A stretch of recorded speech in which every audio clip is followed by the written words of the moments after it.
Moby Dick by Herman Melville. Chapter Loomings. Call me Ishmael.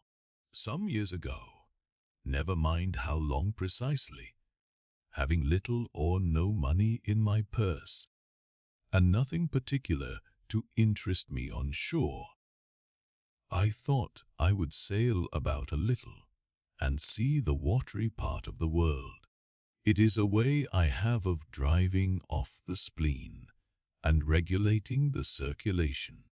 Whenever I find myself growing grim about the mouth, whenever it is a damp, drizzly November in my soul, whenever I find myself involuntarily pausing before coffin warehouses and bringing up the rear of every funeral I meet, and especially whenever my hypos get such an upper hand of me that it requires a strong moral principle to prevent me from deliberately stepping into the street and methodically knocking people's hats off, then I account it high time to get to sea as soon as I can. This is my substitute for pistol and ball. With a philosophical flourish, Cato throws himself upon his sword. I quietly take to the ship. There is nothing surprising in this. If they but knew it, almost all men in their degree, some time or other, cherish very nearly the same feelings towards the ocean with me. There now is your insular city of the Manhattoes, belted round by wharves as Indian Isles by coral reefs.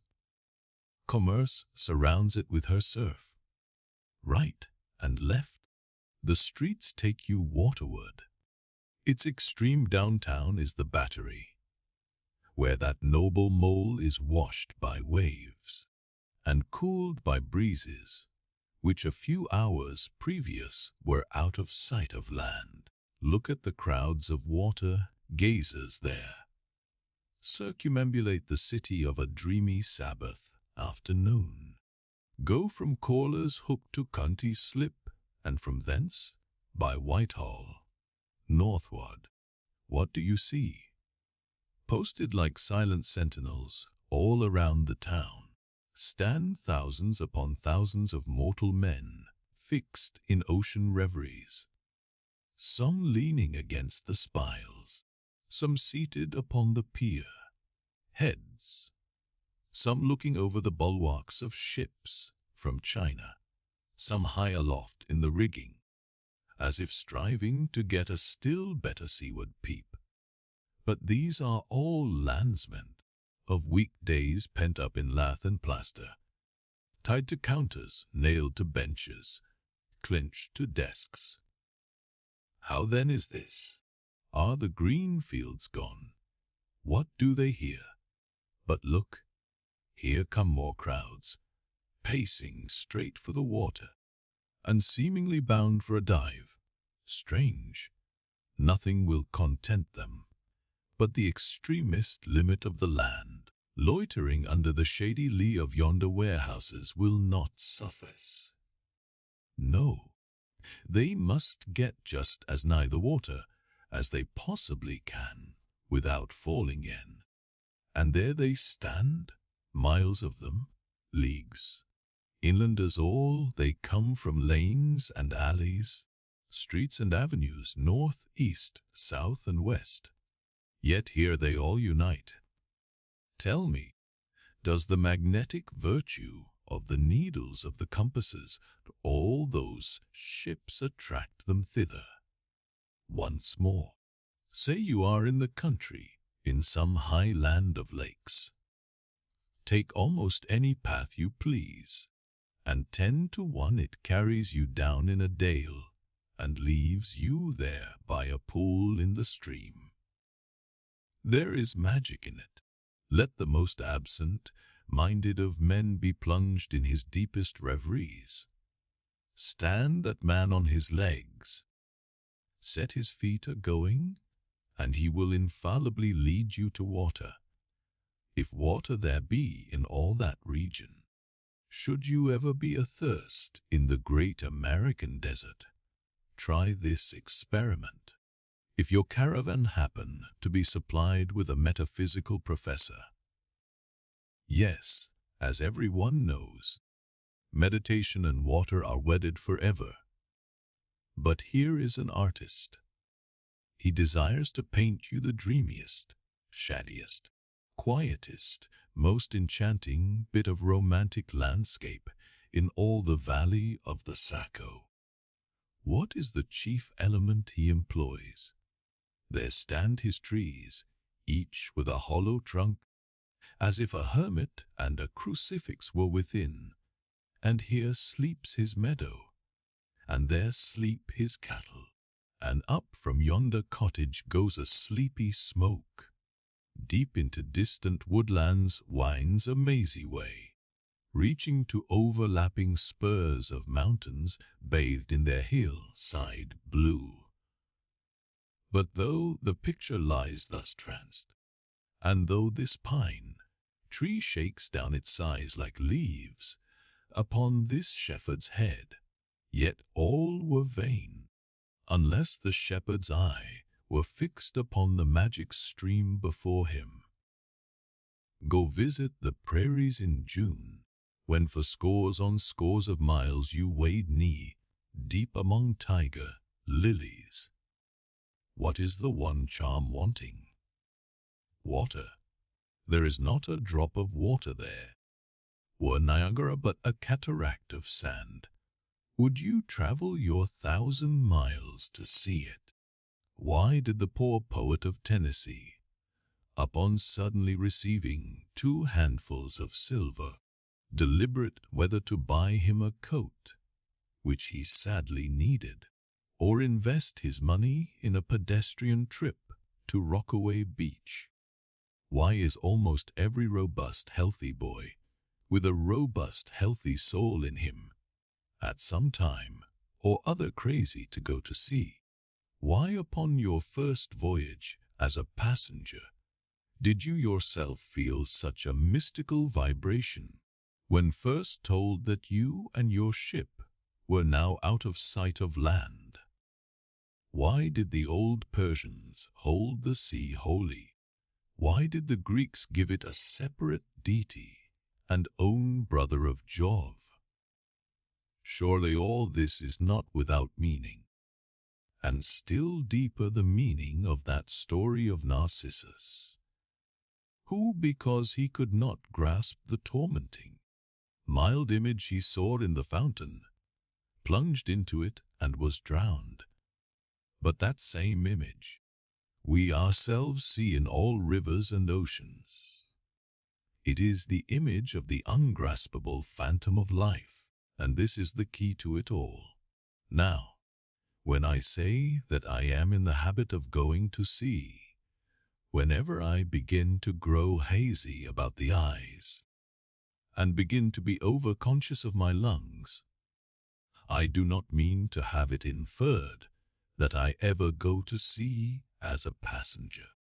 For to go as a passenger you must needs have a purse, and a purse is but a rag unless you have something in it. Besides, passengers get seasick, grow quarrelsome, don't sleep of nights, do not enjoy themselves much, as a general thing. No, I never go as a passenger, nor, though I am something of a salt, do I ever go to sea as a commodore, or a captain, or a cook. I abandon the glory and distinction of such offices to those who like them. For my part, I abominate all honorable, respectable toils, trials, and tribulations of every kind whatsoever. It is quite as much as I can do to take care of myself, without taking care of ships, bark rigs, schooners, and what not. And as for going as cook, though I confess there is considerable glory in that, a cook being a sort of officer on ship board, yet somehow I never fancied broiling fowls, though once broiled, judiciously buttered, and judgmatically salted and peppered. There is no one who will speak more respectfully, not to say reverentially, of a broiled fowl than I will. It is out of the idolatrous dotings of the old Egyptians upon broiled ibis and roasted river horse that you see the mummies of those creatures in their huge bake houses the pyramids. No, when I go to sea, I go as a simple sailor, right before the mast, plumb down into the forecastle, aloft there to the royal mast head. True, they rather order me about some, and make me jump from spar to spar, like a grasshopper in a May meadow. And at first, this sort of thing is unpleasant enough. It touches one's sense of honor, particularly if you come of an old established family in the land, the Van Rensselaers, or Randolphs, or Hardicanutes, and more than all, if just previous to putting your hand into the tar pot, you have been lording it as a country schoolmaster, making the tallest boys stand in awe of you. The transition is a keen one, I assure you, from a schoolmaster to a sailor, and requires a strong decoction of Seneca and the Stoics to enable you to grin and bear it. But even this wears off in time. What of it? If some old hunks of a sea captain orders me to get a broom and sweep down the decks, what does that indignity amount to, Wade? I mean, in the scales of the New Testament. Do you think the Archangel Gabriel thinks anything the less of me because I promptly and respectfully obey that old hunks in that particular instance? Who ain't a slave? Tell me that.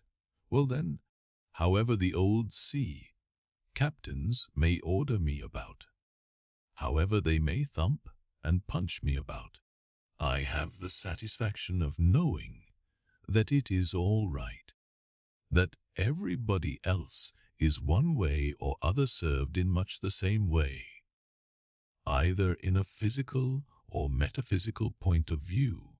That is, and so the universal thump is passed round, and all hands should rub each other's shoulder blades and be content.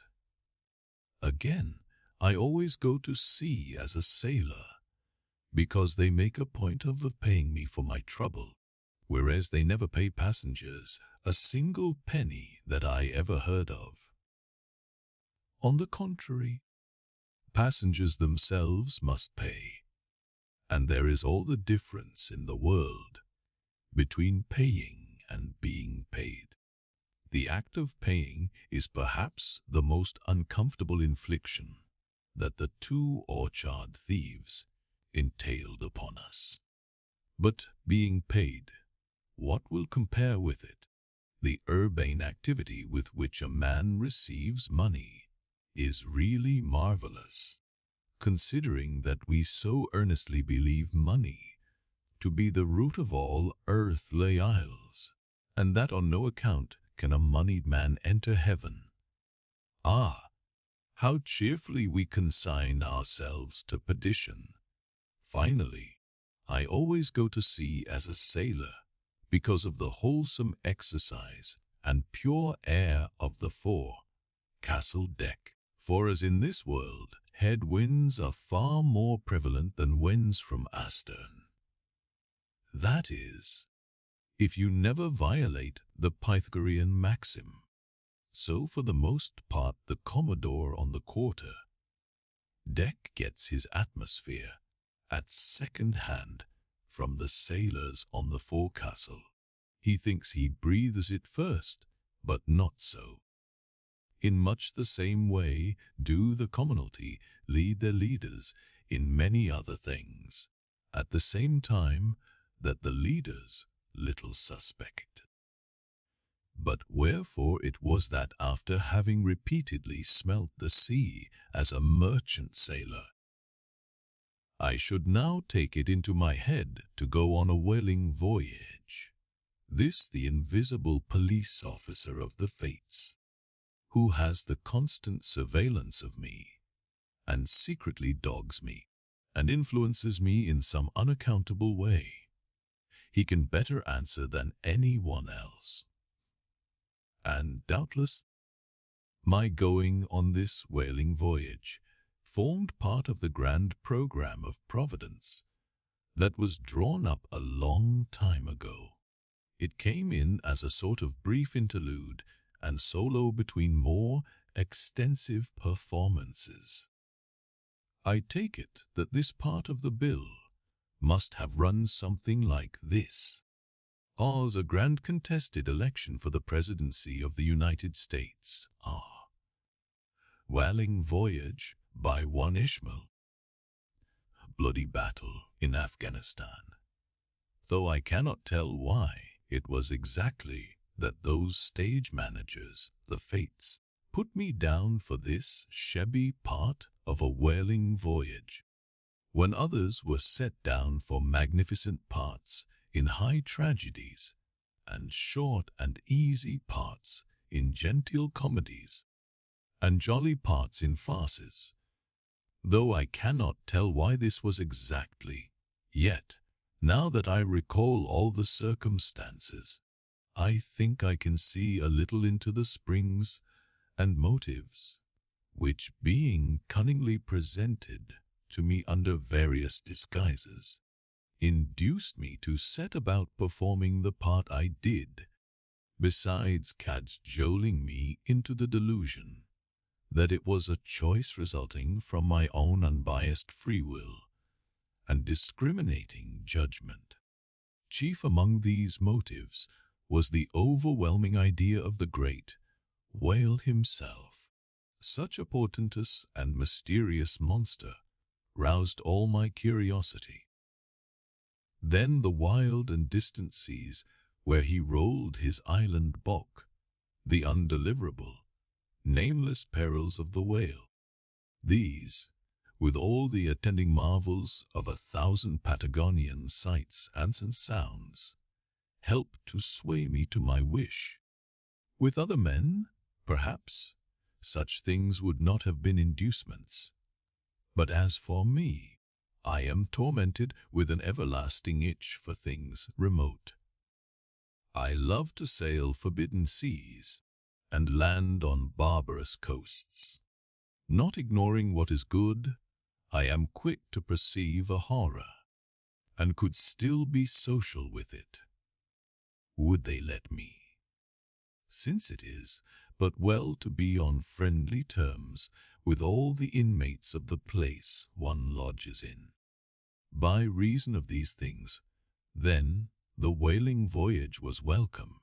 The great flood gates of the wonder world swung open, and in the wild conceits that swayed me to my purpose, two and two there floated into my inmost soul endless processions of the whale.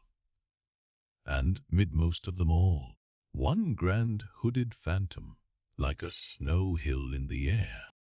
Chapter 2. The Carpet Bag. I stuffed a shirt or two into my old carpet bag, tucked it under my arm, and started for Cape Horn and the Pacific. Quitting the good city of Old Manhattan, I duly arrived in New Bedford. It was a Saturday night in December. Much was I disappointed upon learning that the little packet for Nantucket had already sailed, and that no way of reaching that place would offer till the following Monday. As most young candidates for the pains and penalties of whaling stop at this same New Bedford, thence to embark on their voyage, it may as well be related that I, for one, had no idea of so doing, for my mind was made up to sail in no other than a Nantucket craft, because there was a fine boisterous something about everything connected with that famous old island, which amazingly pleased me.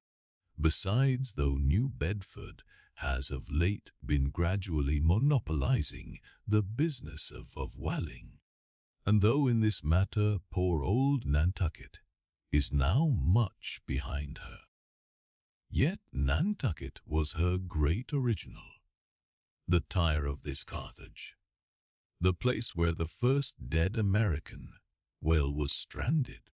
Where else but from Nantucket did those aboriginal whalemen, the Red Men, first sally out in canoes to give chase to the Leviathan? And where but from Nantucket, too, did that first adventurous little sloop put forth, partly laden with imported cobblestones? So goes the story, to throw at the whales, in order to discover when they were nigh enough to risk a harpoon from the bowsprit.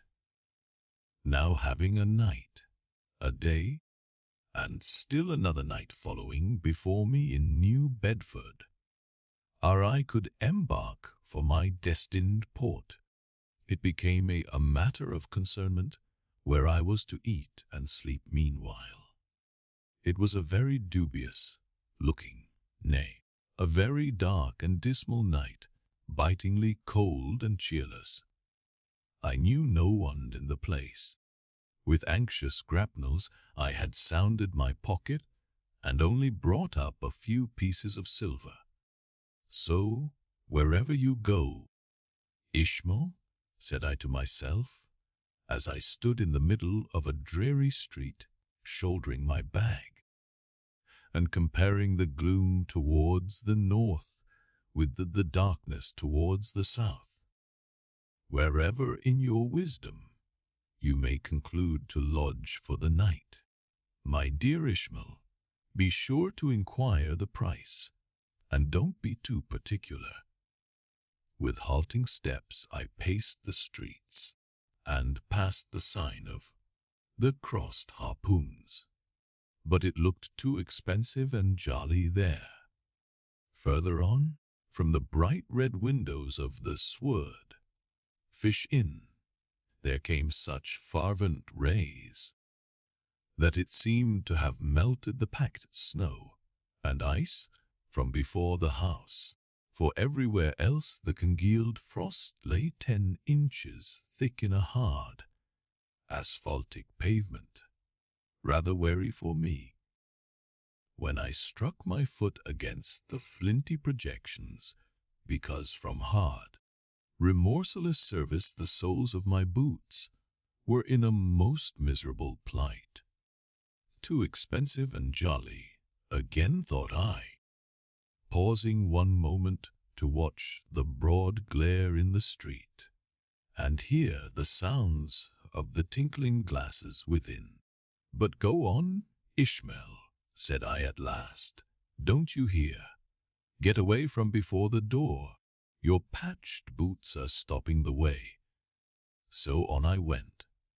I now by instinct followed the streets that took me waterward, for there, doubtless, were the cheapest, if not the cheeriest inns.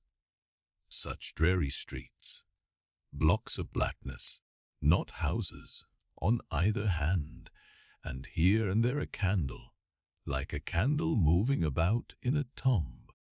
At this hour of the night, of the last day of the week, that quarter of the town proved all but deserted. But presently I came to a smoky light proceeding from a low, wide building, the door of which stood invitingly open. It had a careless look, as if it were meant for the uses of the public. So, entering, the first thing I did was to stumble over an ash box in the porch. Ha, thought I, ha, as the flying particles almost choked me. Are these ashes from that destroyed city, Gomorrah? But the crossed harpoons and the sword fish. This, then, must needs be the sign of the trap. However, I picked myself up, and hearing a loud voice within, pushed on and opened a second, interior door. It seemed the great black Parliament sitting in Tophet. 100 black faces turned round in their rows to peer, and beyond, a black angel of doom was beating a book in a pulpit. It was a Negro church, and the preacher's text was about the blackness of darkness, and the weeping and wailing and teeth gnashing there. "Ha! Ishmael," muttered I, backing out, wretched entertainment at the sign of the trap.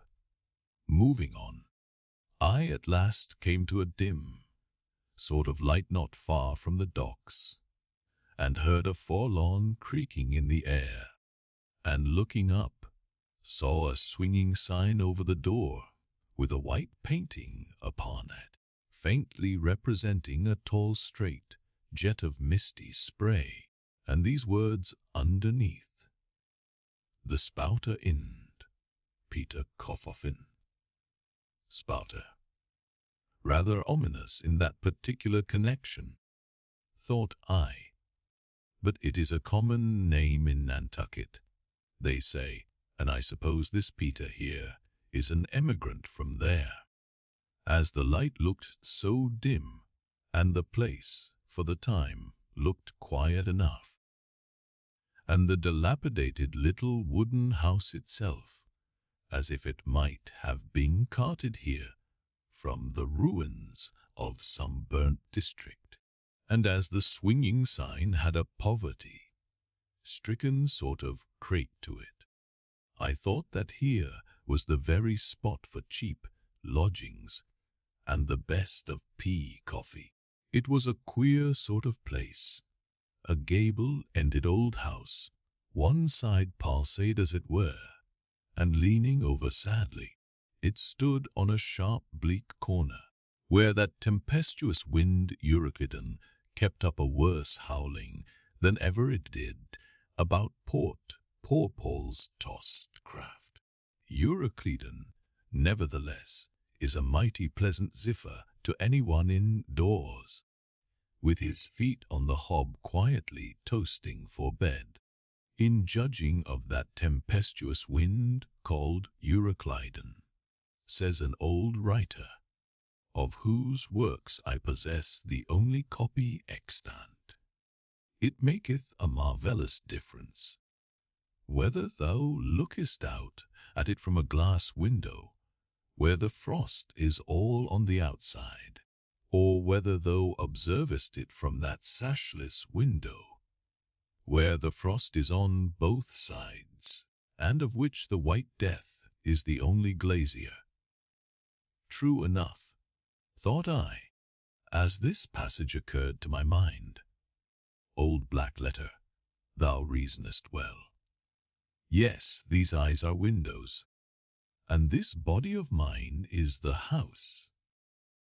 What a pity they didn't stop up the chinks and the crannies, though, and thrust in a little lint here and there. But it's too late to make any improvements now. The universe is finished, the copperstone is on, and the chips were carted off 1,000,000 years ago. Poor Lazarus there, chattering his teeth against the curbstone for his pillow, and shaking off his tatters with his shiverings. He might plug up both ears with rags, and put a corn cob into his mouth, and yet that would not keep out the tempestuous Euroclydon. Euroclydon, says old Dives, in his red silken wrapper. He had a redder one afterwards, pooh. What a fine frosty night! How Orion glitters, what northern lights! Let them talk of their oriental summer climes, of everlasting conservatories. Give me the privilege of making my own summer with my own coals. But what thinks Lazarus? Can he warm his blue hands by holding them up to the grand northern lights? Would not Lazarus rather be in Sumatra than here? Would he not far rather lay him down lengthwise along the line of the equator? Yeah, ye gods! Go down to the fiery pit itself, in order to keep out this frost. Now, that Lazarus should lie stranded there on the curbstone, before the door of Dives, this is more wonderful than that an iceberg should be moored to one of the Moluccas. Yet Dives himself, he too lives like a Tsar in an ice palace made of frozen sighs, and being a president of a temperance society, he only drinks the tepid tears of orphans. But no more of this blubbering now. We are going a-welling, and there is plenty of that yet to come.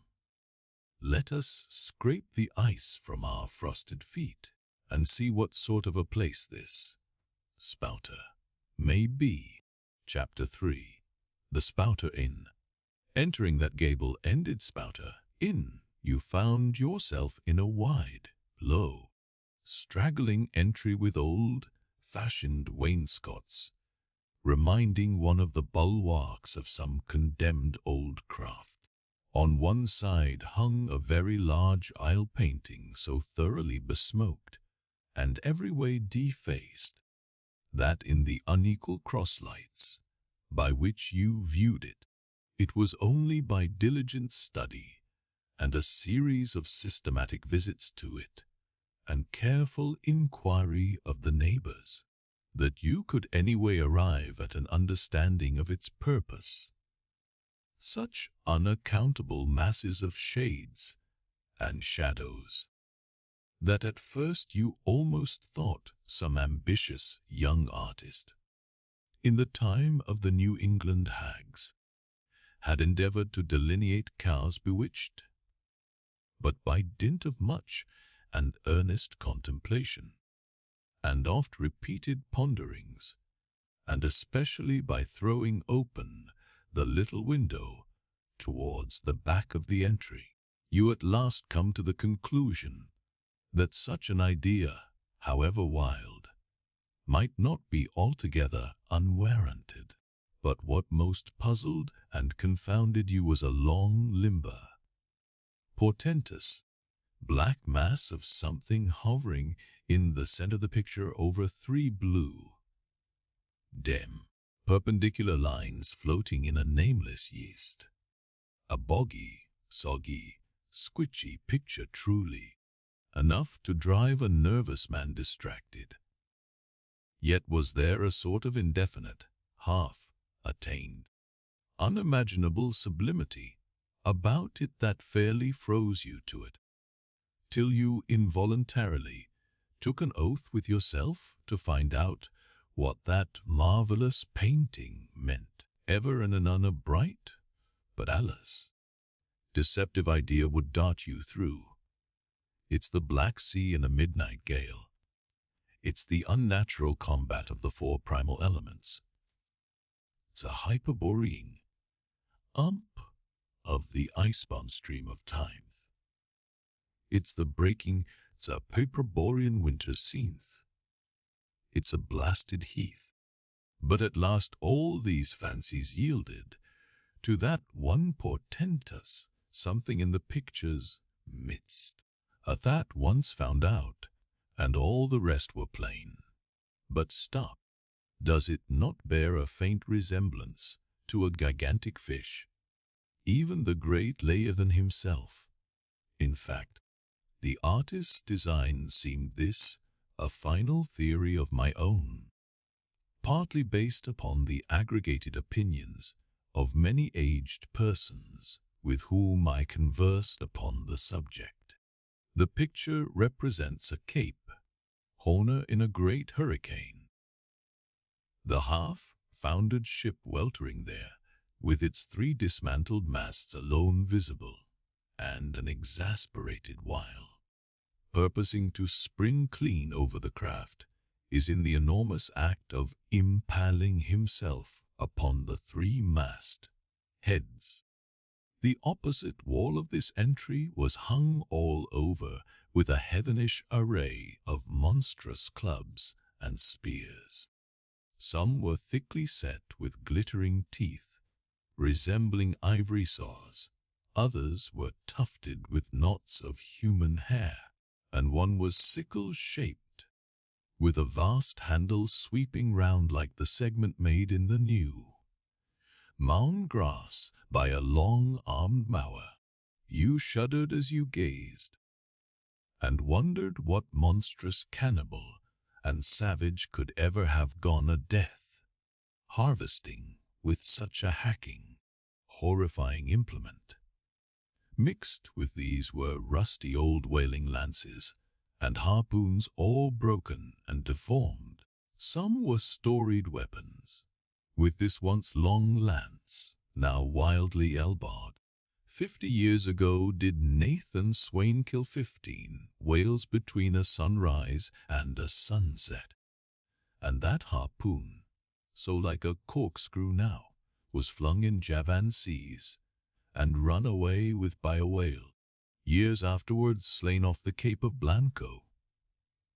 The original iron entered nigh the tail, and, like a restless needle sojourning in the body of a man, travelled full 40 feet, and at last was found embedded in the hump, crossing this dusky entry, and on through yon low, arched way, cut through what in old times must have been a great central chimney with fireplaces all round. You enter the public room. A still duskier place is this, with such low ponderous beams above, and such old wrinkled planks beneath, that you would almost fancy you trod some old craft's cockpits, especially of such a howling night, when this corner anchored old ark rocked so furiously. On one side stood a long, low shelf, like table covered with cracked glass cases, filled with dusty rarities gathered from this wide world's remotest nooks. Projecting from the further angle of the room stands a dark-looking den, the bar, a rude attempt at a right whale's head. Be that how it may, there stands the vast arched bone of the whale's jaw, so wide a coach might almost drive beneath it. Within are shabby shelves, ranged round with old decanters, bottles, flasks, and in those jaws of swift destruction, like another cursed Jonah, by which name, indeed, they called him, bustles a little withered old man, who, for their money, dearly sells the sailors' deliriums and death. Abominable are the tumblers into which he pours his poison, though true cylinders without. Within, the villainous green goggling glasses, deceitfully tapered downwards to a cheating bottom. Parallel meridians, rudely pecked into the glass, surround these footpads goblets. Fill to this mark, and your charge is but a penny, to this a penny more, and so on to the full glass, the Cape Horn measure, which you may gulp down for a shilling. Upon entering the place I found a number of young seamen gathered about a table, examining by a dim light divers specimens of a scrimshander. I sought the landlord, and telling him I desired to be accommodated with a room, received for answer that his house was full, not a bed occupied, but a vast, he added, tapping his forehead. You hain't no objections to sharing a harpooner's blanket, have ye? I suppose you are going a-wallin', so you'd better get used to that sort of thing. I told him that I never liked to sleep two in a bed, that if I should ever do so, it would depend upon who the harpooner might be, and that if he, the landlord, really had no other place for me, and the harpooner was not decidedly objectionable, why, rather than wander further about a strange town on so bitter a night, I would put up with the half of any decent man's blanket. I thought so. All right, take a seat. Supper. You want supper? Supper'll be ready directly. I sat down on an old wooden settle, carved all over like a bench on the battery. At one end a ruminating tar was still further adorning it with his jack knife, stooping over and diligently working away at the space between his legs. He was trying his hand at a ship under full sail, but he didn't make much headway, I thought. At last some 4 or 5 of us were summoned to our meal in an adjoining room. It was cold as Iceland, no fire at all. The landlord said he couldn't afford it. Nothing but 2 dismal tallow candles, each in a winding sheet. We were fain to button up our monkey jackets and hold to our lips cups of scalding tea with our half-frozen fingers. But the fare was of the most substantial kind. Not only meat and potatoes, but dumplings. Good heavens! Dumplings for supper. One young fellow in a green box coat addressed himself to these dumplings in a most direful manner. "My boy," said the landlord, "you'll have that nightmare to a dead certainty." Landlord, I whispered, "that ain't the harpooner, is it?" "Oh, no," said he, looking a sort of diabolically funny. "The harpooner is a dark-complexioned chap. He never eats dumplings, he don't. He eats nothing but steaks, and he likes 'em rare." "The devil he does," says I. "Where is that harpooner? Is he here?" "He'll be here afore long," was the answer. I could not help it, but I began to feel suspicious of this dark-complexioned harpooner.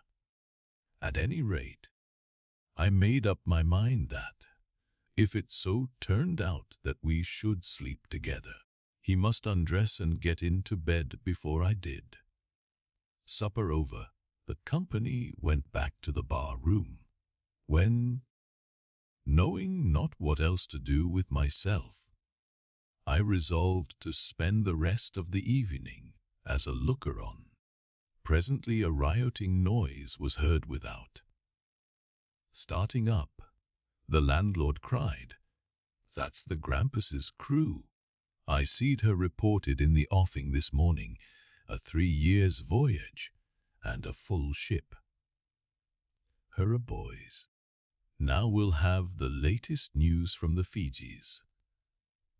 A tramping of sea boots was heard in the entry.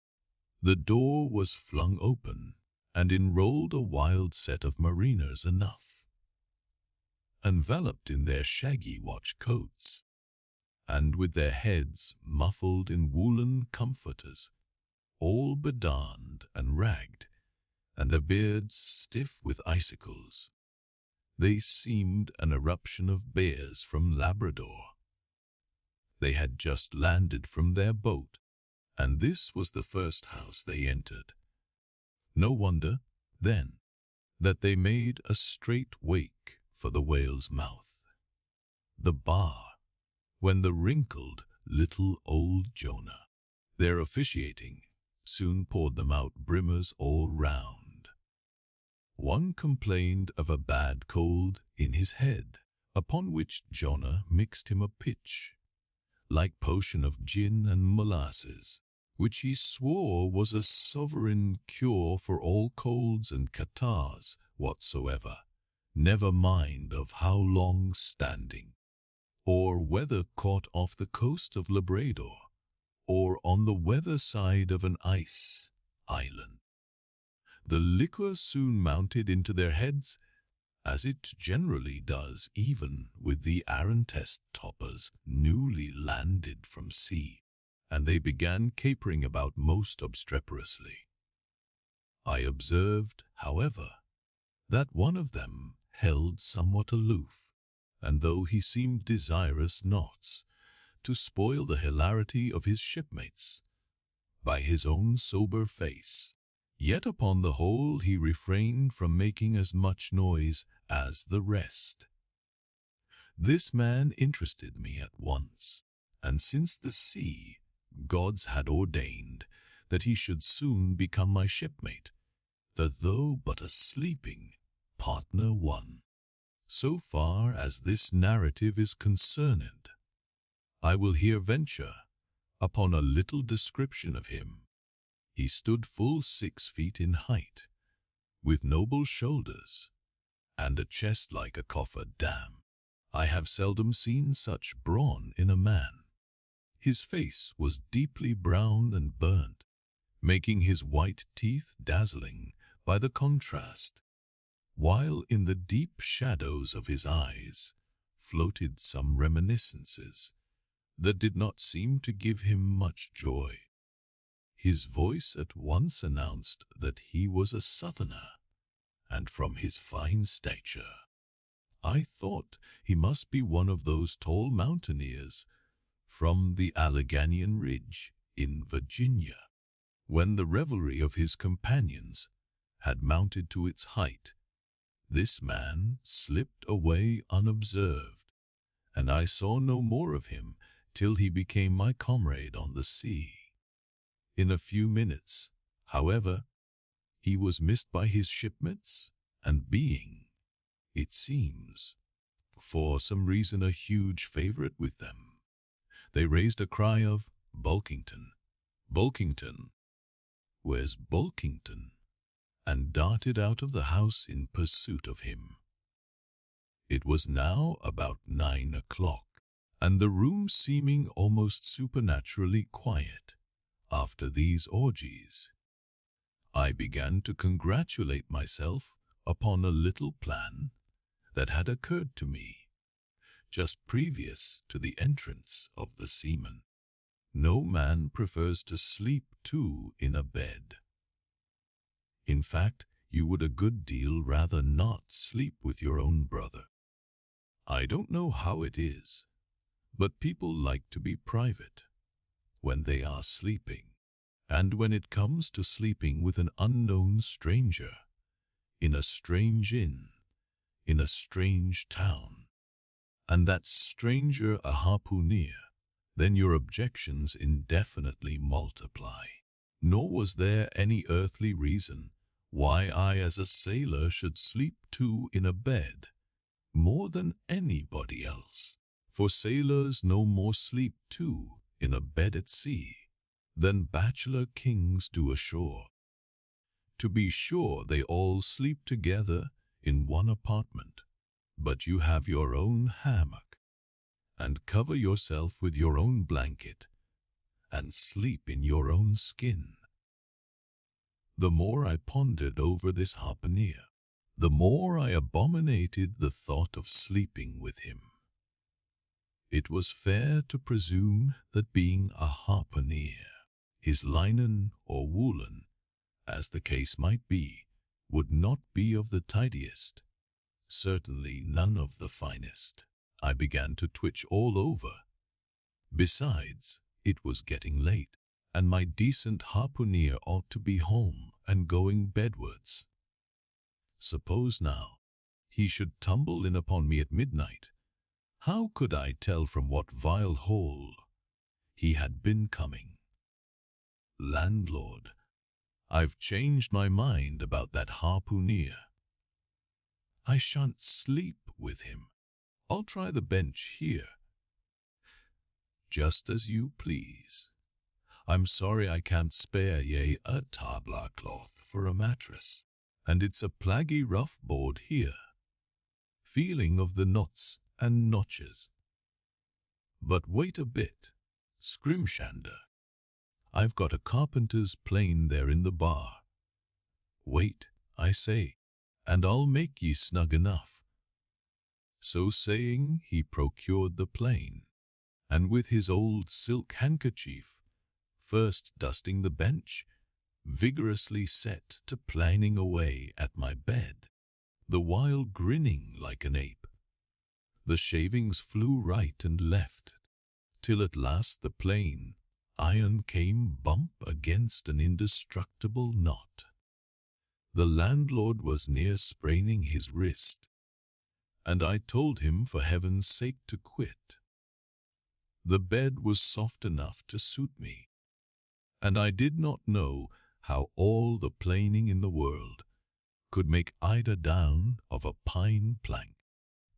So gathering up the shavings with another grin, and throwing them into the great stove in the middle of the room, he went about his business and left me in a brown study.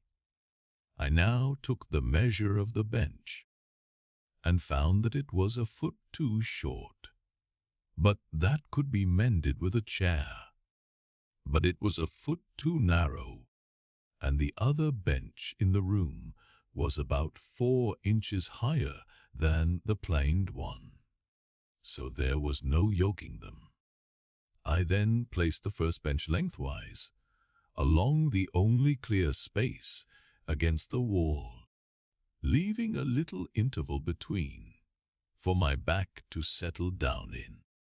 But I soon found that there came such a draught of cold air over me from under the sill of the window, that this plan would never do at all, especially as another current from the rickety door met the one from the window, and both together formed a series of small whirlwinds in the immediate vicinity of the spot where I had thought to spend the night. The devil fetch that harpooner, thought I, but stop, couldn't I steal a march on him, bolt his door inside, and jump into his bed, not to be wakened by the most violent knockings? It seemed no bad idea, but upon second thoughts I dismissed it.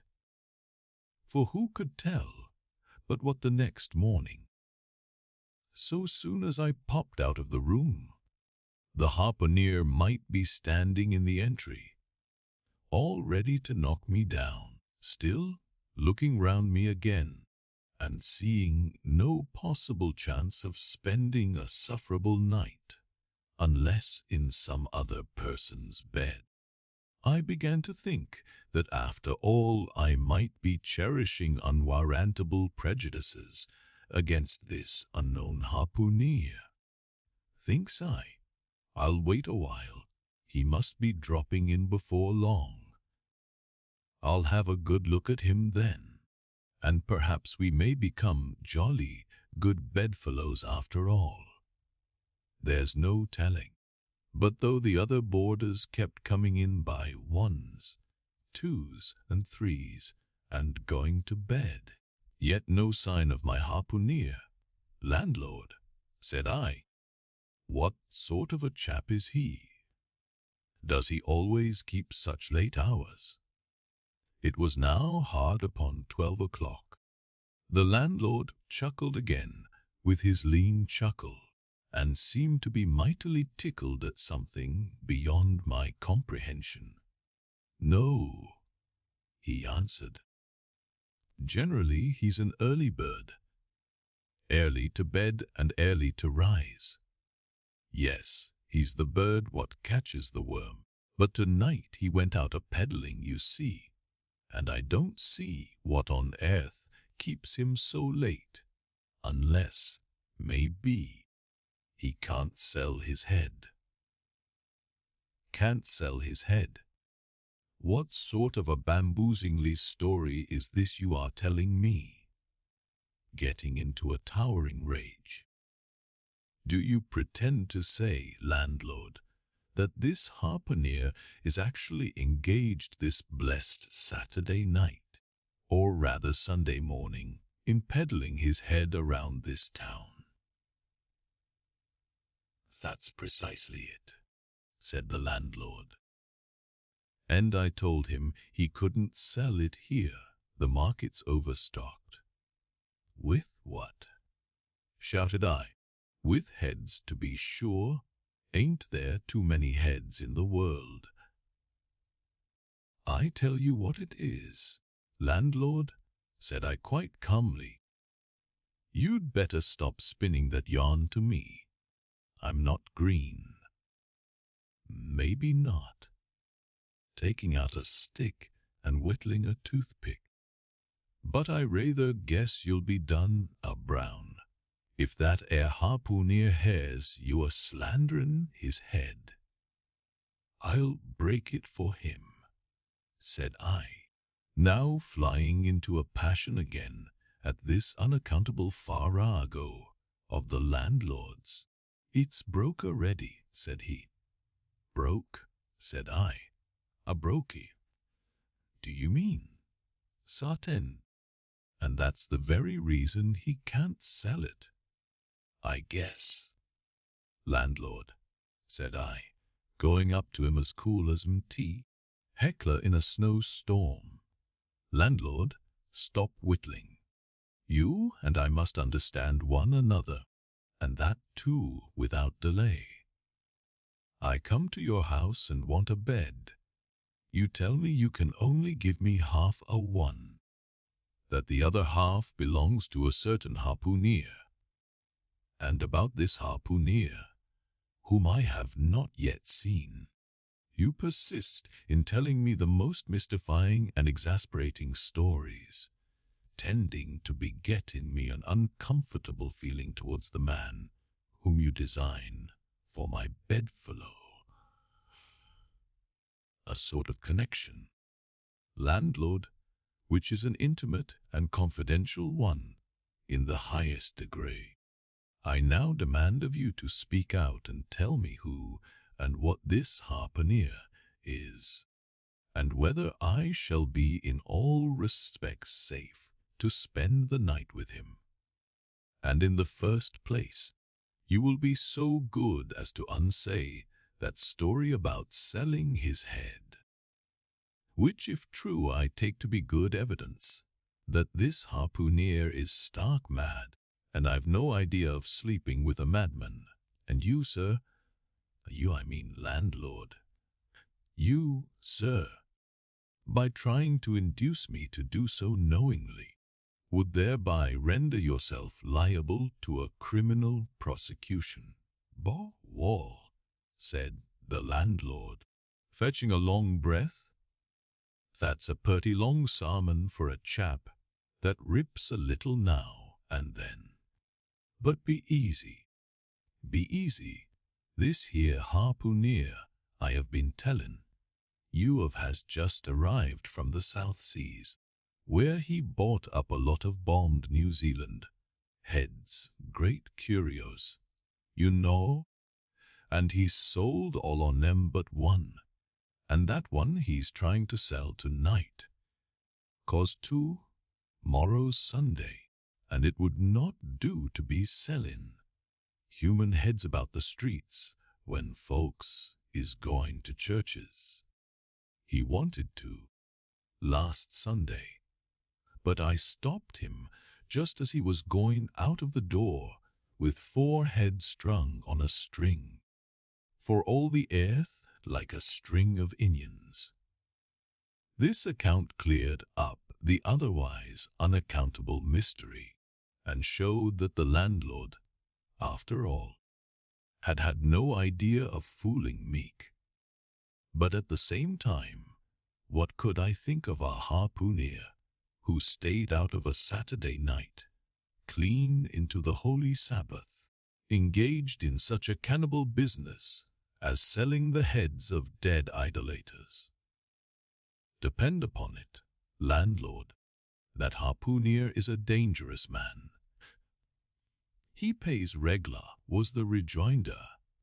"But come, it's getting dreadful late. You had better be turning flukes. It's a nice bed. Sal and me slept in that bed the night we were spliced. There's plenty of room for two to kick about in that bed. It's an almighty big bed, that. Why? Afore we give it up, Sal used to put our Sam and little Johnny in the foot of it. But I got a dreaming and sprawling about one night, and somehow Sam got pitched on the floor and came near breaking his arm. After that, Sal said it wouldn't do. Come along here, I'll give ye a glim in a jiffy. And so saying, he lighted a candle and held it towards me, offering to lead the way. But I stood irresolute when, looking at a clock in the corner, he exclaimed, "I vomit Sunday. You won't see that harpooner to-night. He's come to anchor somewhere.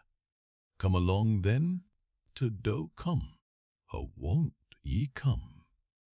I considered the matter a moment, and then upstairs we went, and I was ushered into a small room, cold as a clam and furnished, sure enough, with a prodigious bed, almost big enough indeed for any 4 harpooneers to sleep abreast. "There," said the landlord, placing the candle on a crazy old sea chest that did double duty as a wash, stand and center table. "There. Make yourself comfortable now, and good night to ye." I turned round from eyeing the bed, but he had disappeared. Folding back the counterpane, I stooped over the bed. Though none of the most elegant, it yet stood the scrutiny tolerably well. I then glanced round the room, and besides the bedstead and center table, could see no other furniture belonging to the place, but a rude shelf, the 4 walls, and a papered fireboard representing a man striking a whale. Of things not properly belonging to the room, there was a hammock lashed up and thrown upon the floor in one corner, also a large seaman's bag, containing the harpooneer's wardrobe, no doubt in lieu of a land trunk. Likewise, there was a parcel of outlandish bone, fish hooks on the shelf over the fire-place, and a tall harpoon standing at the head of the bed. "But what is this on the chest?" I took it up and held it close to the light, and felt it and smelt it, and tried every way possible to arrive at some satisfactory conclusion concerning it. I can compare it to nothing but a large doormat, ornamented at the edges with little tinkling tags, something like the stained porcupine quills round an Indian moccasin. There was a hole or slit in the middle of this mat, as you see the same in South American ponchos. But could it be possible that any sober harpooner would get into a doormat and parade the streets of any Christian town in that sort of guise? I put it on to try it, and it weighed me down like a hamper, being uncommonly shaggy and thick, and I thought a little damp, as though this mysterious harpooner had been wearing it of a rainy day. I went up in it to a bit of glass stuck against the wall, and I never saw such a sight in my life. I tore myself out of it in such a hurry that I gave myself a kink in the neck. I sat down on the side of the bed and commenced thinking about this head, peddling harpooner, and his doormat. After thinking some time on the bedside, I got up and took off my monkey jacket, and then stood in the middle of the room thinking. I then took off my coat and thought a little more in my shirt sleeves. But beginning to feel very cold now, half undressed as I was, and remembering what the landlord said about the harpooneers not coming home at all that night, it being so very late, I made no more ado, but jumped out of my pantaloons and boots, and then blowing out the light tumbled into bed, and commended myself to the care of heaven. Whether that mattress was stuffed with corn cobs or broken crockery, there is no telling, but I rolled about a good deal and could not sleep for a long time. At last I slid off into a light doze, and had pretty nearly made a good offing towards the land of Nod, when I heard a heavy footfall in the passage, and saw a glimmer of light come into the room from under the door. Lord save me, thinks I, that must be the harpooneer, the infernal head peddler. But I lay perfectly still, and resolved not to say a word till spoken to, holding a light in one hand, and that identical New Zealand head in the other. The stranger entered the room, and without looking towards the bed, placed his candle a good way off from me on the floor in one corner, and then began working away at the knotted cords of the large bag. Before spoke of as being in the room, I was all eagerness to see his face, but he kept it averted for some time while employed in unlacing the bag's mouth. This accomplished, however, he turned round, when, good heavens, what a sight! Such a face! It was of a dark, purplish, yellow color, here and there stuck over with large blackish-looking squares. Yes, it's just as I thought. He's a terrible bedfellow. He's been in a fight, got dreadfully cut, and here he is, just from the surgeon. But at that moment he chanced to turn his face so towards the light that I plainly saw they could not be sticking plasters at all, those black squares on his cheeks. They were stains of some sort or other. At first I knew not what to make of this, but soon an inkling of the truth occurred to me. I remembered a story of a white man, a Wileman too, who, falling among the cannibals, had been tattooed by them. I concluded that this harpooneer, in the course of his distant voyages, must have met with a similar adventure. And what is it, thought I, after all? It's only his outside. A man can be honest in any sort of skin. But then, what to make of his unearthly complexion, that part of it, I mean lying round about, and completely independent of the squares of tattooing? To be sure, it might be nothing but a good coat of tropical tanning, but I never heard of a hot sun's tanning a white man into a purplish yellow one.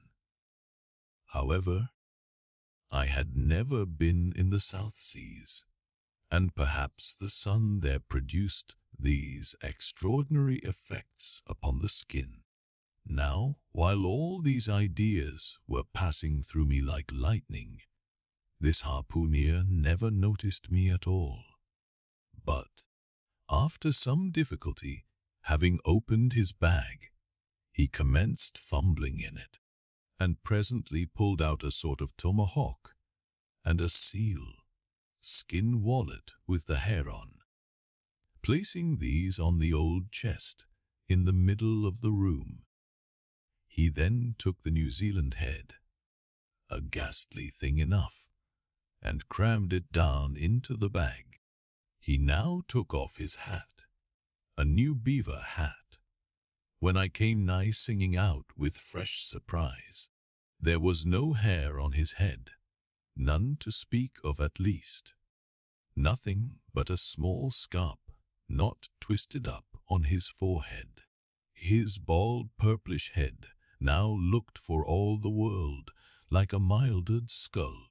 Had not the stranger stood between me and the door, I would have bolted out of it quicker than ever I bolted a dinner.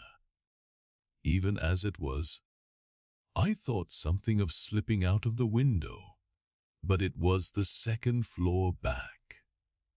I am no coward, but what to make of this head, peddling purple rascal altogether, past my comprehension. Ignorance is the parent of fear, and being completely nonplussed and confounded about the stranger, I confess I was now as much afraid of him as if it was the devil himself who had thus broken into my room at the dead of night. In fact, I was so afraid of him that I was not game enough just then to address him and demand a satisfactory answer concerning what seemed inexplicable in him. Meanwhile, he continued the business of undressing, and at last showed his chest and arms. As I live, these covered parts of him were checkered with the same squares as his face. His back, too, was all over the same dark squares. He seemed to have been in a 30 years' war, and just escaped from it with a sticking plaster shirt. Still more, his very legs were marked, as if a parcel of dark green frogs were running up the trunks of young palms. It was now quite plain that he must be some abominable savage or other shipped aboard of a whaleman in the South Seas, and so landed in this Christian country. I quake to think of it, a peddler of heads too, perhaps the heads of his own brothers. He might take a fancy to mine. Heavens! Look at that tomahawk! But there was no time for shuddering, for now the savage went about something that completely fascinated my attention and convinced me that he must indeed be a heathen.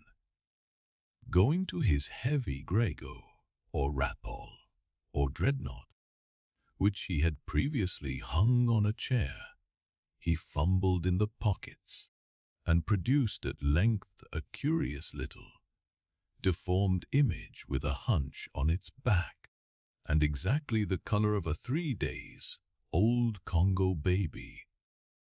Remembering the embalmed head, at first I almost thought that this black mannequin was a real baby preserved in some similar manner.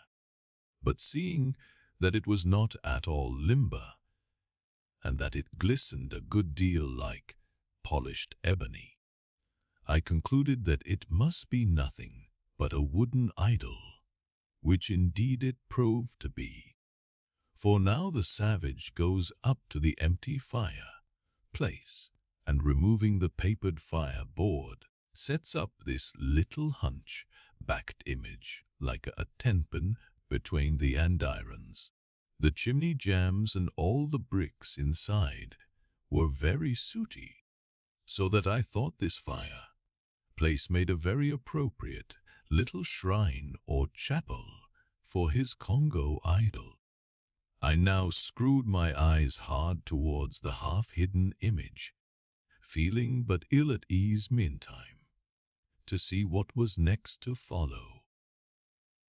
First he takes about a double handful of shavings out of his grego pocket, and places them carefully before the idol, then laying a bit of ship biscuit on top, and applying the flame from the lamp, he kindled the shavings into a sacrificial blaze. Presently, after many hasty snatches into the fire, and still hastier withdrawals of his fingers, whereby He seemed to be scorching them badly. He at last succeeded in drawing out the biscuit, then blowing off the heat and ashes a little. He made a polite offer of it to the little negro, but the little devil did not seem to fancy such dry sort of fare at all. He never moved his lips. All these strange antics were accompanied by still stranger guttural noises from the devotee, who seemed to be praying in a song or else singing some pagan psalmody or other, during which his face twitched about in the most unnatural manner. At last, extinguishing the fire, he took the idol up very unceremoniously and bagged it again in his grego pocket as carelessly as if he were a sportsman bagging a dead woodcock. All these queer proceedings increased my uncomfortableness, and seeing him now exhibiting strong symptoms of concluding his business operations and jumping into bed with me, I thought it was high time, now or never, before the light was put out, to break the spell in which I had so long been bound. But the interval I spent in deliberating what to say was a fatal one. Taking up his tomahawk from the table, he examined the head of it for an instant, and then holding it to the light, with his mouth at the handle, he puffed out great clouds of tobacco smoke. The next moment the light was extinguished, and this wild cannibal, tomahawk between his teeth, sprang into bed with me. I sang out. I could not help it now, and giving a sudden grunt of astonishment, he began feeling me, stammering out something, I knew not what. I rolled away from him against the wall, and then conjured him, whoever or whatever he might be, to keep quiet, and let me get up and light the lamp again. But his guttural responses satisfied me at once that he but ill comprehended my meaning. Who debel you? He at last said. You no speak, damn me. I kill ye. And so saying, the lighted tomahawk began flourishing about me in the dark. Landlord, for God's sake, Peter Coffin, shout landlord. Watch, Coffin. Angels, save me. Speak ye. Tell ye me who ye be, or damn me, I kill ye. Again growled the cannibal, while his horrid flourishings of the tomahawk scattered the hot tobacco ashes about me till I thought my linen would get on fire.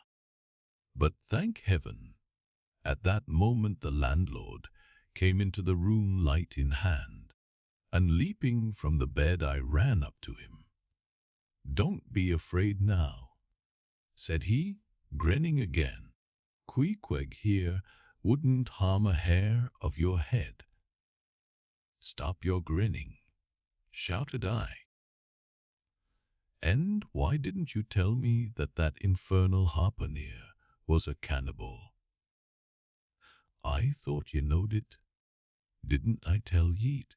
He was a peddlin' heads around town, but turn flukes again and go to sleep. Queequeg, look here. You sabby me? I sabby. You this man sleep you? You sabby. Sabby plenty. Grunted Queequeg, puffing away at his pipe and sitting up in bed. You get in, he added, motioning to me with his tomahawk, and throwing the clothes to one side.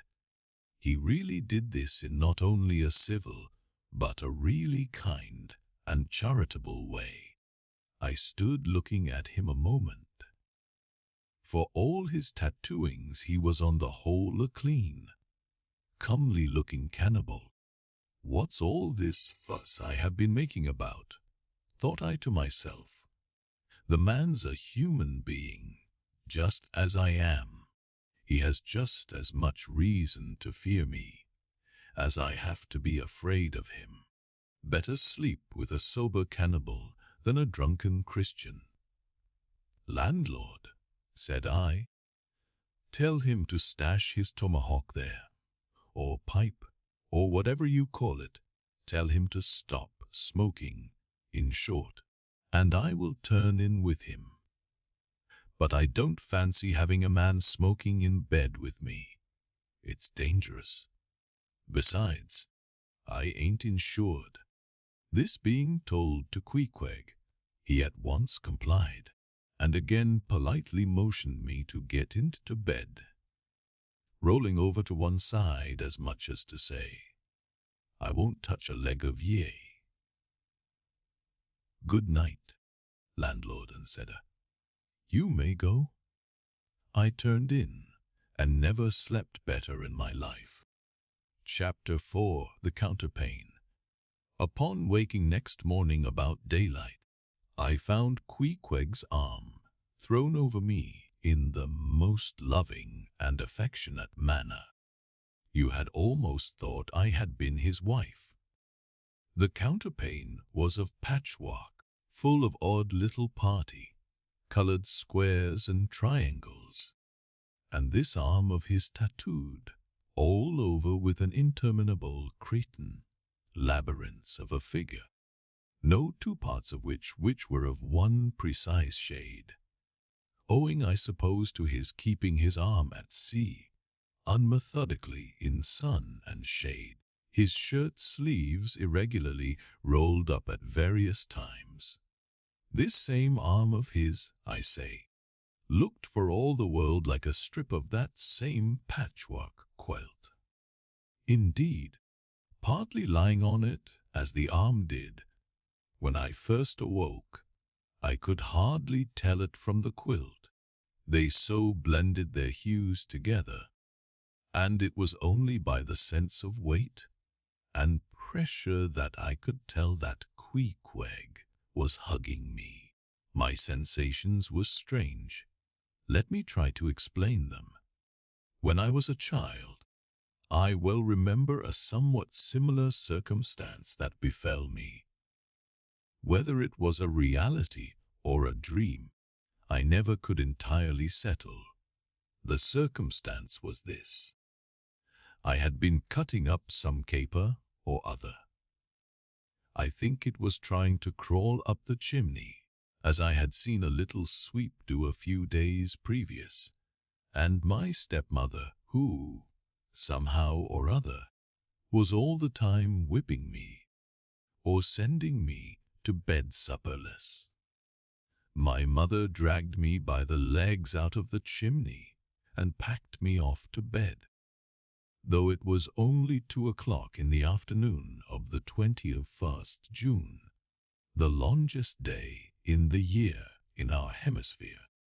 I felt dreadfully, but there was no help for it, so upstairs I went to my little room in the 3rd floor, undressed myself as slowly as possible so as to kill time, and with a bitter sigh got between the sheets.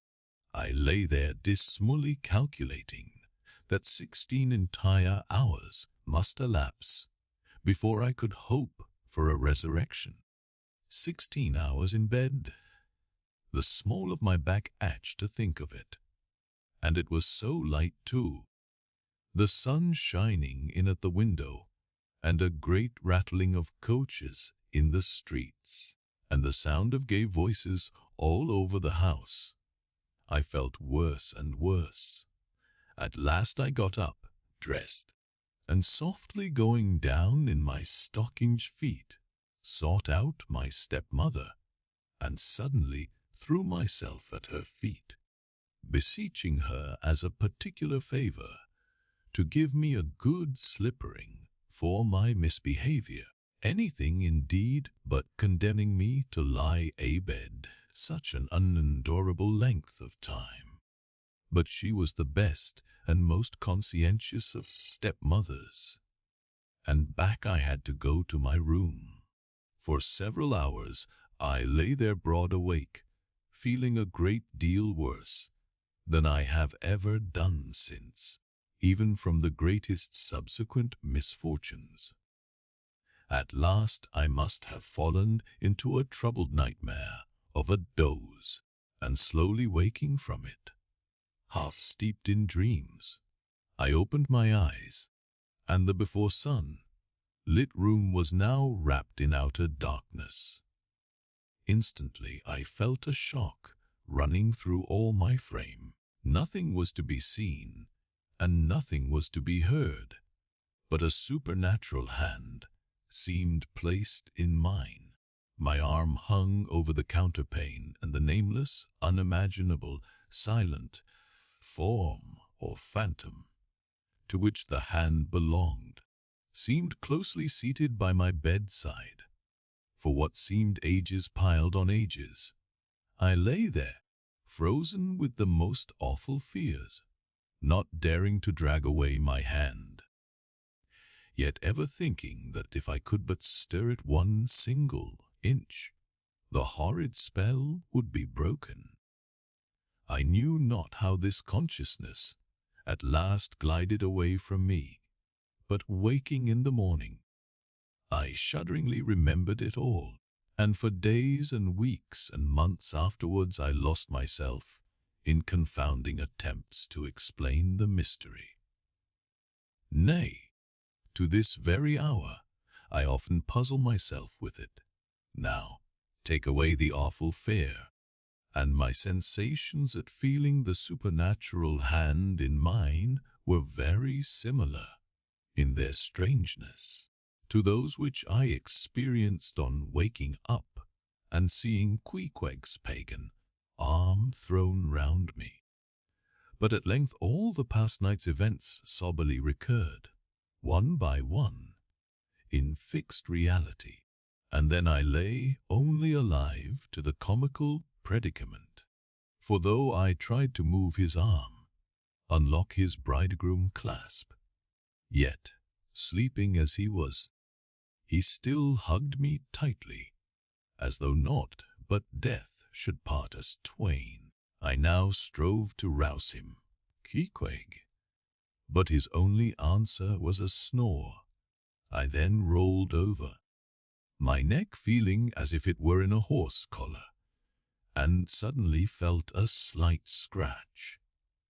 Throwing aside the counterpane, there lay the tomahawk sleeping by the savage's side, as if it were a hatchet-faced baby.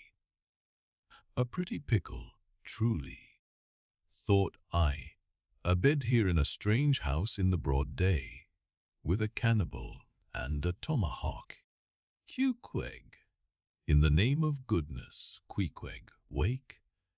At length, by dint of much wriggling, and loud and incessant expostulations upon the unbecomingness of his hugging a fellow male in that matrimonial sort of style, I succeeded in extracting a grunt, and presently he drew back his arm, shook himself all over like a Newfoundland dog, just from the water, and sat up in bed, stiff as a pike staff, looking at me and rubbing his eyes as if he did not altogether remember how I came to be there, though a dim consciousness of knowing something about me seemed slowly dawning over him.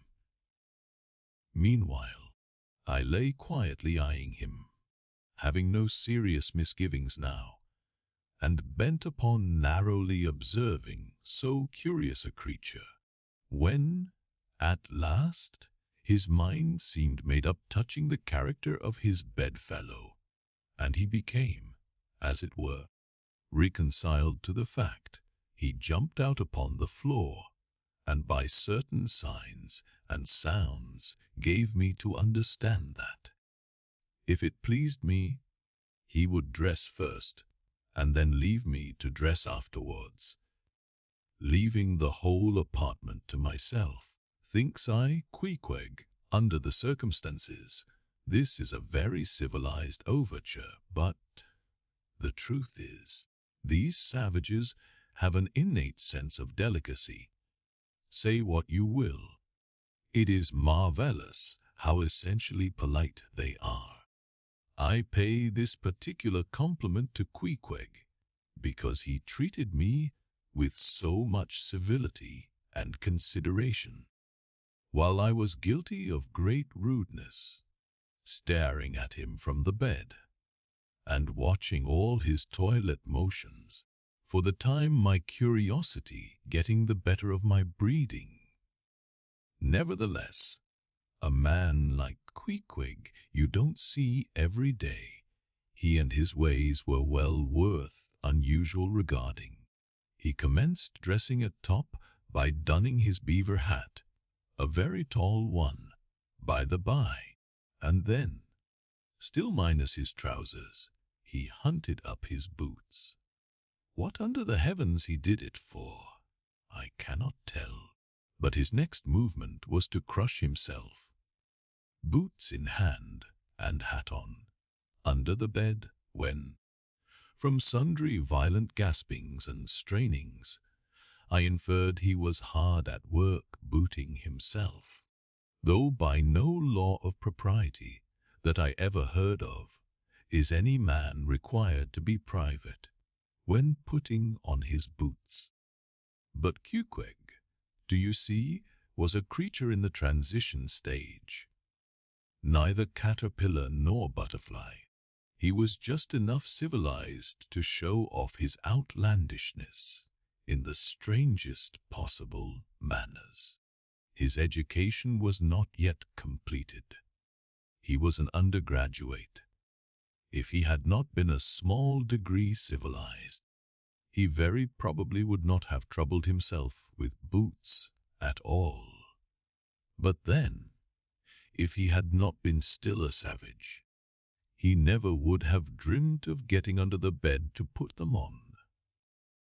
At last, he emerged with his hat very much dented and crushed down over his eyes, and began creaking and limping about the room, as if, not being much accustomed to boots, his pair of damp, wrinkled kawaii ones, probably not made to order either, rather pinched and tormented him at the first go-off of a bitter cold morning. Seeing, now, that there were no curtains to the window, and that the street being very narrow, the house opposite commanded a plain view into the room, and observing more and more the indecorous figure that Queequeg made, staving about with little else but his hat and boots on, I begged him as well as I could to accelerate his toilet somewhat, and particularly to get into his pantaloons as soon as possible. He complied, and then proceeded to wash himself. At that time in the morning any Christian would have washed his face, but Queequeg, to my amazement, contented himself with restricting his ablutions to his chest, arms, and hands. He then donned his waistcoat, and taking up a piece of hard soap on the wash-stand center table, dipped it into water and commenced lathering his face. I was watching to see where he kept his razor, when lo and behold, he takes the harpoon from the bed corner, slips out the long wooden stock, unshithers the head, wets it a little on his boot, and striding up to the bit of mirror against the wall, begins a vigorous scraping, or rather harpooning of his cheeks. Thinks I, Queequeg, this is using Rogers's best cutlery with a vengeance. Afterwards I wondered the less at this operation when I came to know of what fine steel the head of a harpoon is made, and how exceedingly sharp the long straight edges are always kept. The rest of his toilet was soon achieved, and he proudly marched out of the room wrapped up in his great pilot monkey jacket, and sporting his harpoon like a marshal's baton. Chapter of breakfast. I quickly followed suit, and descending into the bar room accosted the grinning landlord very pleasantly. I cherished no malice towards him, though he had been skylarking with me not a little in the matter of my bedfellow.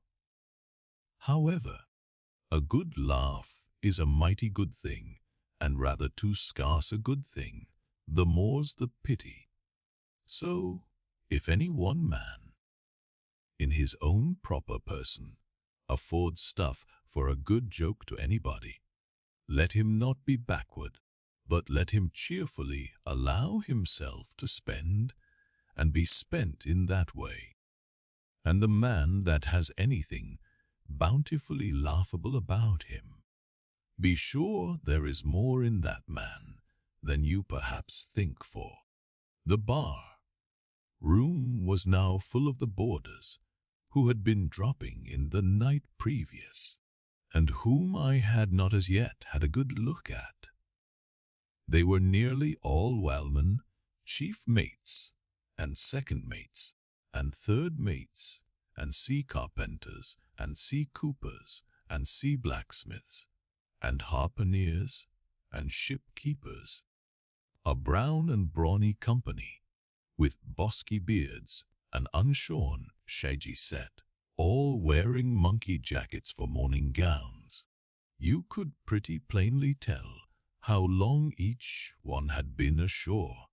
This young fellow's healthy cheek is like a sun-toasted pear in hue, and would seem to smell almost as musky.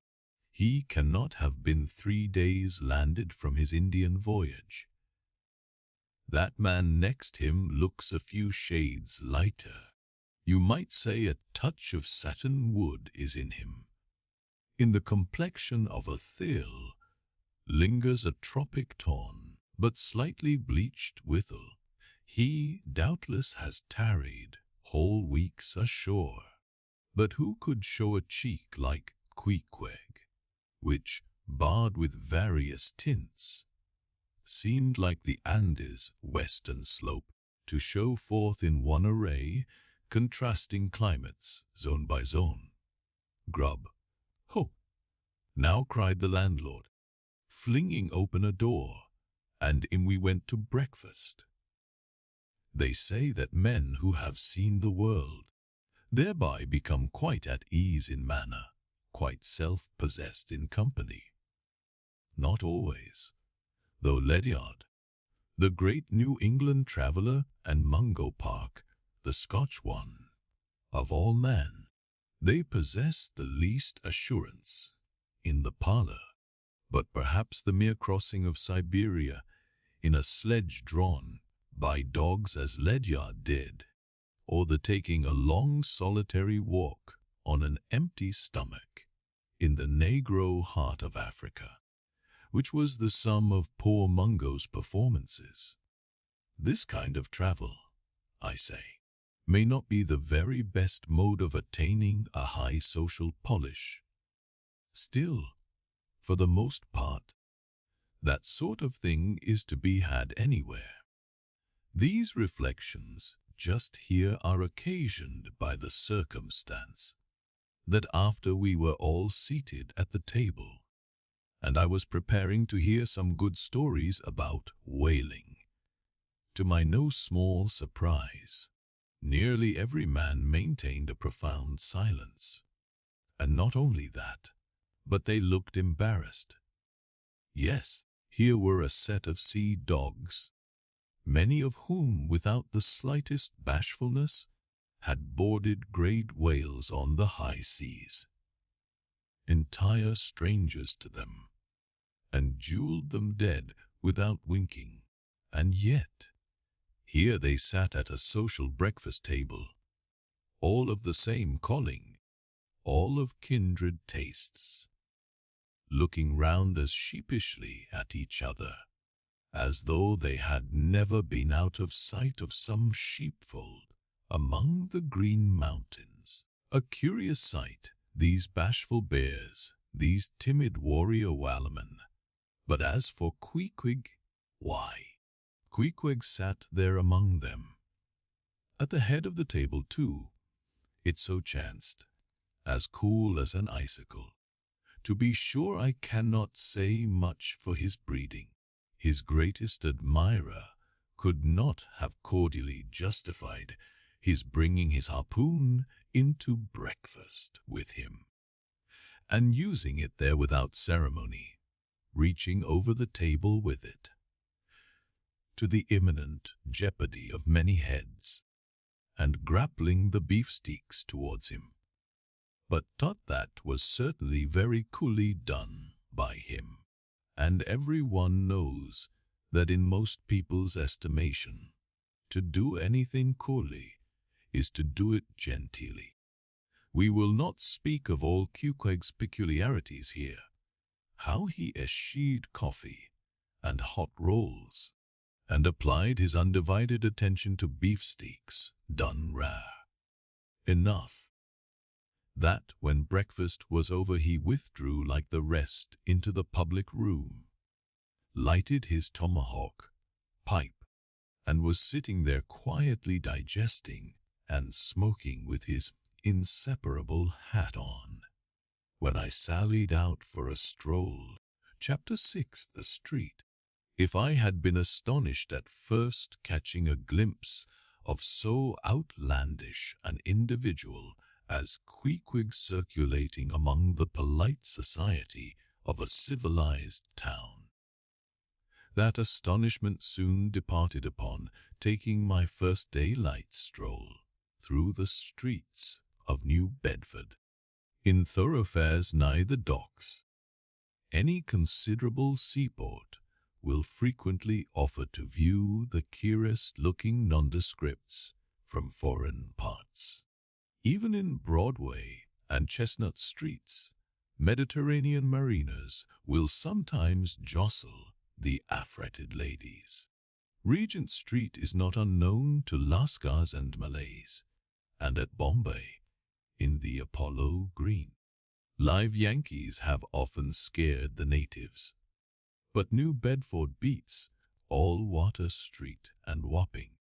In these last mentioned haunts you see only sailors, but in New Bedford, actual cannibals stand chatting at street corners, savages outright, many of whom yet carry on their bones unholy flesh.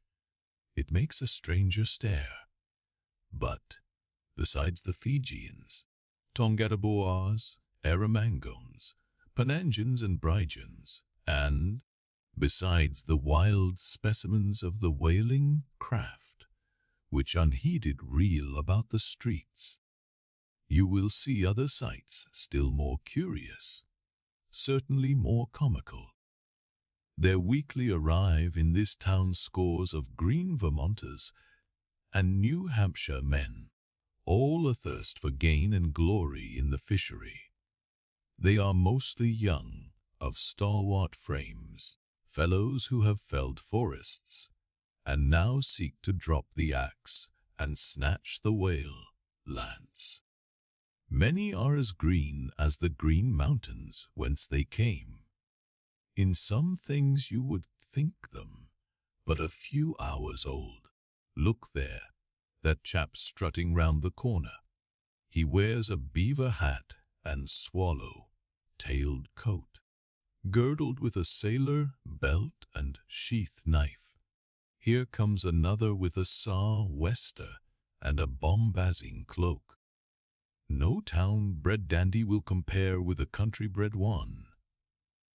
I mean a downright bumpkin dandy, a fellow that, in the dog days, will mow his 2 acres in buckskin gloves for fear of tanning his hands.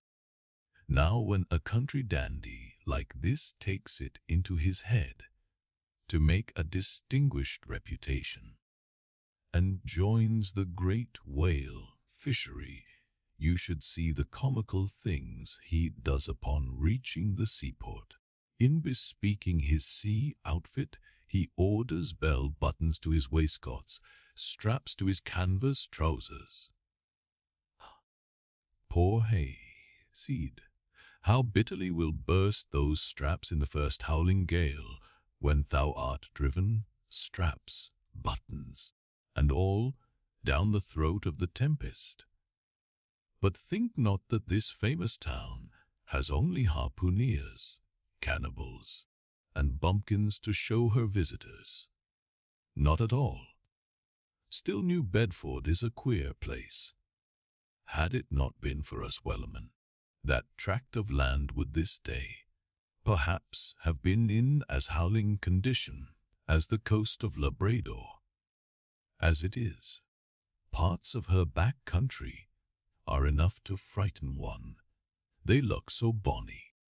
The town itself is perhaps the dearest place to live in all New England. It is a land of oil, true enough, but not like Canaan, a land also of corn and wine. The streets do not run with milk, nor in the spring time do they pave them with fresh eggs.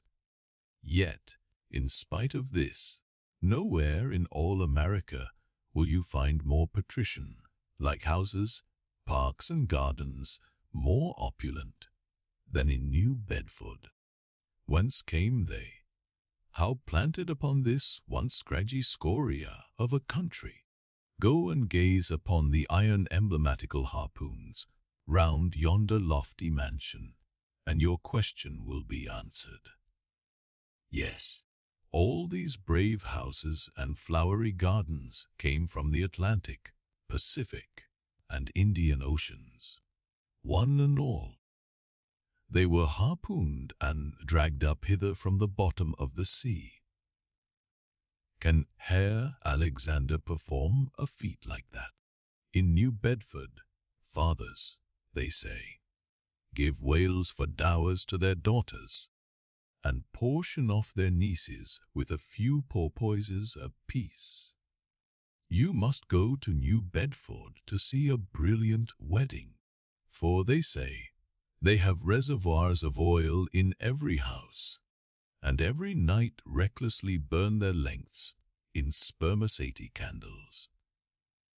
In summertime, the town is sweet to see, full of fine maples, long avenues of green and gold, and in August, high in air, the beautiful and bountiful horse, chestnuts, candelabra, wise, proffer the passer by their tapering outcones of congregated blossoms. So omnipotent is art, which in many a district of New Bedford has superinduced bright terraces of flowers upon the barren, refuse rocks thrown aside at creation's final day. And the women of New Bedford, they bloom like their own red roses. But roses only bloom in summer, whereas the fine carnation of their cheeks is perennial as sunlight in the seventh heavens. Elsewhere match that bloom of theirs ye cannot, save in Salem, where they tell me the young girls breathe such musk. Their sailor sweethearts smell them miles offshore, as though they were drawing nigh the odorous Moluccas, instead of the puritanic sands. Chapter 7. The Chapel. In this same New Bedford there stands a whaleman's shapale, and few are the moody fishermen, shortly bound for the Indian Ocean or Pacific, who fail to make a Sunday visit to the spot. I am sure that I did not. Returning from my first morning stroll, I again sallied out upon this special errand. The sky had changed from clear, sunny cold to driving sleet and mist. Wrapping myself in my shaggy jacket of the cloth called bearskin, I fought my way against the stubborn storm. Entering, I found a small scattered congregation of sailors, and sailors' wives and widows. A muffled silence reigned, only broken at times by the shrieks of the storm. Each silent worshipper seemed purposely sitting apart from the other, as if each silent grief were insular and incommunicable. The chaplain had not yet arrived. And there these silent islands of men and women sat steadfastly eyeing several marble tablets, with black borders, massoned into the wall on either side the pulpit. 3 of them ran something like the following, but I do not pretend to quote her.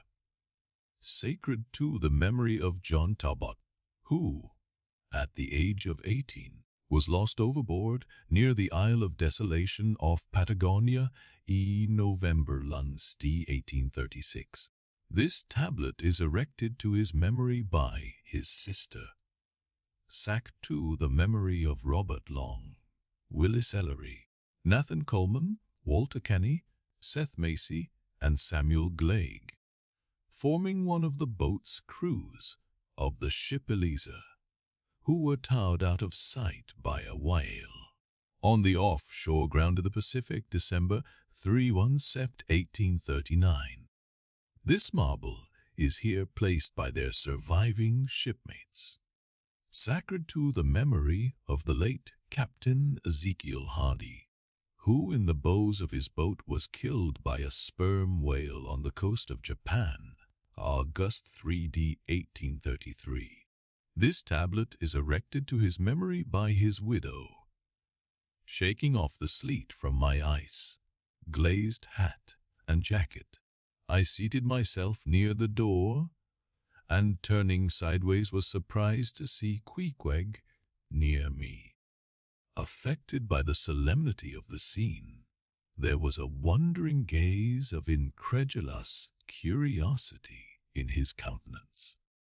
This savage was the only person present who seemed to notice my entrance, because he was the only one who could not read, and, therefore, was not reading those frigid inscriptions on the wall. Whether any of the relatives of the seamen, whose names appeared there, were now among the congregation, I knew not. But so many are the unrecorded accidents in the fishery, and so plainly did several women present wear the countenance, if not the trappings of some unceasing grief, that I feel sure that here before me were assembled those in whose unhealing hearts the sight of those bleak tablets sympathetically caused the old wounds to bleed afresh. Oh, ye whose dead lie buried beneath the green grass, who standing among flowers can say, Here, here lies my beloved. Ye know not the desolation that broods in bosoms like these, what bitter blanks in those black, bordered marbles which cover no ashes, what despair in those immovable inscriptions, what deadly voids and unbidden infidelities in the lines that seem to gnaw upon all faith, and refuse resurrections to the beings who have placelessly perished without a grave. As well might those tablets stand in the cave of Elephanta as here. In what census of living creatures the dead of mankind are included, why it is that a universal proverb says of them, that they tell no tales, though containing more secrets than the Goodwin Sands. How it is that to his name who yesterday departed for the other world, we prefix so significant and infidel a word, and yet do not thus entitle him. If he but embarks for the remotest Indies of this living earth, why the life insurance companies pay death, forfeitures upon immortals, in what eternal, unstirring paralysis, and deadly, hopeless trance, yet lies antique Adam who died 60 round centuries ago. How it is that we still refuse to be comforted for those who we nevertheless maintain are dwelling in unspeakable bliss.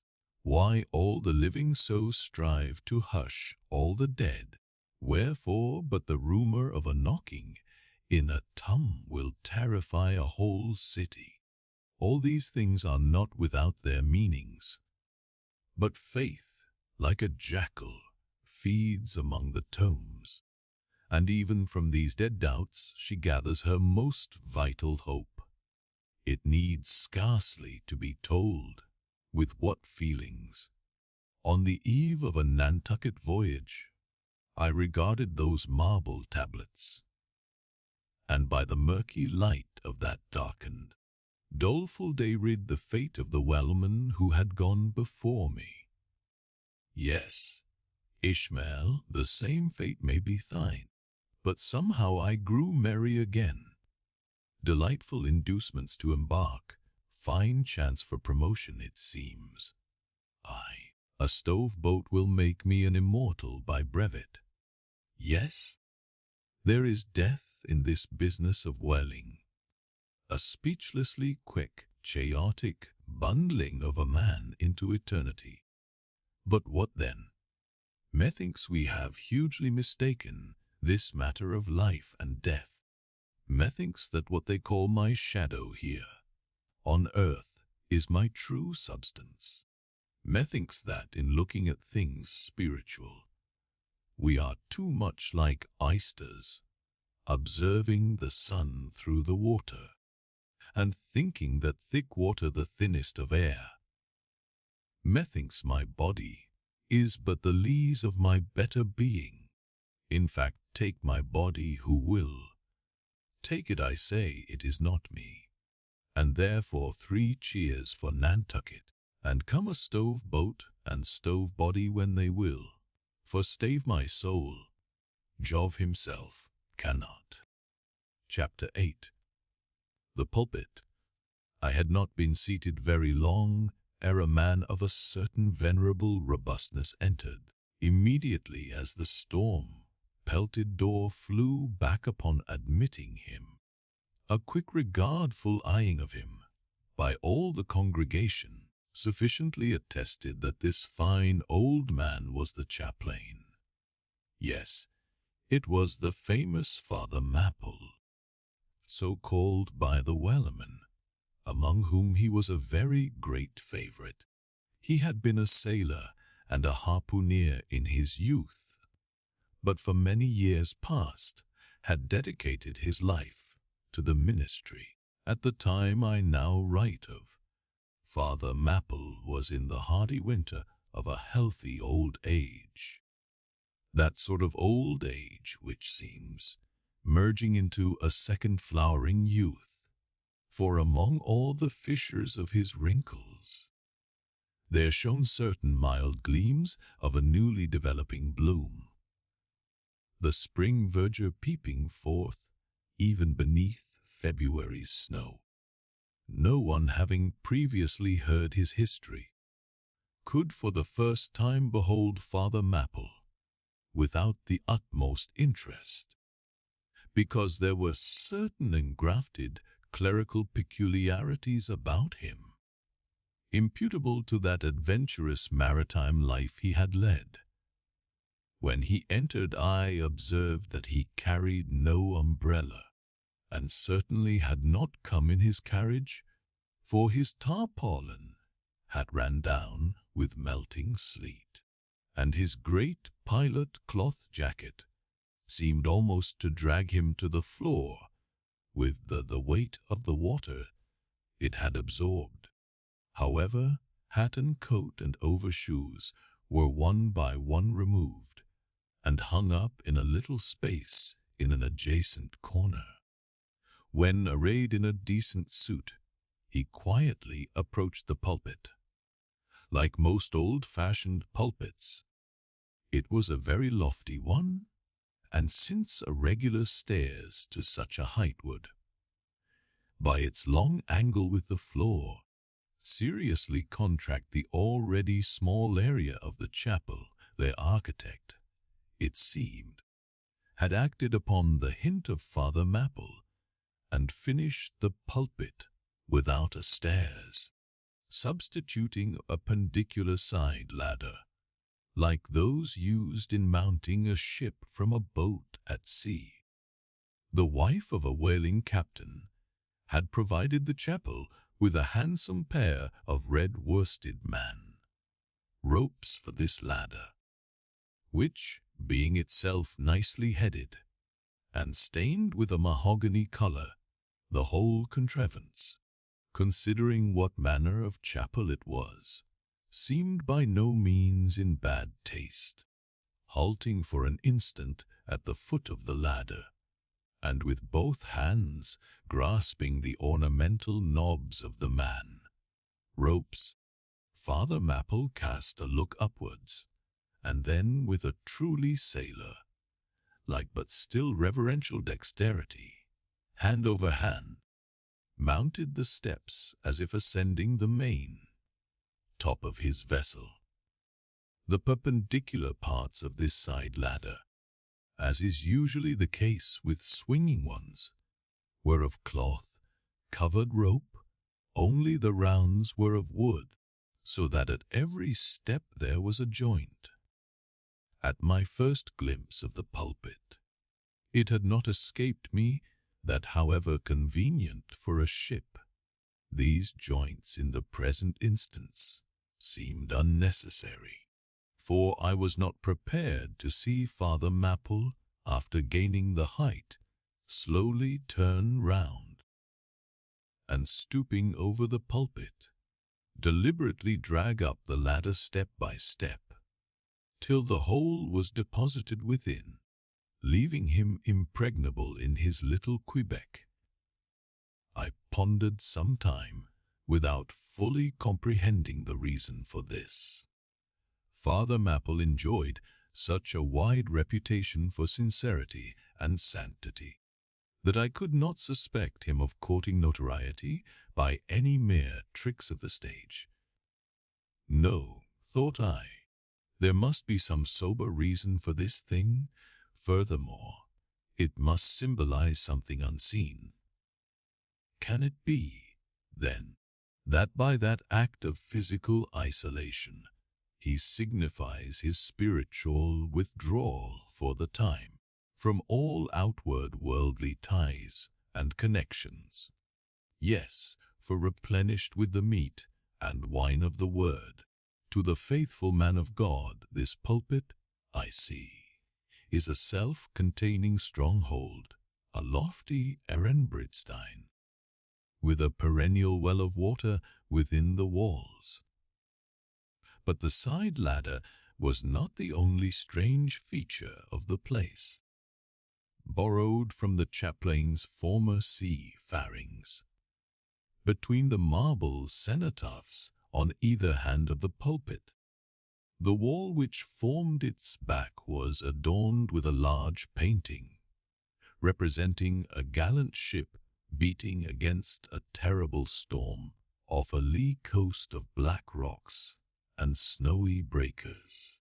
But high above the flying scud and dark, rolling clouds, there floated a little isle of sunlight, from which beamed forth an angel's face, and this bright face shed a distinct spot of radiance upon the ship's tossed deck, something like that silver plate now inserted into the Victory's plank where Nelson fell.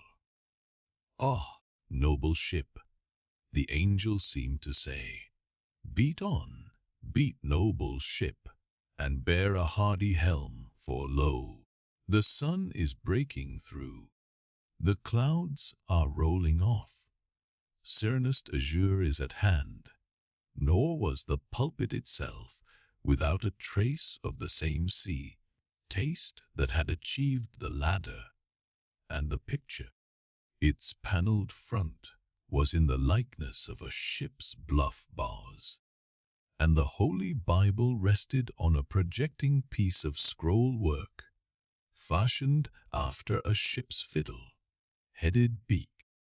What could be more full of meaning? For the pulpit is ever this earth's foremost part, All the rest comes in its rear. The pulpit leads the world.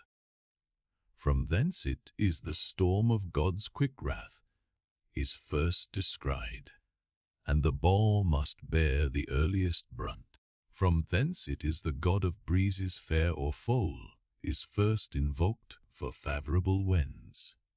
Yes, the world's a ship on its passage out, and not a voyage complete, and the pulpit is its prow. Chapter 9. The Sermon.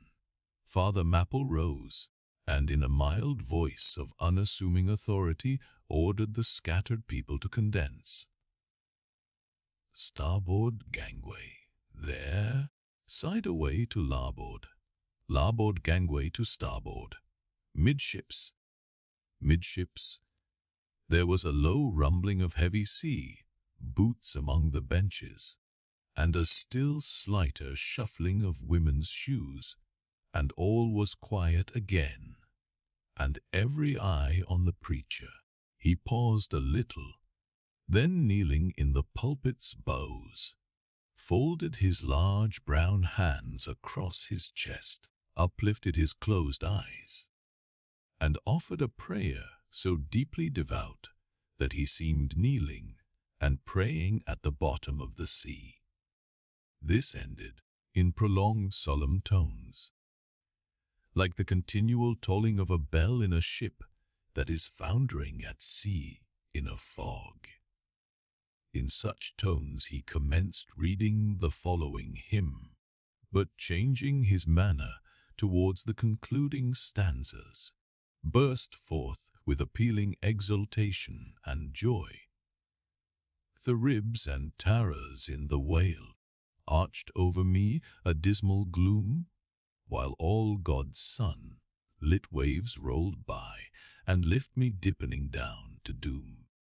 I saw the opening maw of hell, with endless pains and sorrows there, which none but they that feel can tell. Oh, I was plunging to despair. In black distress I called my God. When I could scarce believe him mine, he bowed his ear to my complaints. No more the whale did me confine. With speed he flew to my relief, as on a radiant dolphin borne, awful, yet bright, as lightning shone the face of my deliverer God. My song forever shall record that terrible, that joyful hour. I give the glory to my God, his all the mercy and the power. Nearly all joined in singing this hymn, which swelled high above the howling of the storm. A brief pause ensued. The preacher slowly turned over the leaves of the Bible, and at last, folding his hand down upon the proper page, said, "Beloved shipmates, clinch the last verse of the first chapter of Jonah. And God had prepared a great fish to swallow up Jonah." Shipmates, this book, containing only 4 chapters, 4 yarns, is one of the smallest strands in the mighty cable of the Scriptures. Yet what depths of the soul does Jonah's deep sealing sound? What a pregnant lesson to us is this prophet! What a noble thing is that canticle in the fish's belly! How billow-like and boisterously grand! We feel the floods surging over us. We sound with him to the kelpy bottom of the waters. Sea, weed, and all the slime of the sea is about us. But what is this lesson that the book of Jonah teaches? Shipmates, it is a 2-stranded lesson, a lesson to us all as sinful men, and a lesson to me as a pilot of the living God. As sinful men, it is a lesson to us all, because it is a story of the sin, hard-heartedness, suddenly awakened fears, the swift punishment, repentance, prayers, and finally the deliverance and joy of Jonah. as with all sinners among men, the sin of this son of Amittai was in his willful disobedience of the command of God. Never mind now what that command was, or how conveyed, which he found a hard command. But all the things that God would have us do are hard for us to do. Remember that. And hence he oftener commands us than endeavors to persuade. And if we obey God, we must disobey ourselves. And it is in this disobeying ourselves wherein the hardness of obeying God consists.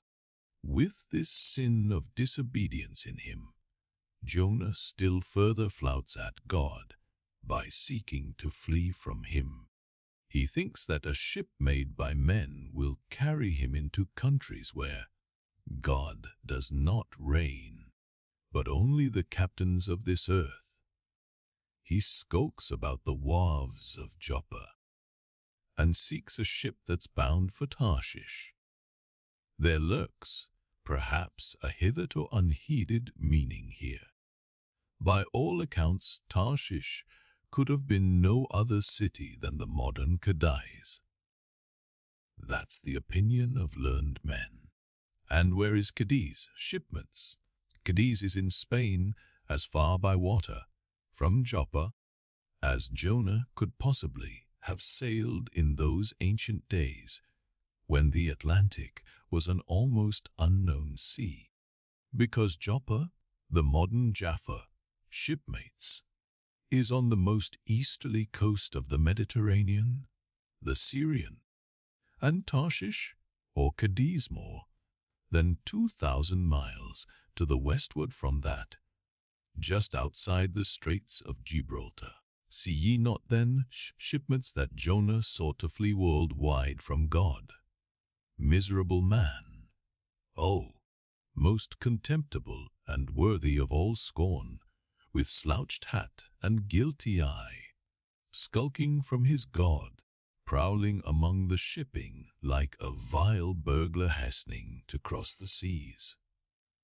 So disordered, self-condemning is his look, that had there been policemen in those days, Jonah, on the mere suspicion of something wrong, had been arrested ere he touched a deck. How plainly he's a fugitive. No baggage, not a hat, box, valise, or carpet bag. No friends accompany him to the wharf with their adiyaks. At last, after much dodging search, he finds the Tarshish ship receiving the last items of her cargo, and as he steps on board to see its captain in the cabin, all the sailors for the moment desist from hoisting in the goods to mark the stranger's evil eye. Jonah sees this, but in vain he tries to look all ease and confidence. In vain essays his wretched smile. Strong intuitions of the man assure the mariners he can be no innocent. In their gamesome but still serious way, one whispers to the other, "Jack, he's robbed a widow," or "Joe, do you mark him? He's a bigamist." Or, "Harry lad, I guess he's the adulterer that broke jail in old Gomorrah," or belike, "one of the missing murderers from Sodom."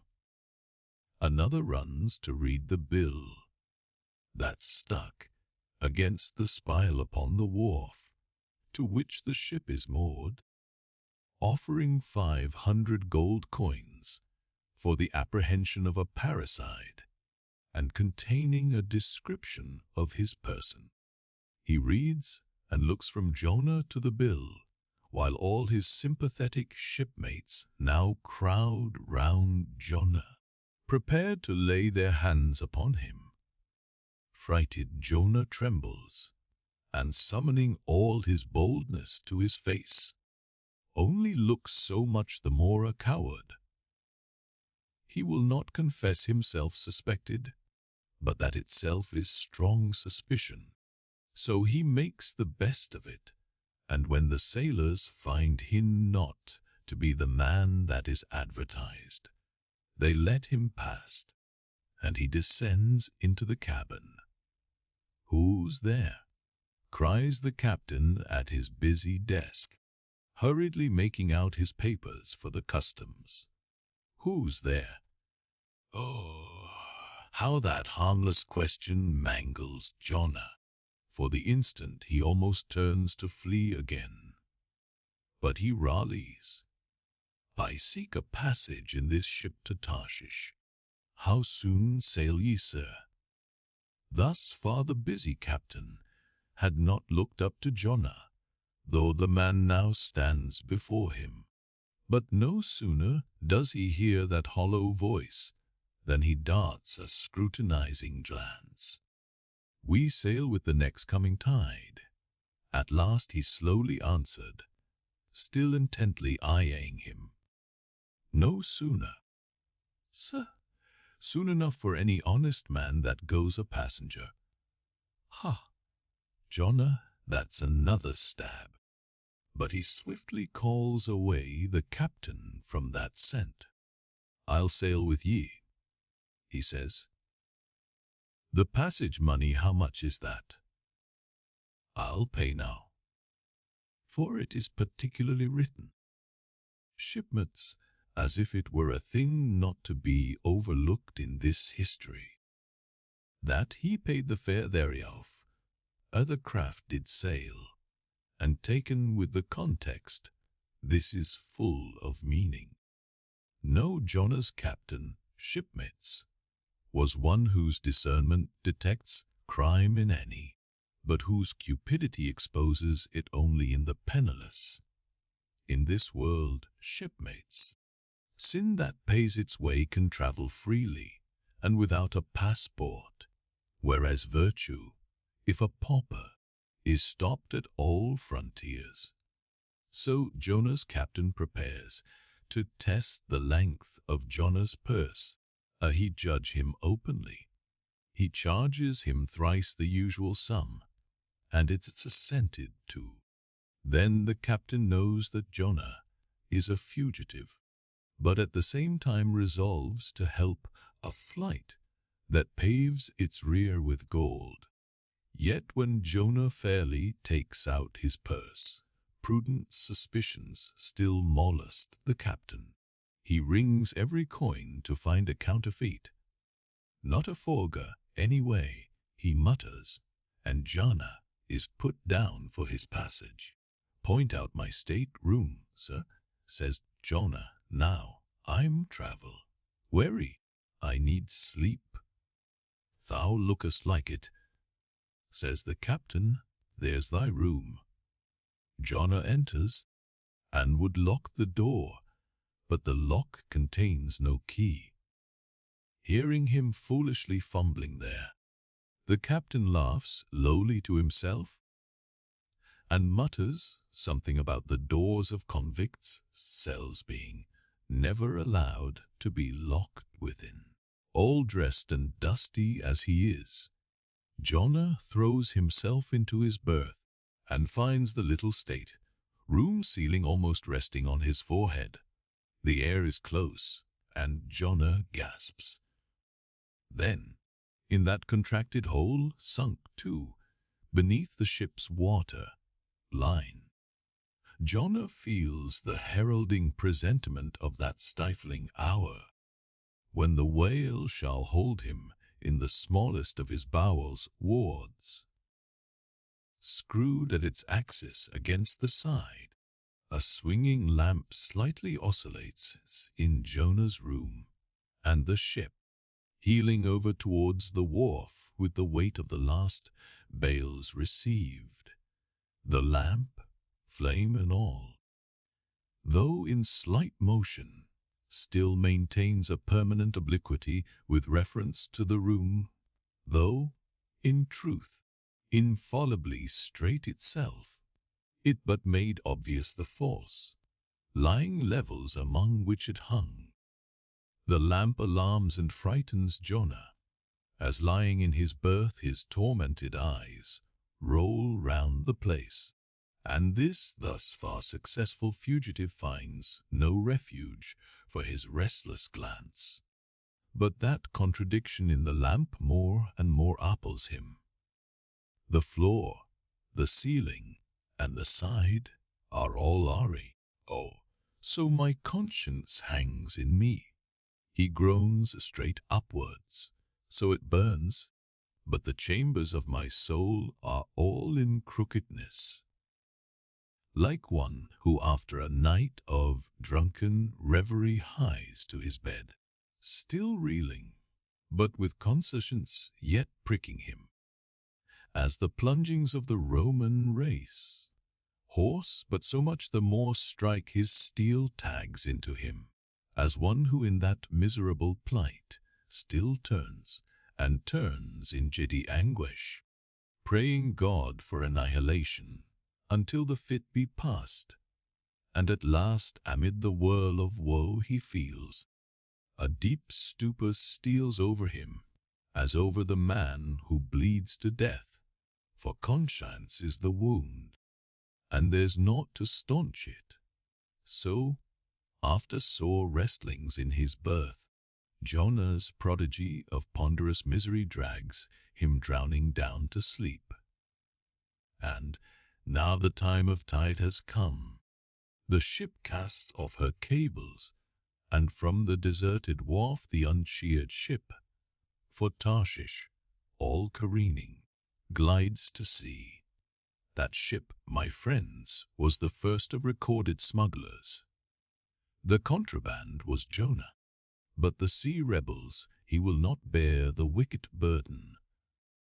A dreadful storm comes on.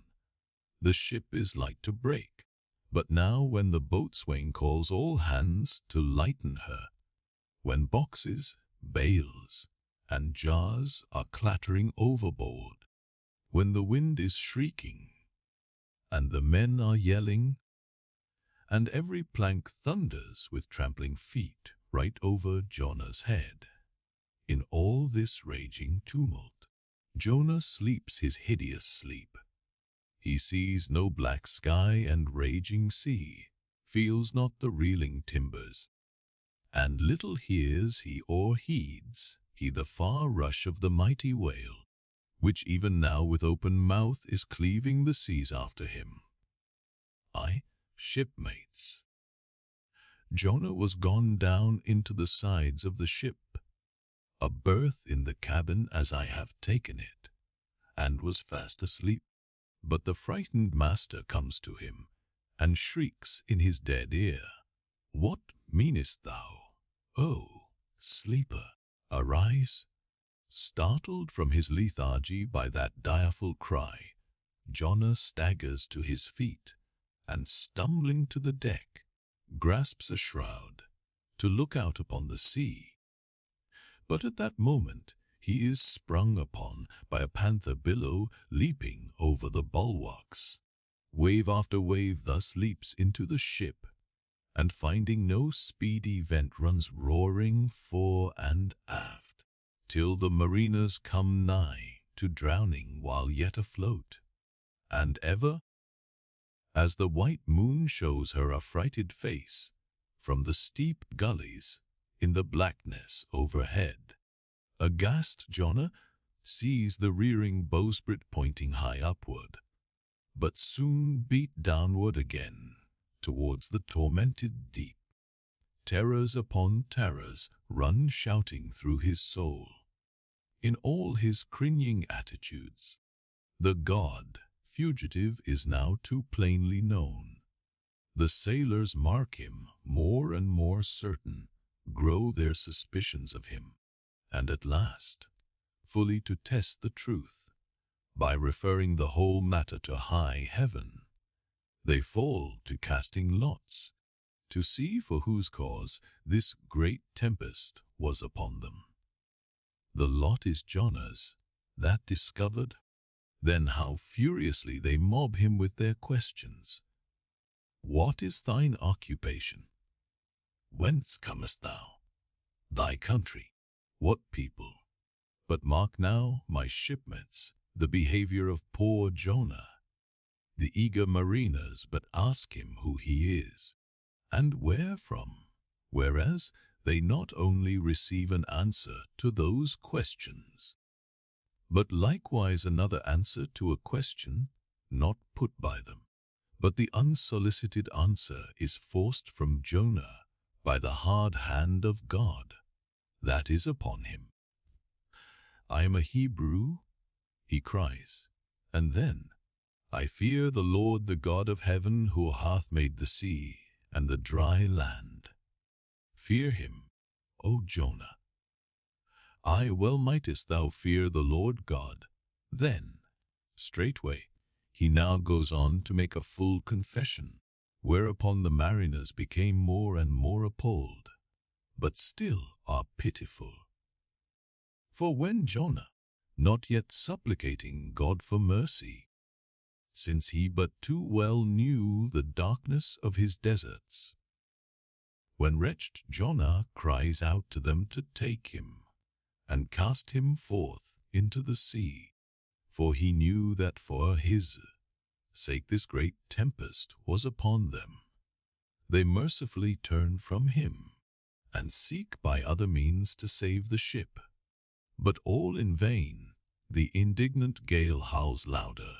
Then, with one hand raised invokingly to God, with the other doth unreluctantly lay hold of Jonah.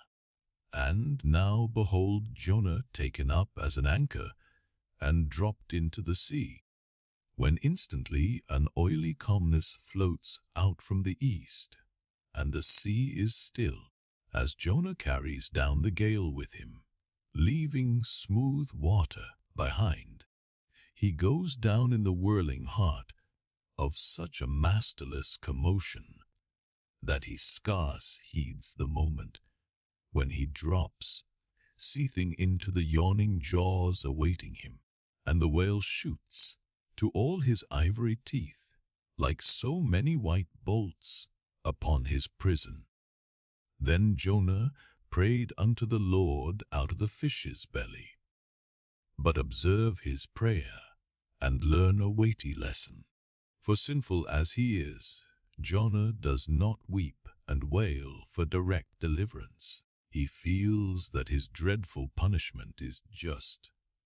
He leaves all his deliverance to God, contenting himself with this, that spite of all his pains and pangs, he will still look towards his holy temple, and here, shipmates, is true and faithful repentance, not clamorous for pardon, but grateful for punishment. And how pleasing to God was this conduct in Jonah, is shown in the eventual deliverance of him from the sea and the whale. Shipmates, I do not place Jonah before you to be copied for his sin, but I do place him before you as a model for repentance.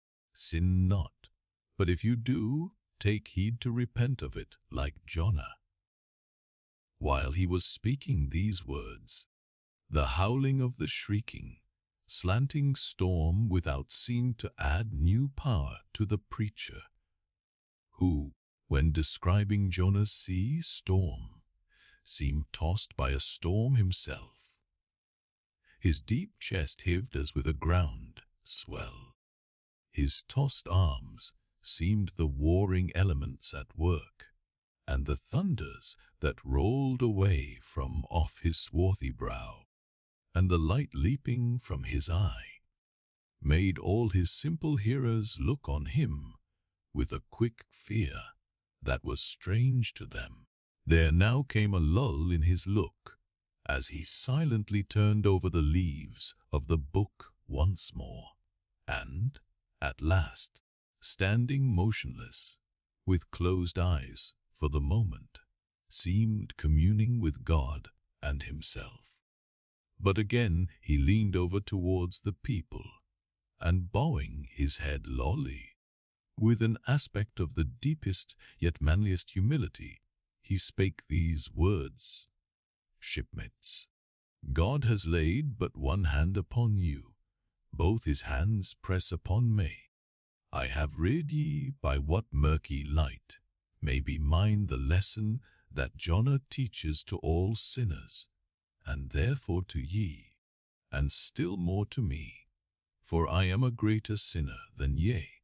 And now how gladly would I come down from this mast head and sit on the hatches there, where you sit, and listen as you listen, while some one of you reads that other and more awful lesson, which Jonah teaches to my, as a pilot of the living God, how being an anointed pilot prophet, or speaker of true things, and bidden by the Lord to sound those unwelcome truths in the ears of a wicked Nineveh, Jonah, appalled at the hostility he should raise, fled from his mission, and sought to escape his duty and his God by taking ship at Joppa.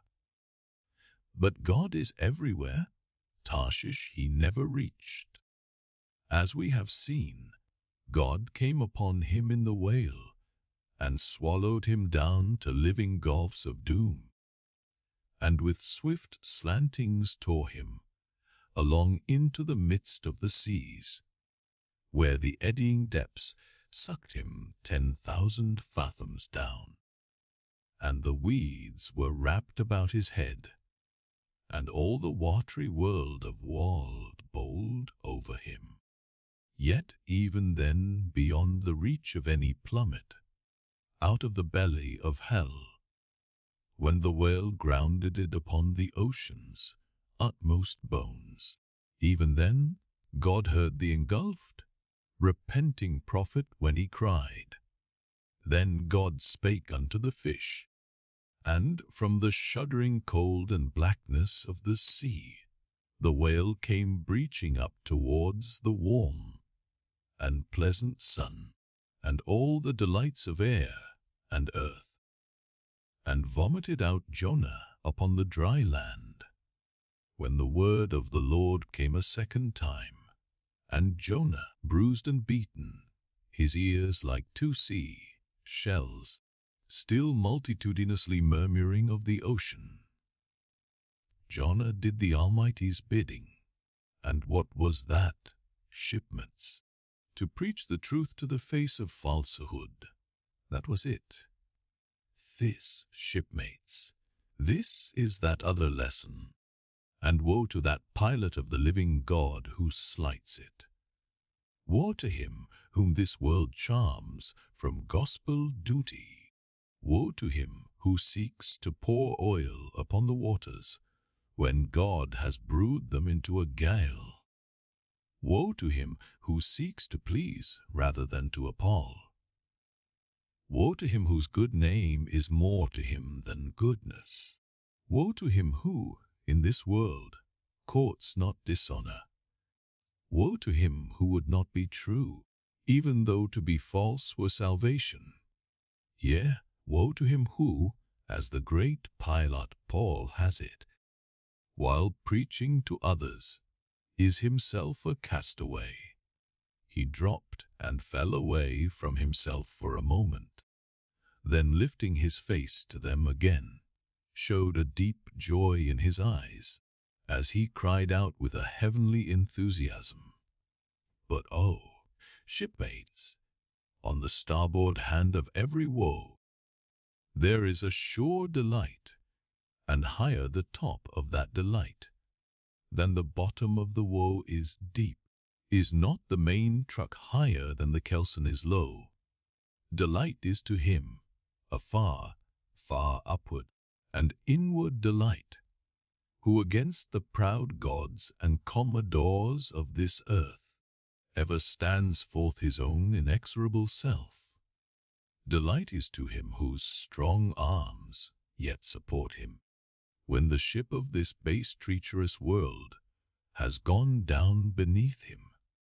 Delight is to him who gives no quarter in the truth, and kills, burns, and destroys all sin, though he pluck it out from under the robes of senators and judges. Delight, top gallant delight is to him who acknowledges no law or lord, but the Lord his God, and is only a patriot to heaven. Delight is to him, whom all the waves of the billows of the seas of the boisterous mob can never shake from this sure keel of the ages, and eternal delight and deliciousness will be his, who coming to lay him down can say with his final breath, O Father, chiefly known to me by thy rod, mortal or immortal, here I die. I have striven to be thine, more than to be this world's or mine own. Yet this is nothing. I leave eternity to thee. For what is man that he should live out the lifetime of his God? He said no more, but slowly waving a benediction, covered his face with his hands, and so remained kneeling, till all the people had departed, and he was left alone in the place. Chapter 10. A Bosom Friend.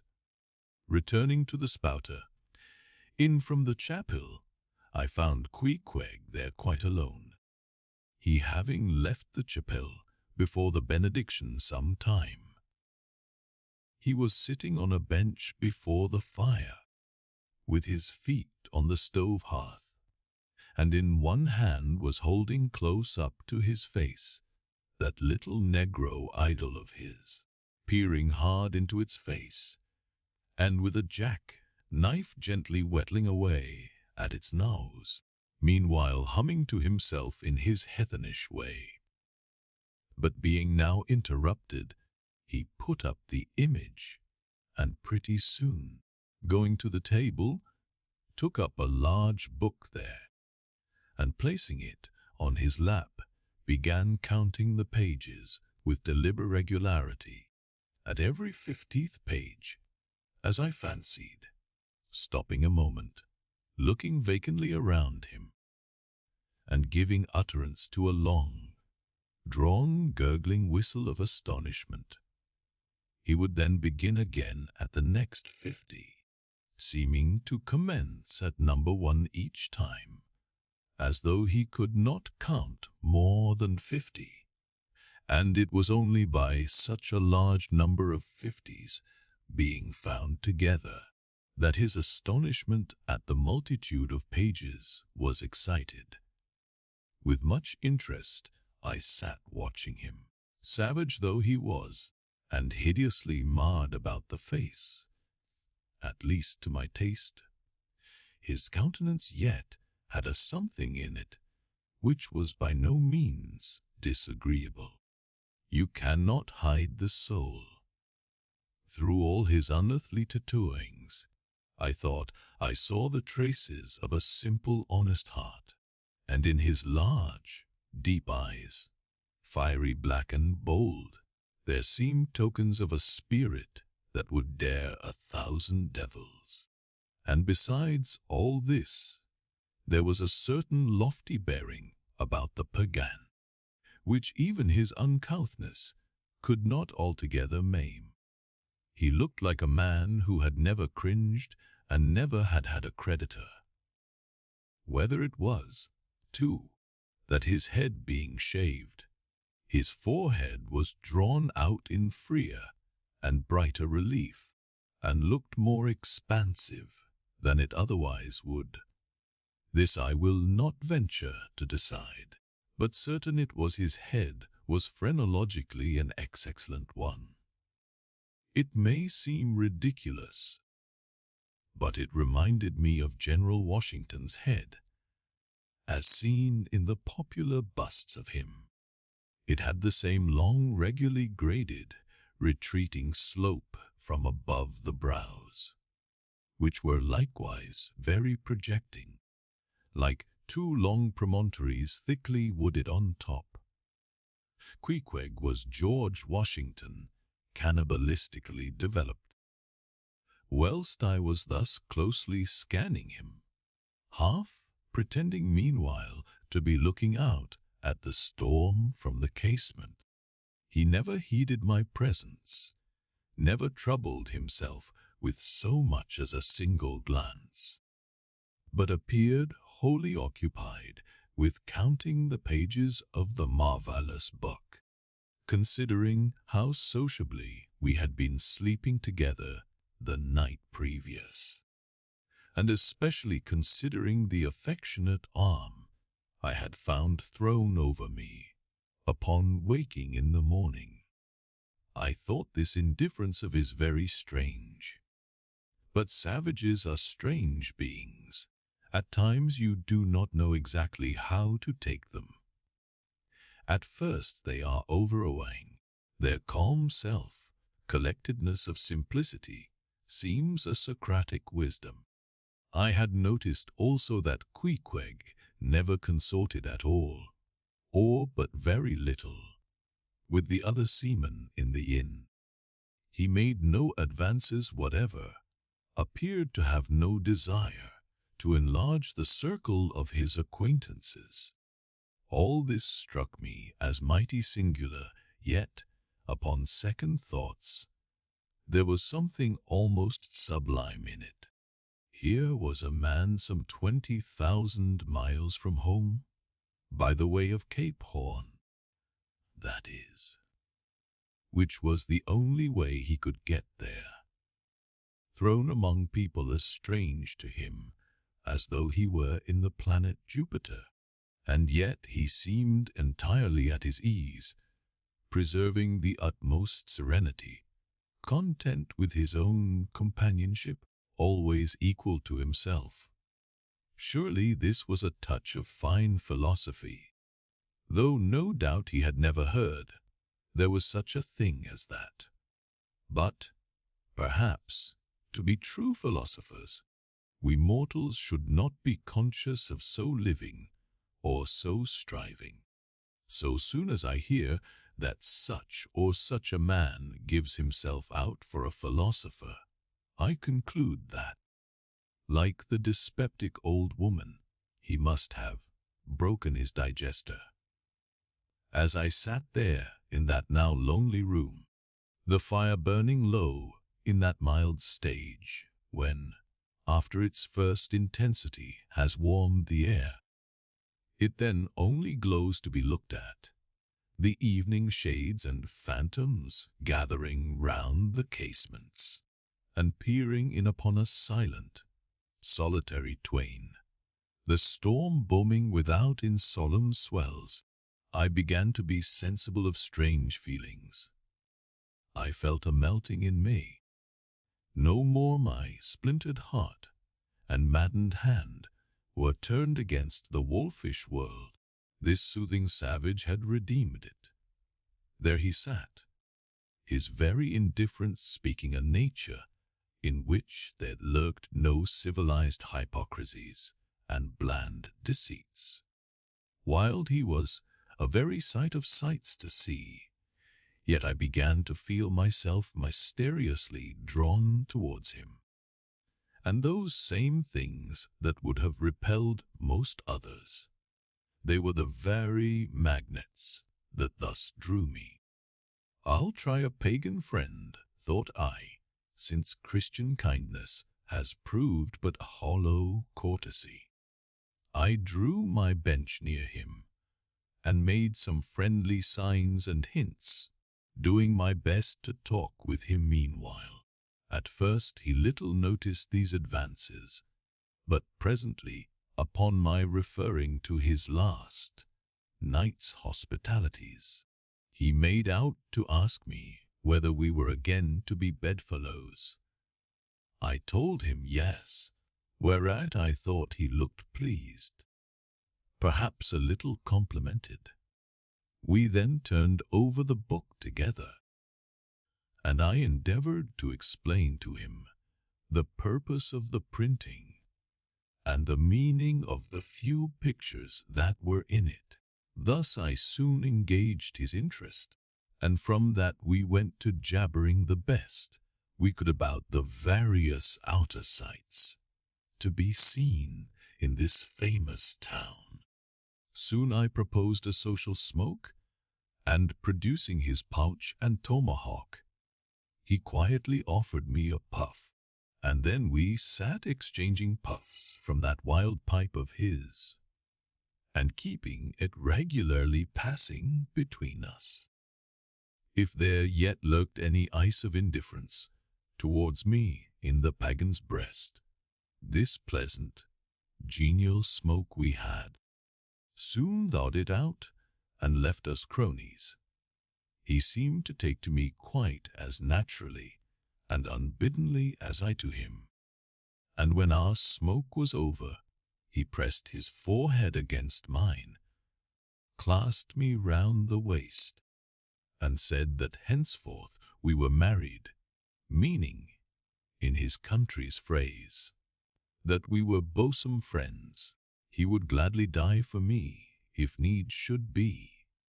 In a countryman, this sudden flame of friendship would have seemed far too premature, a thing to be much distrusted. But in this simple savage those old rules would not apply. After supper, and another social chat and smoke, we went to our room together. He made me a present of his embalmed head, took out his enormous tobacco wallet, and groping under the tobacco, drew out some $30 in silver, then spreading them on the table, and mechanically dividing them into 2 equal portions, pushed one of them towards me, and said it was mine. I was going to remonstrate, but he silenced me by pouring them into my trousers pockets. I let them stay. He then went about his evening prayers, took out his idol, and removed the paper fireboard. By certain signs and symptoms, I thought he seemed anxious for me to join him, but well knowing what was to follow, I deliberated a moment whether, in case he invited me, I would comply or otherwise. I was a good Christian, born and bred in the bosom of the infallible Presbyterian Church. How then could I unite with this wild idolater in worshipping his piece of wood? But what is worship? Thought I, do you suppose now, Ishmael, that the magnanimous God of heaven and earth, pagans and all included, can possibly be jealous of an insignificant bit of black wood? Impossible. But what is worship? To do the will of God. That is worship. And what is the will of God? To do to my fellow man what I would have my fellow man to do to me. That is the will of God. Now, Queequeg is my fellow man, and what do I wish that this Queequeg would do to me? Why, unite with me in my particular Presbyterian form of worship. Consequently, I must then unite with him in his, ergo, I must turn idolater. So I kindled the shavings, helped prop up the innocent little idol, offered him burnt biscuit with Queequeg, salamed before him twice or thrice, kissed his nose, and that done, we undressed and went to bed, at peace with our own consciences and all the world. But we did not go to sleep without some little chat. How it is I know not, but there is no place like a bed for confidential disclosures between friends. Man and wife, they say, they're open the very bottom of their souls to each other, and some old couples often lie and chat over old times till nearly morning. Thus, then, in our heart's honeymoon, lay I and Queequeg a cosy, loving pair. Chapter 11. Nightgown. We had lain thus in bed, chatting and napping at short intervals, and Queequeg now and then affectionately throwing his brown, tattooed legs over mine, and then drawing them back. So entirely sociable and free and easy were we, when at last, by reason of our confabulations, what little nappishness remained in us altogether departed, and we felt like getting up again, though day break was yet some way down the future. Yes, we became very wakeful, so much so that our recumbent position began to grow wearisome, and by little and little we found ourselves sitting up, the clothes well tucked around us, leaning against the head, bored with our 4 knees drawn up close together, and our 2 noses bending over them, as if our kneepins were warming pans. We felt very nice and snug, the more so since it was so chilly out of doors, indeed out of bed clothes too, seeing that there was no fire in the room. The more so, I say, because truly to enjoy bodily warmth, some small part of you must be cold, for there is no quality in this world that is not what it is merely by contrast. Nothing exists in itself. If you flatter yourself that you are all over comfortable, and have been so a long time, then you cannot be said to be comfortable any more. But if, like Queequeg and me in the bed, the tip of your nose or the crown of your head be slightly chilled, why then, indeed, in the general consciousness you feel most delightfully and unmistakably warm. For this reason a sleeping apartment should never be furnished with a fire, which is one of the luxurious discomforts of the rich. For the height of this sort of deliciousness is to have nothing but the blanket between you and your snugness and the cold of the outer air. Then there you lie like the one warm spark in the heart of an Arctic crystal. We had been sitting in this crouching manner for some time, when all at once I thought I would open my eyes, for when between sheets, whether by day or by night, and whether asleep or awake, I have a way of always keeping my eyes shut, in order the more to concentrate the snugness of being in bed, because no man can ever feel his own identity aright except his eyes be closed, as if darkness were indeed the proper element of our essences, though light be more congenial to our clayey part. Upon opening my eyes then, and coming out of my own pleasant and self-created darkness into the imposed and coarse outer gloom of the unilluminated 12 o'clock at night, I experienced a disagreeable revulsion, nor did I at all object to the hint from Queequeg that perhaps it were best to strike a light, seeing that we were so wide awake, and besides he felt a strong desire to have a few quiet puffs from his tomahawk. Be it said, that though I had felt such a strong repugnance to his smoking in the bed the night before, yet see how elastic our stiff prejudices grow when love once comes to bend them. For now I liked nothing better than to have Queequeg smoking by me, even in bed, because he seemed to be full of such serene household joy then. I no more felt unduly concerned for the landlord's policy of insurance. I was only alive to the condensed confidential comfortableness of sharing a pipe and a blanket with a real friend.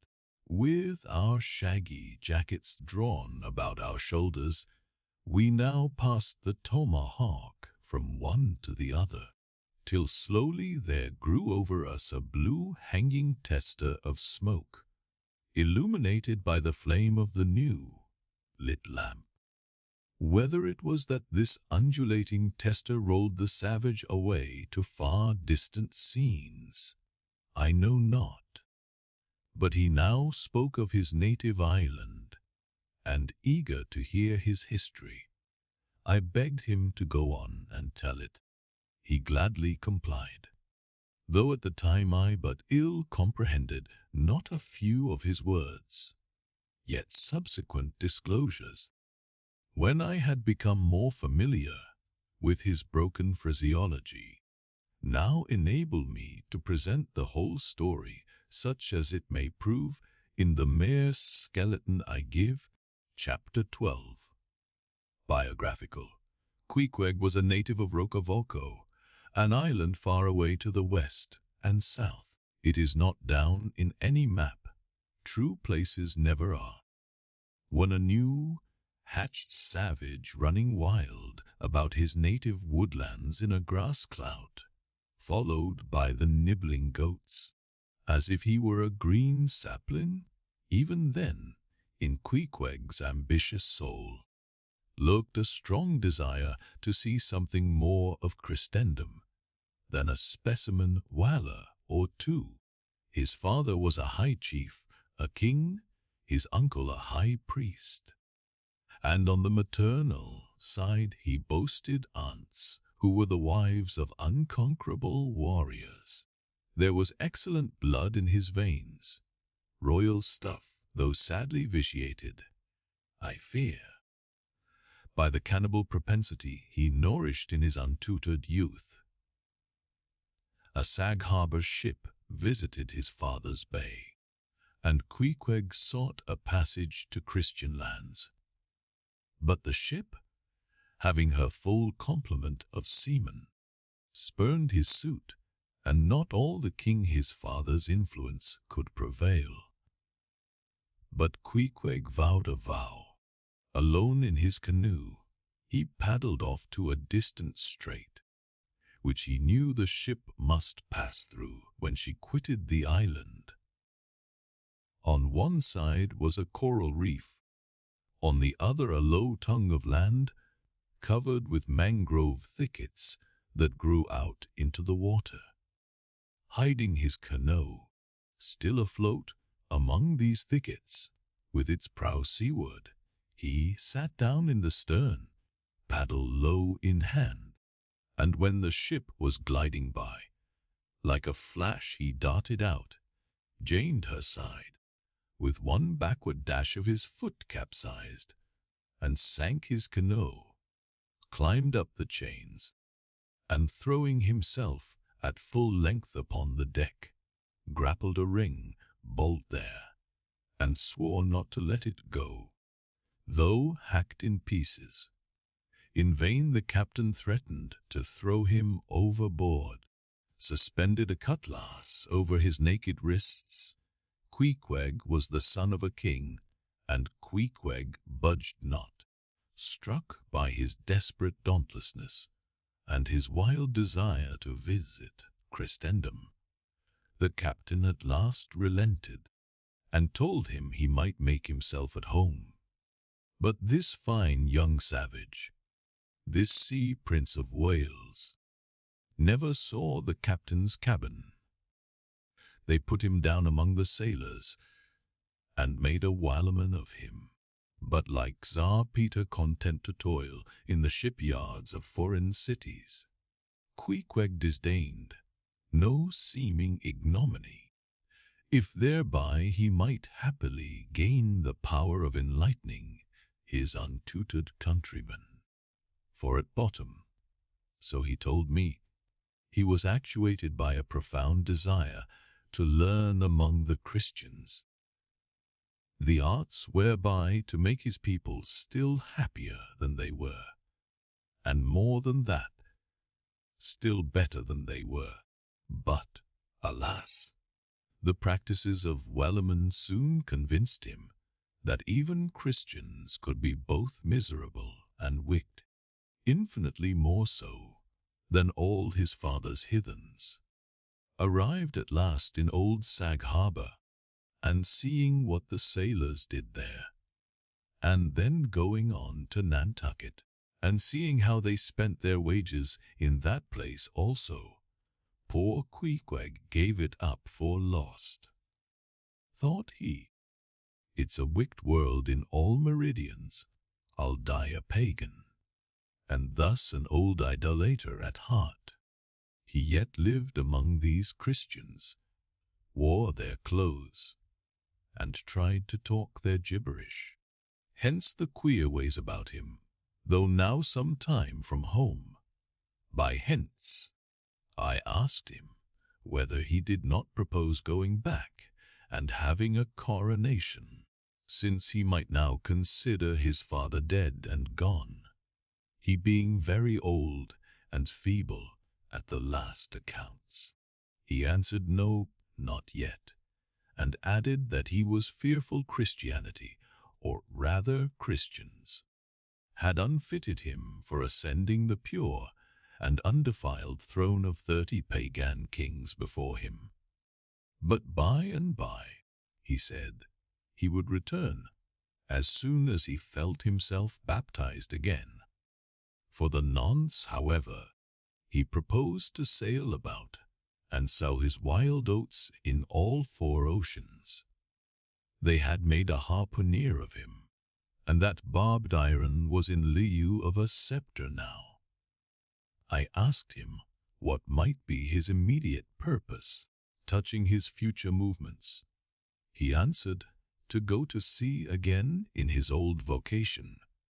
Upon this, I told him that Welling was my own design, and informed him of my intention to sail out of Nantucket as being the most promising port for an adventurous whaleman to embark from.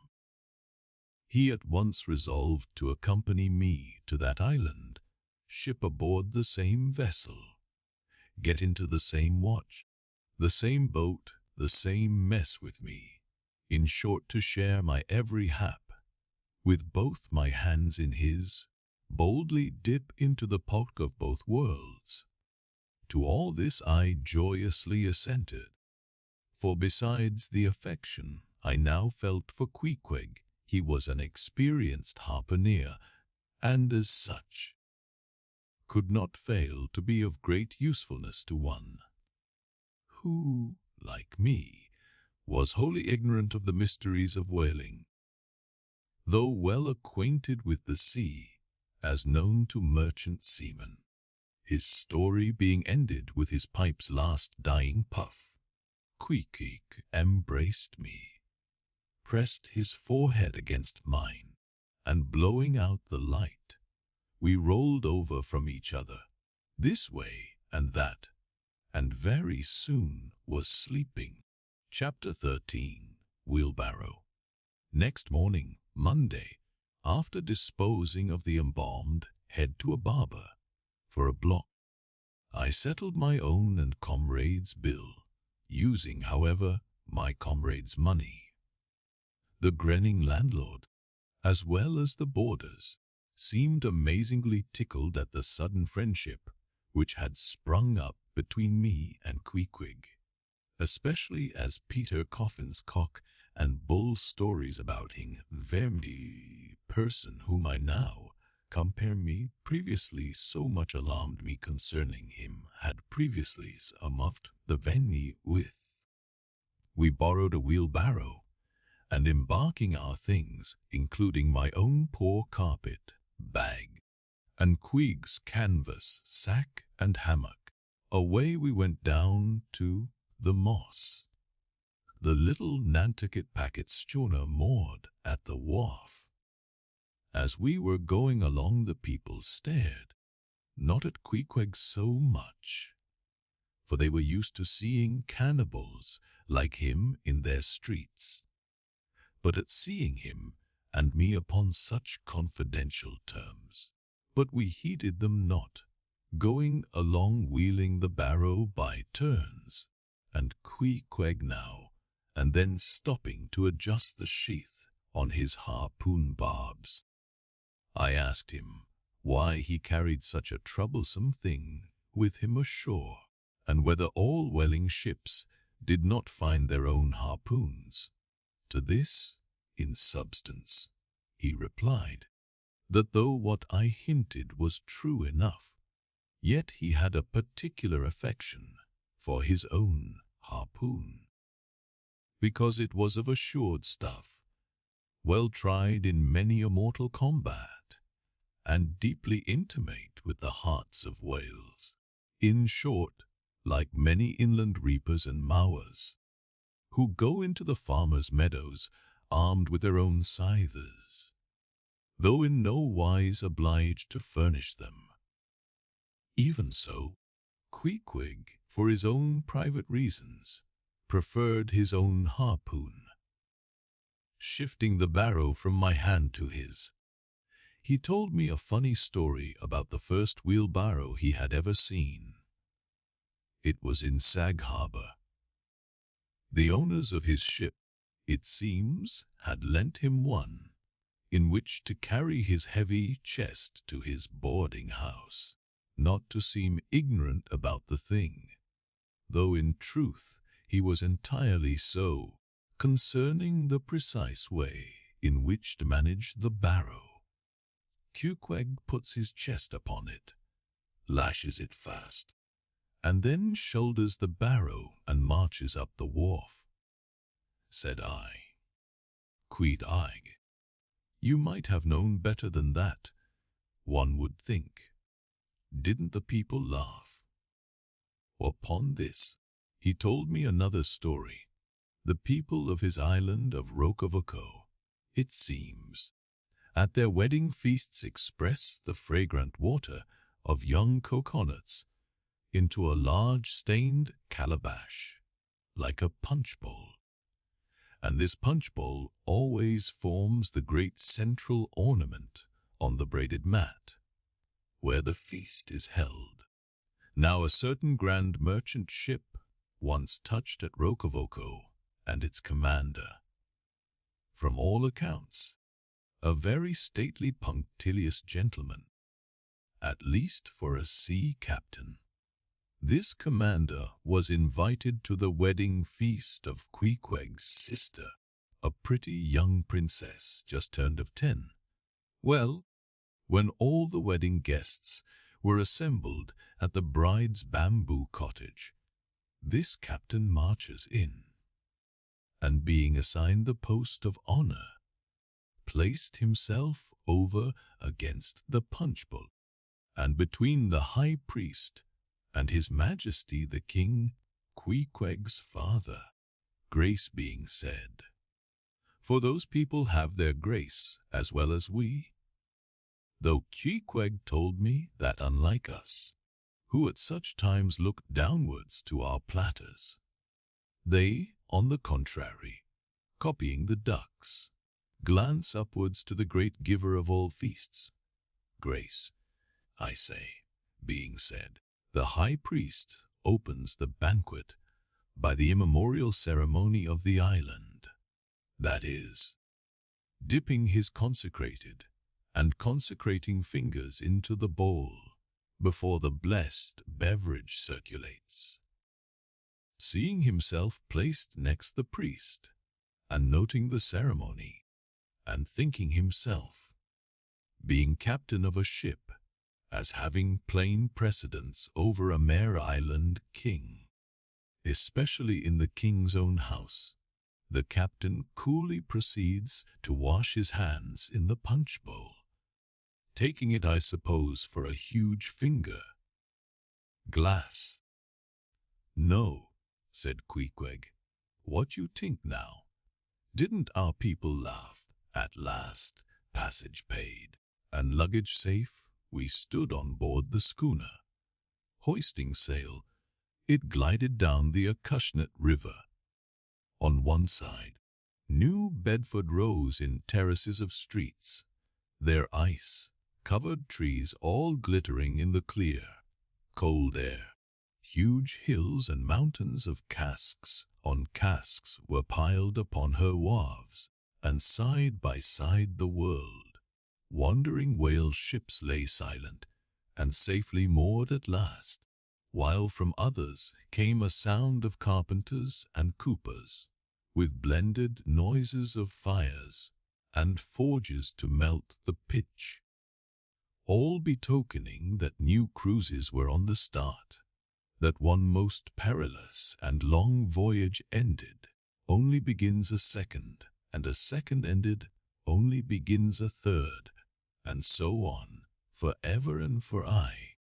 Such is the endlessness, yea, the intolerableness of all earthly effort. Gaining the more open water, the bracing breeze waxed fresh, the little moss tossed the quick foam from her bows, as a young colt his snortings. How I snuffed that Tartar air! How I spurned that turnpike earth, that common highway all overdented with the marks of slavish heels and hoofs, and turned me to admire the magnanimity of the sea, which will permit no records. At the same fountain, Queequeg seemed to drink and reel with me. His dusky nostrils swelled apart. He showed his filed and pointed teeth. On we flew, and our offing gained. The moss did homage to the blast, ducked and dived her bows as a slave before the Sultan. Sideways leaning, we sideways darted, every ropion tingling like a wire, the two tall masts buckling like Indian canes in land tornadoes.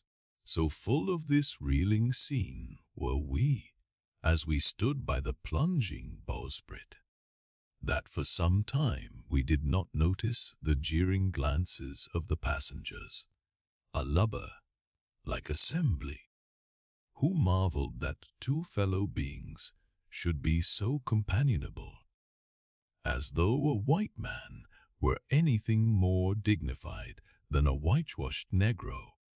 But there were some boobies and bumpkins there, who, by their intense grayness, must have come from the heart and center of all verdure. Queequeg caught one of these young saplings, mimicking him behind his back. I thought the bumpkin's hour of doom was come. Dropping his harpoon, the brawny savage caught him in his arms, and by an almost miraculous dexterity and strength, sent him high up bodily into the air. Then slightly tapping his stern in mid-somerset, the fellow landed with bursting lungs upon his feet, while Queequeg, turning his back upon him, lighted his tomahawk pipe and passed it to me for a puff. "Captain! Captain!" yelled the bumpkin, running towards that officer. "Captain, Captain, here's the devil bomb." "Hello, are you, sir?" cried the captain, a gaunt rib of the sea, stalking up to Queequeg. "What in thunder do you mean by that? Don't you know you might have killed that chap?" "What him say?" said Queequeg, as he mildly turned to me. "He say," said I, "that you came near killee that man there," pointing to the still shivering greenhorn. "Killee," cried Queequeg, twisting his tattooed face into an unearthly expression of disdain. "Him bavy small fish Queequeg no kill so small fish Queequeg kill big whale."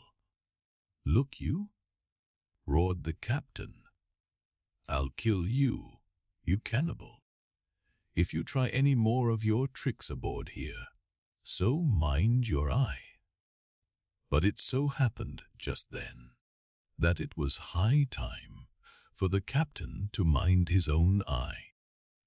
The prodigious strain upon the main sail had parted the weather sheet, and the tremendous boom was now flying from side to side, completely sweeping the entire after part of the deck. The poor fellow whom Queequeg had handled so roughly was swept overboard. All hands were in a panic, and to attempt snatching at the boom to stay it seemed madness. It flew from right to left and back again, almost in one ticking of a watch, and every instant seemed on the point of snapping into splinters. Nothing was done, and nothing seemed capable of being done. Those on deck rushed towards the bars, and stood eyeing the boom as if it were the lower jaw, an exasperated whale. In the midst of this consternation, Queequeg dropped deftly to his knees, and crawling under the path of the boom, whipped hold of a rope, secured one end to the bulwarks, and then flinging the other like a lasso, caught it round the boom as it swept over his head, and at the next jerk, the spar was that way trapped, and all was safe. The schooner was run into the wind, and while the hands were clearing away the stern boat, Queequeg, stripped to the waist, darted from the side with a long living arc of a leap. For 3 minutes or more he was seen swimming like a dog, throwing his long arms straight out before him, and by turns revealing his brawny shoulders through the freezing foam. I looked at the grand and glorious fellow, but saw no one to be saved. The greenhorn had gone down, shooting himself perpendicularly from the water. Queequeg now took an instant's glance around him, and seeming to see just how matters were, dived down and disappeared. A few minutes more, and he rose again, one arm still striking out, and with the other dragging a lifeless form. The boat soon picked them up. The poor bumpkin was restored. All hands voted Queequeg a noble trump. The captain begged his pardon. From that hour I clove to Queek like a barnacle, till poor Queequeg took his last long dive. Was there ever such unconsciousness? He did not seem to think that he at all deserved a medal from the humane and magnanimous societies. He only asked for water, fresh water, something to wipe the brine off. That done, he put on dry clothes, lighted his pipe, and leaning against the bulwarks, and mildly eyeing those around him, seemed to be saying to himself, "It's a mutual, joint stock world in all meridians. We cannibals must help these Christians." Chapter 14. Nantucket. Nothing more happened on the passage worthy the mentioning, so after a fine run, we safely arrived in Nantucket. Nantucket. Take out your map and look at it. See what a real corner of the world it occupies, how it stands there, away off shore, more lonely than the Eddystone Lighthouse. Look at it, a mere hillock and elbow of sand, all beach, without a background. There is more sand there than you would use in 20 years as a substitute for blotting paper. Some gamesome whites will tell you that they have to plant weeds there.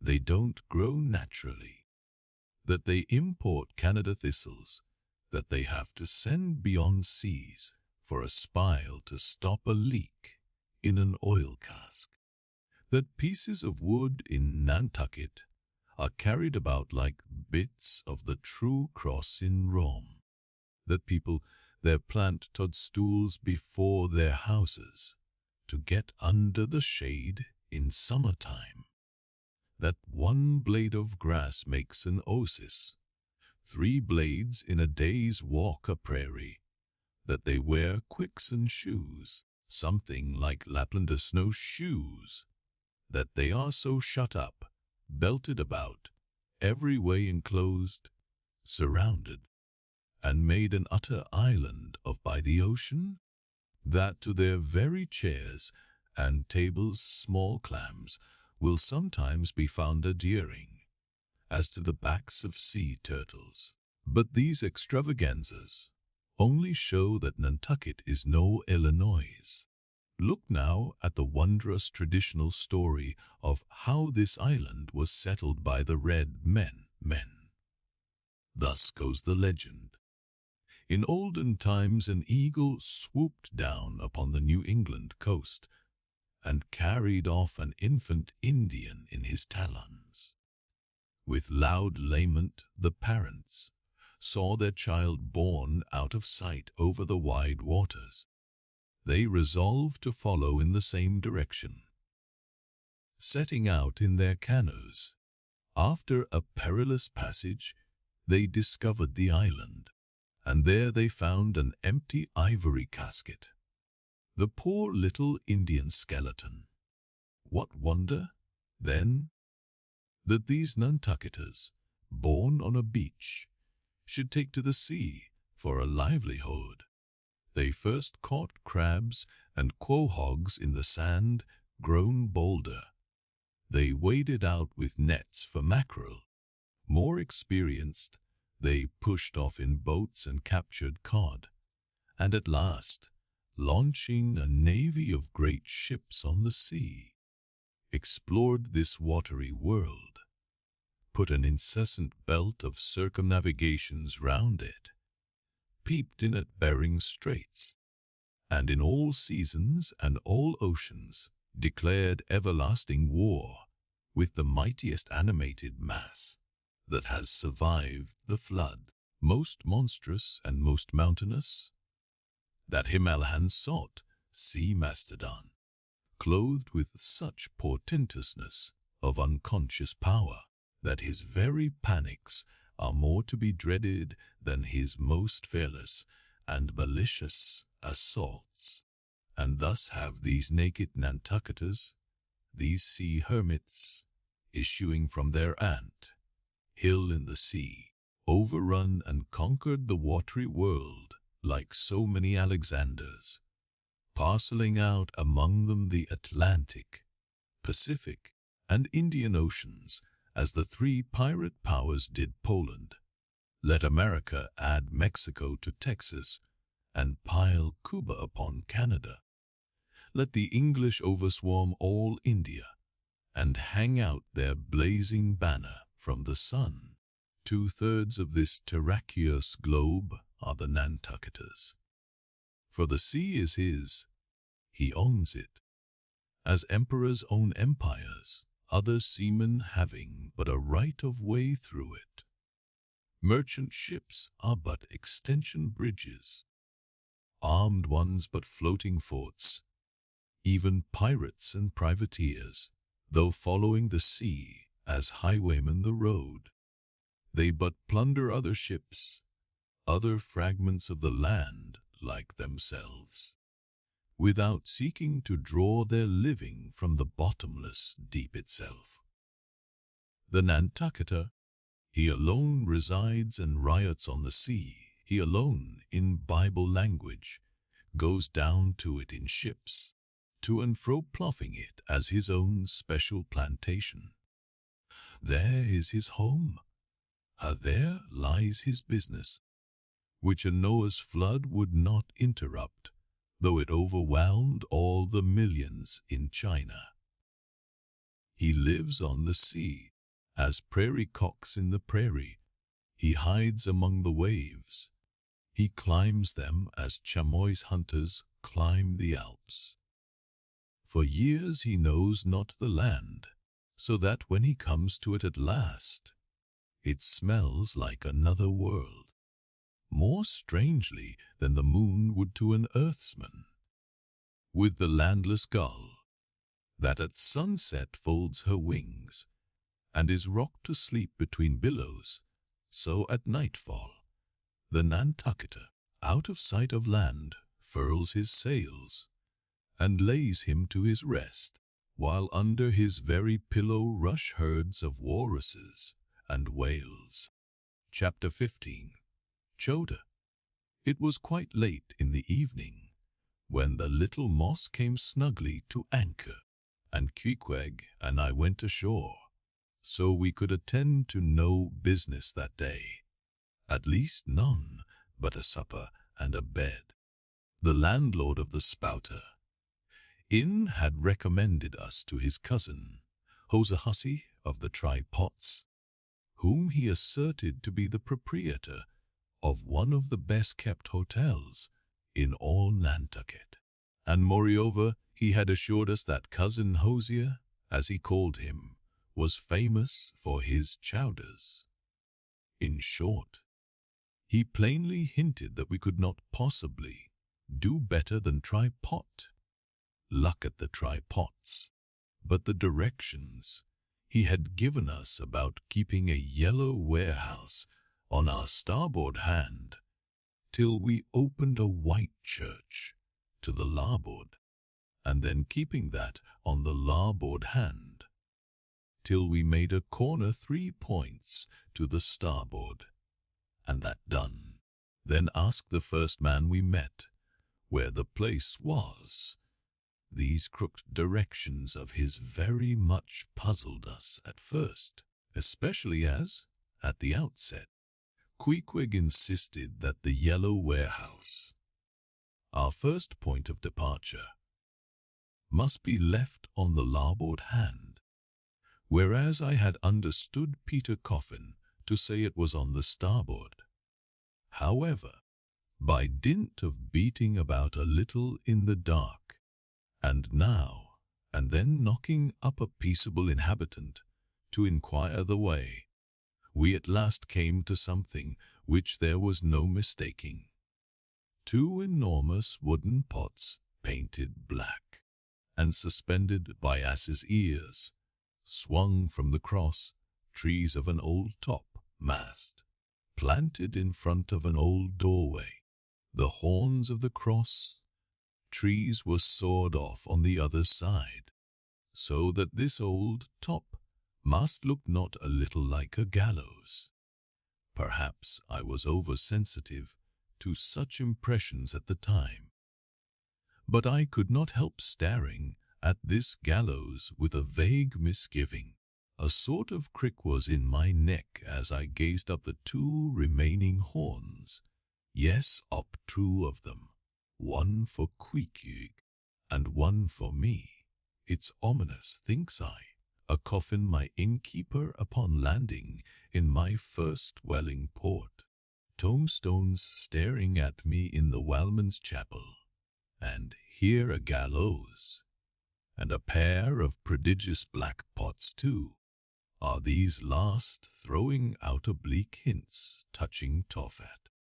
I was called from these reflections by the sight of a freckled woman with yellow hair and a yellow gown, standing in the porch of the inn, under a dull red lamp swinging there, that looked much like an injured eye, and carrying on a brisk scolding with a man in a purple woolen shirt. "Jet along with ye," said she to the man, "or I'll be combing ye." "Come on, Queequeg," said I, "right. There's Mrs. Hussey." And so it turned out, Mr. Hosea Hussey being from home, but leaving Mrs. Hussey entirely competent to attend to all his affairs. Upon making known our desires for a supper and a bed, Mrs.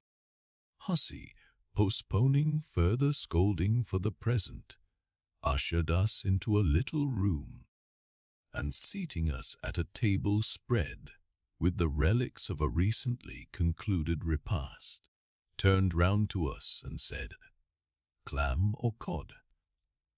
"What's that about cods, ma'am?" said I, with much politeness.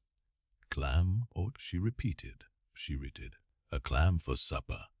A cold clam, is that what you mean, Mrs. Hussey?" says I.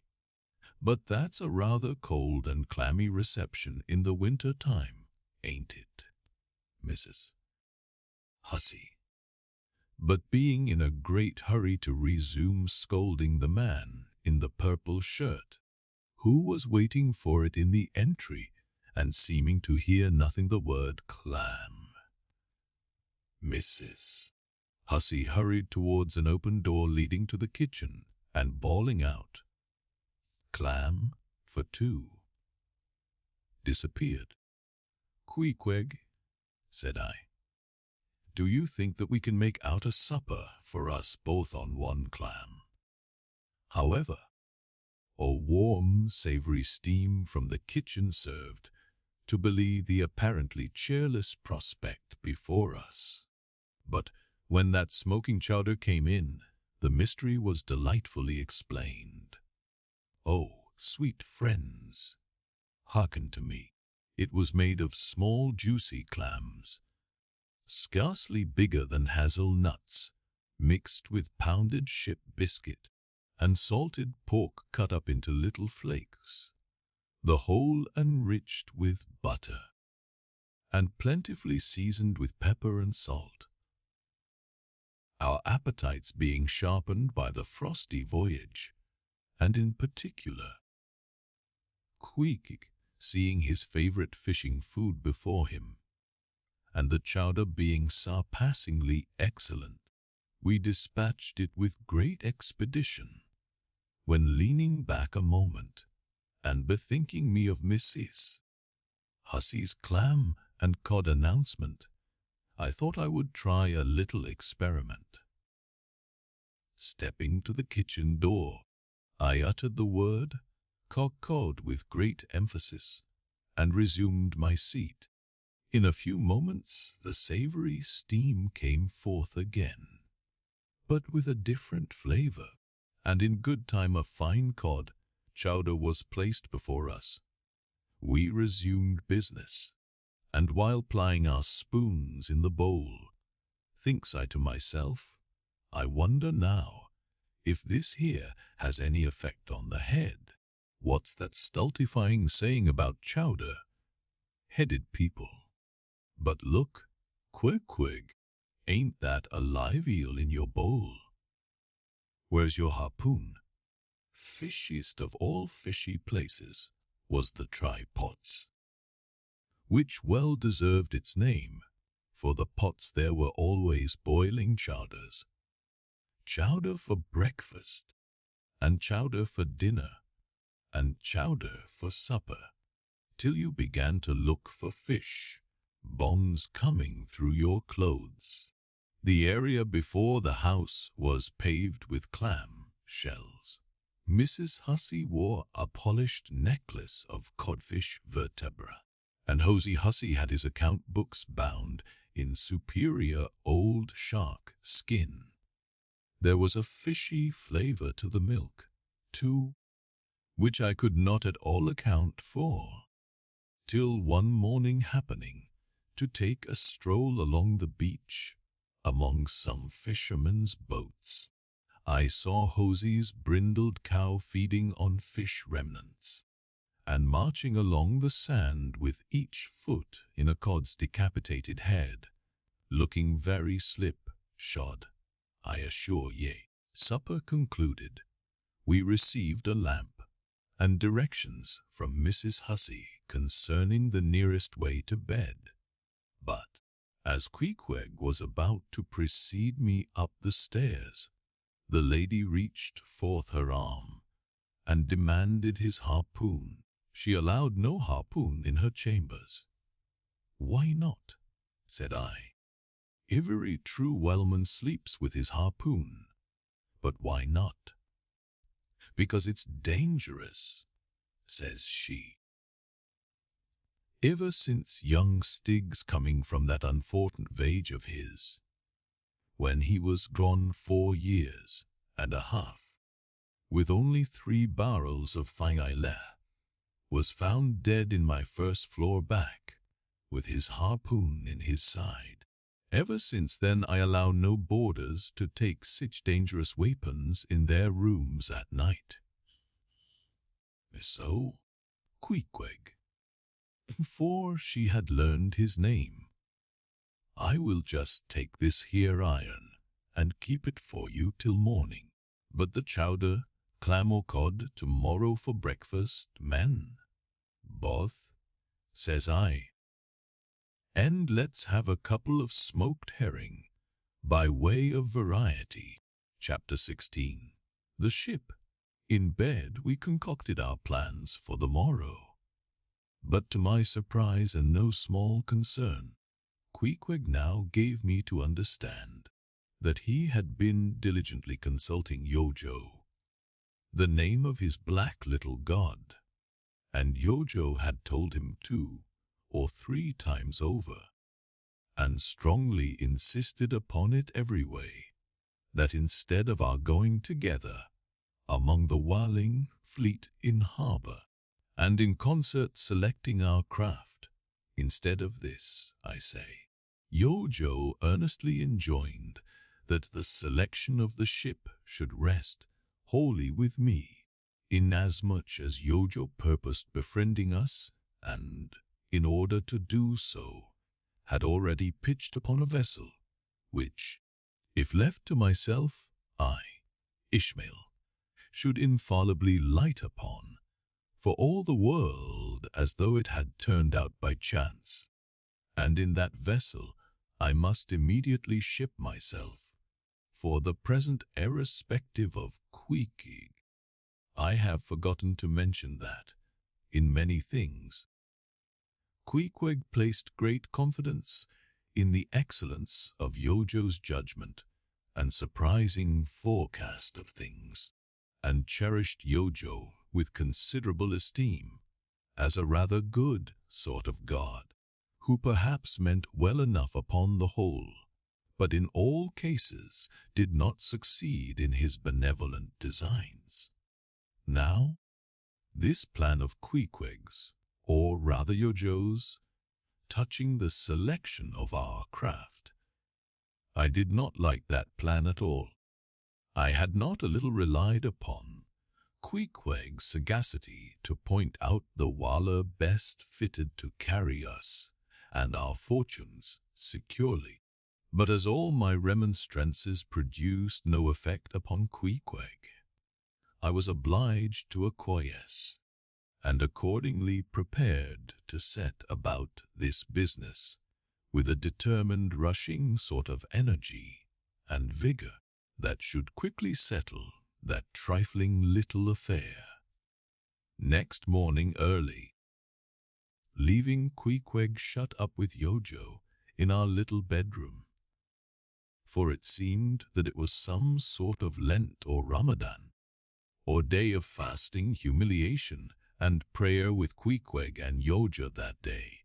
So how it was I never could find out, for, though I applied myself to it several times, I never could master his liturgies and six articles.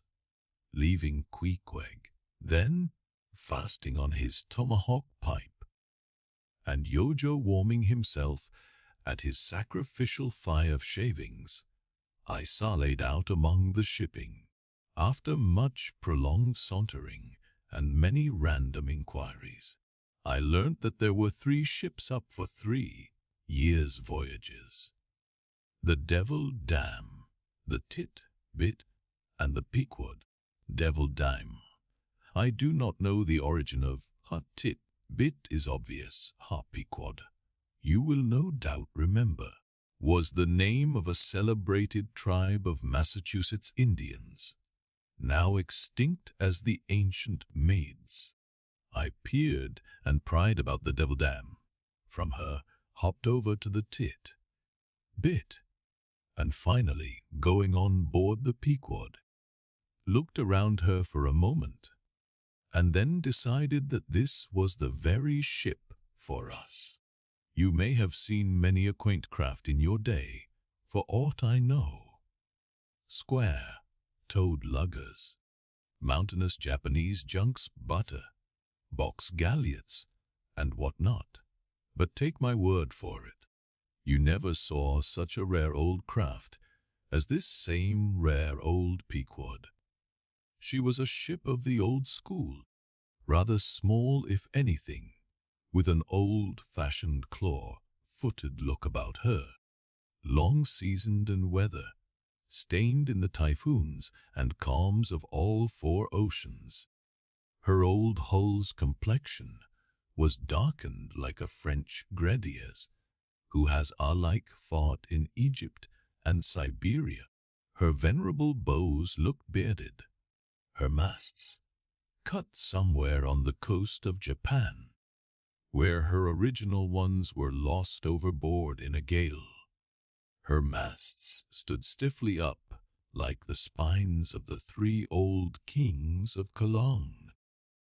Her ancient decks were worn and wrinkled, like the pilgrim worshipped flag stone in Canterbury Cathedral, where Becket bled.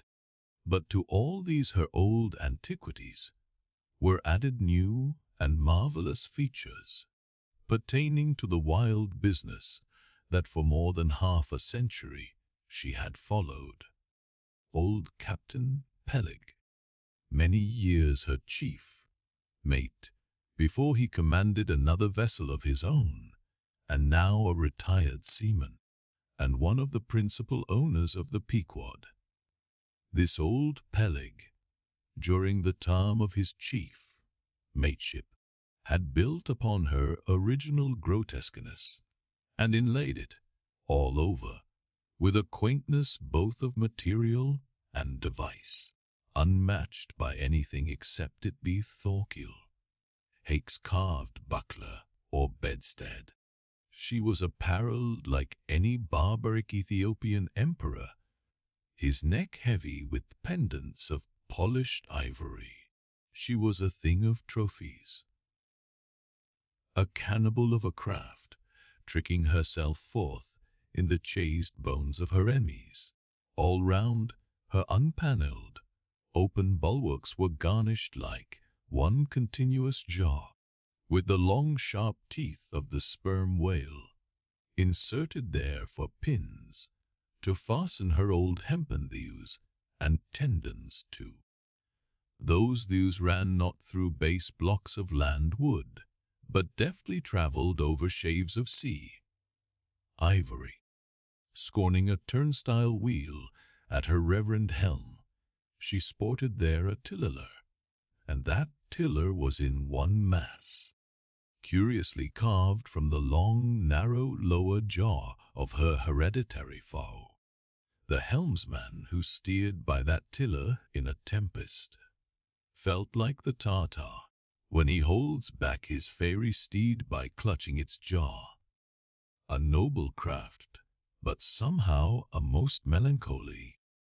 All noble things are touched with that. Now, when I looked about the quarter-deck for someone having authority, in order to propose myself as a candidate for the voyage, at first I saw nobody, but I could not well overlook a strange sort of tent, or rather wigwam, pitched a little behind the main mast. It seemed only a temporary erection used in port. It was of a conical shape, some 10 feet high, consisting of the long, huge slabs of limber black bone, taken from the middle and highest part of the jaws of the right whale, planted with their broad ends on the deck. A circle of these slabs laced together, mutually sloped towards each other, and at the apex united in a tufted point, where the loose hairy fibres waved to and fro like the top, not on some old Potawatomi sacum's head, a triangular opening faced towards the bows of the ship, so that the insider commanded a complete view forward. And half concealed in this queer tenement, I at length found one who by his aspect seemed to have authority, and who, it being noon and the ship's work suspended, was now enjoying respite from the burden of command. He was seated on an old-fashioned oaken chair, wriggling all over with curious carving, and the bottom of which was formed of a stout interlacing of the same elastic stuff of which the wigwam was constructed. There was nothing so very particular, perhaps, about the appearance of the elderly man I saw. He was brown and brawny, like most old seamen, and heavily rolled up in blue pilot cloth, cut in the Quaker style. Only there was a fine and almost microscopic net work of the mintest wrinkles interlacing round his eyes, which must have arisen from his continual sailings in many hard gales, and always looking to windward, for this causes the muscles about the eyes to become pursed together. Such eye wrinkles are very effectual in a scowl. "Is this the captain of the Pequod?" said I, advancing to the door of the tent. "Supposing it be the captain of the Pequod, what dost thou want of him?" he demanded. "I was thinking of shipping." "Thou wast thou? I see thou art no Nantucketer. Ever been in a stove boat?" "No, sir, I never have." "Dost know nothing at all about whaling, I dare say?" "Nothing, sir, but I have no doubt I shall soon learn. I've been several voyages in the merchant service, and I think that—" "Merchant service be damned. Talk not that lingo to me. Dost see that leg? I'll take that leg away from thy stern, if ever thou talkest of the merchant service to me again."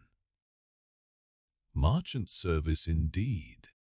I suppose now ye feel considerable proud of having served in those merchant ships. But flukes, man, what makes thee want to go a-whaling, eh? It looks a little suspicious, don't it, eh? Hast not been a pirate, hast thou? Didst not rob thy last captain, didst thou? Dost not think of murdering the officers when thou gettest to sea?" I protested my innocence of these things. I saw that under the mask of these half-hewn innuendos, this old seaman, as an insulated Quakerish Nantucketer, was full of his insular prejudices, and rather distrustful of all aliens, unless they hailed from Cape Cod or the Vineyard. But what takes there, whaling? I want to know that before I think of shipping, yea. Well, sir, I want to see what whaling is. I want to see the world. Want to see what whaling is, eh? Have ye clapped eye on Captain Ahab? Who is Captain Ahab, sir? I thought so. Captain Ahab is the captain of this ship. I am mistaken then. I thought I was speaking to the captain himself. Thou art speaking to Captain Peleg. That's who ye are speaking to, young man. It belongs to me and Captain Bildad to see the Pequod fitted out for the voyage, and supplied with all her needs, including crew. We are part owners and agents. But as I was going to say, if thou wantest to know what whaling is, as thou tellest ye do, I can put ye in a way of finding it out before ye bind yourself to it, past backing out. Clap eye on Captain Ahab, young man, and thou wilt find that he has only one leg. What do you mean, sir? Was the other one lost by a whale? Lost by a whale. Young man, come nearer to me. It was devoured, chewed up, crunched by the monstrousest parmacetti that ever chipped a boat. Ah, I was a little alarmed by his energy, perhaps also a little touched at the hearty grief in his concluding exclamation, but said as calmly as I could, "What you say is no doubt true enough, sir. But how could I know there was any peculiar ferocity in that particular whale? Though indeed I might have inferred as much from the simple fact of the accident. Look ye now, young man, thy lungs are a sort of soft sea, thou dost not talk shark a bit.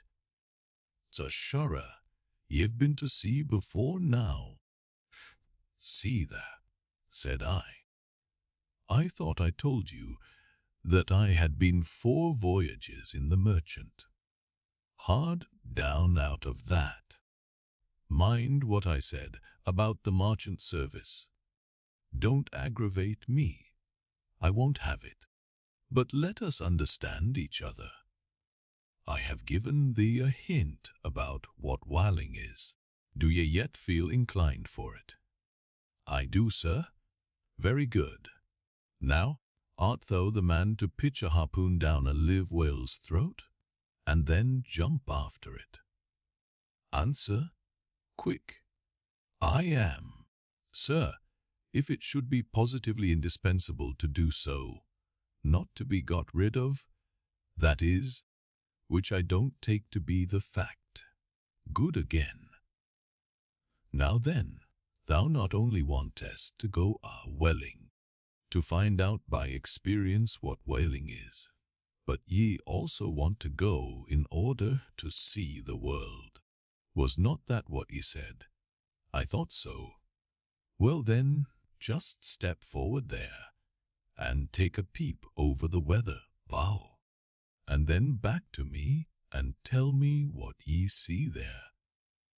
For a moment I stood a little puzzled by this curious request, not knowing exactly how to take it, whether humorously or in earnest, but concentrating all his crow's feet into one scowl. Captain Peleg started me on the errand. Going forward and glancing over the weather bow, I perceived that the ship swinging to her anchor with the flood tide was now obliquely pointing towards the open ocean. The prospect was unlimited, but exceedingly monotonous and forbidding, not the slightest variety that I could see. "Well, what's the report?" said Peleg when I came back. "What did ye see?" "Not much," I replied. "Nothing but water. Considerable horizon, though, and there's a squall coming up, I think." "Well, what dost thou think then of seeing the world? Do ye wish to go round Cape Horn to see any more of it, eh? Can't ye see the world where you stand?" I was a little staggered, but go whaling I must, and I would, and the Pequod was as good a ship as any, I thought the best. And all this I now repeated to Peleg. Seeing me so determined, he expressed his willingness to ship me, "And thou mayest as well sign the papers right off," he added. "Come along with ye." And so saying, he led the way below deck into the cabin. Seated on the transom was what seemed to me a most uncommon and surprising figure. It turned out to be Captain Bildad, who, along with Captain Peleg, was one of the largest owners of the vessel. The other shares, as is sometimes the case in these ports, being held by a crowd of older nuttants, widows, fatherless children, and chancery wards, each owning about the value of a timber head, or a foot of plank, or a nail or two in the ship. People in Nantucket invest their money in whaling vessels, the same way that you do yours in approved state stocks bringing in good interest. Now, Bildad, like Peleg, and indeed many other Nantucketers, was a Quaker, the island having been originally settled by that sect, and to this day its inhabitants in general retain in an uncommon measure the peculiarities of the Quaker, only variously and anomalously modified by things altogether alien and heterogeneous. For some of these same Quakers are the most sanguinary of all sailors and whale hunters. They are fighting Quakers. They are Quakers with a vengeance, so that there are instances among them of men who, named with scripture names, a singularly common fashion on the island, and in childhood naturally imbibing the stately dramatic thee and thou of the Quaker idiom, still, from the audacious, daring, and boundless adventure of their subsequent lives, strangely blend with these unoutgrown peculiarities 1,000 bold dashes of character, not unworthy a Scandinavian sea king or a poetical pagan Roman. And when these things unite in a man of greatly superior natural force, with a globular brain and a ponderous heart, who has also by the stillness and seclusion of many long night watches in the remotest waters, and beneath constellations never seen here at the north, been led to think untraditionally and independently, receiving all nature's sweet or savage impressions fresh from her own virgin voluntary and confiding breast, and thereby chiefly, but with some help from accidental advantages, to learn a bold and nervous lofty language, that man makes one in a whole nation's senses, a mighty pageant creature, formed for noble tragedies,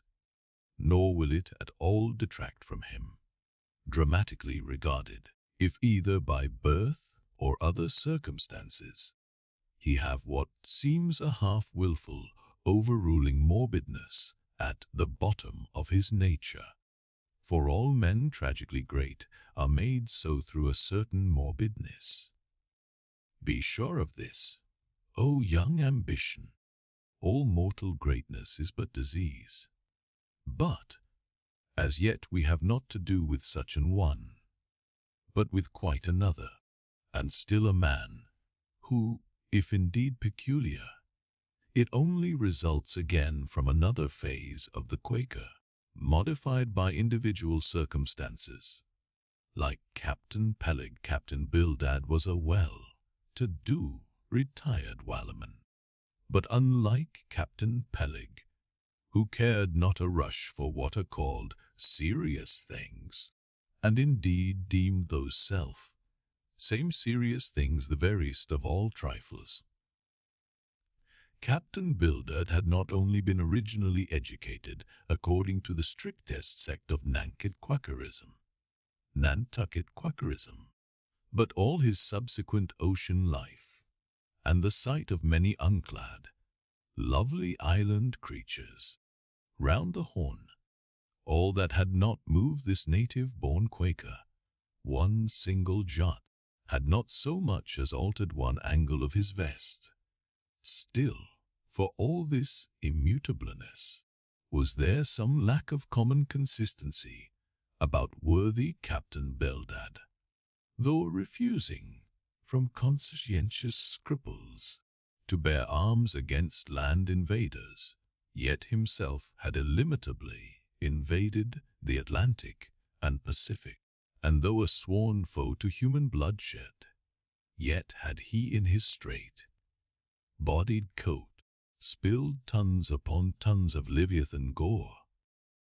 How now in the contemplative evening of his days, the pious Bildad reconciled these things in the reminiscence, I do not know, but it did not seem to concern him much, and very probably he had long since come to the sage and sensible conclusion that a man's religion is one thing, and this practical world quite another.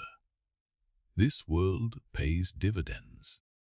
Rising from a little cabin, boy in short clothes of the drabbest drab, to a harpooner in a broad shad-bellied waistcoat from that becoming boat, header, chief mate, and captain, and finally a ship-owner. Bildad, as I hinted before, had concluded his adventurous career by wholly retiring from active life at the goodly age of 60, and dedicating his remaining days to the quiet receiving of his well-earned income.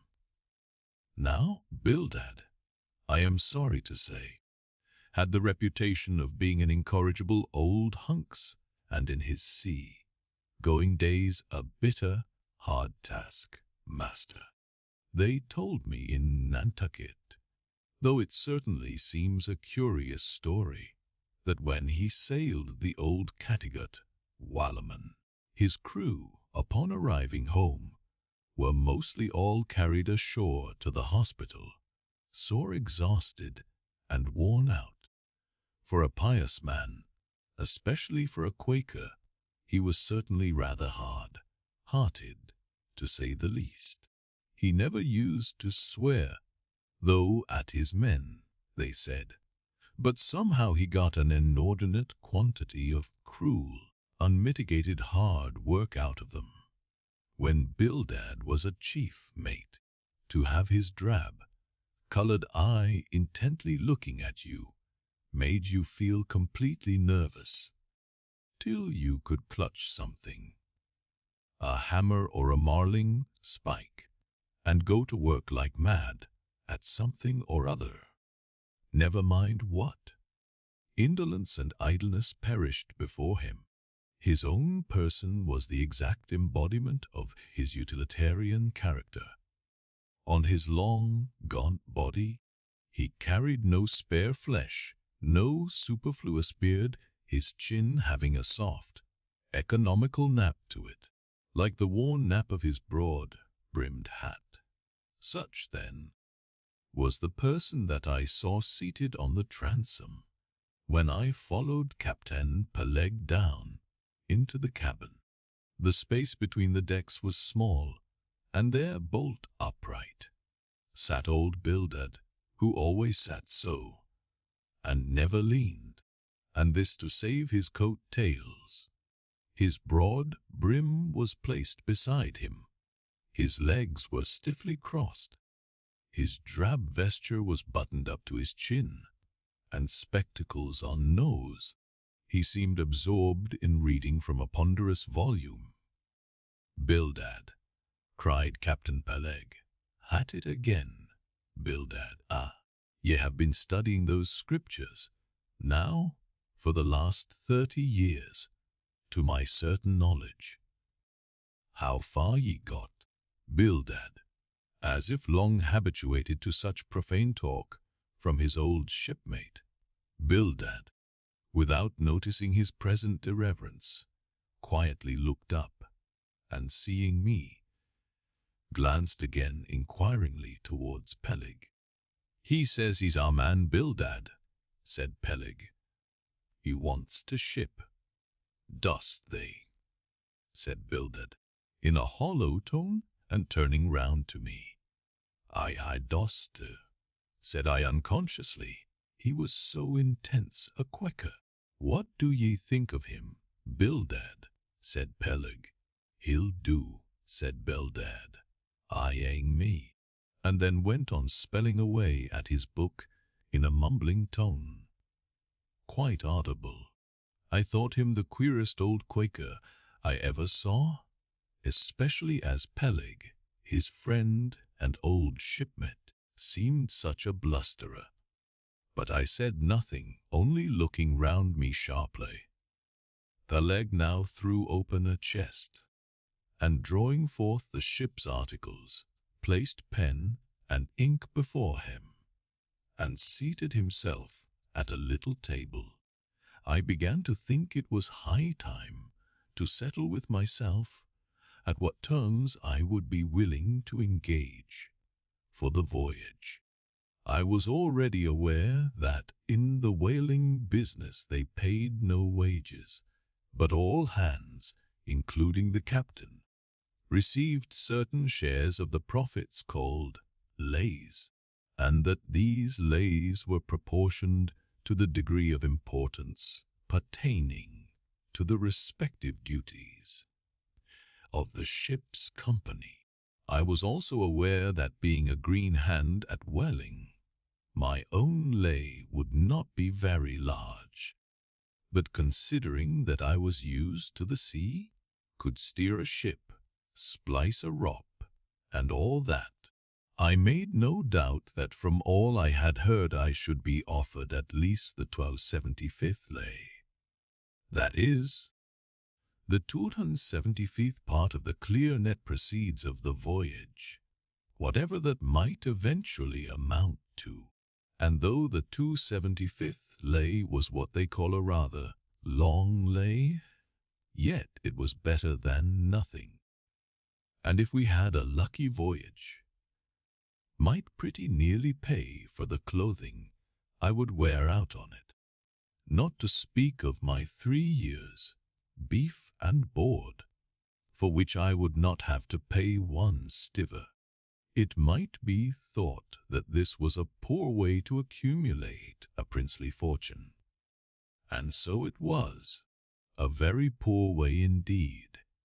But I am one of those that never take on about princely fortunes, and am quite content if the world is ready to board and lodge me, while I am putting up this grim sign of the thundercloud.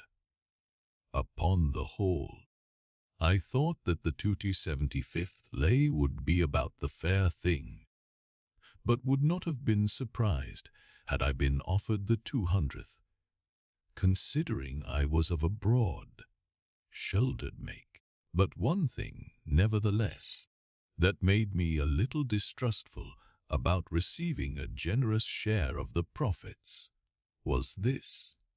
Ashore, I had heard something of both Captain Peleg and his unaccountable old crony Bildad, how that they being the principal proprietors of the Pequod, therefore the other and more inconsiderable and scattered owners, left nearly the whole management of the ship's affairs to these two.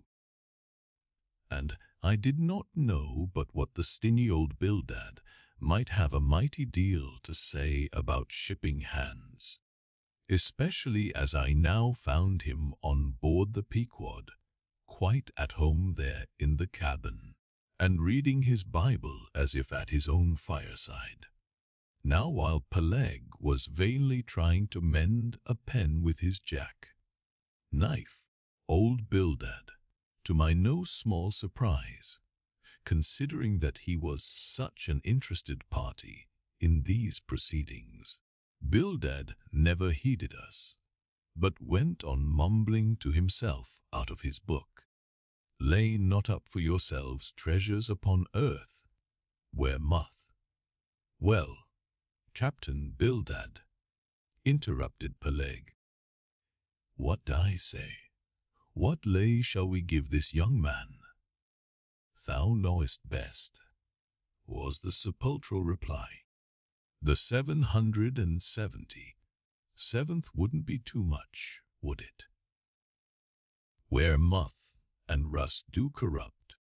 But I lay, indeed thought I, and such a lay. The 777th? Well, old Bildad, you are determined that I, for one, shall not lay up many lays here below, where moth and rust do corrupt. It was an exceedingly a long lay that, indeed, and though from the magnitude of the figure, it might at first deceive a landsman, yet the slightest consideration will show that those 770 7 is a pretty large number. Yet, when you come to make a whole tenth of it, you will then see, I say, that the 777th part of a farthing is a good deal less than 770. 7 gold doubloons, and so I thought at the time. Why, blast your eyes, Bildad, cried Peled. Thou dost not want to swindle this young man. He must have more than that. 777th, again said Bildad, without lifting his eyes, and then went on mumbling. For where your treasure is, there will your heart be also. I am going to put him down for the 300th, said Peleg. Do ye hear that, Bildad? The 300th lay, I say. But Bildad laid down his book, and turning solemnly towards him said, Captain Peleg, thou hast a generous heart, but thou must consider the duty thou owest to the other owners of this ship, widows and orphans, many of them, and that if we too abundantly reward the labors of this young man, we may be taking the bread from those widows and those orphans. The 777th lay, Captain Peleg.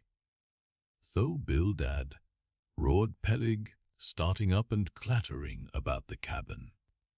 Blast ye, Captain Bildad, if I had followed thy advice in these matters, I would afore now had a conscience to lug about that would be heavy enough to founder the largest ship that ever sailed round Cape Horn. Captain Peleg, said Bildad steadily, the conscience may be drawing 10 inches of water, or 10 fathoms. I can't tell, but as thou art still an impenitent man, Captain Peleg, I greatly fear lest thy conscience be but a leaky one, and will in the end sink thee foundering down to the fiery pit. Captain Peleg. Fiery pit, fiery pit. Ye insult me, man, past all natural bearing. Ye insult me. It's an all-fired outrage to tell any human creature that he's bound to hell. Flukes and flames. Bildad, say that again to me, and start my soul bolts, but yes, I'll swallow a live goat with all his hair and horns on. Out of the cabin, yea canting, drab-colored son of a wooden gun. A straight wake with ye. As he thundered out this, he made a rush at Bildad, but with a marvelous oblique, sliding celerity, Bildad for that time eluded him. Alarmed at this terrible outburst between the two principal and responsible owners of the ship, and feeling half a mind to give up all idea of sailing in a vessel so questionably owned and temporarily commanded, I stepped aside from the door to give egress to Bildad, who, I made no doubt, was all eagerness to vanish from before the awakened wrath of Peleg. But to my astonishment, he sat down again on the transom very quietly, and seemed to have not the slightest intention of withdrawing. He seemed quite used to impenitent Peleg and his ways. As for Peleg, after letting off his rage as he had, there seemed no more left in him, and he, too, sat down like a lamb, though he twitched a little, as if still nervously agitated. He whistled at last.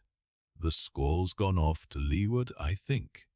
Bildad, though used to be good at sharpening a lance, mend that pen, will ye?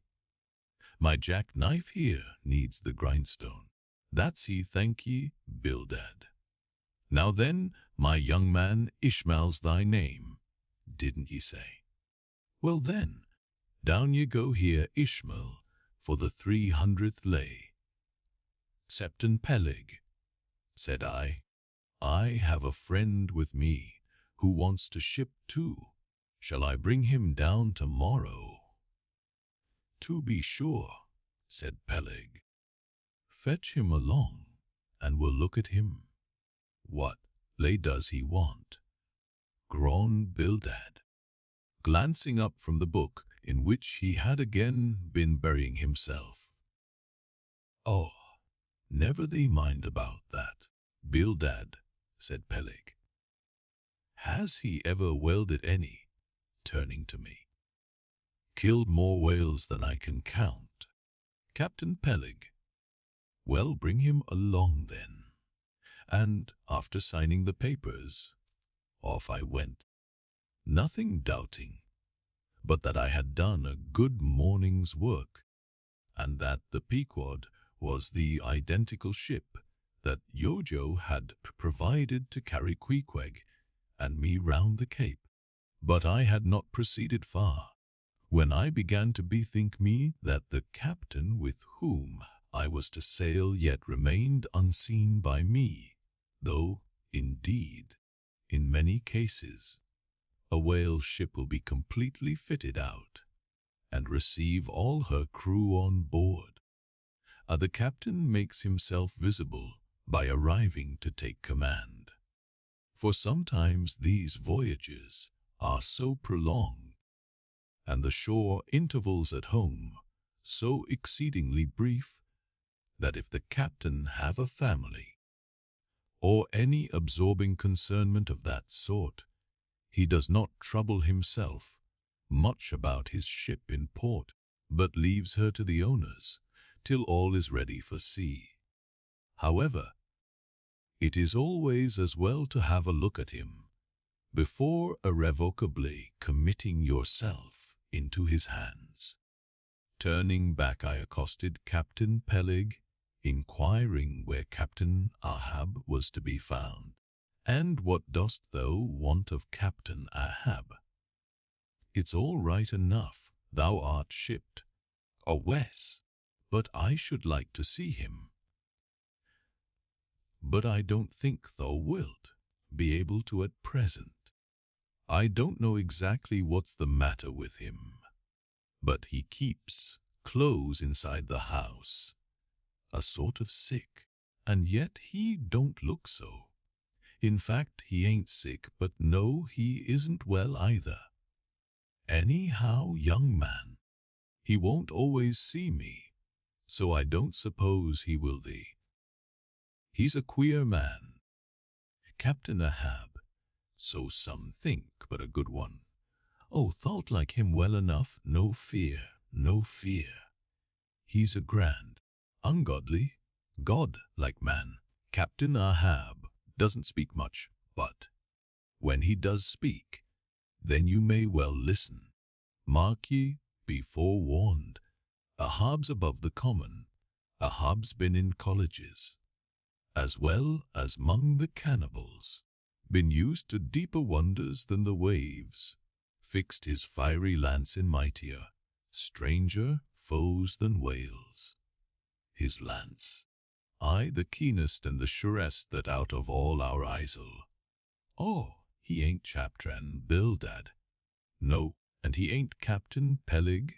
He's Abi, boy, and Ahab of old, thou knowest, was a crowned king, and a very vile one. When that wicked king was slain, the dogs, did they not lick his blood? Come hither to me. Hither, hither, said Peleg, with a significance in his eye that almost startled me. Look ye, lad, never say that on board the Pequod. Never say it anywhere. Captain Ahab did not name himself. 'Twas a foolish, ignorant whim of his crazy, widowed mother who died when he was only a 12-month old, and yet the old squaw Tistig at Guyhead said that the name would somehow prove prophetic. And, perhaps, other fools like her may tell thee the same. I wish to warn thee, it's a lie. I know Captain Ahab well. I've sailed with him as mate years ago. I know what he is, a good man. Not a pious good man like Beldad, but a swearing good man, something like me. Only there's a good deal more of him. Aye. I know that he was never very jolly, and I know that on the passage home he was a little out of his mind for a spell, but it was the sharp-shooting pains in his bleeding stump that brought that about, as any one might see. I know, too, that ever since he lost his leg last voyage, by that accursed whale, he's been a kind of moody. Desperate moody, and savage sometimes, but that will all pass off. And once for all, let me tell thee and assure thee, young man, it's better to sail with a moody good captain than a laughing bad one. So good-bye to thee, and wrong not Captain Ahab, because he happens to have a wicked name. Besides, my boy, he has a wife. Not 3 voyages wedded a sweet, resigned girl. Think of that. By that sweet girl that old man has a child. Hold ye, there can be any utter, hopeless harm in Ahab. No, my lad. Stricken, blasted, if he be, Ahab has his humanities. As I walked away, I was full of thoughtfulness. What had been incidentally revealed to me of Captain Ahab filled me with a certain wild vagueness of painfulness concerning him.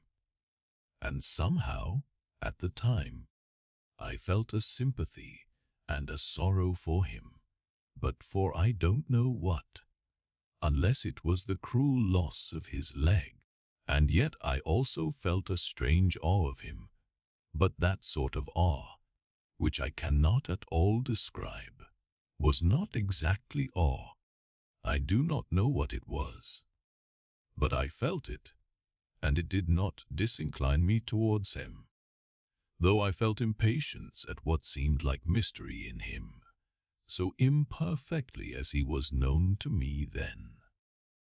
However, my thoughts were at length carried in other directions, so that for the present dark Ahab slipped my mind. Chapter 17. The Ramadan. As Queequeg's Ramadan, or fasting and humiliation, was to continue all day, I did not choose to disturb him till towards night, fall, for I cherish the greatest respect towards everybody's religious obligations, never mind how comical, and could not find it in my heart to undervalue even a congregation of ants worshipping a toad, stool, or those other creatures in certain parts of our earth, who with a degree of footmanism quite unprecedented in other planets, bow down before the torso of a deceased landed proprietor merely on account of the inordinate possessions yet owned and rented in his name. I say, we good Presbyterian Christians should be charitable in these things, and not fancy ourselves so vastly superior to other mortals, pagans and what not, because of their half-crazy conceits on these subjects.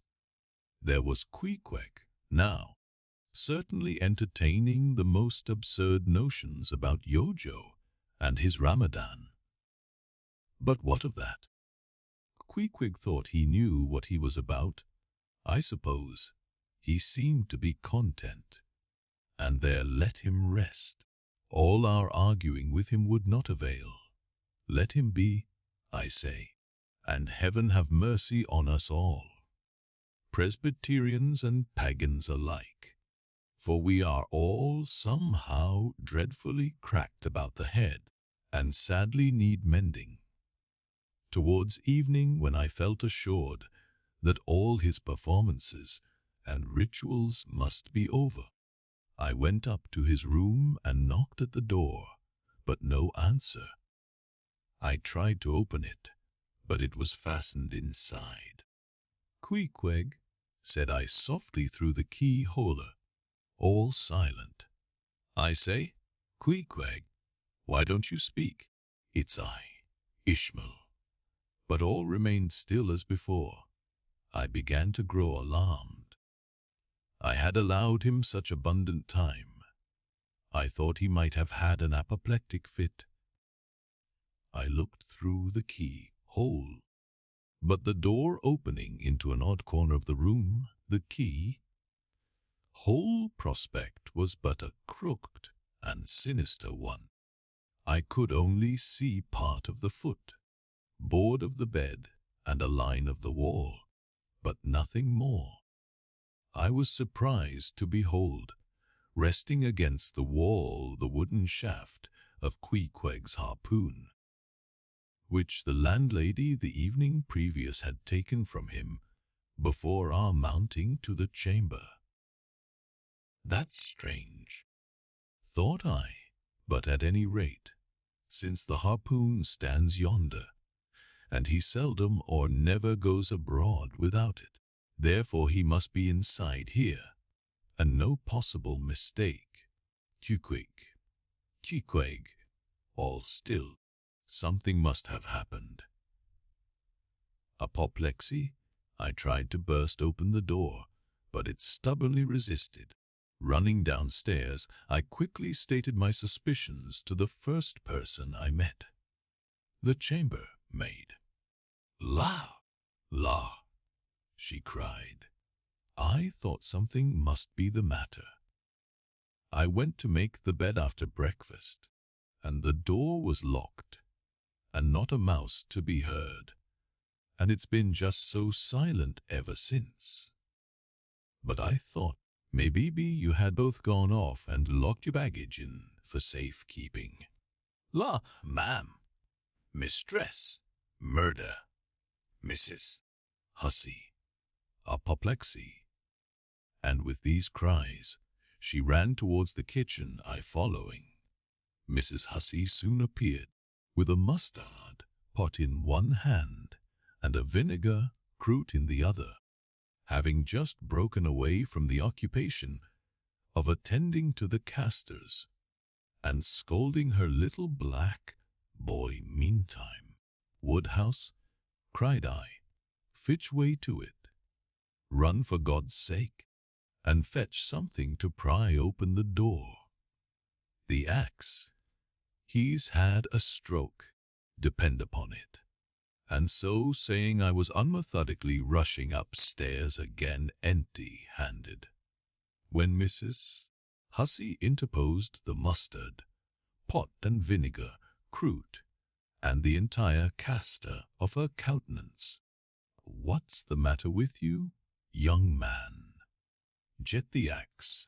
For God's sake, run for the doctor, someone, while I pry it open." "Look here," said the landlady, quickly putting down the vinegar crute, so as to have one hand free. "Look here, are you talking about prying open any of my doors?" And with that she seized my arm. "What's the matter with you? What's the matter with you, shipmate?" In as calm but rapid a manner as possible, I gave her to understand the whole case, unconsciously clapping the vinegar crute to one side of her nose. She ruminated for an instant, then exclaimed, "No, I haven't seen it since I put it there." Running to a little closet under the landing of the stairs, she glanced in, and returning, told me that Queequeg's harpoon was missing. "She's killed himself," she cried. "It's unfortunate Stiggs done over again. There goes another counterpane. God pity his poor mother. It will be the ruin of my house. Has the poor lad a sister? Where's that girl? There, Betty, go to Snarls the painter, and tell him to paint me a sign with "No suicides permitted here," and "No smoking in the parlor." Might as well kill both birds at once. Kill. The Lord be merciful to his ghost. What's that noise there? You young man, avast there. And running up after me, she caught me as I was again trying to force open the door. I don't allow it. I won't have my premises spoiled. Go for the locksmith. There's one about a mile from here, but avast. Putting her hand in her side pocket, here's a key that'll fit. I guess, let's see. And with that, she turned it in the lock, but, alas, Queequeg's supplemental bolt remained unwithdrawn within. Have to burst it open, said I, and was running down the entry a little for a good start, when the landlady caught at me, again vowing I should not break down her premises. But I tore from her, and with a sudden bodily rush dashed myself full against the mark. With a prodigious noise the door flew open, and the knob slamming against the wall sent the plaster to the ceiling, and there, good heavens, there sat Queequeg, altogether cool and self-collected, right in the middle of the room, squatting on his hams, and holding Yojo on top of his head.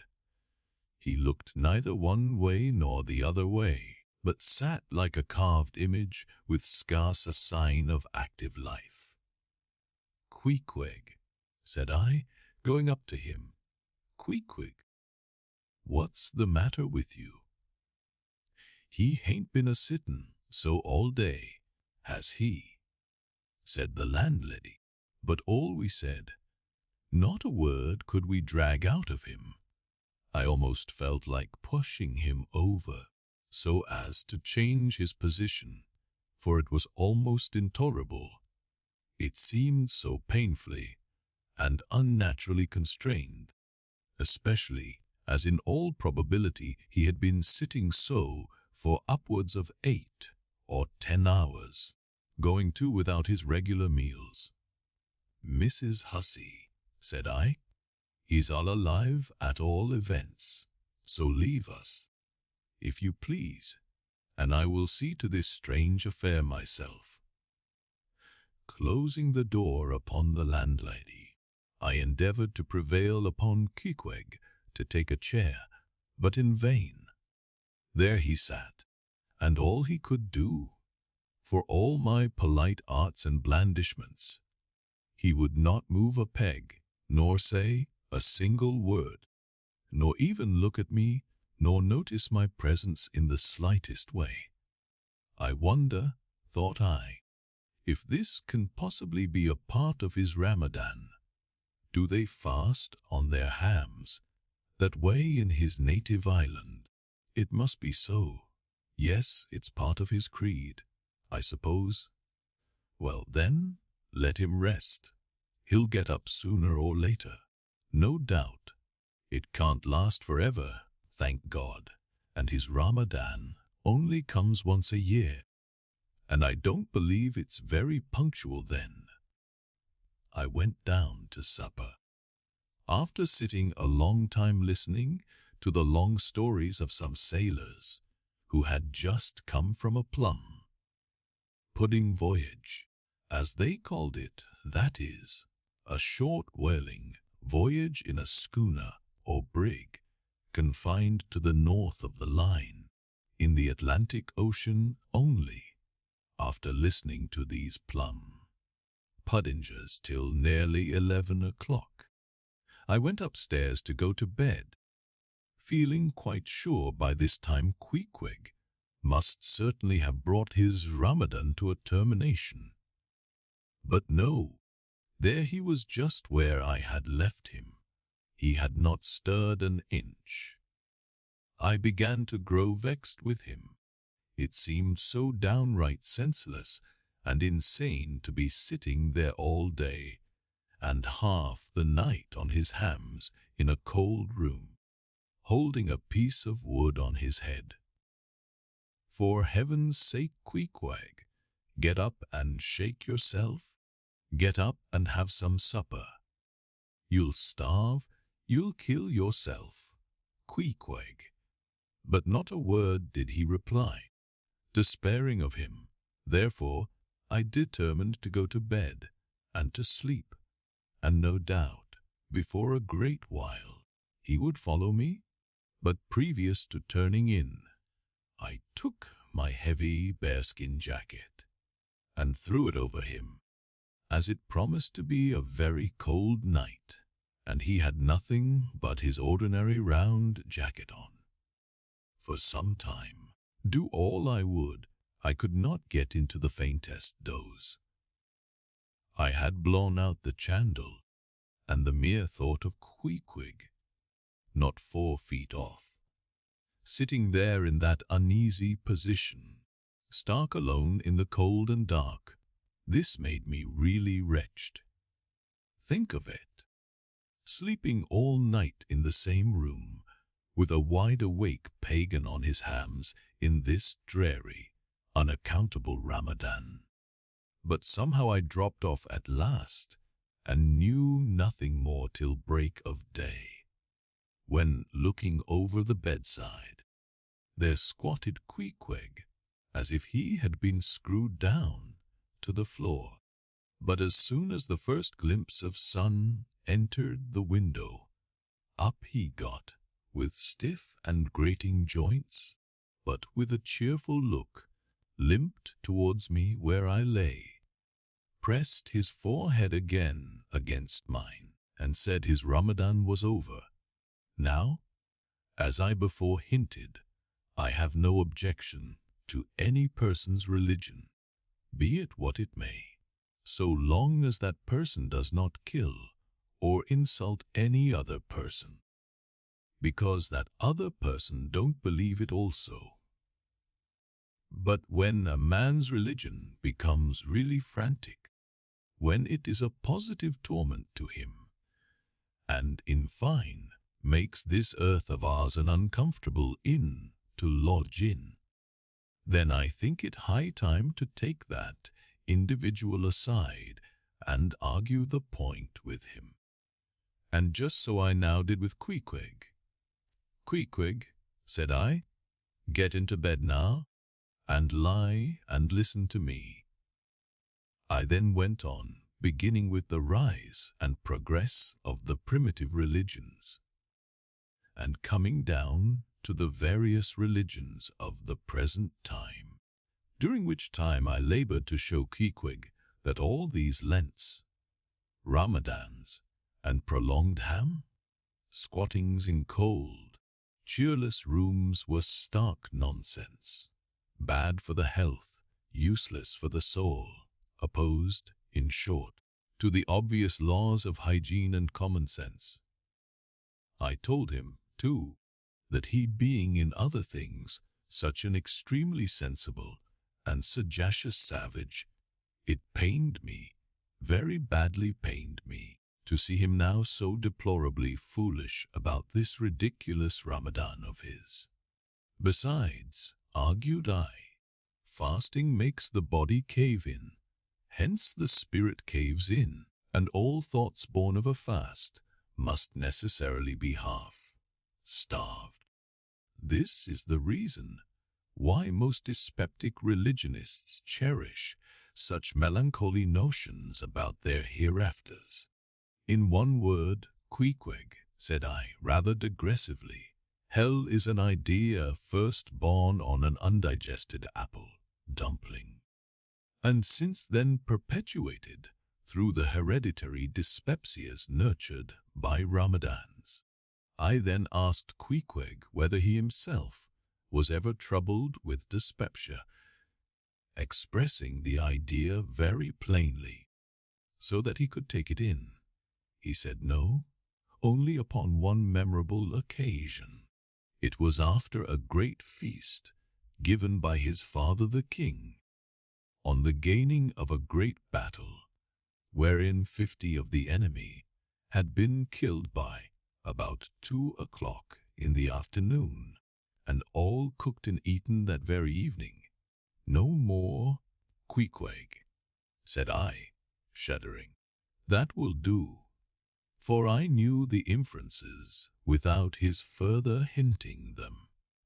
I had seen a sailor who had visited that very island, and he told me that it was the custom, when a great battle had been gained there, to barbecue all the slain in the yard or garden of the victor, and then, one by one, they were placed in great wooden trenchers and garnished round like a pillow, with breadfruit and coconuts, and with some parsley in their mouths, were sent round with the victor's compliments to all his friends, just as though these presents were so many Christmas turkeys.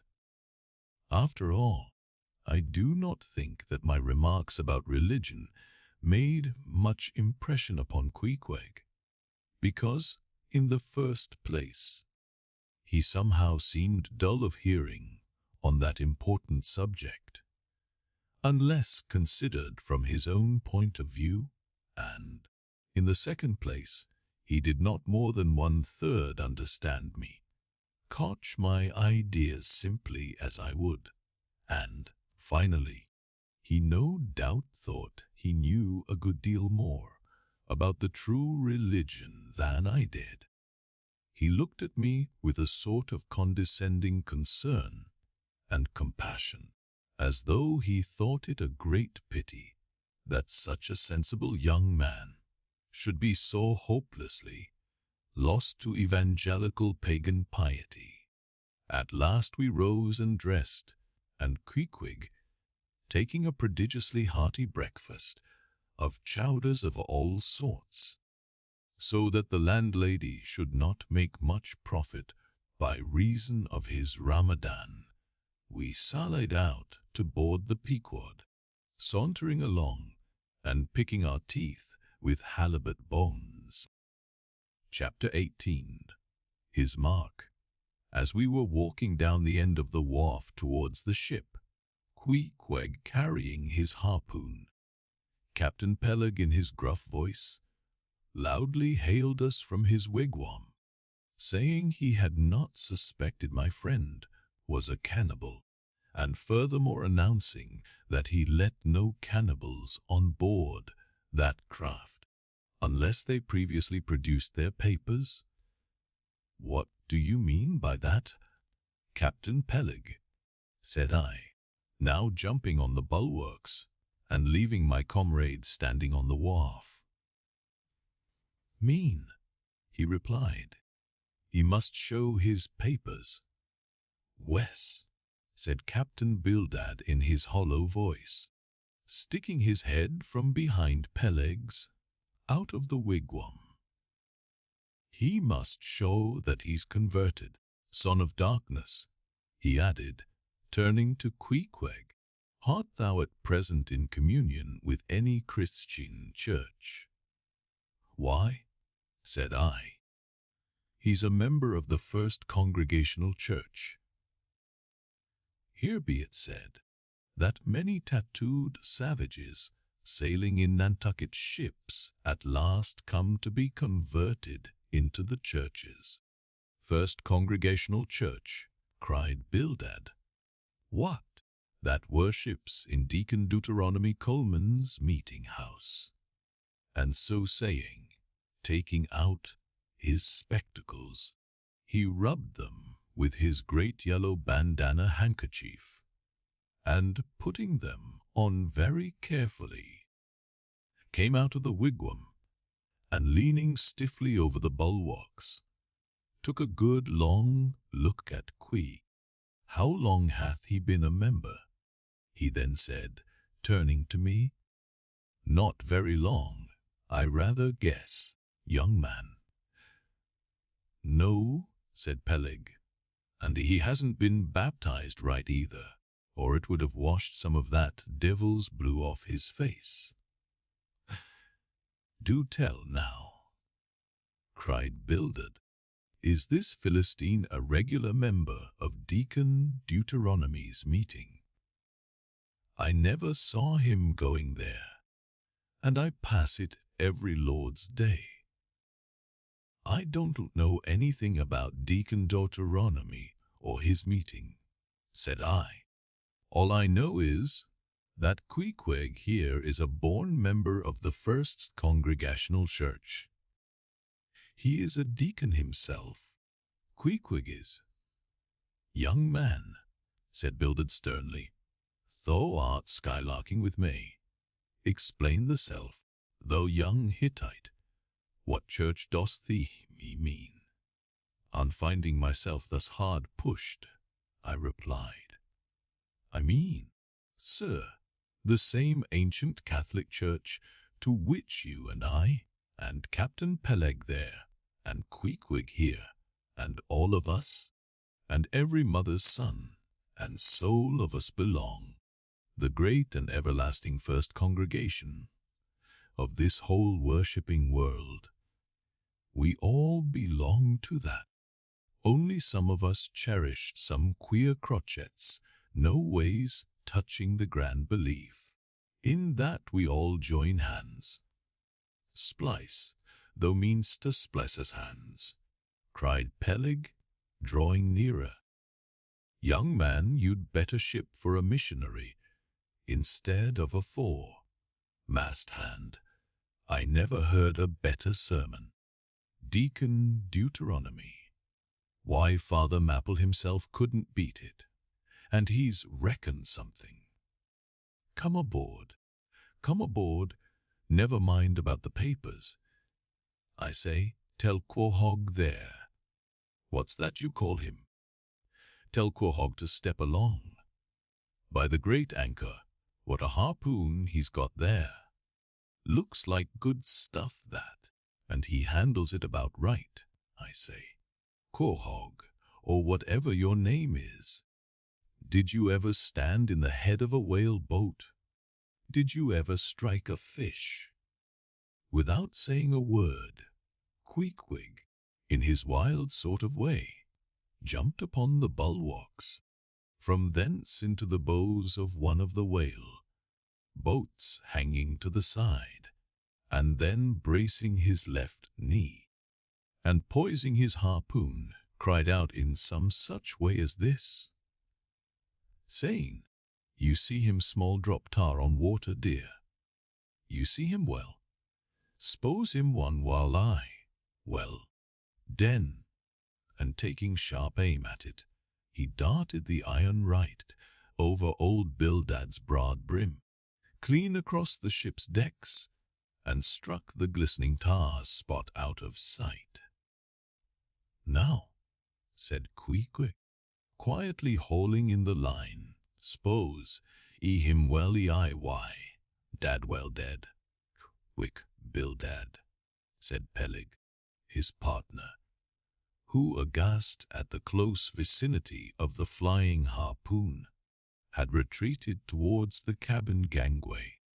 Quick, I say, you Bildad, and get the ship's papers. We must have Hedgehog there, I mean Quahog, in one of our boats. Look ye, Quahog will give ye the 90th lay, and that's more than ever was given a harpooneer yet out of Nantucket. So down we went into the cabin, and to my great joy Queequeg was soon enrolled among the same ship's company to which I myself belonged. When all preliminaries were over and Peleg had got everything ready for signing, he turned to me and said, I guess Quahog there don't know how to write. Does he? I say. Quahog, blast ye. Dost thou sign the name or make thy mark? But at this question, Queequeg who had twice or thrice before taken part in similar ceremonies, looked no ways abashed, but taking the offered pen, copied upon the paper, in the proper place, an exact counterpart of a queer round figure, which was tattooed upon his arm, so that through Captain Peleg's obstinate mistake touching his appellative, it stood something like this: Quahog, his ex-mark.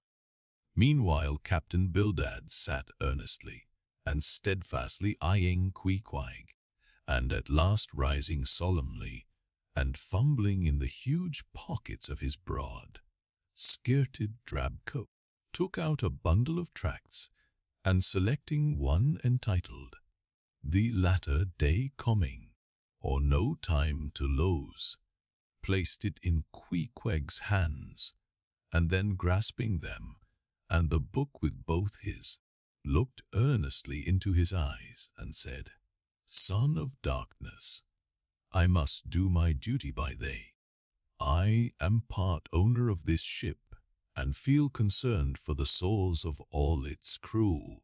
If thou still clingest to thy pagan ways, which I sadly fear, I beseech thee, remain not for I a Belial bondsman.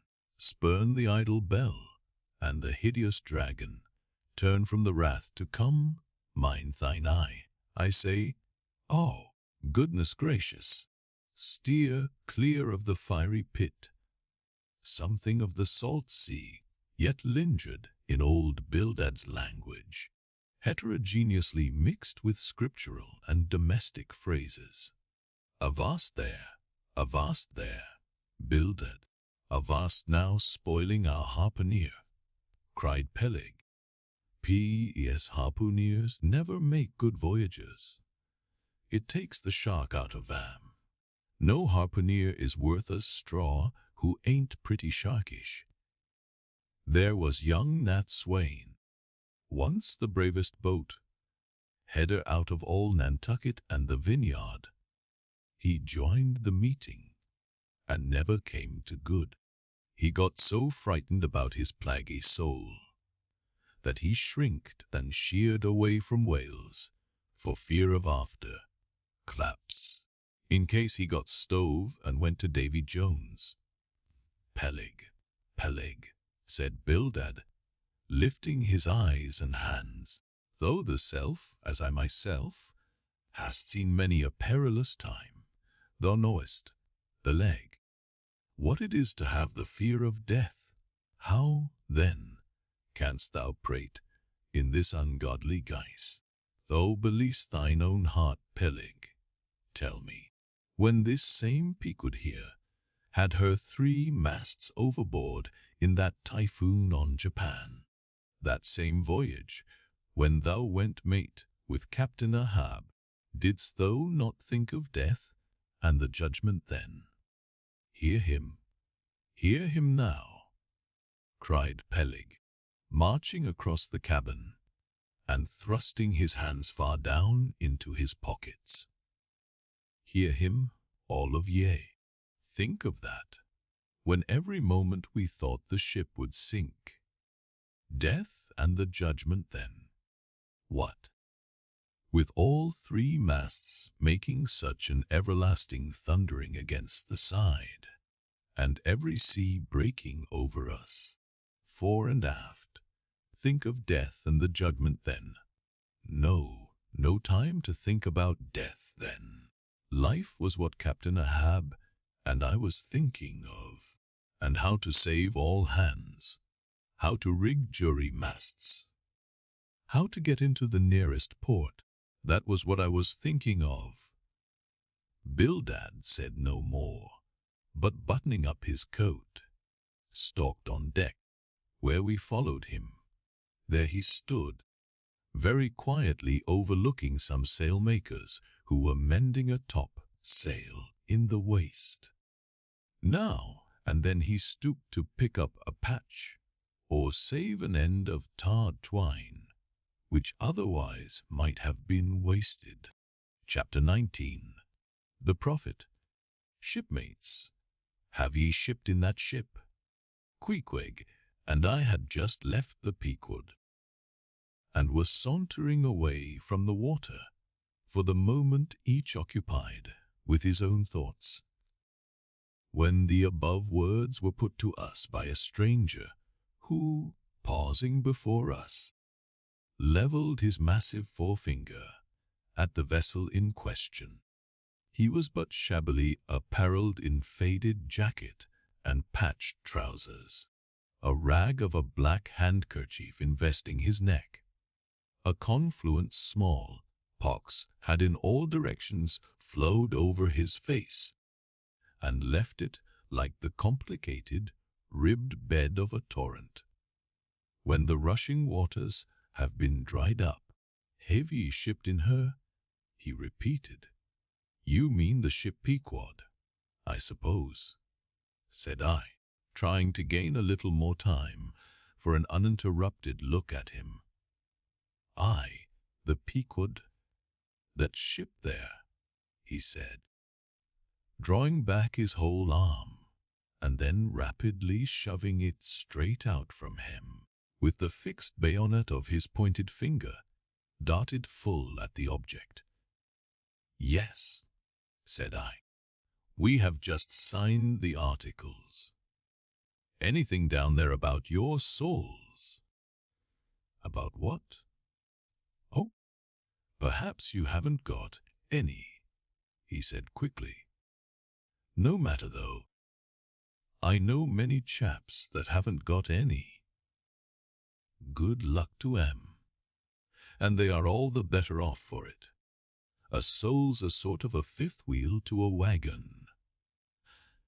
What are you jabbering about, shipmate? Said I. He's got enough, though, to make up for all deficiencies of that sort in other chaps, abruptly said the stranger, placing a nervous emphasis upon the word hee-haw. Queequeg, said I. Let's go. This fellow has broken loose from somewhere. He's talking about something and somebody we don't know. Stop, cried the stranger. Why, said True, you haven't seen Old Thunder yet, have ye? Who's Old Thunder? Said I, again riveted with the insane earnestness of his manner. Captain Ahab. What? The captain of our ship? The Pequod? Aye, among some of us old sailor chaps. He goes by that name. Ye haven't seen him yet, have ye? No, we haven't. He's sick, they say, but is getting better, and will be all right again before long. All right again before long, laughed the stranger, with a solemnly derisive sort of laugh. Look ye, when Captain Ahab is all right, then this left arm of mine will be all right. Not before. What do you know about him? What did they tell you about him? Say that. They didn't tell much of anything about him, only I've heard that he's a good whale hunter and a good captain to his crew. That's true, that's true. Yes, both true enough. But you must jump when he gives an order. Step and growl, growl and gaw. That's the word with Captain Ahab. But nothing about that thing that happened to him off Cape Horn, long ago, when he lay like dead for 3 days and nights. Nothing about that deadly scrimmage with the Spaniard afore the altar in Santa. Heard nothing about that, eh? Nothing about the silver calabash he spat into. And nothing about his losing his leg last voyage, according to the prophecy. Didn't ye hear a word about the matters and something more? Eh? No, I don't think ye did. How could ye? Who knows it? Not all Nantucket, I guess. But howsever, mayhap, ye've heard tell about the leg, and how he lost it. Ye have heard of that, I dare say. Oh, yes. That every one knows a'most. I mean they know he's only one leg, and that a Parmacetti took the other off. My friend, said I, what all this gibberish of yours is about, I don't know, and I don't much care.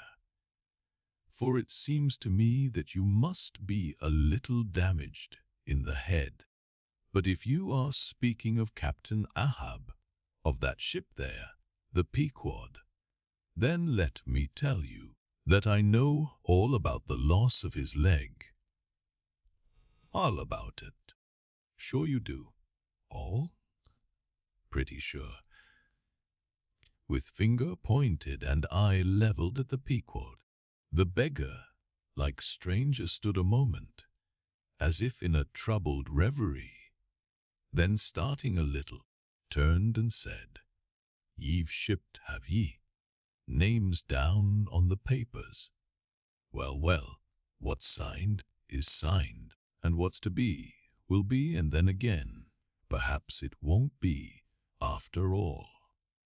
Anyhow, it's all fixed and arranged already, and some sailors or other must go with him, I suppose, as well these as any other men. God pity 'em. Morning to ye, shipmates, morning, the ineffable heavens bless ye. I'm sorry I stopped ye. Look here, friend, said I, if you have anything important to tell us, out with it. But if you are only trying to bamboozle us, you are mistaken in your game. That's all I have to say. And it said very well. And I like to hear a chap talk up that way. You are just the man for him. The likes of ye. Morning to ye, shipmates, morning. Oh, when ye get there, tell them I've concluded not to make one of 'em. Ah, my dear fellow, you can't fool us that way. You can't fool us. It is the easiest thing in the world for a man to look as if he had a great secret in him. Morning to ye, shipmates, morning it is, said I. Come along, Queequeg, let's leave this crazy man. But stop, tell me your name, will you? Ah, Elijah, thought I, and we walked away, both commenting, after each other's fashion, upon this ragged old sailor, and agreed that he was nothing but a humbug, trying to be a bugbear. But we had not gone perhaps above 100 yards, when chancing to turn a corner, and looking back as I did so, who should be seen but Elijah following us, though at a distance. Somehow, the sight of him struck me so, that I said nothing to Queequeg of his being behind, but passed on with my comrade, anxious to see whether the stranger would turn the same corner that we did. He did, and then it seemed to me that he was dogging us, but with what intent I could not for the life of me imagine. This circumstance, coupled with his ambiguous, half-hinting, half-revealing, shrouded sort of talk, now begat in me all kinds of vague wonderments and half-apprehensions, and all connected with the Pequod, and Captain Ahab, and the leg he had lost, and the Cape Horn fit, and the silver calabash, and what Captain Peleg had said of him when I left the ship the day previous, and the prediction of the squaw Tistig, and the voyage we had bound ourselves to sail, and 100 other shadowy things. I was resolved to satisfy myself whether this ragged Elijah was really dogging us or not, and with that intent crossed the way with Queequeg, and on that side of it retraced our steps. But Elijah passed on, without seeming to notice us. This relieved me, and once more, and finally, as it seemed to me, I pronounced him in my heart a humbug. Chapter 20. All Aster. A day or two passed, and there was great activity aboard the Pequod. Not only were the old sails being mended, but new sails were coming on board, and bolts of canvas, and coils of rigging. In short, everything betokened that the ship's preparations were hurrying to a close.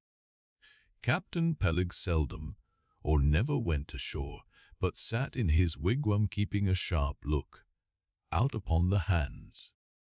Bildad did all the purchasing and providing at the stores, and the men employed in the hold and on the rigging were working till long after night fall.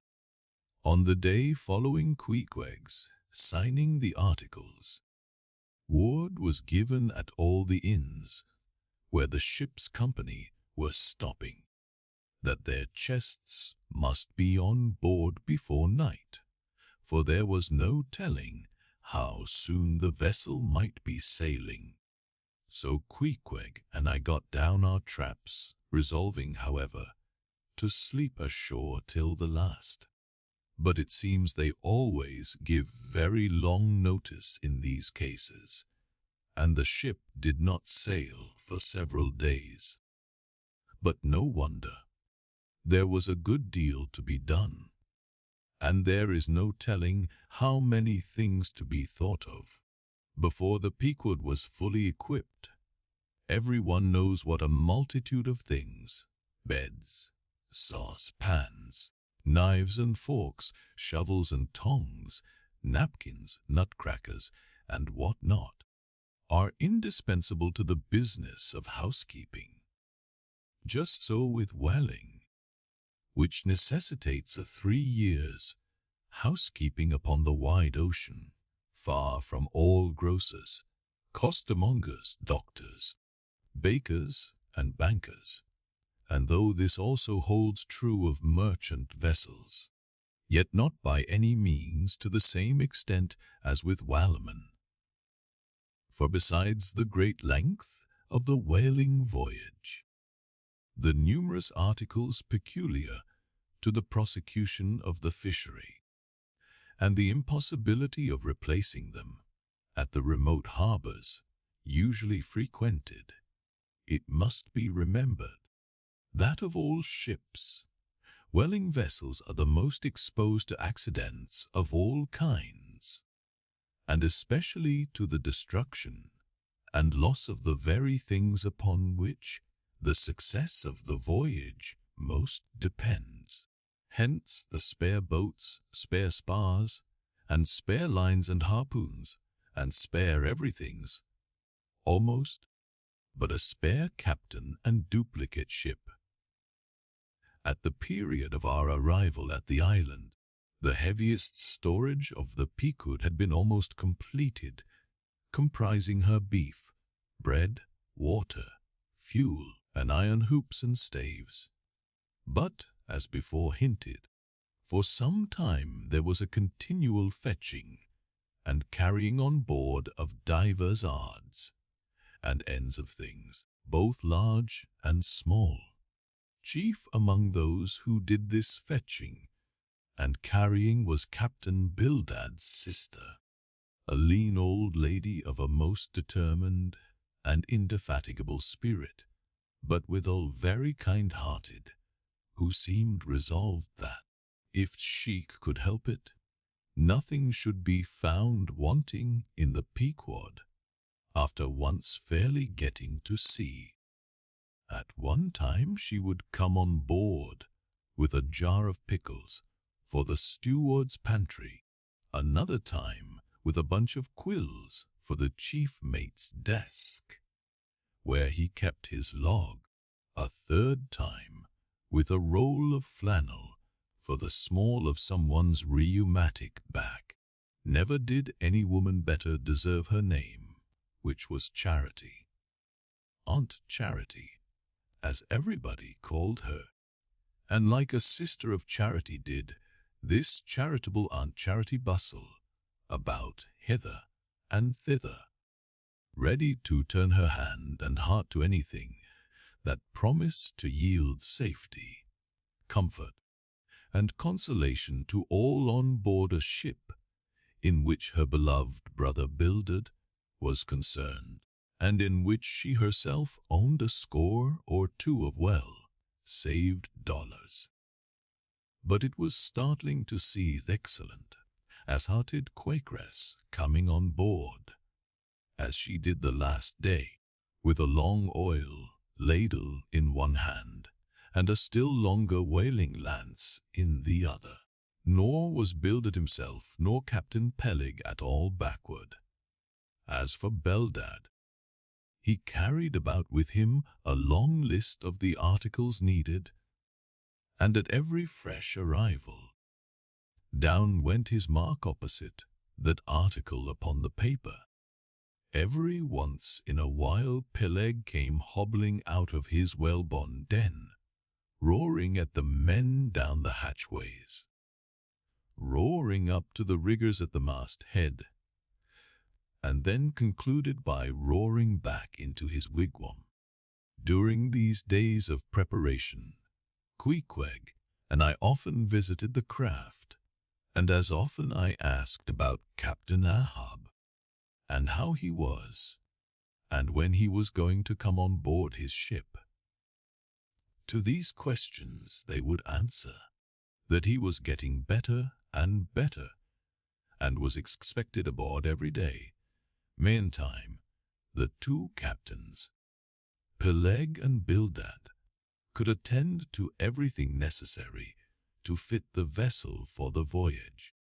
If I had been downright honest with myself, I would have seen very plainly in my heart that I did but half fancy being committed this way to so long a voyage, without once laying my eyes on the man who was to be the absolute dictator of it, so soon as the ship sailed out upon the open sea.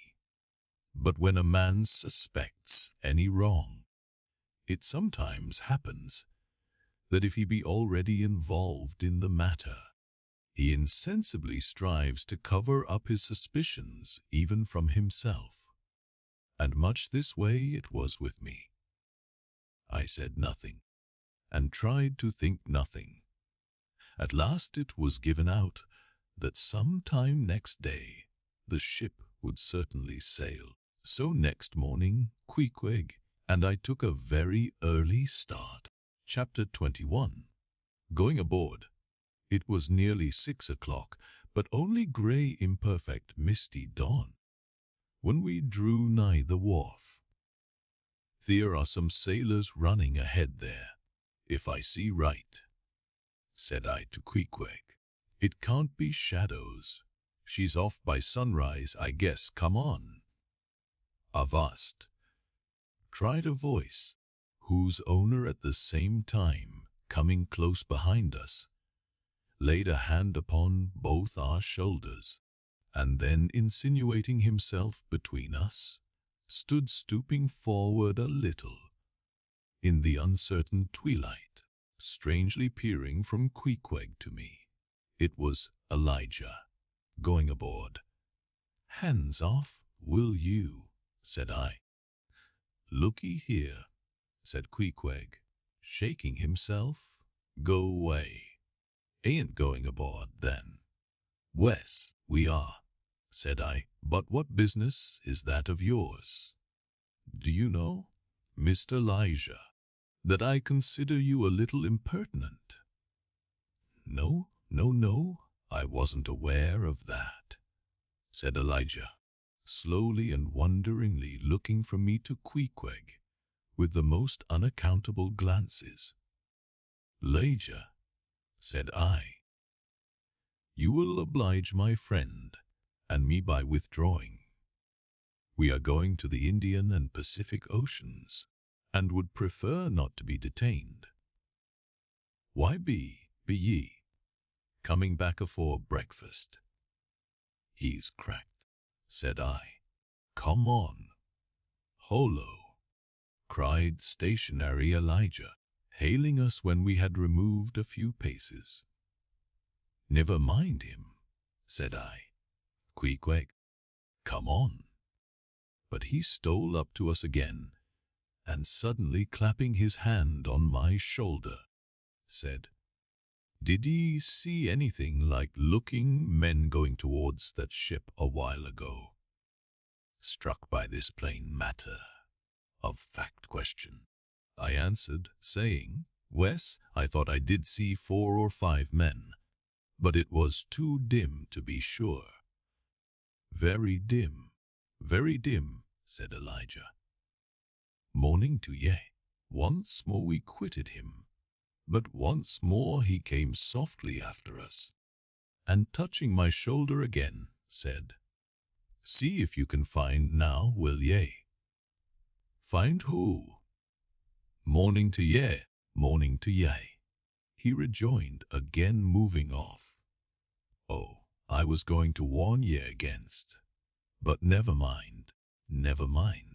It's all one, all in the family too. Sharp frost this morning, ain't it? Good bye to ye. Shan't see ye again very soon, I guess, unless it's before the grand jury. And with these cracked words, he finally departed, leaving me, for the moment, in no small wonderment at his frantic impudence. At last, stepping on board the Pequod, we found everything in profound quiet, not a soul moving. The cabin entrance was locked within. The hatches were all on, and lumbered with coils of rigging. Going forward to the forecastle, we found the slide of the scuttle open. Seeing a light, we went down, and found only an old rigger there, wrapped in a tattered pea jacket. He was thrown at whole length upon 2 chests, his face downwards and enclosed in his folded arms. The profoundest slumber slept upon him. Those sailors we saw. Queequeg, where can they have gone to? Said I, looking dubiously at the sleeper. But it seemed that, when on the wharf, Queequeg had not at all noticed what I now alluded to. Hence I would have thought myself to have been optically deceived in that matter, were it not for Elijah's otherwise inexplicable question. But I beat the thing down, and again marking the sleeper, jocularly hinted to Queequeg that perhaps we had best sit up with the body, telling him to establish himself accordingly. He put his hand upon the sleeper's rear, as though feeling if it was soft enough, and then, without more ado, sat quietly down there. Gracious, Queequeg, don't sit there, said I. Oh, Perry dud seat, said Queequeg. My country way won't hurt him face. Face, said I. Call that his face. Very benevolent countenance then, but how hard he breathes. He's heaving himself. Get off, Queequeg, you are heavy. It's grinding the face of the poor. Get off, Queequeg. Look, he'll twitch you off soon. I wonder he don't wake. Queequeg removed himself to just beyond the head of the sleeper, and lighted his tomahawk pipe. I sat at the feet. We kept the pipe passing over the sleeper from one to the other. Meanwhile, upon questioning him in his broken fashion, Queequeg gave me to understand that, in his land, owing to the absence of settees and sofas of all sorts, the king chiefs, and great people generally, were in the custom of fattening some of the lower orders for ottomans, and to furnish a house comfortably. In that respect, you had only to buy up 8 or 10 lazy fellows, and lay them round in the piers and alcoves. Besides, it was very convenient on an excursion, much better than those garden chairs which are convertible into walking sticks upon occasion. A chief calling his attendant, and desiring him to make a settee of himself under a spreading tree, perhaps in some damp marshy place. While narrating these things, every time Queequeg received the tomahawk from me, he flourished the hatchet side of it over the sleeper's head. "What's that for, Queequeg?" "Peary easy, Killio, Perry, easy." He was going on with some wild reminiscences about his tomahawk pipe, which, it seemed, had in its 2 uses both brained his foes and soothed his soul, when we were directly attracted to the sleeping rigger. The strong vapor now, completely filling the contracted hole, it began to tell upon him. He breathed with a sort of muffledness, then seemed troubled in the nose, then revolved over once or twice, then sat up and rubbed his eyes. "Hollow," he breathed at last. "Who be ye smokers?" "Shipped men," answered I. "When does she sail?" Aye, ye are going in her, be ye? She sails today. The captain came aboard last night." "What captain?" "Ahab." "Who but him indeed?" I was going to ask him some further questions concerning Ahab, when we heard a noise on deck. "Hollo, Starbuck's Aster," said the rigger. "He's a lively chief, mate, that good man and a pious, but all alive now. I must turn tube." And so saying, he went on deck, and we followed. It was now clear sunrise. Soon the crew came on board in 2s and 3s. The riggers bestirred themselves. The mates were actively engaged, and several of the shore people were busy in bringing various last things on board. Meanwhile, Captain Ahab remained invisibly enshrined within his cabin. Chapter 22. Merry Christmas. At length, towards noon, upon the final dismissal of the ship's riggers, and after the Pequod had been hauled out from the wharf, and after the ever-thoughtful Charity had come off in a whale boat with her last gift, a night cap for Stubb, the second mate, her brother-in-law, and a spare Bible for the steward. After all this, the 2 captains, Peleg and Bildad, issued from the cabin, and turning to the chief mate, Peleg said, "No, Mr. Starbuck, are you sure everything is right? Captain Ahab is all ready. Just spoke to him. Nothing more to be got from shore. Well, call all hands then. Muster 'em aft here, blast." "No need of profane words, however great the hurry, Peleg," said Bildad. "But away with thee, friend Starbuck, and do our bidding." "How now?"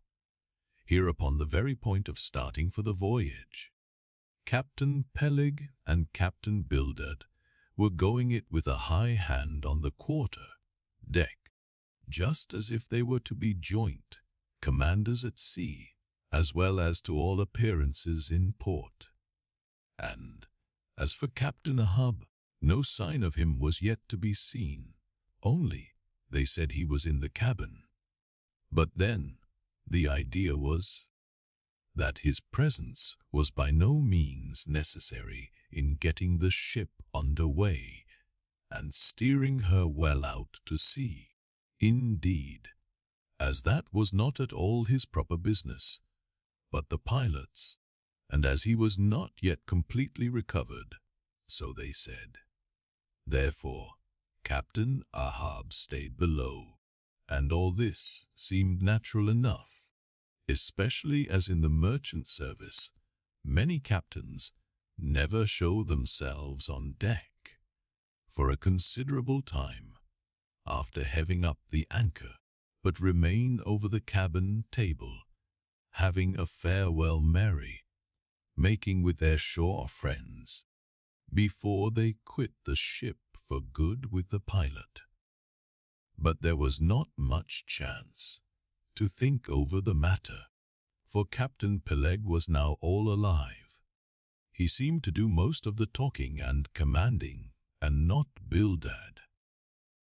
"Aft here, ye sons of bachelors," he cried, as the sailors lingered at the main-mast. "Mr. Starbuck, drive him aft. Strike the tent there," was the next order. As I hinted before, this whalebone marquee was never pitched except in port, and on board the Pequod, for 30 years. The order to strike the tent was well known to be the next thing to having up the anchor. "Man the capstan, blood and thunder, jump," was the next command, and the crew sprang for the handspikes. Now, in getting under way, the station generally occupied by the pilot is the forward part of the ship, and here Bildad, who, with Peleg be it known, in addition to his other officers, was one of the licensed pilots of the port, he being suspected to have got himself made a pilot in order to save the Nantucket pilot, fee to all the ships he was concerned in, for he never piloted any other craft. Bildad, I say, might now be seen actively engaged in looking over the bows for the approaching anchor, and at intervals singing what seemed a dismal stave of psalmody, to cheer the hands at the windlass, who roared forth some sort of a chorus about the girls in Booble Alley, with hearty goodwill. Nevertheless, not 3 days previous, Bildad had told them that no profane songs would be allowed on board the Pequod, particularly in getting under way, and Charity, his sister, had placed a small choice copy of Watts in each seaman's berth. Meantime, overseeing the other part of the ship, Captain Peleg ripped and saw Aston in the most frightful manner. I almost thought he would sink the ship before the anchor could be got up. Involuntarily, I paused on my handspike and told Queequeg to do the same, thinking of the perils we both ran in starting on the voyage with such a devil for a pilot. I was comforting myself, however, with the thought that in pious Bildad might be found some salvation, spite of his 777th lay, when I felt a sudden sharp poke in my rear, and turning round, was horrified at the apparition of Captain Peleg in the act of withdrawing his leg from my immediate vicinity. That was my first kick. "Is that the way they heave in the merchant service?" he roared. "Spring, thou sheep head, spring and break thy backbone. Why don't ye spring, I say, all of ye? Spring, quahog! Spring, thou chap with the red whiskers, spring there, Scotch cap, spring, thou green pants. Spring, I say, all of ye, and spring your eyes out." And so saying, He moved along the windlass here and there, using his leg very freely, while imperturbable Bildad kept leading off with his psalmody. Thinks I, Captain Peleg must have been drinking something today. At last the anchor was up, the sails were set, and off we glided. It was a short, cold Christmas, and as the short northern day merged into night, we found ourselves almost broad upon the wintry ocean, whose freezing spray cased us in ice as in polished armor. The long rows of teeth on the bulwarks glistened in the moonlight, and like the white ivory tusks of some huge elephant, vast curving icicles depended from the bows. Lank Bildad, as pilot, headed the first watch, and ever and anon, as the old craft deep dived into the green seas, and sent the shivering frost all over her, and the winds howled, and the cordage rang, his steady notes were heard. Sweet fields beyond the swelling flood stand dressed in living green. So to the Jews old cannon stood, while Jordan rolled between. Never did those sweet words sound more sweetly to me than then. They were full of hope and fruition. Spite of this frigid winter night in the boisterous Atlantic, spite of my wet feet and wetter jacket, there was yet, it then seemed to me, many a pleasant haven in store, and meads and glades so eternally vernal that the grass shot up by the spring, untrodden, unwilted, remains at midsummer. At last we gained such an offing that the two pilots were needed no longer. The stout boat that had accompanied us began ranging alongside. It was curious and not unpleasing how Peleg and Bildad were affected at this juncture, especially Captain Bildad, for loath to depart, yet very loath to leave for good a ship bound on so long and perilous a voyage, beyond both stormy capes, a ship in which some thousands of his hard-earned dollars were invested, a ship in which an old shipmate sailed as captain, a man almost as old as he. Once more starting to encounter all the terrors of the pitiless jar, loath to say good bye to a thing so every way brimful of every interest to him. Poor old Bildad lingered long, paced the deck with anxious strides, ran down into the cabin to speak another farewell word there, again came on deck, and looked to windward, looked towards the wide and endless waters, only bounded by the far off unseen eastern continents, looked towards the land, looked aloft, looked right and left, looked everywhere and nowhere, and at last, mechanically coiling a rope upon its pin, convulsively grasped stout Peleg by the hand, and holding up a lantern, for a moment stood gazing heroically in his face, as much as to say, "Nevertheless, friend Peleg, I can stand it. Yes, I can." As for Peleg himself, he took it more like a philosopher, but for all his philosophy, there was a tear twinkling in his eye when the lantern came too near, and he, too, did not a little run from cabin to deck. Now a word below, and now a word with Starbuck, the chief mate. But, at last, he turned to his comrade with a final sort of look about him. "Captain Bildad, come, old shipmate, we must go. Back the main yauta boat ahoy, stand by to come close alongside. Now, careful, careful. Come, Bildad boy, say your last. Starbuck. Luck to ye, Mr. Stubber. Luck to ye, Miss Flask. Goodbye and good luck to ye all. And this day 3 years I'll have a hot supper smoking for ye in old Nantucket. Hurrah and away. God bless ye, and have ye in his holy keeping, man, murmured at old Bildad, almost incoherently. I hope you'll have fine weather now, so that Captain Ahab may soon be moving among ye. A pleasant sun is all he needs, and ye'll have plenty of them in the tropic voyage ye go.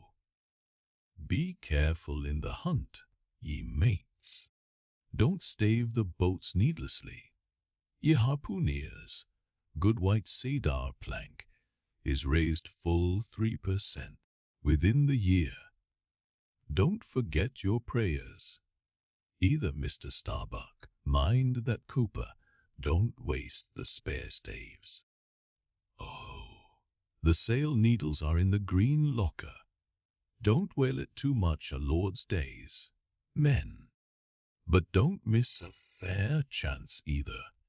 That's rejecting heaven's good gifts. Have an eye to the molasses tierce. Mr. Stubber, it was a little leaky, I thought. If ye touch at the islands, Mr. Flask, beware of fornication.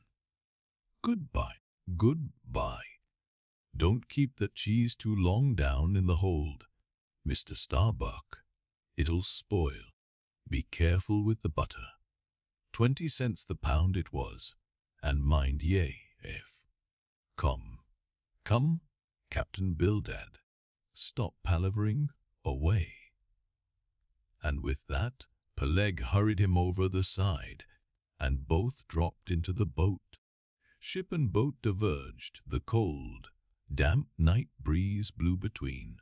A screaming gull flew overhead. The 2 hulls wildly rolled. We gave 3 heavy-hearted cheers, and blindly plunged like fate into the lone Atlantic. Chapter 23. The lee shore. Some chapters back, one Balkan was spoken of, a tall, new-landed mariner, encountered in New Bedford at the inn. When, on that shivering winter's night, the Pequod thrust her vindictive bows into the cold, malicious waves, who should I see standing at her helm but Bulkington? I looked with sympathetic awe and fearfulness upon the man, who in mid-winter just landed from a 4 years' dangerous voyage, could so unrestingly push off again for still another tempestuous term. The land seemed scorching to his feet. Wonderfulest things are ever the unmentionable. Deep memories yield no epitaphs. This 6-inch chapter is the stoneless grave of Bulkington. Let me only say that it fared with him as with the storm-tossed ship that miserably drives along the leeward land. The port would fain give succor. The port is pitiful. In the port is safety, comfort, hearthstone, supper, warm blankets, friends, all that's kind to our mortalities. But in that gale, the port, the land, is that ship's duress jeopardy. She must fly all hospitality. One touch of land, though it but graze the keel, would make her shudder through and through. With all her might she crowls sail offshore. In so doing, fights 'gainst the very winds that fain would blow her homeward, seeks all the lashed sea's landlessness again, for refuge's sake forlornly rushing into peril, her only friend, her bitterest foe. Now, Bulkington, glimpses do ye seem to see of that mortally intolerable truth, that all deep, earnest thinking is but the intrepid effort of the soul to keep the open independence of her sea. while the wildest winds of heaven and earth conspire to cast her on the treacherous, slavish shore. But as in landlessness alone resides highest truth, shoreless, indefinite as God, so better is it to perish in that howling infinite than be ingloriously dashed upon the lee, even if that were safety. For warm, like there now, who would craven crawl to land? Terrors of the terrible, is all this agony so vain? Take heart, O Bulkington. Bear thee grimly, demigod, up from the spray of thy ocean, perishing. Straight up leaps thy apotheosis. Chapter 24. The Advocate. As Queequeg and I are now fairly embarked in this business of whaling, and as this business of whaling has somehow come to be regarded among landsmen as a rather unpoetical and disreputable pursuit, therefore I am all anxiety to convince ye landsmen, of the injustice hereby done to us hunters of whales. In the first place, it may be deemed almost superfluous to establish the fact that among people at large, the business of whaling is not accounted on a level with what are called the liberal professions.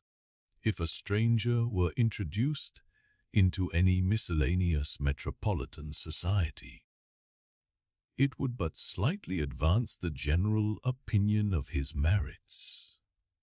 Were he presented to the company as a harpooner, say, and if in emulation of the naval officers he should append the initials S.W.F., a sperm whale fishery, to his visiting card, such a procedure would be deemed eminently presuming and ridiculous.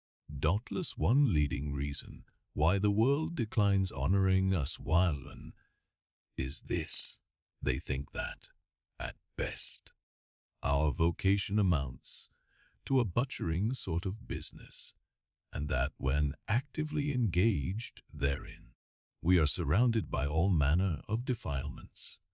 Butchers we are, that is true, but butchers also, and butchers of the bloodiest badge, have been all martial commanders, whom the world invariably delights to honor. And as for the matter of the alleged uncleanliness of our business, ye shall soon be initiated into certain facts hitherto pretty generally unknown, and which, upon the whole, will triumphantly plant the sperm whale ship at least among the cleanliest things of this tidy earth. But even granting the charge in question to be true, what disordered slippery decks of a whale ship are comparable to the unspeakable carrion of those battle fields from which so many soldiers return to drink in all ladies' plaudits? And if the idea of peril so much enhances the popular conceit of the soldier's profession, let me assure ye that many a veteran who has freely marched up to a battery would quickly recoil at the apparition of the sperm whale's vast tail, fanning into eddies the air over his head. For what are the comprehensible terrors of man compared with the interlinked terrors and wonders of God? But, though the world scouts at us whale hunters, yet does it unwittingly pay us the profoundest homage, yea, an all-abounding adoration, for almost all the tapers, lamps, and candles that burn round the globe burn, as before so many shrines, to our glory. But look at this matter in other lights. Weigh it in all sorts of scales. See what we whalemen are, and have been. Why did the Dutch in De Witt's time have admirals of their whaling fleets?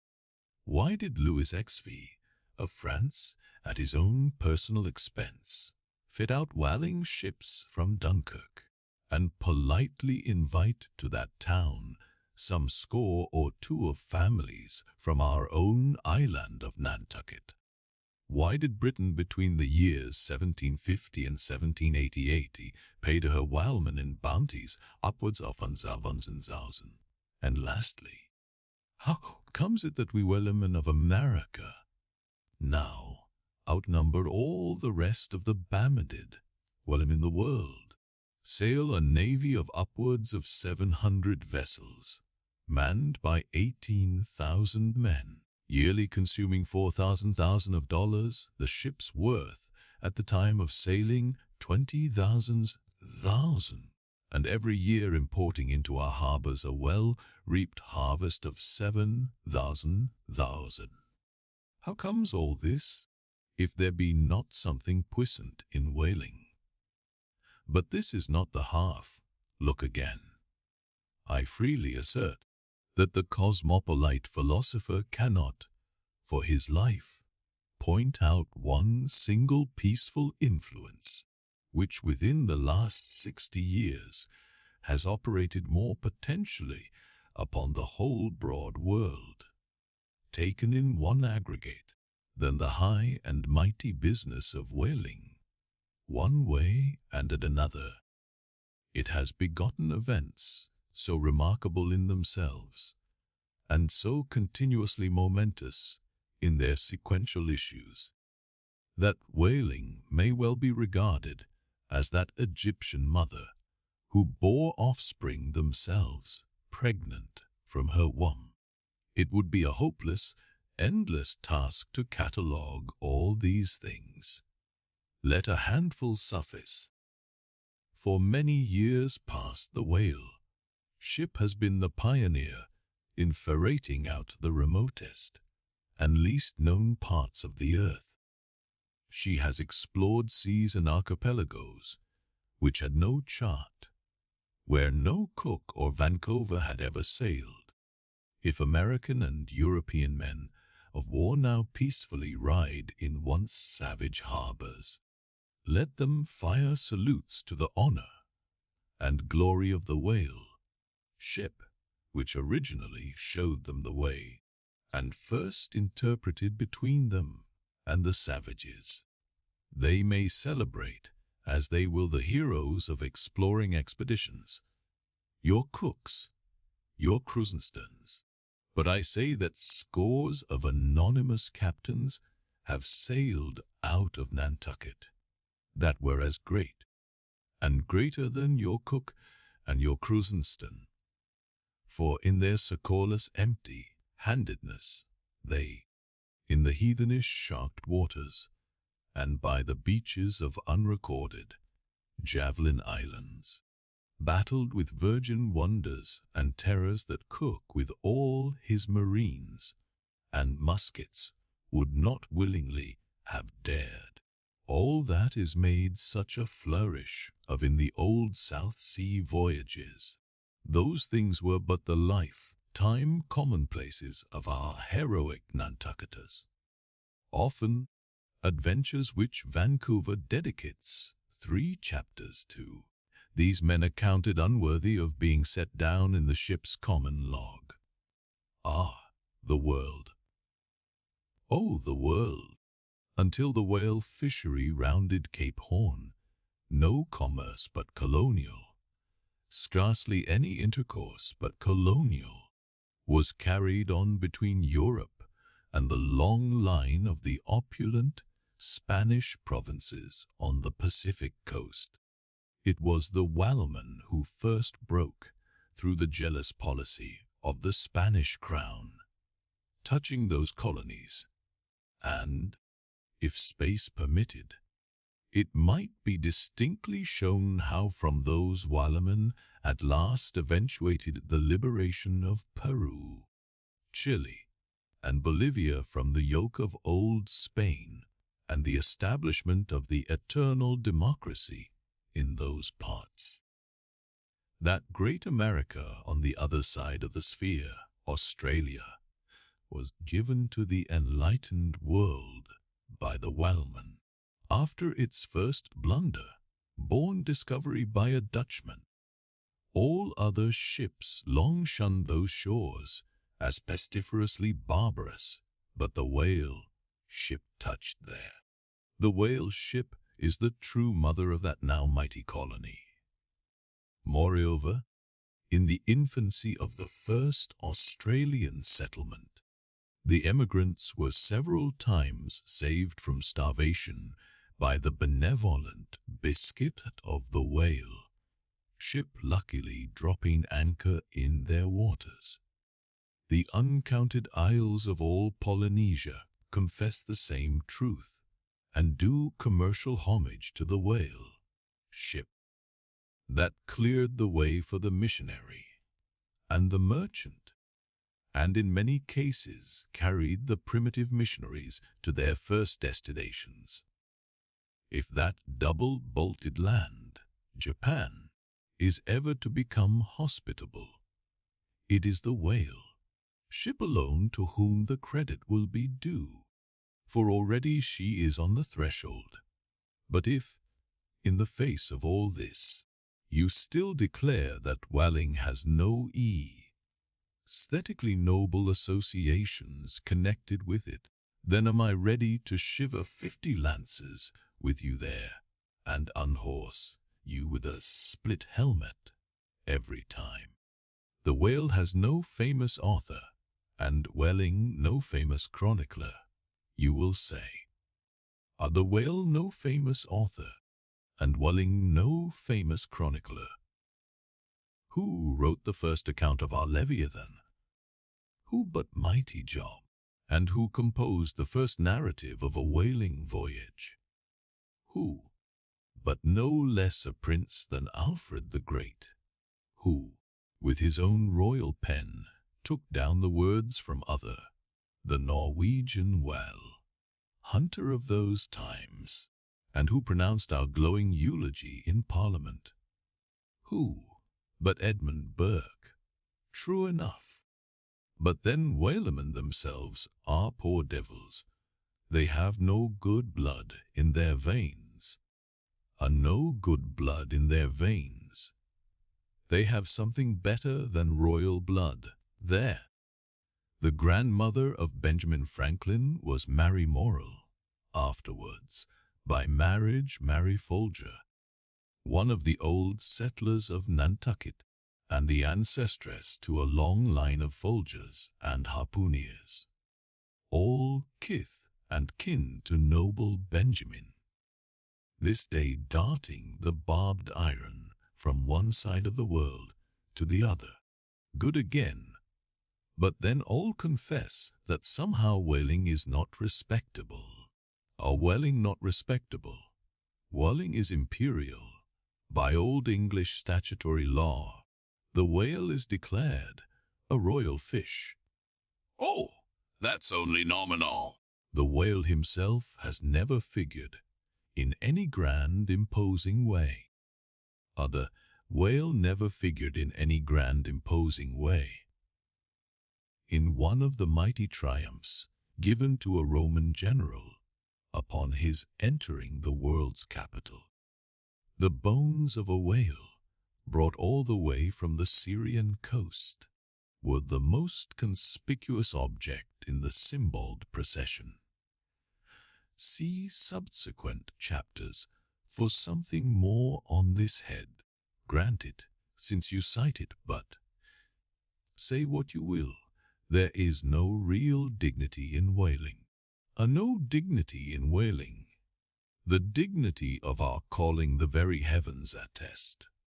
Cetus is a constellation in the south, no more. Drive down your hat in presence of the Czar, and take it off to Queequeg. No more. I know a man that, in his lifetime, has taken 350 whales. I account that man more honorable than that great captain of antiquity who boasted of taking as many walled towns. And as for me, if, by any possibility, there be any as yet undiscovered prime thing in me, if I shall ever deserve any real repute in that small but high-hushed world, which I might not be unreasonably ambitious of, if hereafter I shall do anything that, upon the whole, a man might rather have done than to have left undone. If, at my death, my executors, or more properly my creditors, find any precious mess in my desk, then here I prospectively ascribe all the honor and the glory to whaling, for a whale ship was my Yale College and my Harvard. Chapter 25. Postscript. In behalf of the dignity of whaling, I would fain advance not but substantiated facts, but after embattling his facts, an advocate who should wholly suppress a not unreasonable surmise, which might tell eloquently upon his cause. Such an advocate, would he not be blameworthy? It is well known that at the coronation of kings and queens, even modern ones, a certain curious process of seasoning them for their functions is gone through. There is a salt cellar of state, so called, and there may be a caster of state. How they use the salt precisely, who knows? Certain I am, however, that a king's head is solemnly oiled at his coronation, even as a head of salad. Can it be, though, that they anoint it with a view of making its interior run well, as they anoint machinery? Much might be ruminated here concerning the essential dignity of this regal process, because in common life we esteem but meanly and contemptibly a fellow who anoints his hair and palpably smells of that anointing. In truth, a mature man who uses hair oil, unless medicinally, that man has probably got a quoggy spot in him somewhere. As a general rule, he can't amount to much in his totality. But the only thing to be considered here is this: what kind of oil is used at coronations? Certainly it cannot be olive oil, nor macassar oil, nor castor oil, nor bear's train oil, nor cod liver oil. What then can it possibly be but sperm oil in its unmanufactured, unpolluted state, the sweetest of all oils? Think of that, ye loyal Britons. We whalemen supply your kings and queens with coronation stuff. Chapter 26. Knights and Squires. The chief mate of the Pequod was Starbuck, a native of Nantucket, and a Quaker by descent. He was a long, earnest man, and though born on an icy coast, seemed well adapted to endure hot latitudes, his flesh being hard as twice baked biscuit. Transported to the Indies, his live blood would not spoil like bottled ale. He must have been born in some time of general drought and famine, or upon one of those fast days for which his state is famous. Only some 30 arid summers had he seen. Those summers had dried up all his physical superfluousness. But this, his thinness, so to speak, seemed no more the token of wasting anxieties and cares than it seemed the indication of any bodily blight. It was merely the condensation of the man. He was by no means ill-looking, quite the contrary. His pure, tight skin was an excellent fit, and closely wrapped up in it, and embalmed with inner health and strength, like a revivified Egyptian. This Starbuck seemed prepared to endure for long ages to come, and to endure always, as now, for be it polar snow or torrid sun, like a patent chronometer, His interior vitality was warranted to do well in all climates. Looking into his eyes, you seem to see there the yet lingering images of those thousand-fold perils he had calmly confronted through life, a staid, steadfast man, whose life for the most part was a telling pantomime of action, and not a tame chapter of sounds. Yet, for all his hardy sobriety and fortitude, there were certain qualities in him which at times affected, and in some cases seemed well nigh to overbalance all the rest. Uncommonly conscientious for a seaman, and endued with a deep natural reverence, the wild watery loneliness of his life did therefore strongly incline him to superstition, but to that sort of superstition which in some organization seems rather to spring, somehow, from intelligence than from ignorance. Outward portents and inward presentiments were his, and if at times these things bent the welded iron of his soul, much more did his far-away domestic memories of his young Cape wife and child tend to bend him still more from the original ruggedness of his nature, and open him still further to those latent influences which, in some honest-hearted men, restrain the gush of devil daring, so often evinced by others in the more perilous vicissitudes of the fishery. "I will have no man in my boat," said Starbuck, "who is not afraid of a whale."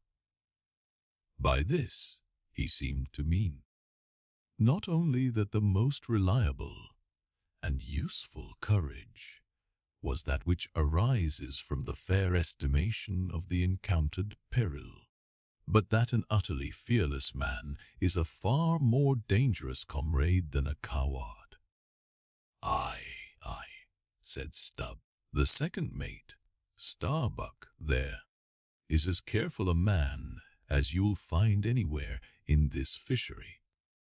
But we shall ere long see what that word, careful, precisely means when used by a man like Stubb, or almost any other whale hunter. Starbuck was no crusader after perils. In him courage was not a sentiment, but a thing simply useful to him, and always at hand upon all mortally practical occasions. Besides, he thought, perhaps, that in this business of whaling, courage was one of the great staple outfits of the ship, like her beef and her bread, and not to be foolishly wasted. Wherefore he had no fancy for lowering for whales after sundown, nor for persisting in fighting a fish that too much persisted in fighting him. For, thought Starbuck, I am here in this critical ocean to kill whales for my living, and not to be killed by them for theirs. And that hundreds of men had been so killed Starbuck well knew. What doom was his own father's? Where, in the bottomless deeps, could he find the torn limbs of his brother?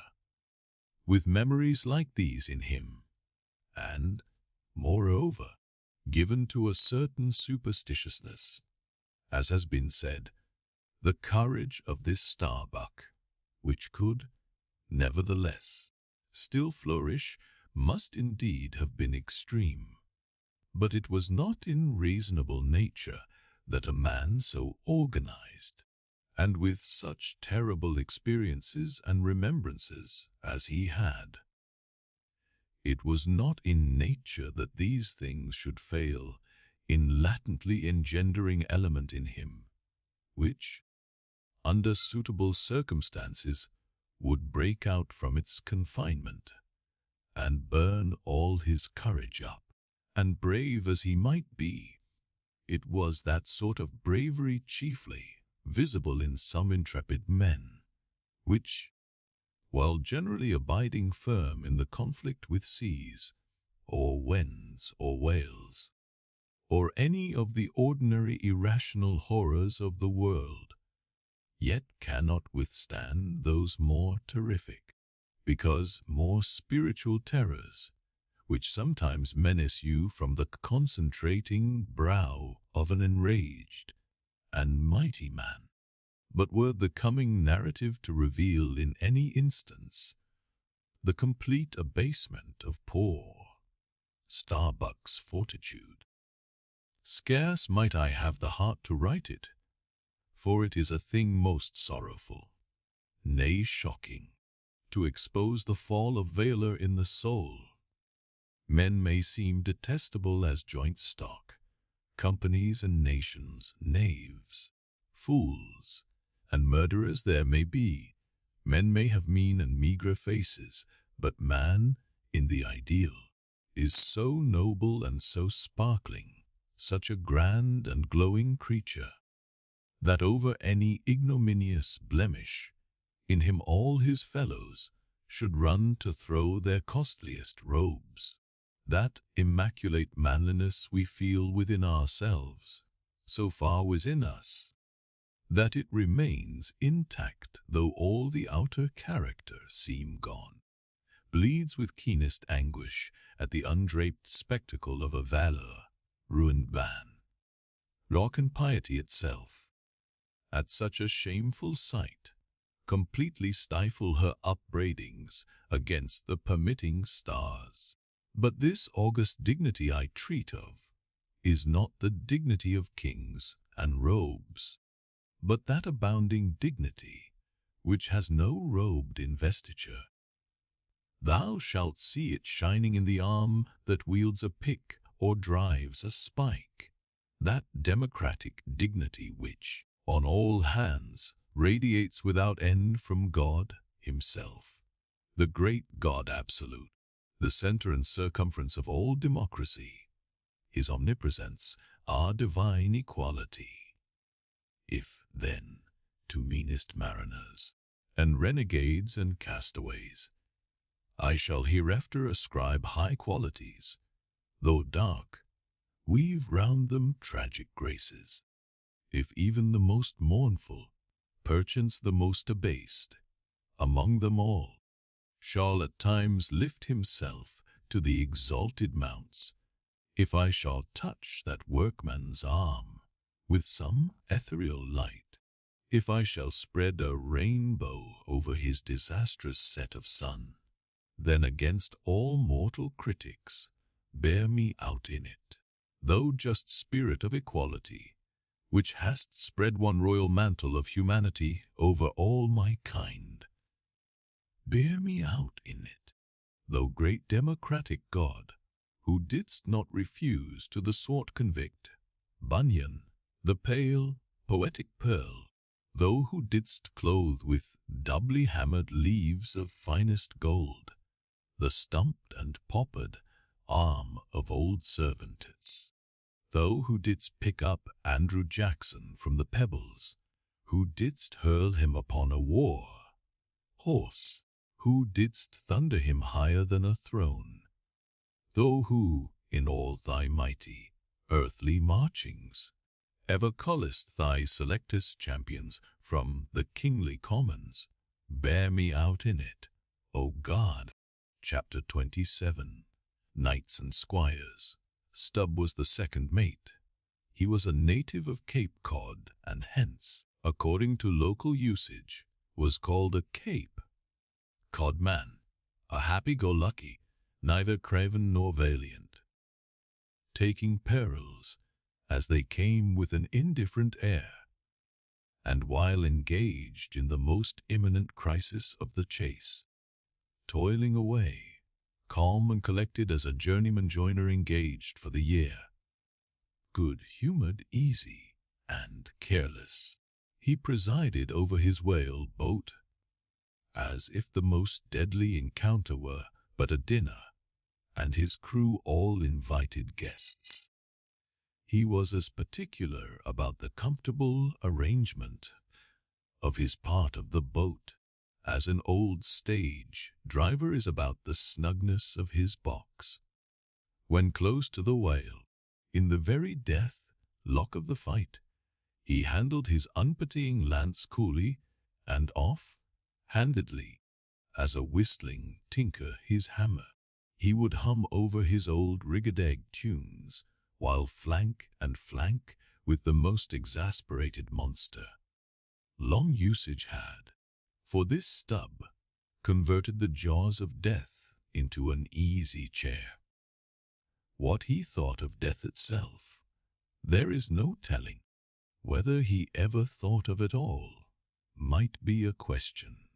But if he ever did chance to cast his mind that way after a comfortable dinner, no doubt, like a good sailor, he took it to be a sort of call of the watch to tumble aloft and bestir themselves there about something which he would find out when he obeyed the order, and not sooner. What, perhaps, with other things, made Stubb such an easy-going, unfearing man, so cheerily trudging off with the burden of life in a world full of grave peddlers, all bowed to the ground with their packs? What helped to bring about that almost impious good humor of his? That thing must have been his pipe, for, like his nose, his short, black little pipe was one of the regular features of his face. You would almost as soon have expected him to turn out of his bunk without his nose as without his pipe. He kept a whole row of pipes there ready loaded, stuck in a rack, within easy reach of his hand, and, whenever he turned in, he smoked them all out in succession, lighting one from the other to the end of the chapter, then loading them again to be in readiness anew. For, when Stubb dressed, instead of first putting his legs into his trousers, he put his pipe into his mouth.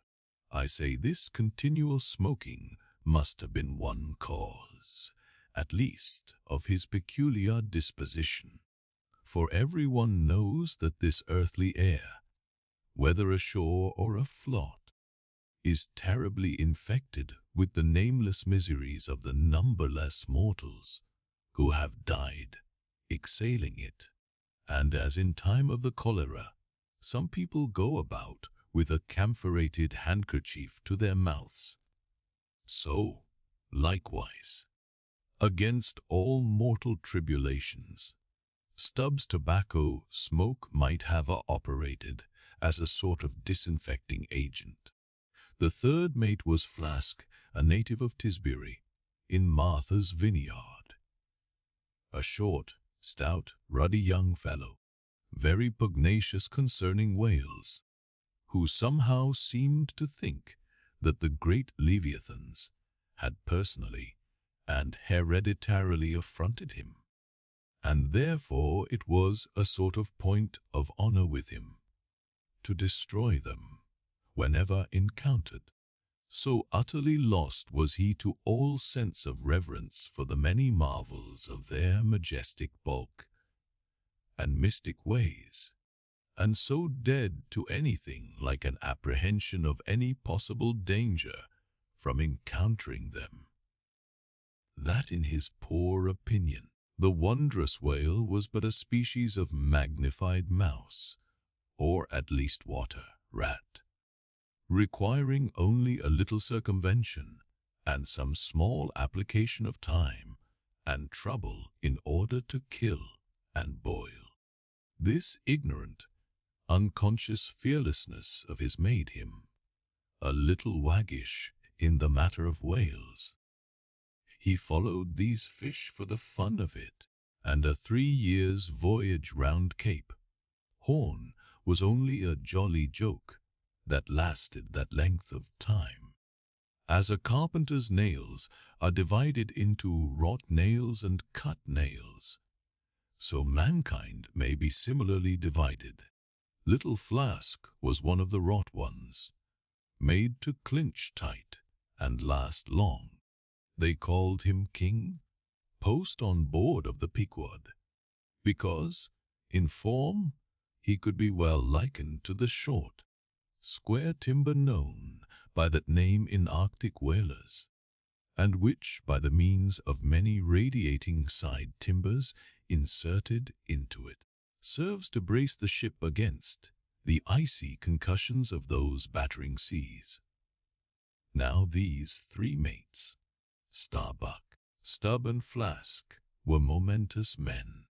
They it was who, by universal prescription, commanded three of the Pequod's boats as headsmen, in that grand order of battle in which Captain Ahab would probably marshal his forces to descend on the whales.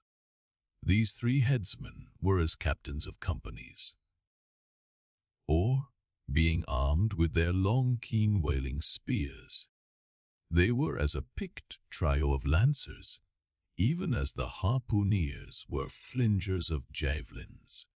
And since in this famous fishery each mate or headsman, like a Gothic knight of old, is always accompanied by his boat, steerer or harpooneer, who in certain conjunctures provides him with a fresh lance, when the former one has been badly twisted or elbowed in the assault. And moreover, as there generally subsists between the two a close intimacy and friendliness, it is therefore but meet that in this place we set down who the Pequod's harpooneers were, and to what headsman each of them belonged. First of all was Queequeg, whom Starbuck, the chief mate, had selected for his squire. But Queequeg is already known. Next was Tashtigo, an unmixed Indian from Gay Head, the most westerly promontory of Martha's Vineyard, where there still exists the last remnant of a village of red men, which has long supplied the neighboring island of Nantucket with many of her most daring harpooneers. In the fishery, they usually go by the generic name of Gayheaders. Tashtigo's long, lean, sable hair, his high cheekbones, and black rounding eyes, for an Indian, oriental in their largeness, but Antarctic in their glittering expression. All this sufficiently proclaimed him an inheritor of the unvitiated blood of those proud warrior hunters, who, in quest of the great New England moose, had scarred, bow in hand, the aboriginal forests of the Main, but no longer snuffing in the trail of the wild beasts of the woodland. Tashtigo now hunted in the wake of the great whales of the sea, the unerring harpoon of the sun, fitly replacing the infallible arrow of the sires. To look at the tawny brawn of his lithe snaky limbs, you would almost have credited the superstitions of some of the earlier Puritans, and half believed this wild Indian to be a son of the Prince of the Powers of the Air. Tashtigo was Stubb the second mate's squire.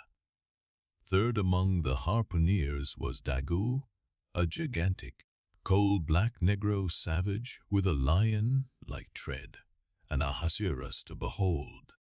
Suspended from his ears were two golden hoops, so large that the sailors called them ring bolts, and would talk of securing the top sail halyards to them. In his youth, Daggoo had voluntarily shipped on board of a whaler, lying in a lonely bay on his native coast, and never having been anywhere in the world but in Africa, Nantucket, and the pagan harbors most frequented by whalemen, and having now led for many years the bold life of the fishery in the ships of owners, uncommonly heedful of what manner of men they shipped. Daggoo retained all his barbaric virtues, and erect as a giraffe, moved about the decks in all the pomp of 6 feet 5 in his socks. There was a corporeal humility in looking up at him, and a white man standing before him seemed a white flag come to beg truce of a fortress. Curious to tell, this imperial negro, Ahasuerus Daggoo, was the squire of Little Flask, who looked like a chess man beside him. As for the residue of the Pequod's company, be it said that at the present day not 1 in 2 of the many thousand men before the mast employed in the American whale fishery are Americans born, though pretty nearly all the officers are. Herein it is the same with the American whale fishery as with the American army and military and merchant navies, and the engineering forces employed in the construction of the American canals and railroads. The same, I say, because in all these cases the native American liberally provides the brains, the rest of the world as generously supplying the muscles. No small number of these whaling seamen belong to the Azores, where the outward bound Nantucket whalers frequently touch to augment their crews from the hardy peasants of those rocky shores. In like manner, the Greenland whalers sailing out of Hull or London put in at the Shetland Islands to receive the full complement of their crew. Upon the passage homewards, they drop them there again. How it is, there is no telling, but islanders seem to make the best whalemen. They were nearly all islanders in the Pequod. Isolatos too I call such, not acknowledging the common continent of men, but each isolato living on a separate continent of his own.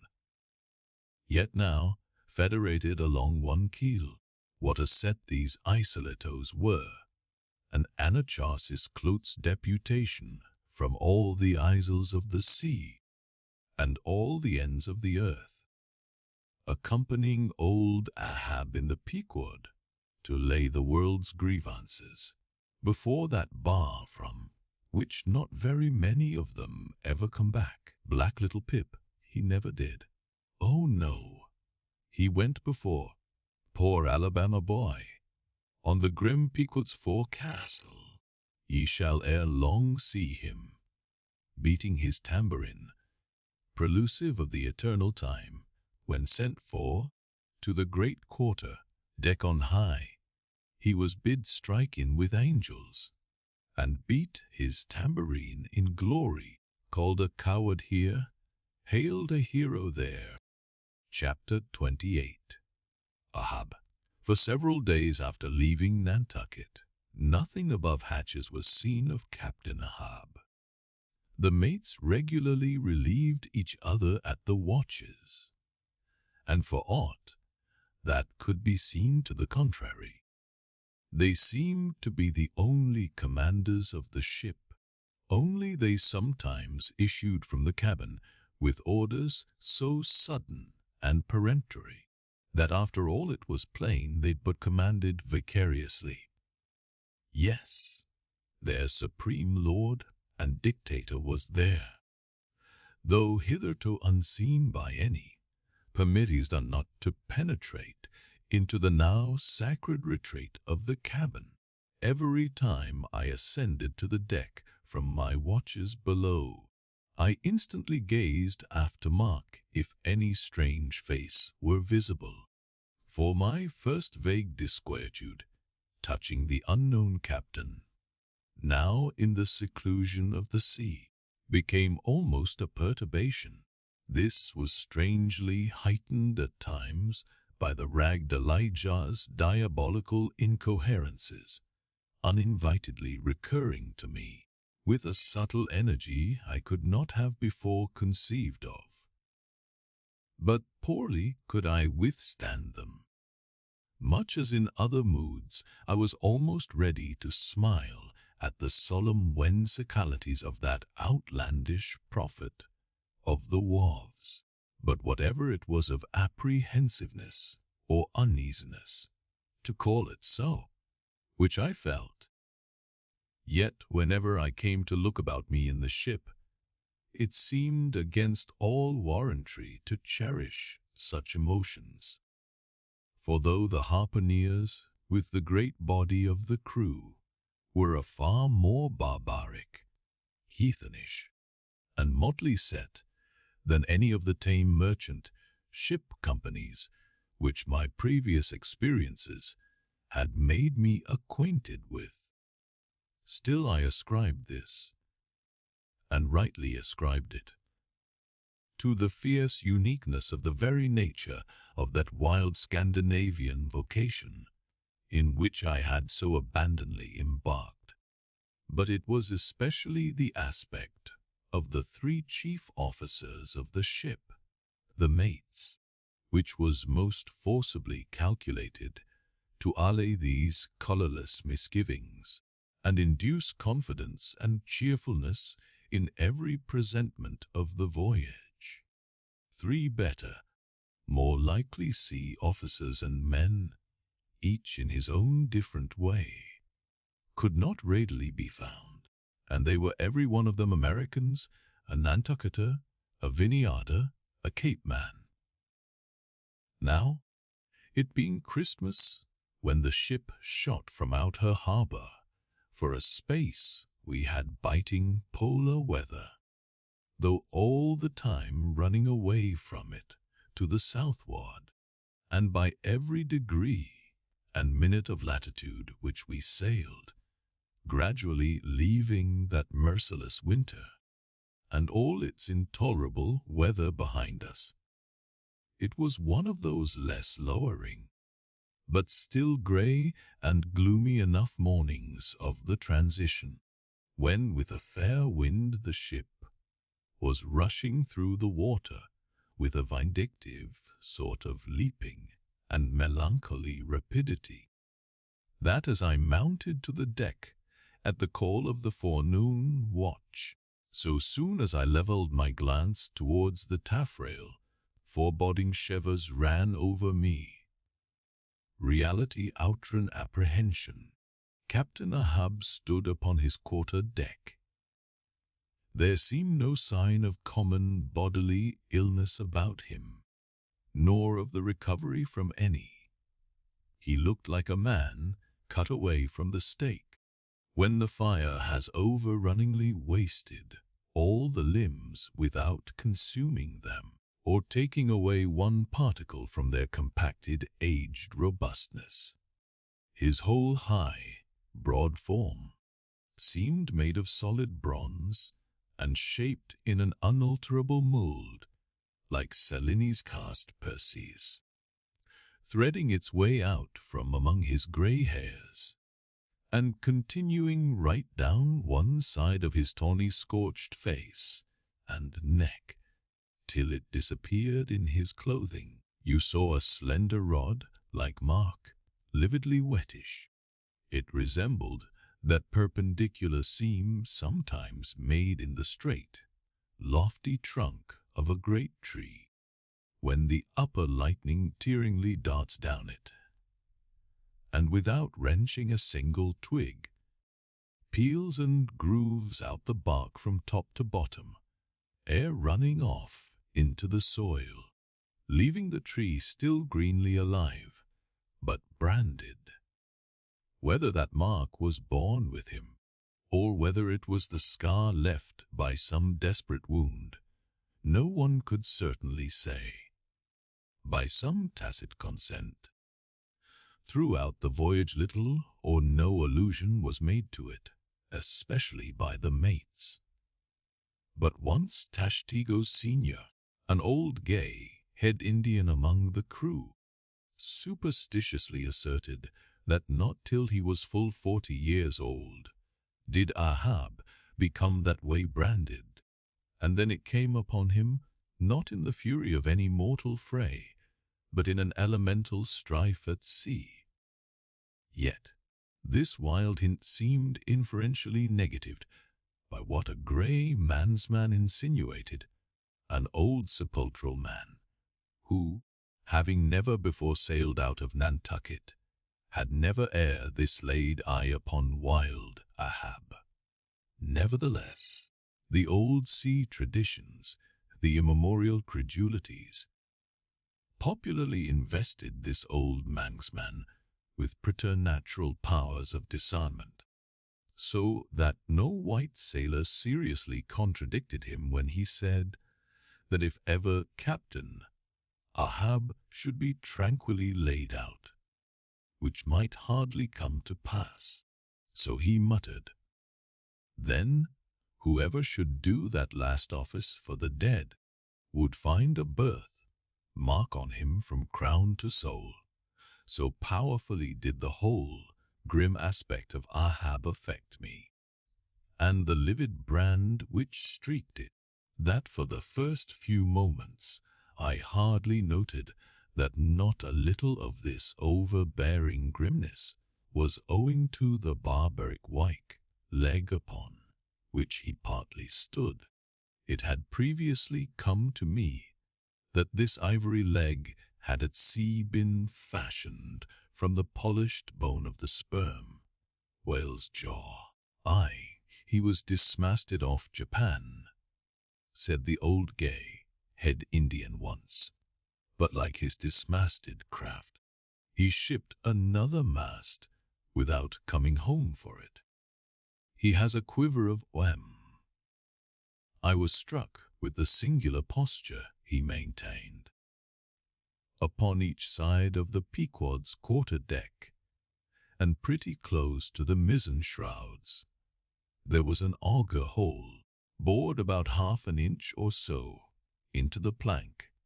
His bone leg steadied in that hole, one arm elevated, and holding by a shroud, Captain Ahab stood erect, looking straight out beyond the ship's ever pitching prow.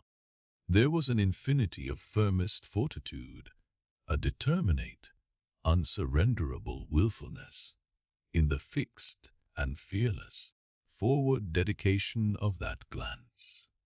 Not a word he spoke, nor did his officers say aught to him, though by all their minutest gestures and expressions they plainly showed the uneasy, if not painful, consciousness of being under a troubled master eye. And not only that, but moody, stricken Ahab stood before them with a crucifixion in his face, in all the nameless, regal, overbearing dignity of some mighty war. Ere long, from his first visit in the air, he withdrew into his cabin. But after that morning, he was every day visible to the crew, either standing in his pivot hole, or seated upon an ivory stool he had, or heavily walking the deck. As the sky grew less gloomy, indeed, began to grow a little genial, he became still less and less a recluse, as if, when the ship had sailed from home, nothing but the dead wintry blankness of the sea had then kept him so secluded. And by, it came to pass that he was almost continually in the air, but as yet, for all that he said, or perceptibly did, on the at last sunny deck, he seemed as unnecessary there as another mast. But the Pequod was only making a passage now, not regularly cruising. Nearly all whaling preparatives needing supervision the mates were fully competent to, so that there was little or nothing out of himself to employ or excite Ahab now, and thus chase away For that one interval, the clouds that layer upon layer were piled upon his brow, as ever all clouds choose the loftiest peaks to pile themselves upon. Nevertheless, ere long, the warm, warbling persuasiveness of the pleasant, holiday weather we came to seemed gradually to charm him from his mood. For, as when the red-cheeked dancing girls, April and May, trip home to the wintry, misanthropic woods, even the barest, ruggedest, most thunder-cloven old oak will at least send forth some few green sprouts to welcome such glad-hearted visitants. So Ahab did, in the end, a little respond to the playful allurings of that girlish air. More than once did he put forth the faint blossom of a look, which, in any other man, would have soon flowered out in a smile. Chapter 29. Enter Ahab to him, Stubb. Some days elapsed, and icebergs all astern. The Pequod now went rolling through the bright Quito spring, which, at sea, almost perpetually reigns on the threshold of the eternal August of the tropic.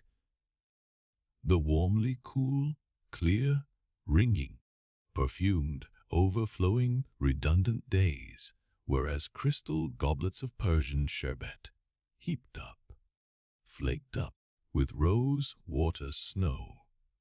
The starred and stately nights seemed haughty dames in jeweled velvets, nursing at home in lonely pride the memory of their absent conquering earls, the golden-helmeted suns. For sleeping man, 'twas hard to choose between such winsome days and such seducing nights. But all the witcheries of that unwaning weather did not merely lend new spells and potencies to the outward world. Inward they turned upon the soul, especially when the still mild hours of eve came on. Then memory shot her crystals as the clear ice most forms of noiseless twilights. And all these subtle agencies, more and more they wrought on Ahab's texture. Old age is always wakeful, as if, the longer linked with life, the less man has to do with aught that looks like death. Among sea commanders, the old greybeards will oftenest leave their berths to visit the night, cloaked deck. It was so with Ahab, only that now, of late, he seemed so much to live in the open air, that truly speaking, his visits were more to the cabin than from the cabin to the planks.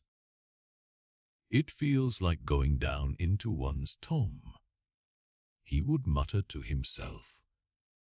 For an old captain like me to be descending this narrow scuttle, to go to my grave dug berth, so almost every 24 hours, when the watches of the night were set, and the band on deck sentineled the slumbers of the band below, and when if a rope was to be hauled upon the forecastle, the sailors flung it not rudely down, as by day, but with some cautiousness dropped it to its place for fear of disturbing their slumbering shipmates.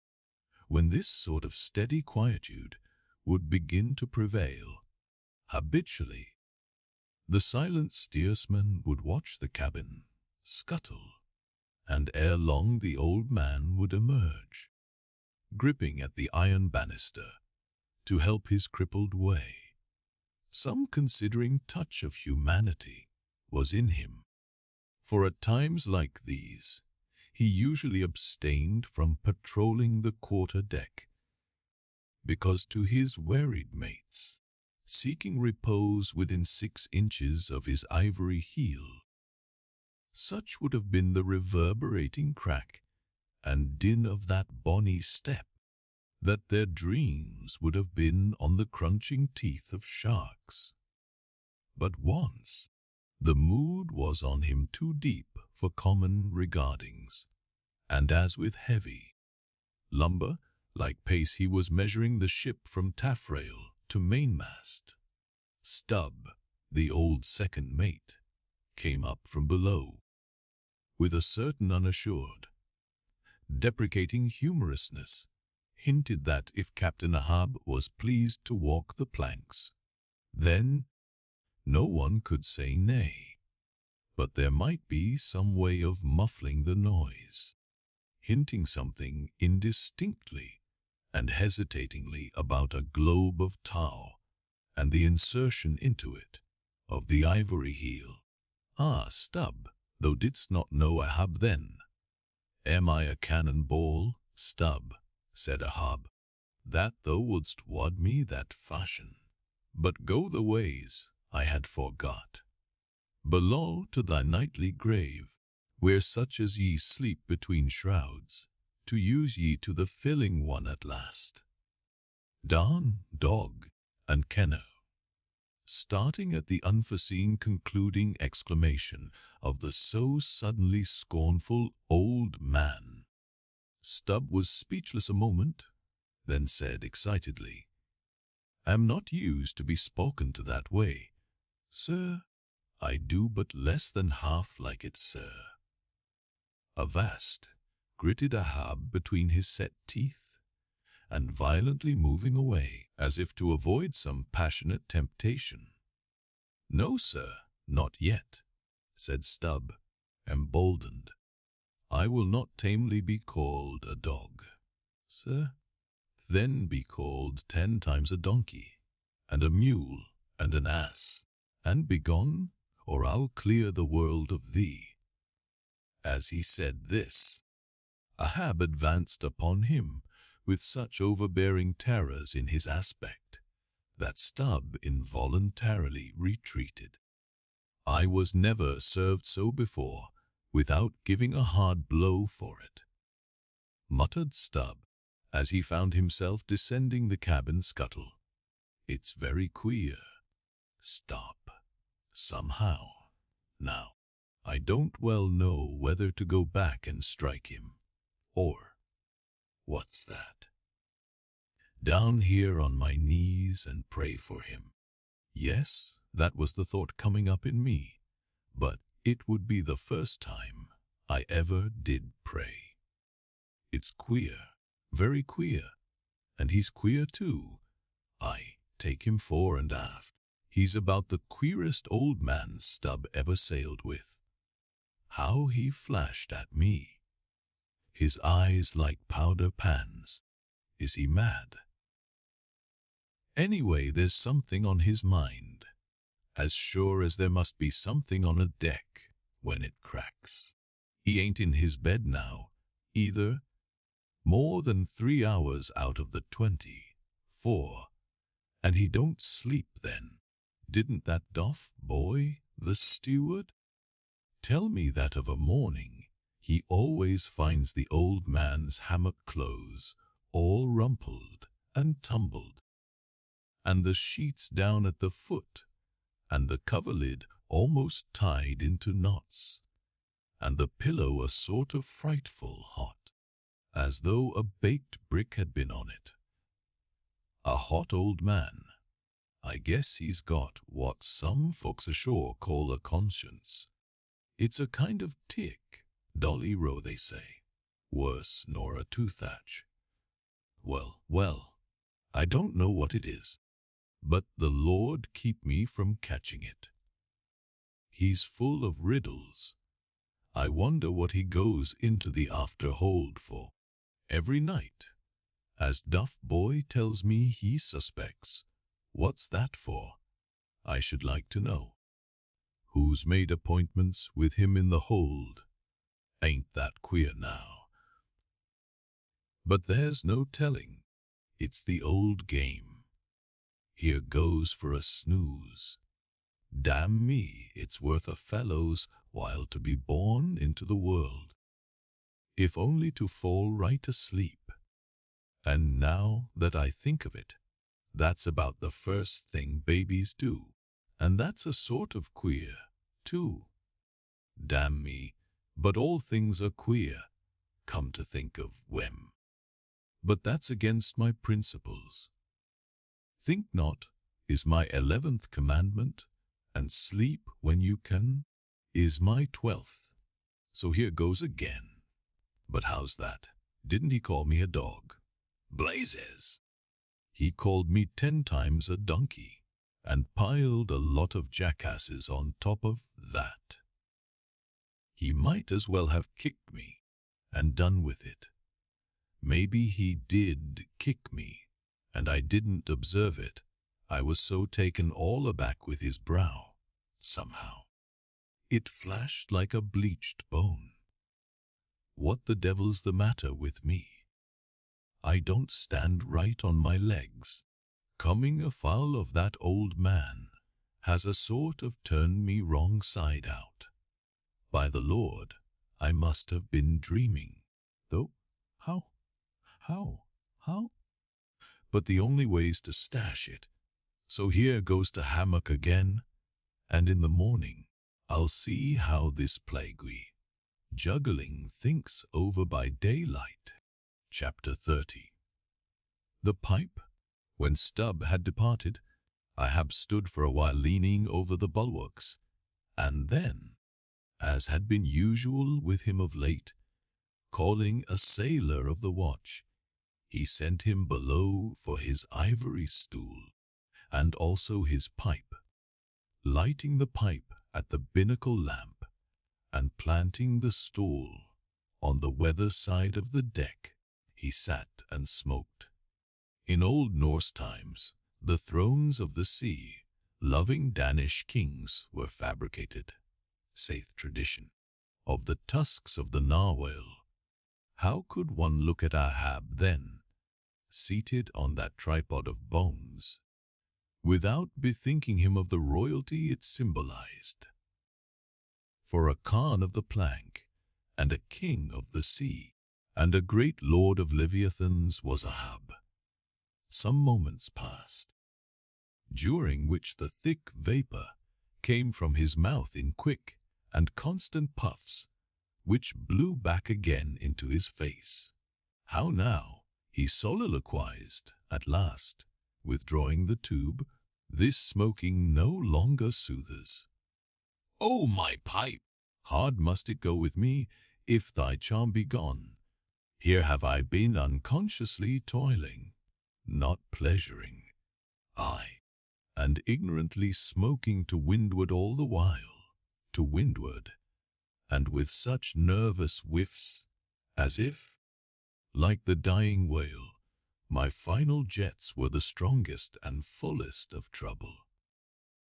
What business have I with this pipe? This thing that is meant for sereness, to send up mild vipers among mild white hairs, not among torn iron, grey locks like mine.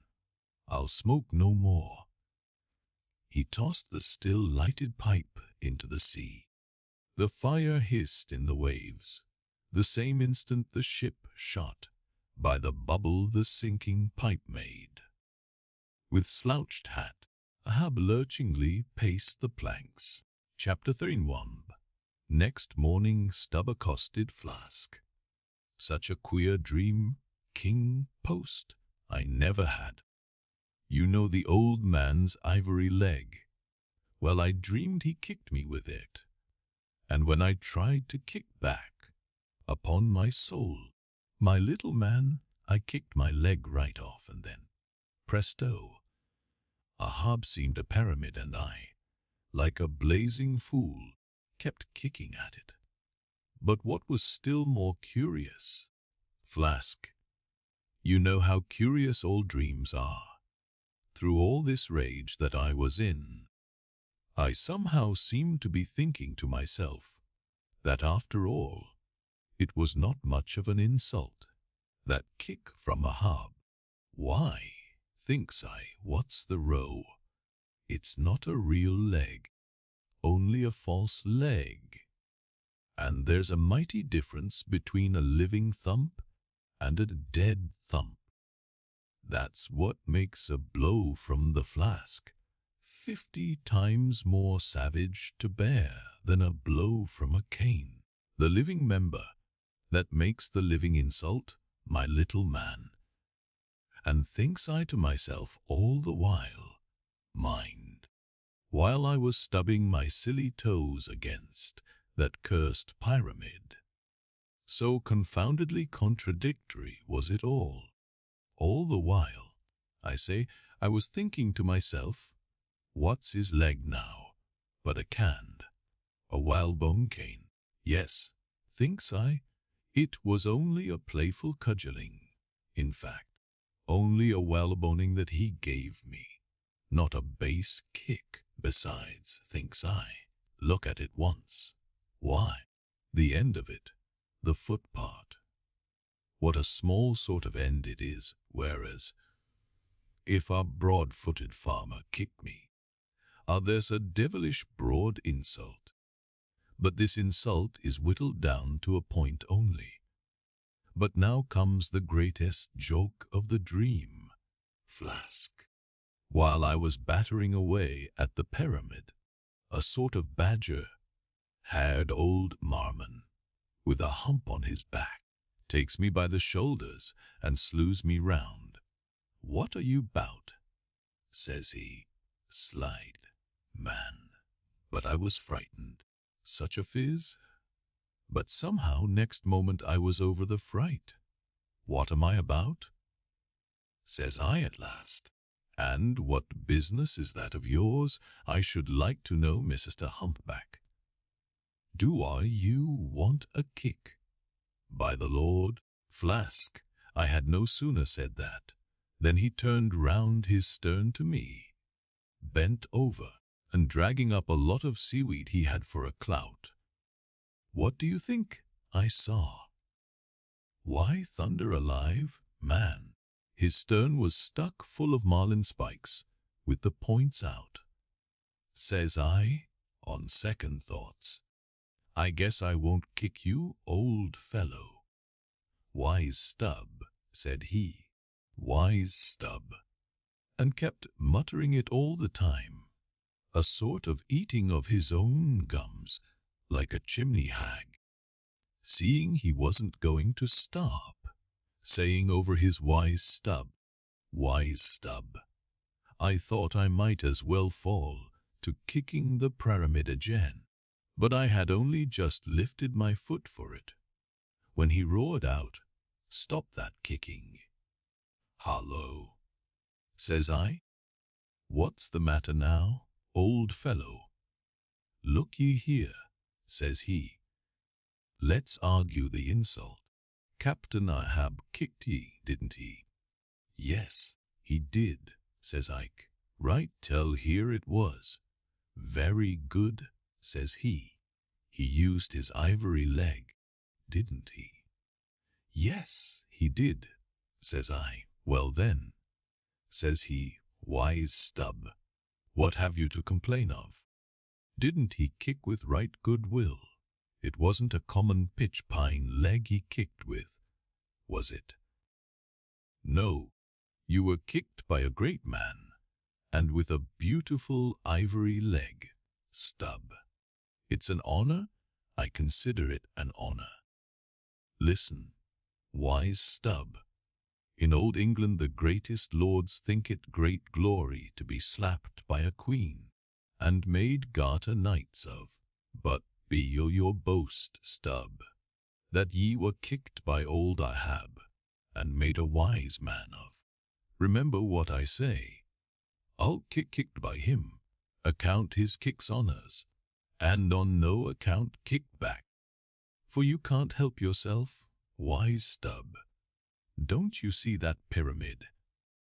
With that, he all of a sudden seemed somehow, in some queer fashion, to swim off into the air. I snored, rolled over, and there I was in my hammock. Now, what do you think of that dream, Flask? I don't know. It seems a sort of foolish to me, though. Maybe, but it's made a wise man of me, Flask. D'ye see Ahab standing there, sideways looking over the stern? Well, the best thing you can do, Flask, is to let the old man alone. Never speak to him, whatever he says. Halloa! What's that he shouts? Hark, mast, head there! Look sharp, all of ye. There are whales hereabouts. If ye see a white one, split your lungs for him. What do you think of that now, Flask? Ain't there a small drop of something queer about that? A white whale. Did ye mark that, man? Look ye, there's something special in the wind. Stand by for it, Flask. Ahab has that's bloody on his mind. But, mum, he comes this way. Chapter 32. Cetology. Already we are boldly launched upon the deep, but soon we shall be lost in its unshored, harborless immensities. Ere that come to pass, are the Pequod's weedy whole rolls side by side, with the barnacled holes of the Leviathan. At the outset it is but well to attend to a matter almost indispensable to a thorough appreciative and understanding of the more special Leviathanic revelations and allusions of all sorts, which are to follows, and liethol follow. It is some systematized exhibition of the whale in his broad genera that I would now fain put before you. Yet is it no easy task. The classification of the constituents of a chaos, nothing less is here essayed. Listen to what the best and latest authorities have laid down. No branch of zoology is so much involved as that which is entitled cetology, says Captain Scoresby, A.D. 1820. It is not my intention, were it in my power, to enter into the inquiry as to the true method of dividing the cetacea into groups and families. Utter confusion exists among the historians of this animal. A sperm whale, says Surgeon Beale, A.D. 1839, unfitness to pursue our research in the unfathomable waters. Impenetrable veil covering our knowledge of the cetacea. A few with thorns. All these indicate naturalists. Thus, but serve to total indications. But sir completeth thorn. A field strewn with few. The great Cuvier and John Hunter and Lesson, those lights of zoology and anatomy. Nevertheless, though of real knowledge there be little, yet of books there are a plenty. And so in some small degree with cetology or the science of whales. Many are the men, small and great, old and new, landsmen and seamen, who have at large or in little written of the whale. Run over a few.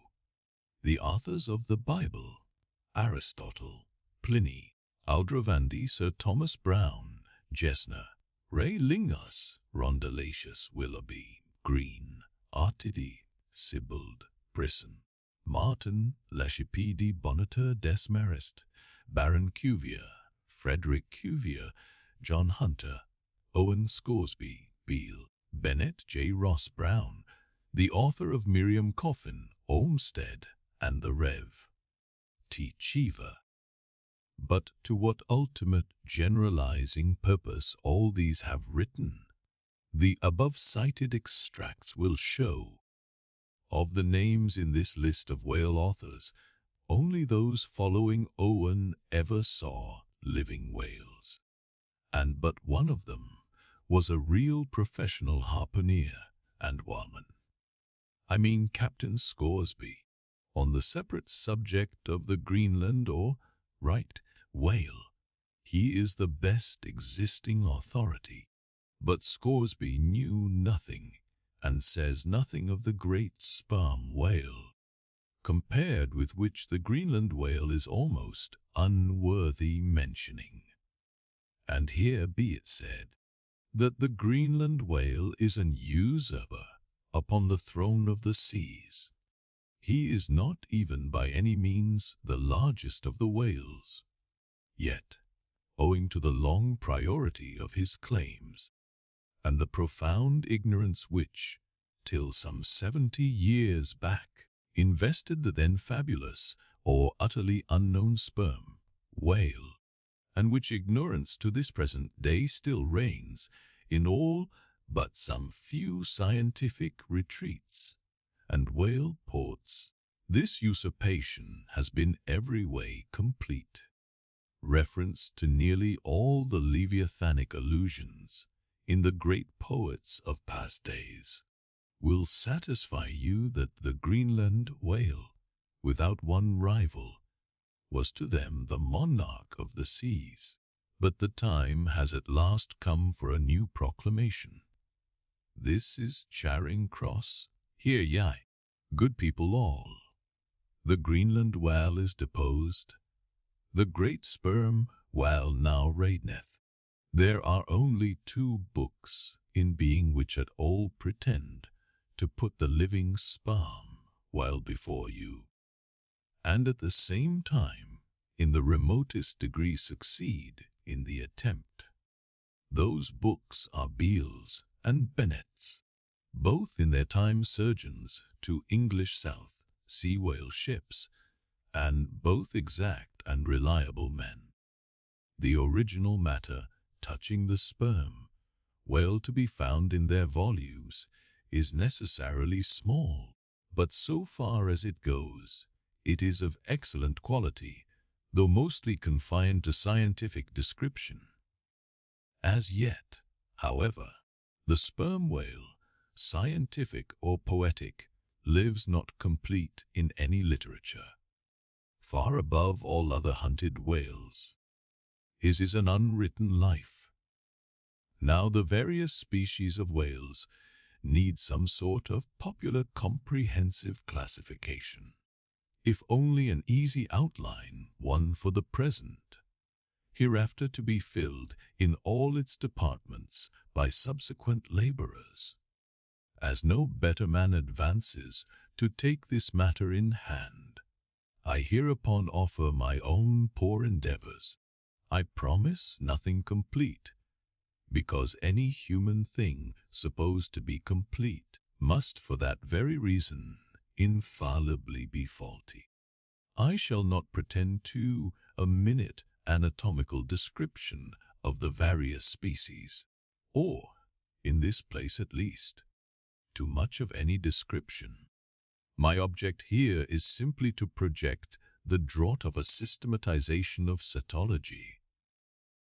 I am the architect, not the builder, but it is a ponderous task, no ordinary letter, sorter in the post office is equal to it. To grope down into the bottom of the sea after them, to have one's hands among the unspeakable foundations, ribs, and very pelvis of the world, this is a fearful thing. What am I that I should essay to hook the nose of this Leviathan? The awful tauntings in Job might well appal me. Will he, the Leviathan, make a covenant with thee? Behold, the hope of him is vain. But I have swam through libraries and sailed through oceans.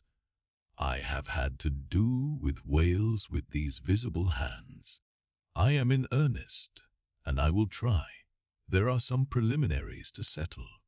First, the unsettled condition of this science of cetology is in the very vestibule attested by the fact that in some quarters it still remains a moot point whether whale be a fish.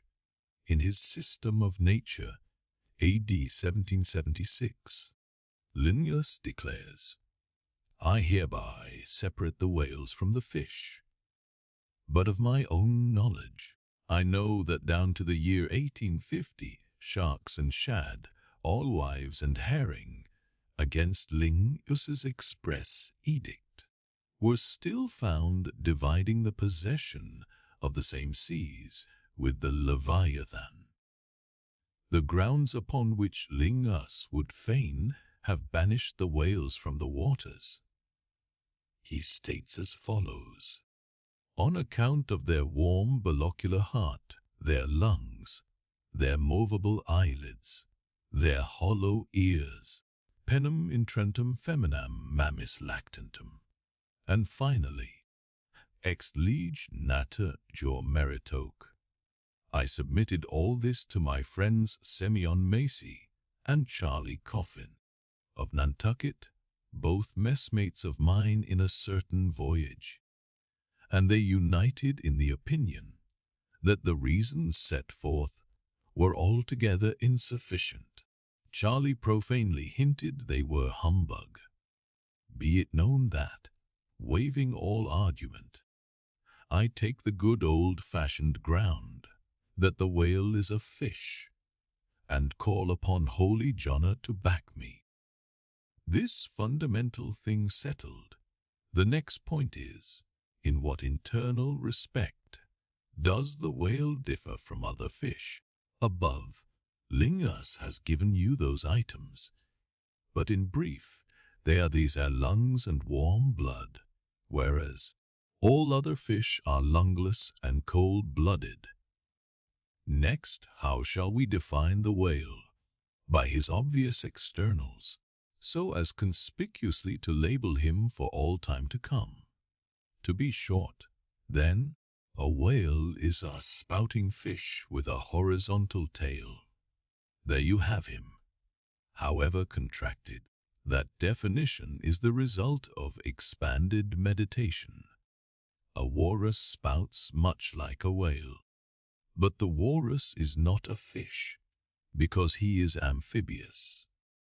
But the last term of the definition is still more cogent, as coupled with the first. Almost any one must have noticed that all the fish familiar to landsmen have not a flat, but a vertical or up and down tail, whereas among spouting fish the tail, though it may be similarly shaped, invariably assumes a horizontal position. By the above definition of what a whale is, I do by no means exclude from the Leviathanic brotherhood any sea creature hitherto identified with the whale by the best informed Nantucketers, nor, on the other hand, link with it any fish hitherto authoritatively regarded as alien. Hence, all the smaller, spouting, and horizontal-tailed fish must be included in this ground plan of cetology. Now then, come the grand divisions of the entire whale host. So I am aware that down to the present time, the fish-styled lamatins and dugongs, a pig, fish and sow, fish of the coffins of Nantucket, are included by many naturalists among the whales. But as these pig fish are a noisy, contemptible set, mostly lurking in the mouths of rivers and feeding on wet hay, and especially as they do not spout, I deny their credentials as whales, and have presented them with their passports to quit the kingdom of cetology. First, according to magnitude, I divide the whales into 3 primary books, subdivisible into chapters, and these shall comprehend them all, both small and large, I. The folio whale, I. The octavo whale, I. The dudecimo whale. As the type of the folio, I present the saw-sperm whale of the octavo, the 2 grampus of the dudecimo, the porpoise of folios. Among these I here include the following chapters. I. The saw-sperm whale, the bright whale E, the hoe-fen back IV, the hump-backed whale V, the razor-back whale V. Bottom book I, Se folio, chapter I, gay, sperm whaled. This whale, among the English of old vaguely known as the trumper whale, and the physetta whale, and the anvil-headed whale, is the present cachalot of the French, and the potsfich of the Germans, and the macrocephalus of the long words.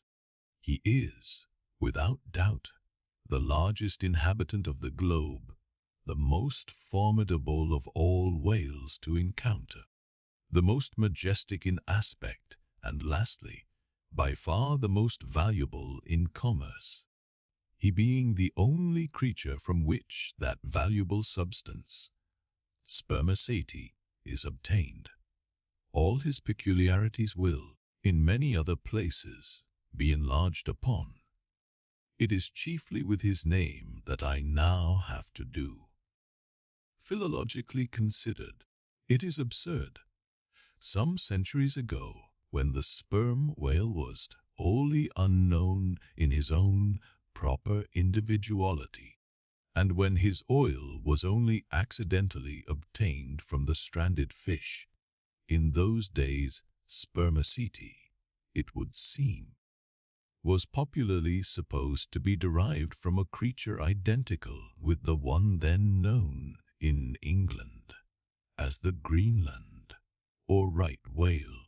It was the idea also that this same spermaceti was that quickening humor of the Greenland whale, which the first syllable of the word literally expresses.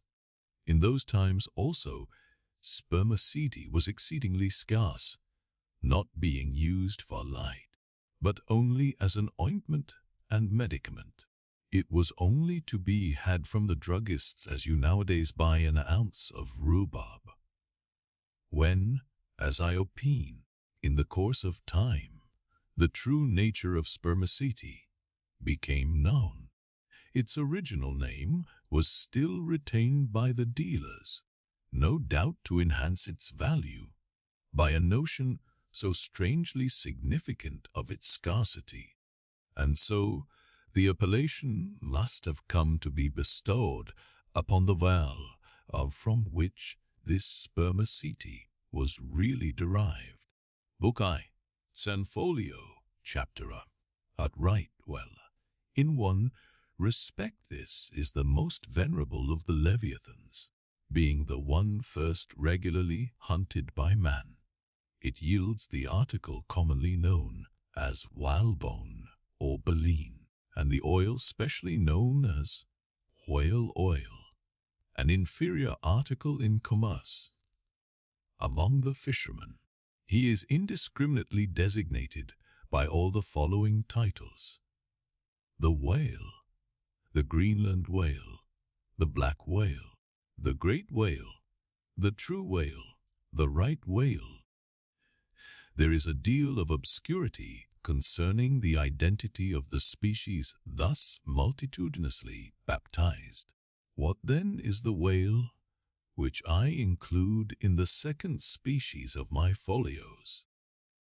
It is the great mysticetus of the English naturalists, the Greenland whale of the English whalemen, the baleen ordinaire of the French whalemen, the Groland's warfish of the Swedes.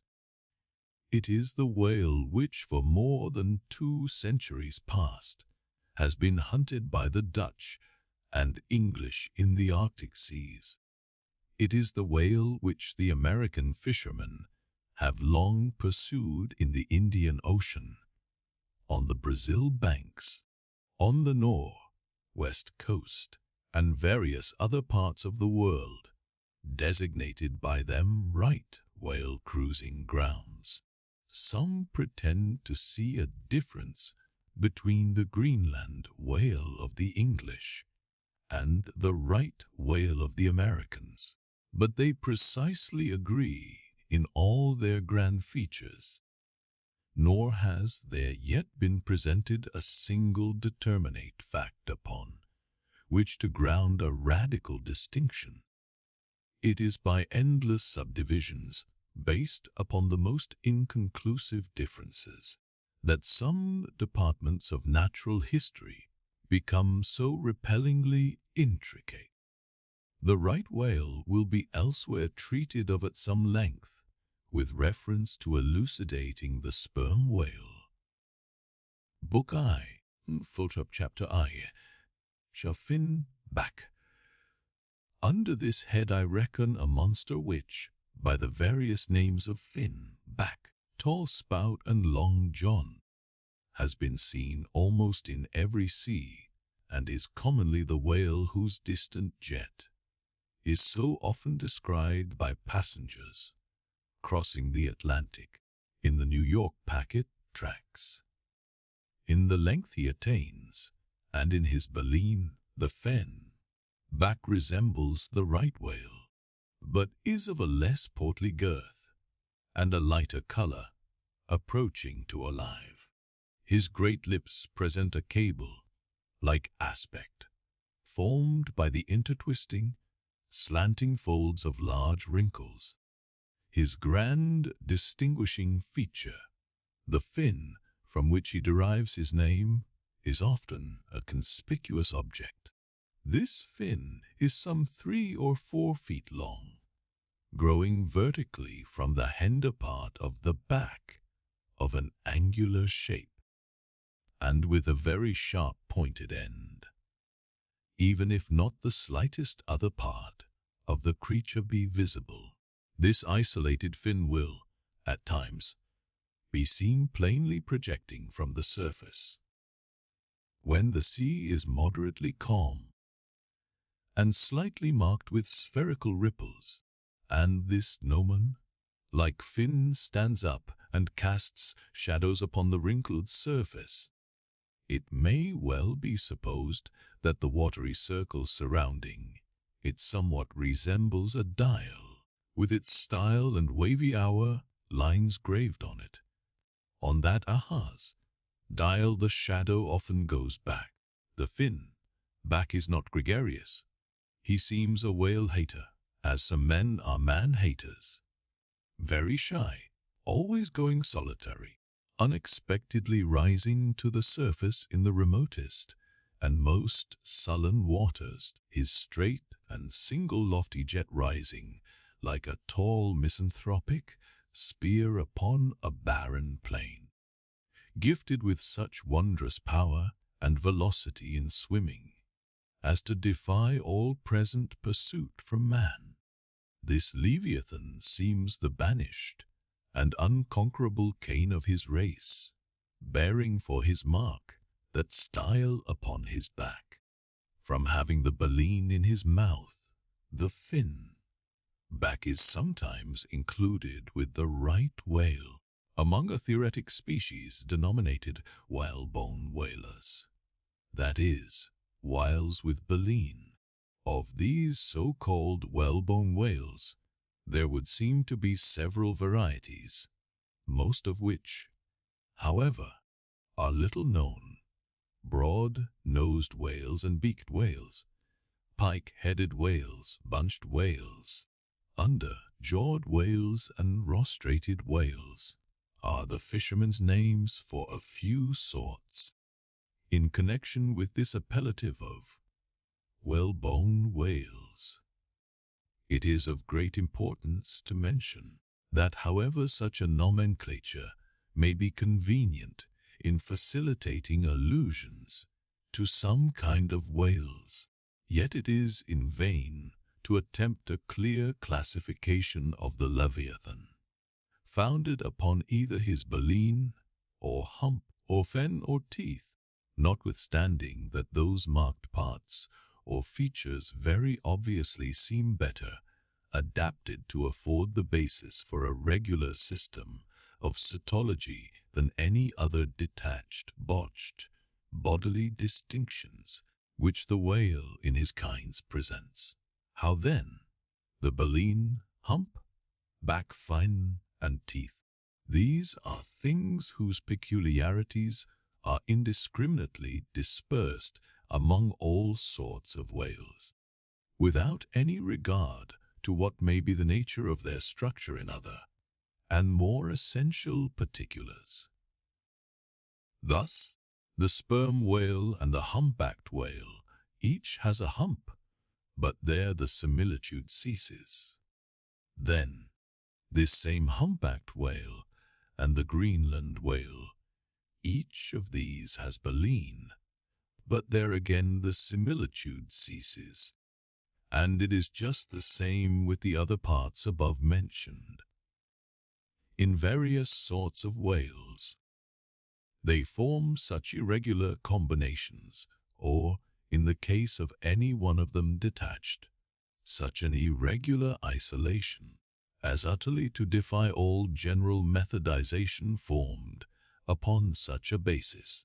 On this rock every one of the whale naturalists has split, but it may possibly be conceived that, in the internal parts of the whale, in his anatomy, there, at least, we shall be able to hit the right classification. Nay, what thing, for example, is there in the Greenland whale's anatomy more striking than his baleen? Yet we have seen that by his baleen it is impossible correctly to classify the Greenland whale.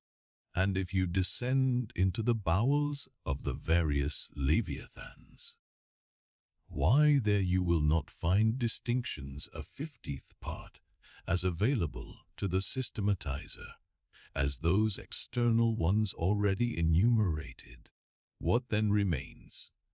Nothing but to take hold of the whales bodily, in their entire liberal volume, and boldly sort them that way. And this is the bibliographical system here adopted, and it is the only one that can possibly succeed, for it alone is practicable. To proceed, Book I, Folio, Chapter V, Humpback. This whale is often seen on the Northern American coast. He has been frequently captured there and towed into harbor. He has a great pack on him, like a peddler, or you might call him the elephant and castle whale. At any rate, the popular name for him does not sufficiently distinguish him, since the sperm whale also has a hump, though a smaller one. His oil is not very valuable. He has baleen. He is the most gamesome and light-hearted of all the whales, making more gay foam and white water generally than any other of them. Book I, Folio, Chapter V, Razorback. Of this whale little is known but his name. I have seen him at a distance off Cape Horn, of a retiring nature. He eludes both hunters and philosophers. Though no coward, he has never yet shown any part of him, but his back, which rises in a long sharpch. Let him go. I know little more of him, nor does anybody else. Book I, Folio, Chapter V, Sulphur Bottom. Another retiring gentleman with a brimstone belly, doubtless got by scraping along the Tartarian tiles in some of his profounder divings. He is seldom seen. At least, I have never seen him, except in the remoter southern seas, and then always at too great a distance to study his countenance. He is never chased. He would run away with rope, walks of line. Prodigies are told of him. Adieu, Sulphur Bottom. I can say nothing more that is true of ye, nor can the oldest Nantucketer. Thus ends Book I, some folio, and now begins Book I, octavos. These embrace the whales of middling magnitude, among which present may be numbered, the Grampuser, the Harb Blackfish, the Narwhal, the Cathrasher, the Book Killer. Why this book of whales is not denominated the quarto is very plain. Because while the whales of this order, though smaller than those of the former order, nevertheless retain a proportionate likeness to them in figure. Yet the bookbinder's quarto volume, in its dimensioned form, does not preserve the shape of the folio volume, but the octavo volume does. Book I. Octava, Chapter I, Chapter Grampus. Though this fish, whose loud sonorous breathing, or rather blowing, has furnished a proverb to landsmen, is so well known a denizen of the deep, yet is he not popularly classed among whales, but possessing all the grand distinctive features of the Leviathan. Most naturalists have recognized him for one. He is of moderate octavo size, varying from 15 to 25 feet in length, and of corresponding dimensions round the waist. He swims in herds. He is never regularly hunted, though his oil is considerable in quantity, and pretty good for light. By some fishermen his approach is regarded as premonitory of the advance of the great sperm whale. Book I, Octavo, Chapter E. On black fish. I give the popular fishermen's names for all these fish, for generally they are the best. Where any name happens to be vague or inexpressive, I shall say so, and suggest another. I do so now touching the black fish, so-called, because blackness is the rule among almost all whales. So, call him the hyena whale, if you please. His voracity is well known, and from the circumstance that the inner angles of his lips are curved upwards, he carries an everlasting Mephistophelian grin on his face. This whale averages some 16 or 18 feet in length. He is found in almost all latitudes. He has a peculiar way of showing his dorsal hooked fin in swimming, which looks something like a Roman nose. When not more profitably employed, the sperm whale hunters sometimes capture the hyena whale to keep up the supply of cheap oil for domestic employment, as some frugal housekeepers, in the absence of company, and quite alone by themselves, burn unsavory tallow instead of odorous wax. Though their blubber is very thin, some of these whales will yield you upwards of 30 gallons of oil. Book I, Octavo, Chapter I. Narwhal, that is, a nostril whaler. Another instance of a curiously named whale. So named, I suppose, from his peculiar horn, being originally mistaken for a peaked nose. The creature is some 16 feet in length, while its horn average is 5 feet, though some exceed 10, and even attain to 15 feet. Strictly speaking, this horn is but a length and tusk, growing out from the jaw in a line a little depressed from the horizontal. But it is only found on the sinister side, which has an ill effect, giving its owner something analogous to the aspect of a clumsy left-handed man. What precise purpose this ivory horn or lance answers, it would be hard to say. It does not seem to be used like the blade of the sword, fish, and bill, fish, though some sailors tell me that the narwhal employs it for a rake in turning over the bottom of the sea for food.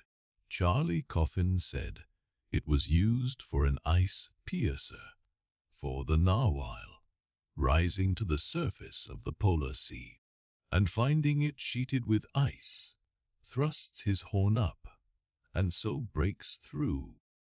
But you cannot prove either of these surmises to be correct. My own opinion is that however this one-sided horn may really be used by the narwhal, however that may be, it would certainly be very convenient to him for a folder in reading pamphlets. The narwhal I have heard called the tusked whale, the horned whale, and the unicorn whale. He is certainly a curious example of the unicornism to be found in almost every kingdom of animated nature. From certain cloistered old authors, I have gathered that this same sea unicorn's horn was in ancient days regarded as the great antidote against poison, and as such, preparations of it brought immense prices. It was also distilled to a volatile salts for fainting ladies, the same way that the horns of the male deer are manufactured into hartshorn. Originally, it was in itself accounted an object of great curiosity. Blackletter tells me that Sir Martin Frobisher, on his return from that voyage, when Queen Bess did gallantly wave her jewelled hand to him from a window of Greenwich Palace, as his bold ship sailed down the Thames, when Sir Martin returned from that voyage, saith Blackletter, "On bended knees he presented to her highness a prodigious long horn of the narwhal, which for a long period after hung in the castle at Windsor, and Irish Arthur avers that the Earl of Leicester, on bended knees, did likewise present to her highness another horn, pertaining to a land beast of the unicorn nature. The narwhal has a very picturesque leaper look, like being of a milk, white ground colour, dotted with round and oblong spots of black. His oil is very superior, clear and fine, but there is little of it, and he is seldom hunted. He is mostly found in the circumpolar seas. Book I. Zal octavo, chapter E. Sukiluk. Of this whale little is precisely known to the Nantucketer, and nothing at all to the professed naturalist. From what I have seen of him at a distance, I should say that he was about the bigness of a grampus. He is very savage, a sort of Fiji fish.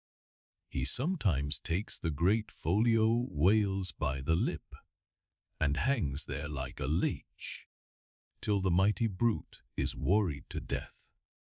The killer is never hunted. I never heard what sort of oil he has. Exception might be taken to the name bestowed upon this whale, on the ground of its indistinctness, for we are all killers, on land and on sea, Bonapartes and sharks included. Book I. Seloctavo, chapter V. Sut Thrasher. This gentleman is famous for his tail, which he uses for a ferule in thrashing his foes. He mounts the folio whale's back, and as he swims, he works his passage by flogging him, as some schoolmasters get along in the world by a similar process. Still less is known of the thrasher than of the killer. Both are outlaws, even in the lawless seas. Thus ends Book Taiva, and begins Book E, Dudasimo, Lodacimos.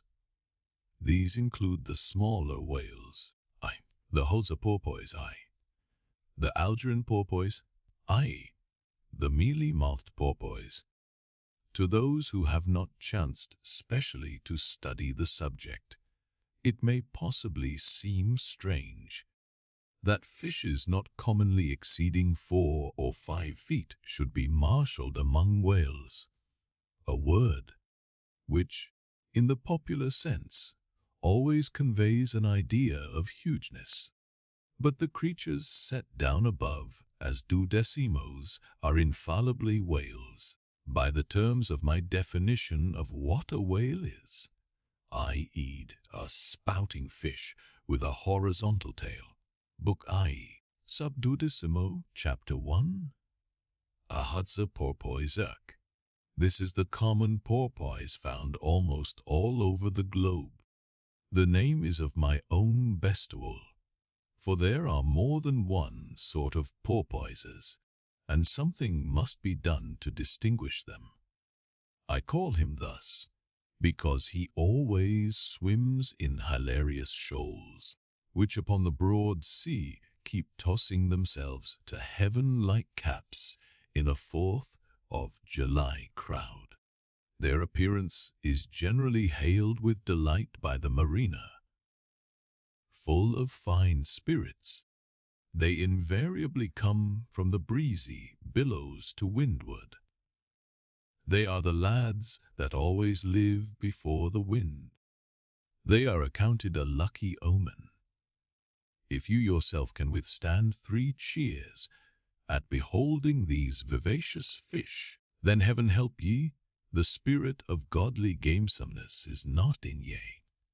A well-fed, plump Hudza porpoise will yield you 1 good gallon of good oil, but the fine and delicate fluid extracted from his jaws is exceedingly valuable. It is in request among jewelers and watchmakers. Sailors put it on their arms. Porpoise meat is good eating. You know, it may never have occurred to you that a porpoise spouts.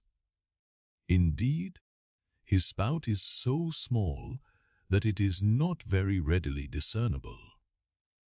But the next time you have a chance, watch him, and you will then see the great sperm whale himself in miniature. Book I, Duodecimo, Chapter I, Sho Algerine porpoiseak. A pirate, very savage. He is only found, I think, in the Pacific. He is somewhat larger than the Hudza porpoise, but much of the same general make. Provoke him, and he will buckle to a shark. I have lowered for him many times, but never yet saw him captured. Book I, Duodecimo, Chapter I, Mealy-mouthed porpoise.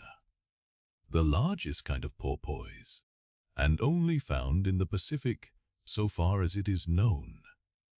The only English name by which he has hitherto been designated is that of the fishers, right whale porpoise, from the circumstance that he is chiefly found in the vicinity of that folio.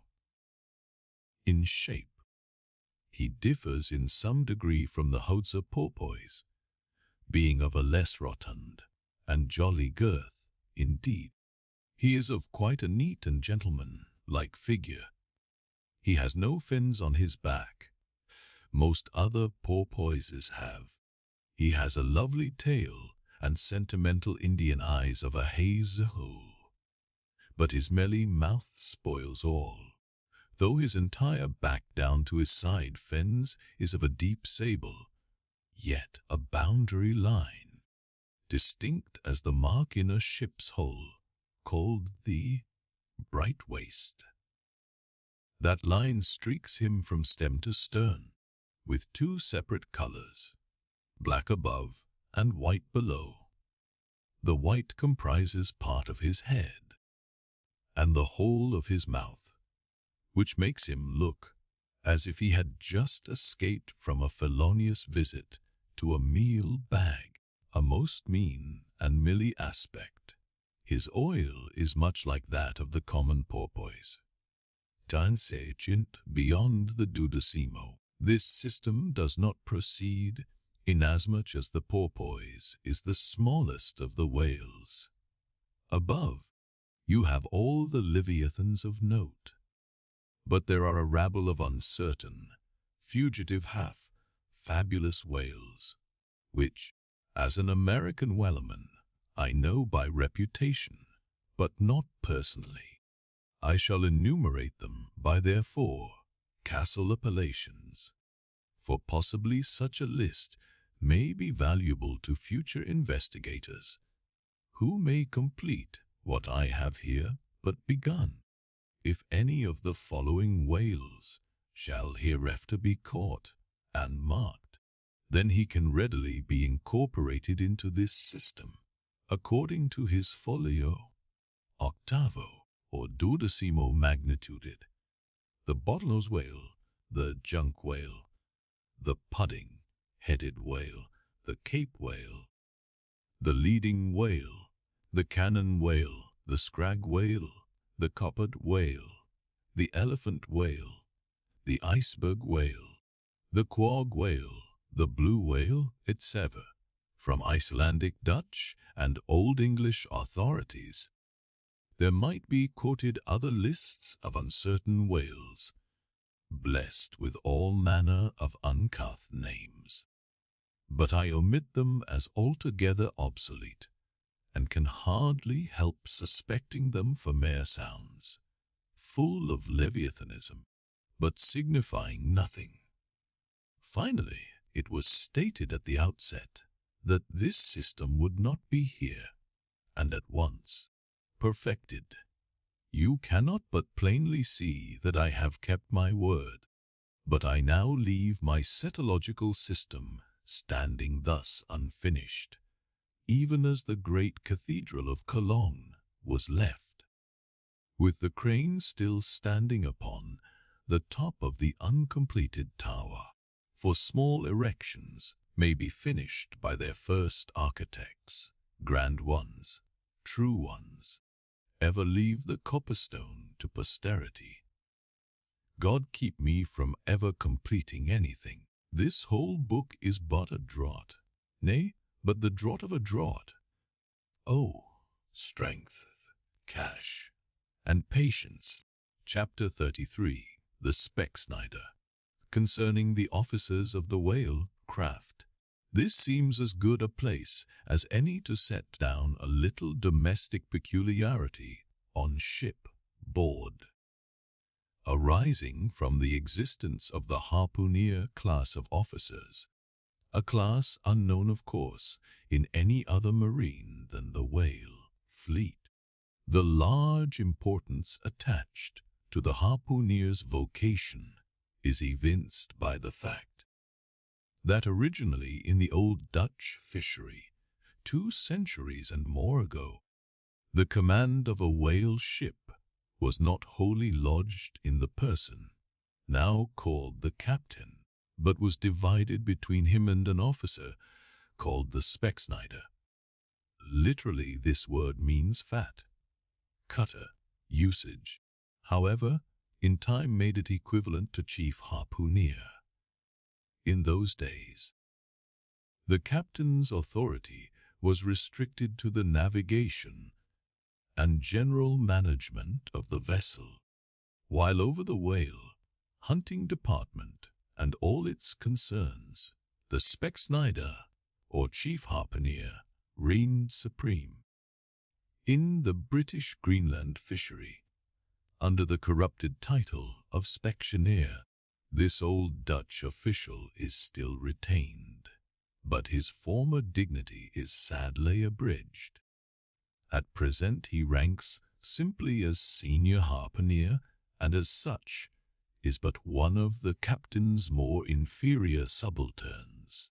Nevertheless, as upon the good conduct of the harpooneers, the success of a whaling voyage largely depends, and since in the American fishery he is not only an important officer in the boat, but under certain circumstances, a night watches on a whaling ground, the command of the ship's deck is also his. Therefore the grand political maxim of the sea demands that he should nominally let from the part the men before the mast, and be in some way distinguished as their professional superior, though always, by them, familiarly regarded as their social equal. Now the grand distinction drawn between officer and man at sea is this: The first lives aft, the last forward. Hence, in whales ships and merchantmen alike, the mates have their quarters with the captain, and so, too, in most of the American whalers the harpooneers are lodged in the after part of the ship. That is to say, they take their meals in the captain's cabin and sleep in a place indirectly communicating with it. Though the long period of a southern whaling voyage, by far the longest of all voyages now, or ever made by man, the peculiar perils of it, and the community of interest prevailing among a company, all of whom, high or low, depend for their profits not upon fixed wages, but upon their common luck, together with their common vigilance, intrepidity, and hard work, though all these things do, in some cases, tend to beget a less rigorous discipline than in merchantmen generally.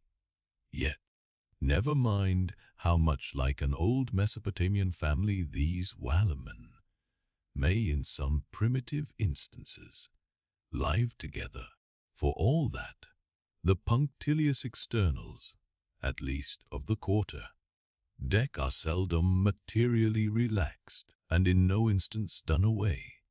Indeed, many are the Nantucket ships in which you will see the skipper parading his quarter deck with an elated grandeur not surpassed in any military navy, nay, extorting almost as much outward homage as if he wore the imperial purple and not the shabbiest of pilot cloth.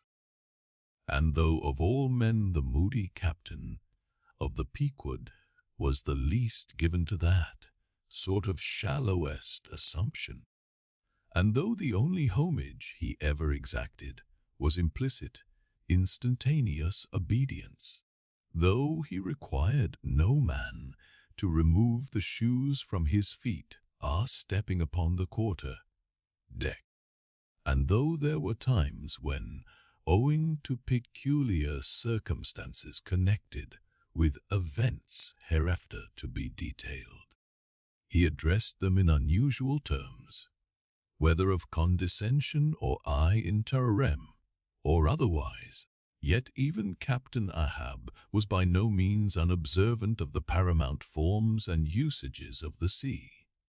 Nor, perhaps, will it fail to be eventually perceived that behind those forms and usages, as it were, he sometimes masked himself, incidentally making use of them for other and more private ends than they were legitimately intended to subserve.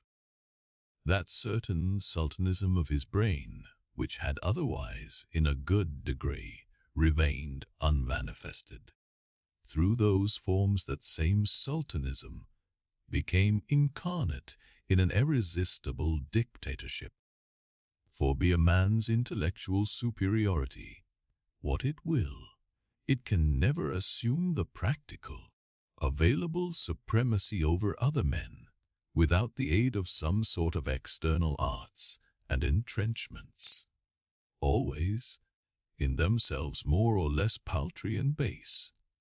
This it is that forever keeps God's true princes of the empire from the world's hustings, and leaves the highest honors that this air can give to those men who become famous more through their infinite inferiority to the choice, hidden handful of the divine inert, than through their undoubted superiority over the dead level of the mass. Such large virtue lurks in these small things when extreme political superstitions invest them, that in some royal instances, even to idiot imbecility, they have imparted potency. But when, as in the case of Nicholas the Czar, the ringed crown of geographical empire encircles an imperial brain, Then the plebeian herds crouch abased before the tremendous centralization.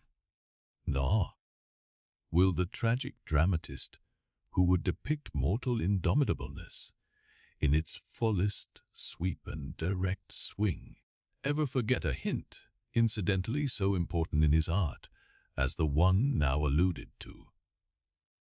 But Ahab, my captain, still moves before me in all his Nantucket grimness and shagginess, and in this episode, touching emperors and kings, I must not conceal that I have only to do with a poor old whale, hunter like him, and, therefore, all outward majestical trappings and housings are denied me. O Ahab, what shall be grand in thee? It must needs be plucked at from the skies, and dived for in the deep, and featured in the unbodied air. Chapter 34, The Cabin Table. It is noon, and Duff-boy, the steward, thrusting his pale loaf of bread face from the cabin scuttle, announces dinner to his lord and master, who, sitting in the lee quarter boat, has just been taking an observation of the sun, and is now mutely reckoning the latitude on the smooth, medallion-shaped tablet, reserved for that daily purpose on the upper part of his ivory leg. From his complete inattention to the tidings, you would think that moody Ahab had not heard his menial, but presently, catching hold of the mizzen shrouds, he swings himself to the deck, and in an even, unexhilarated voice, saying, "Dinner, Missa," Starbuck, disappears into the cabin, when the last echo of his sultan's step has died away, and Starbuck, the first emir, has every reason to suppose that he is seated. Then Starbuck rouses from his quietude, takes a few turns along the planks, and, after a grave peep into the binnacle, says, with some touch of pleasantness, "Dinner, Mr. Stubb," and descends the scuttle. The second emir lounges about the rigging a while, and then slightly shaking the main brace, to see whether it will be all right with that important rope, he likewise takes up the old burden, and with a rapid "Dinner, Mr. Flask," follows after his predecessors.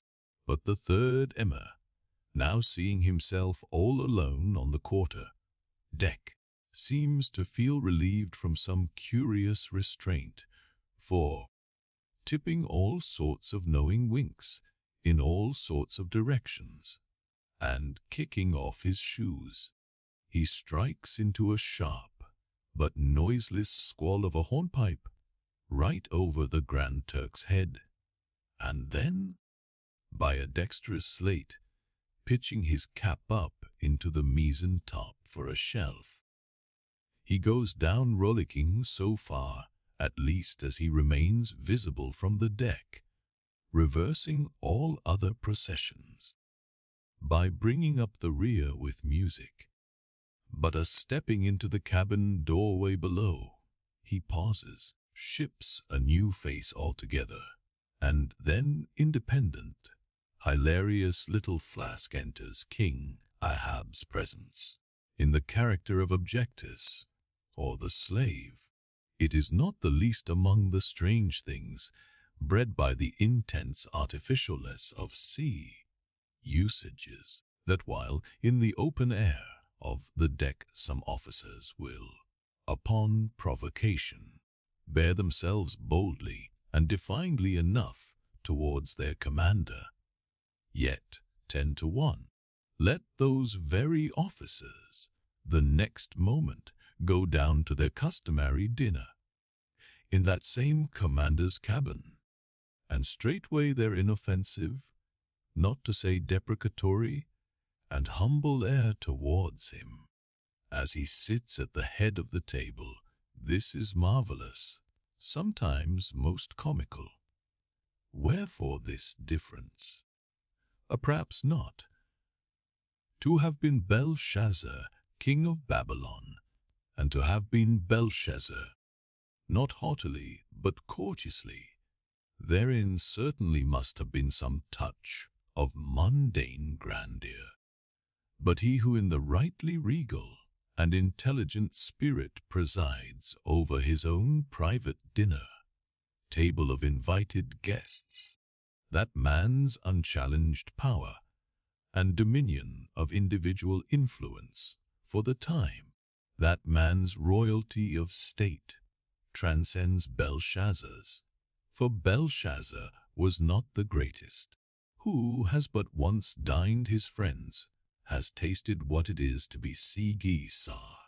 It is a witchery of social czarship which there is no withstanding. Now, if to this consideration you superadd the official supremacy of a ship, master, then, by inference, you will derive the cause of that peculiarity of sea, life just mentioned. Over his ivory, inlaid table, Ahab presided like a mute, manned sea, lion on the white coral beach, surrounded by his warlike but still deferential cubs. In his own proper turn, each officer waited to be served. They were as little children before Ahab, and yet, in Ahab, there seemed not to lurk the smallest social arrogance. With one mind, their intent eyes all fastened upon the old man's knife, as he carved the chief dish before him. I do not suppose that for the world they would have profaned that moment with the slightest observation, even upon so neutral a topic as the weather. No, and when reaching out his knife and fork, between which the slice of beef was locked, Ahab thereby motioned Starbuck's plate towards him. The mate received his meat as though receiving alms, and cut it tenderly, and a little started if, perchance, the knife grazed against the plate, and chewed it noiselessly, and swallowed it, not without circumspection. For, like the coronation banquet at Frankfurt, where the German emperor profoundly dines with the 7 imperial electors, so these cabin meals were somehow solemn meals, eaten in awful silence, and yet at table old Ahab forbade not conversation, only he himself was dumb. What a relief it was to choking Stubb, when a rat made a sudden racket in the hold below, and poor little Flask, he was the youngest son, and little boy of this wary family party. His were the shin bones of the saline beef, his would have been the drumsticks. For Flask to have presumed to help himself, this must have seemed to him tantamount to larceny in the first degree. Had he helped himself at that table, doubtless never more would he have been able to hold his head up in this honest world. Nevertheless, strange to say, Ahab never forbade him, and had Flask helped himself, the chances were Ahab had never so much as noticed it. Least of all, did Flask presume to help himself to butter.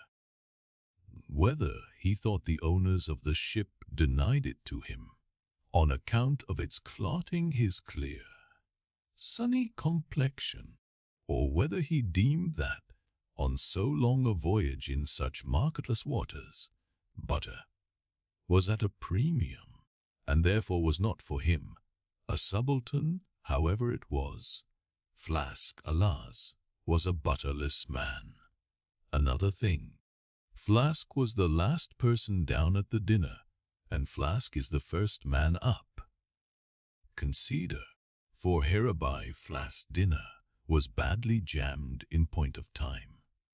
Starbuck and Stubb both had the start of him, and yet they also have the privilege of lounging in the rear. If Stubb even, who is but a peg higher than Flask, happens to have but a small appetite, and soon shows symptoms of concluding his repast, then Flask must bestir himself. He will not get more than 3 mouthfuls that day, for it is against holy usage for Stubb to precede Flask to the deck. Therefore it was that Flask once admitted in private that ever since had arisen to the dignity of an officer. From that moment he had never known what it was to be otherwise than hungry, more or less. For what he ate did not so much relieve his hunger as keep it immortal in him. Peace and satisfaction, thought Flask, have forever departed from my stomach. I am an officer, but how I wish I could fish a bit of old-fashioned beef in the forecastle, as I used to when I was before the mast. There's the fruits of promotion now, there's the vanity of glory, there's the insanity of life.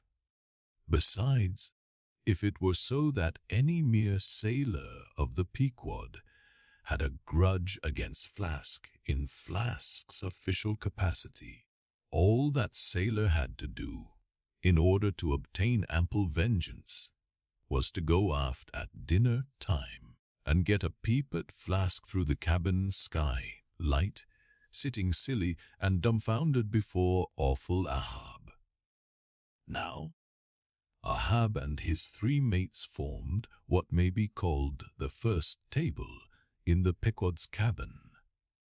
After their departure, taking place in inverted order to their arrival, the canvas cloth was cleared, or rather was restored to some hurried order by the Pollard steward, and then the 3 harpooneers were bidden to the feast, they being its residuary legatees.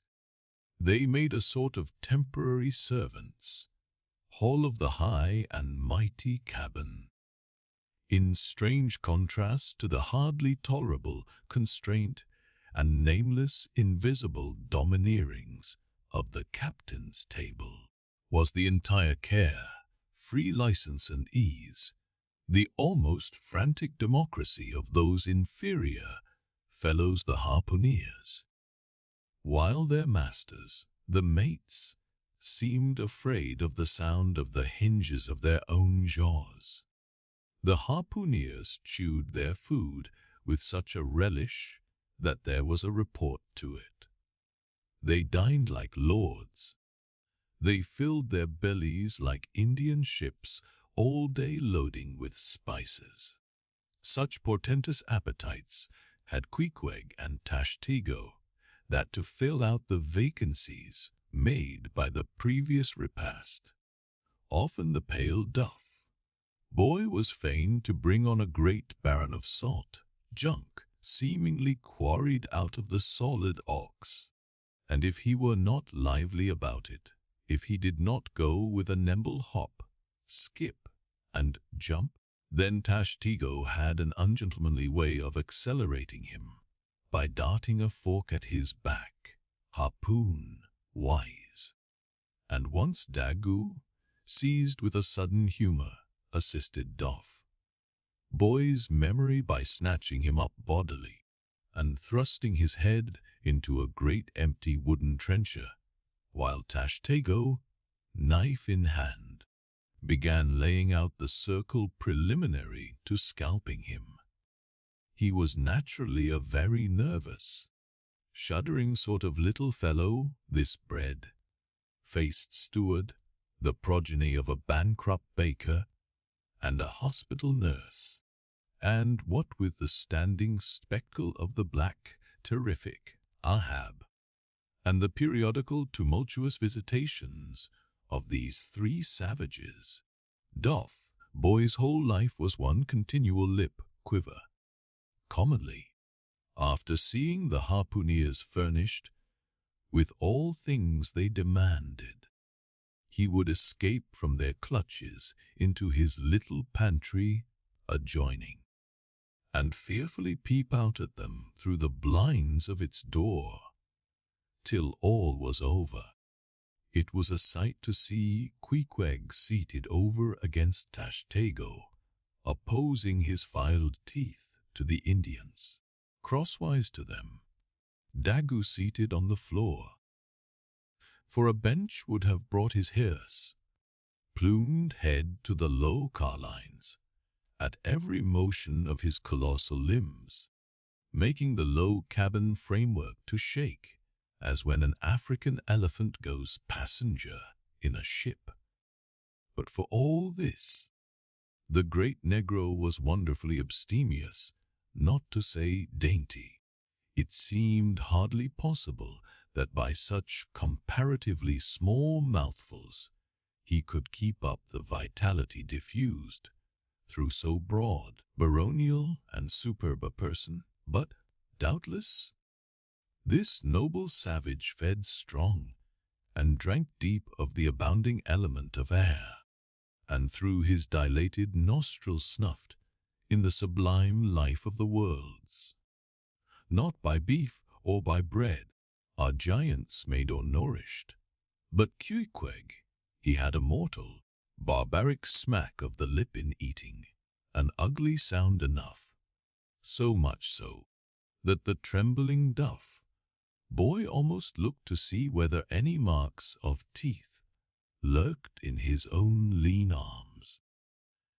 And when he would hear Tashtego singing out for him to produce himself, that his bones might be picked, the simple, witted steward all but shattered the crockery hanging round him in the pantry by his sudden fits of the palsy.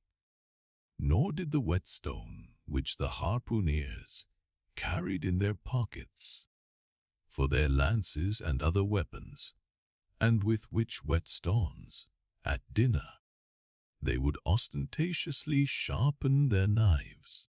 That grating sound did not at all tend to tranquilize poor Duff Boy. How could he forget that in his island days, Queequeg, for one, must certainly have been guilty of some murderous, convivial indiscretions. Alas, Duff Boy, hard fares the white waiter who waits upon cannibals. Not a napkin should he carry on his arm, but a buckler. In good time, though, to his great delight, the 3 salt sea warriors would rise and depart to his credulous, fable-mongering ears, all their martial bones jingling in them at every step, like Moorish scimitars in scabbards. But though these barbarians dined in the cabin, and nominally lived there, still, being anything but sedentary in their habits, they were scarcely ever in it except at mealtimes, and just before sleeping time, when they passed through it to their own peculiar quarters. In this one matter, Ahab seemed no exception to most American whale captains, who, as a set, rather incline to the opinion that by rights the ship's cabin belongs to them, and that it is by courtesy alone that anybody else is, at any time, permitted there. So that, in real truth, the mates and harpooneers of the Pequod might more properly be said to have lived out of the cabin than in it. For when they did enter it, it was something as a street. Door enters a house, turning inwards for a moment, only to be turned out the next, and as a permanent thing, residing in the open air. Nor did they lose much hereby. In the cabin was no companionship. Socially, Ahab was inaccessible. Though nominally included in the census of Christendom, he was still an alien to it. He lived in the world, as the last of the grizzly bears lived in settled Missouri, and as when spring and summer had departed, that wild Logan of the woods, burying himself in the hollow of a tree, lived out the winter there, sucking his own paws. So in his inclement, howling old age, Ahab's soul, shut up in the caved trunk of his body, there fed upon the sullen pause of its gloom. Chapter 35. The Mast. It was during the more pleasant weather that, in due rotation with the other seamen, my first mast head came round.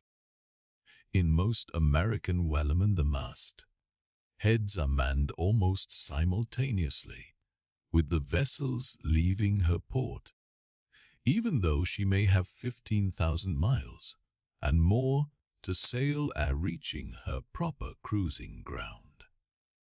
And if, after a 3, 4, or 5 years' voyage, she is drawing nigh home with anything empty in her, say, an empty vial even, then her mast heads are kept manned to the last, and not till her skysail poles sail in among the spires of the port does she altogether relinquish the hope of capturing one whale more.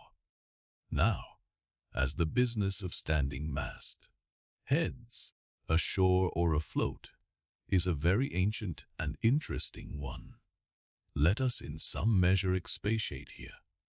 I take it that the earliest standers of mast heads were the old Egyptians, because, in all my researches, I find none prior to them.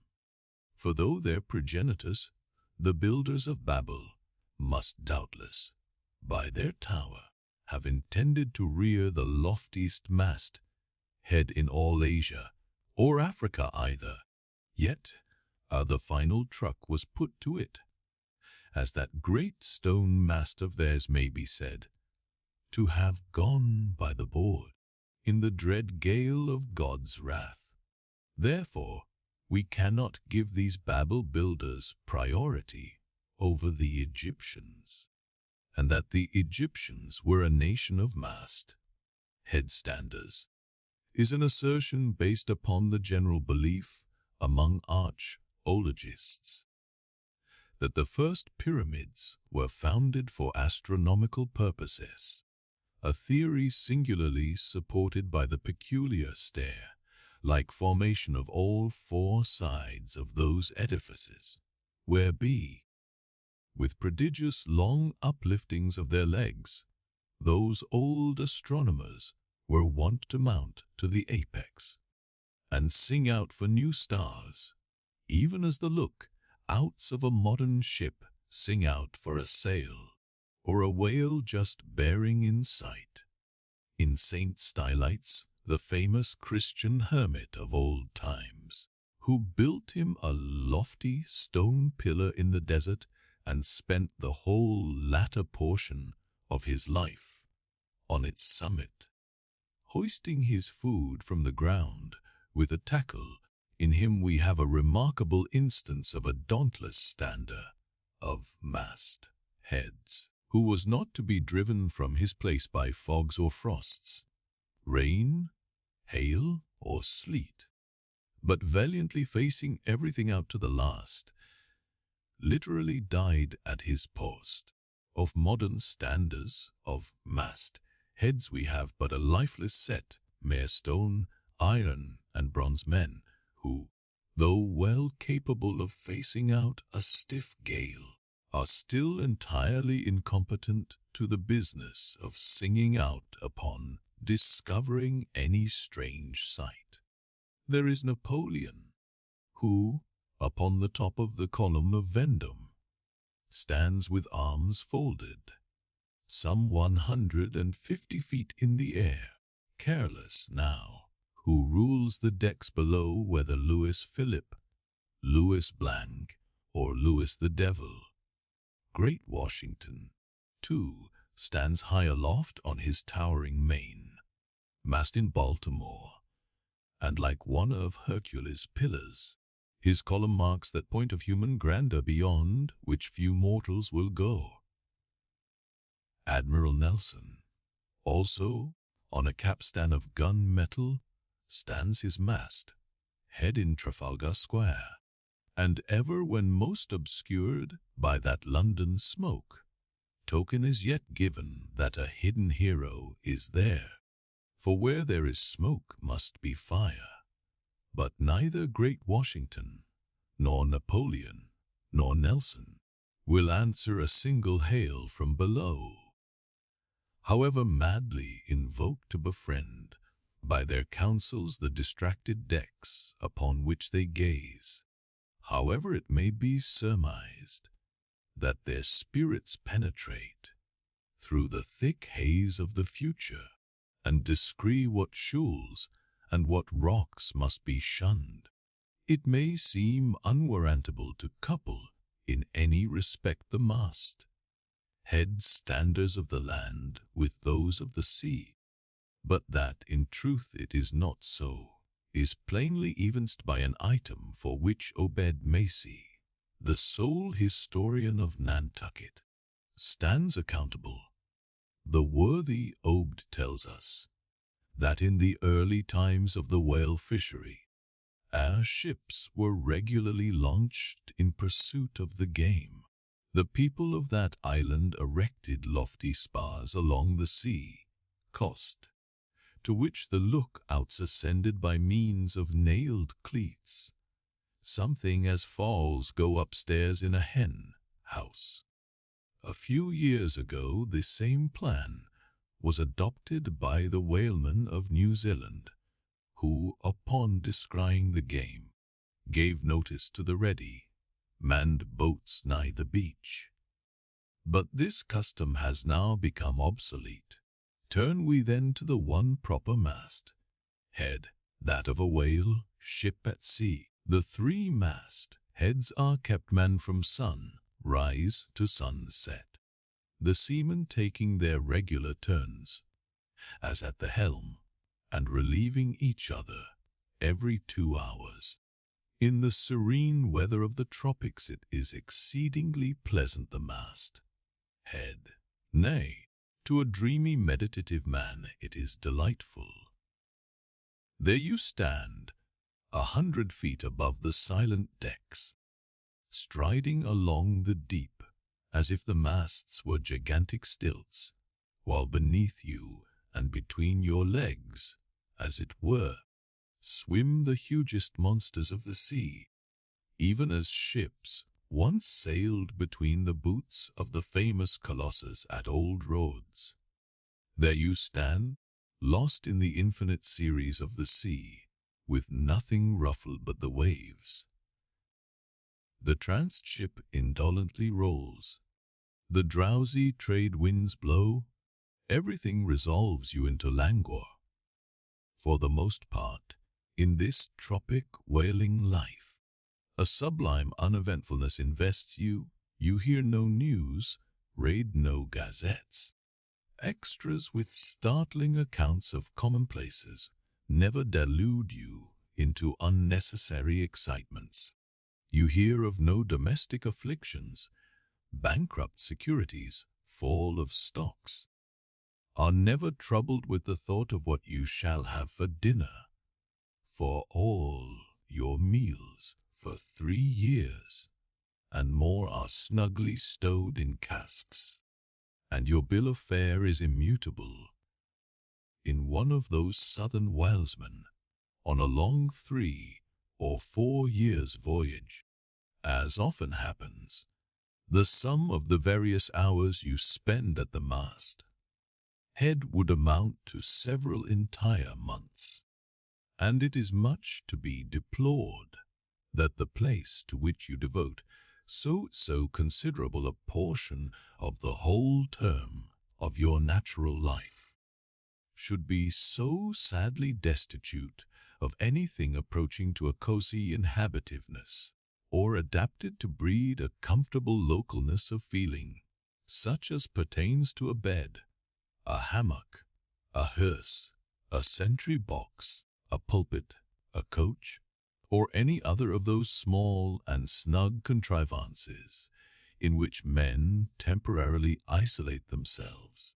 Your most usual point of perch is the head of the topgallant mast, where you stand upon two thin parallel sticks, almost peculiar to Wallen, called the T-gallant cross trees. Here, tossed about by the sea, the beginner feels about as cozy as he would standing on a bull's horns. To be sure, in cold weather you may carry your house aloft with you, in the shape of a watch coat, but properly speaking the thickest watch coat is no more of a house than the unclad body, for as the soul is glued inside of its fleshy tabernacle, and cannot freely move about in it, nor even move out of it, without running great risk of perishing, and like an ignorant pilgrim, crossing the snowy Alps in winter. So a watch coat is not so much of a house as it is a mere envelope, or additional skin encasing you. You cannot put a shelf or chest of drawers in your body, and no more can you make a convenient closet of your watch coat. Concerning all this, it is much to be deplored that the mast heads of a southern whale ship are unprovided with those enviable little tents or pulpits called crows' nests, in which the look-outs of a Greenland whaler are protected from the inclement weather of the frozen seas. In the fireside narrative of Captain Sleet, entitled A Voyage Among the Icebergs, in quest of the Greenland whale, and incidentally for the discovery of the lost Icelandic colonies of Old Greenland. In this admirable volume, all standers of mast heads are furnished with a charmingly circumstantial account of the then recently invented crow's nest of the glacier, which was the name of Captain Sleet's good craft. He called it the Sleet's crow's nest in honor of himself, he being the original inventor and patentee, and free from all ridiculous false delicacy, and holding that if we call our own children after our own names, of we fathers being the original inventors and patentees, so likewise should we denominate after ourselves any other apparatus we may beget. In shape, the Sleet's crow's nest is something like a large tierce or pipe. It is open above, however, where it is furnished with a movable side, screen to keep to windward of your head in a hard gale. Being fixed on the summit of the mast, you ascend into it through a little trap hatch in the bottom, on the after side, or side next the stern of the ship, is a comfortable seat, with a locker underneath for umbrellas, comforters, and coats. In front is a leather rack, in which keep your speaking trumpet, pipe, telescope, and other nautical conveniences. When Captain Sleet in person stood his mast head in this crow's nest of his, he tells us that he always had a rifle with him, also fixed in the rack, together with a powder flask and shot, for the purpose of popping off the stray narwhals or vagrant sea unicorns infesting those waters, for you cannot successfully shoot at them from the deck owing to the resistance of the water, but to shoot down upon them is a very different thing. Now, it was plainly a labor of love for Captain Sleet to describe, as he does, all the little detailed conveniences of his crow's nest.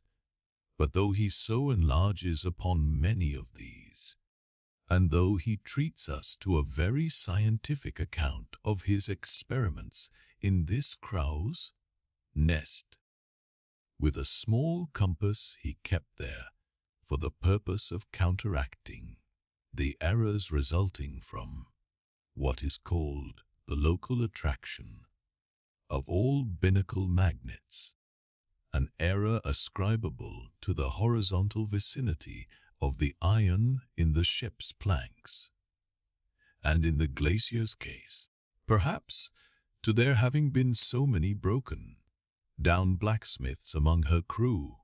I say that though the captain is very discreet and scientific here, yet, for all his learned binnacle deviations, azimuth compass observations, and approximate errors, he knows very well, Captain Sleet, that he was not so much immersed in those profound magnetic meditations as to fail being attracted occasionally towards that well-replenished little case bottle, so nicely tucked in on one side of his crow's nest, within easy reach of his hand. Though, upon the whole, I greatly admire and even love the brave, the honest, and learned captain, yet I take it very ill of him that he should so utterly ignore that case bottle, seeing what a faithful friend and comforter it must have been, while with mittened fingers and hooded head he was studying the mathematics aloft, there in that bird's nest within 3 or 4 perches of the pole. But if we southern whale fishers are not so snugly housed aloft as Captain Sleet and his Greenlandmen were, yet that disadvantage is greatly balanced by the widely contrasting serenity of those seductive seas in which we south fishers mostly float. For one, I used to lounge up the rigging very leisurely, resting in the top to have a chat with Queequeg, or any one else off duty whom I might find there, then ascending a little way further, and throwing a lazy leg over the top sail yard, take a preliminary view of the watery pastures, and so at last mount to my ultimate destination. Let me make a clean breast of it here, and frankly admit that I kept but sorry guard with the problem of the universe revolving in me. How could I, being left completely to myself at such a thought engendering altitude, how could I but lightly hold my obligations to observe all whale ship-standing orders, keep your weather eye open, and sing out every time? And let me in this place movingly admonish you, ye ship owners of Nantucket, beware of enlisting in your vigilant fisheries any lad with lean brow and hollow eye, given to unseasonable meditativeness, and who offers to ship with the fetch be done, instead of bowditch in his head. Beware of such an one, I say. Your whales must be seen before they can be killed, and this sunken-eyed young Platonist will tow you 10 wakes round the world, and never make you 1 pint of sperm the richer. Nor are these monitions at all unneeded, for nowadays the whale fishery furnishes an asylum for many romantic, melancholy, and absent-minded young men, disgusted with the carking cares of earth, and seeking sentiment in tar and blubber. Chilled Harold not unfrequently perches himself upon the mast, head of some luckless disappointed whale ship, and in moody phrase ejaculatus, roll on, though deep and dark blue ocean roll, 10,000 blubber. Hunters sweep over thee in vain. Very often do the captains of such ships take those absent-minded young philosophers to task, upbraiding them with not feeling sufficient interest in the voyage, half hinting that they are so hopelessly lost to all honorable ambition, as that in their secret souls they would rather not see whales than otherwise. But all in vain. Those young Platonists have a notion that their vision is imperfect. They are short-sighted. What use, then, to strain the visual nerve? They have left their opera glasses at home. Why, thou monkey, said a harpooner to one of these lads, we've been cruising now hard upon 3 years, and thou hast not raised a whale yet. Whales are scarce as hen's teeth whenever thou art up here. Perhaps they were, or perhaps there might have been shoals of them in the far horizon, but lulled into such an opium, like listlessness of vacant, unconscious reverie is this absent-minded youth, by the blending cadence of waves with thoughts, that at last he loses his identity, takes the mystic ocean at his feet for the visible image of that deep, blue, bottomless soul pervading mankind and nature, and every strange half-seen, gliding, beautiful thing that eludes him, every dimly discovered, uprising fin of some undiscernible form, seems to him the embodiment of those elusive thoughts that only people the soul by continually flitting through it. In this enchanted mood, thy spirit ebbs away to whence it came, becomes diffused through time and space, like Cranmer's sprinkled pantheistic ashes, forming at last a part of every shore the round globe over.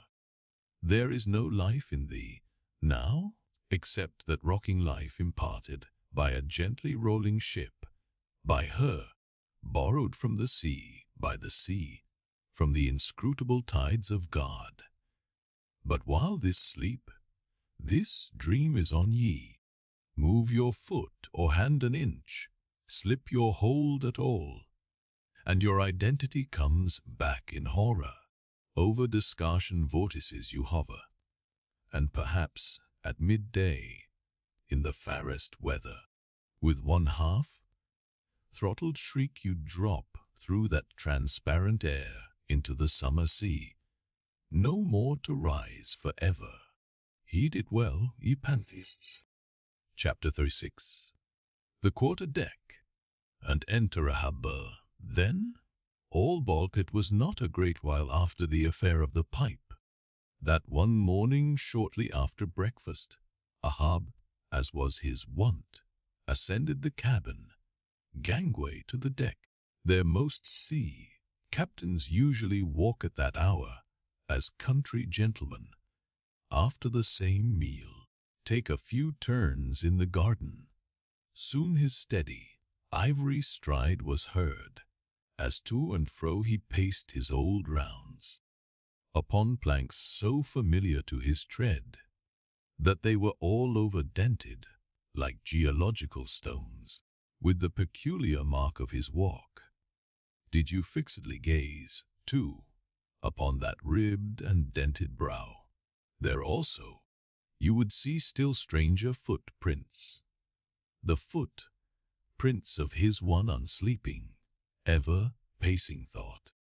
But on the occasion in question, those dents looked deeper, even as his nervous step that morning left a deeper mark, and so full of his thought was Ahab, that at every uniform turn that he made, now at the main mast and now at the binnacle, You could almost see that thought turn in him as he turned, and pace in him as he paced, so completely possessing him, indeed, that it all but seemed the inward mood of every outer movement.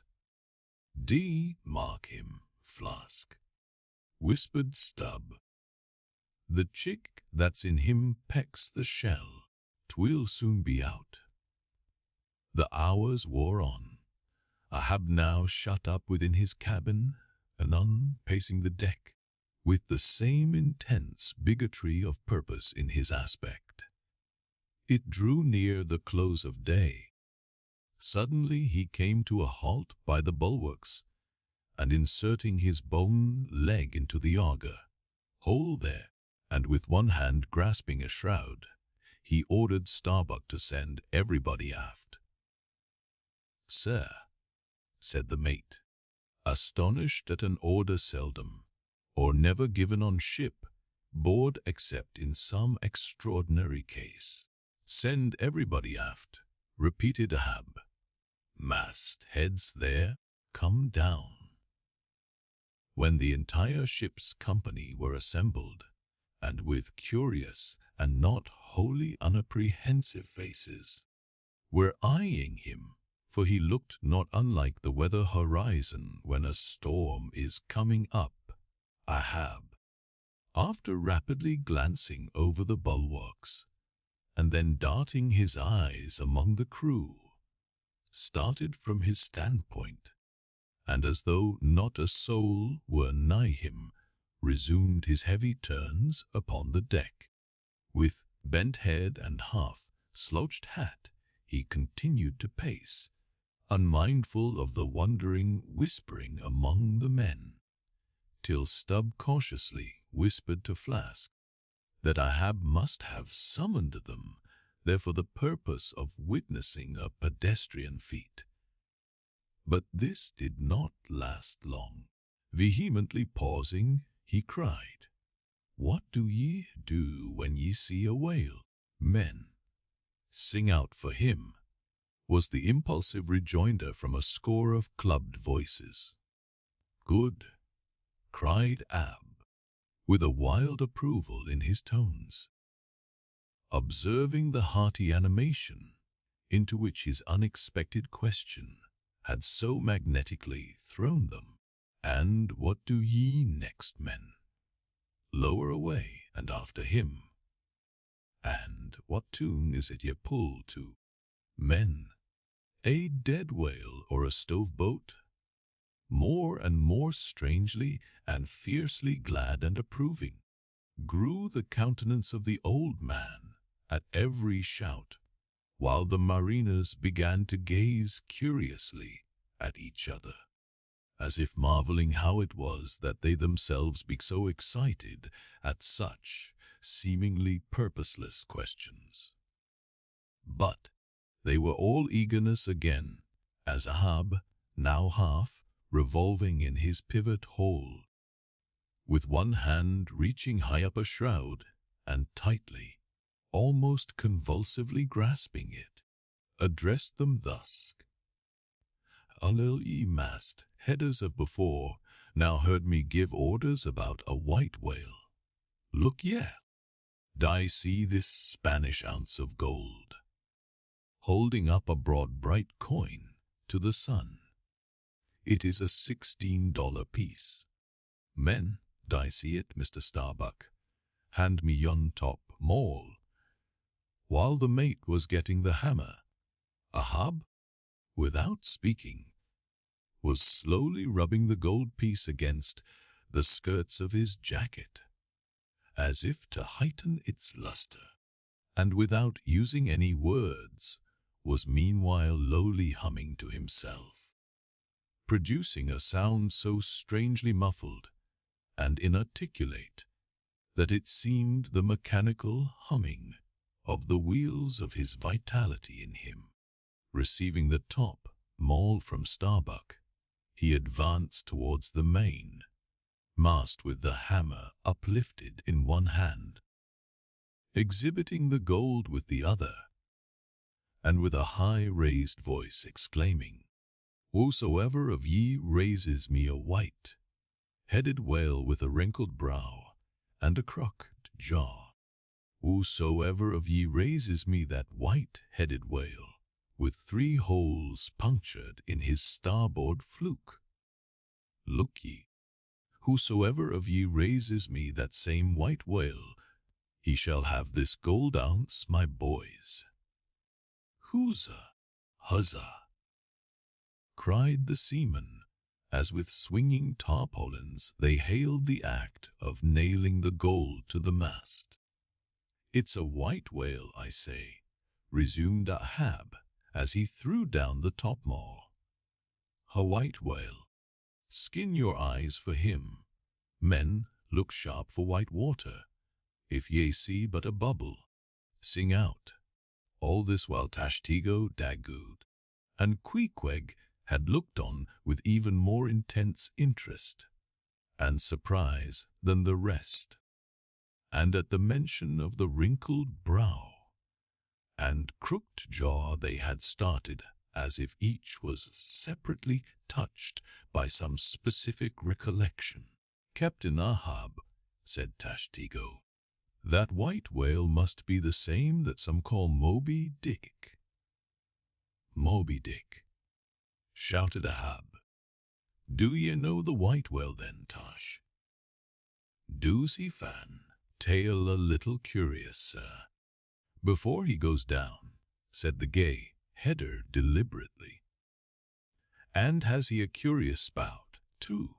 Said Daggoo, very bushy, even for a parmacetti, and mighty quick, Captain Ahab. And he have 1, 2, 3. All. Good many iron in him hide. 2, Captain, cried Queequeg disjointedly. Haw, twisk, TB, twisk. Like him, faltering hard for a word, and screwing his hand round and round as though uncorking a bottle. Like him. Corkscrew, cried Ahab. Aye, Queequeg, the harpoons lie all twisted and wrenched in him eye. Daggoo, his spout is a big one, like a whole shock of wheat, and white as a pile of our Nantucket wool, after the great annual sheep shearing. Aye, Tashtego, and he fells like a split jib in a squall. Death and devils. Then it is Moby Dick ye have seen. Moby Dick, Captain Ahab, said Starbuck, who, with stub and flask, had thus far been eyeing his superior with increasing surprise, but at last seemed struck with a thought which somewhat explained all the wonder. Captain Ahab, I have heard of Moby Dick, but it was not Moby Dick that took off thy leg. Who told thee that? Cried Ahab. Then pausing, Starbuck, my hearties all round. It was Moby Dick that dismasted me, Moby Dick that brought me to this dead stump I stand on now. Aye. He shouted with a terrific, loud, animal sob like that of a heart-stricken moose. Aye. It was that accursed white whale that raised me, made a poor pegging lubber of me for ever and a day. Then, tossing both arms, with measureless imprecations, he shouted out, Aye, and I'll chase him round Good Hope, and round the Horn, and round the Norway Maelstrom, and round Perdition's flames, before I give him up. And this is what ye have shipped for, men, to chase that white whale on both sides of land, and over all sides of earth, till he spouts black blood and rolls fin out. What say ye, men? Will ye splice hands on it now? I think ye do look brave. Aye, shouted the harpooneers and seamen, running closer to the excited old man. A sharp eye for the white whale. A sharp lance for Moby Dick. God bless ye. He seemed to half sob and half shout. God bless ye, men. Steward, go draw the great measure of grog. But what's this long face about, Mr. Starbuck? Wilt thou not chase the white whale? Art not game for Moby Dick? I am game for his crooked jaw, and for the jaws of death too, Captain Ahab, if it fairly comes in the way of the business we follow. But I came here to hunt whales, not my commander's vengeance. How many barrows will thy vengeance yield? Even if thou gettest it, Captain Ahab, it will not fetch thee much in our Nantucket market. Nantucket market. Hoot, but come closer, Starbuck. Thou requirest a little lower layer, if money's to be the measurer, man. And the accountants have computed their great counting house the globe, by girdling it with guineas, 1 to every 3 parts of an inch. Then, let me tell thee, that my vengeance will fetch a great premium here. He smites his chest, whispered Stubb. What's that for? Methinks it rings most vast, but hollow. Vengeance on a dumb brute, cried Starbuck. That simply smote thee from blindest instinct, madness. To be enraged with a dumb thing, Captain Ahab, seems blasphemous. Hark yet again, the little lower layer.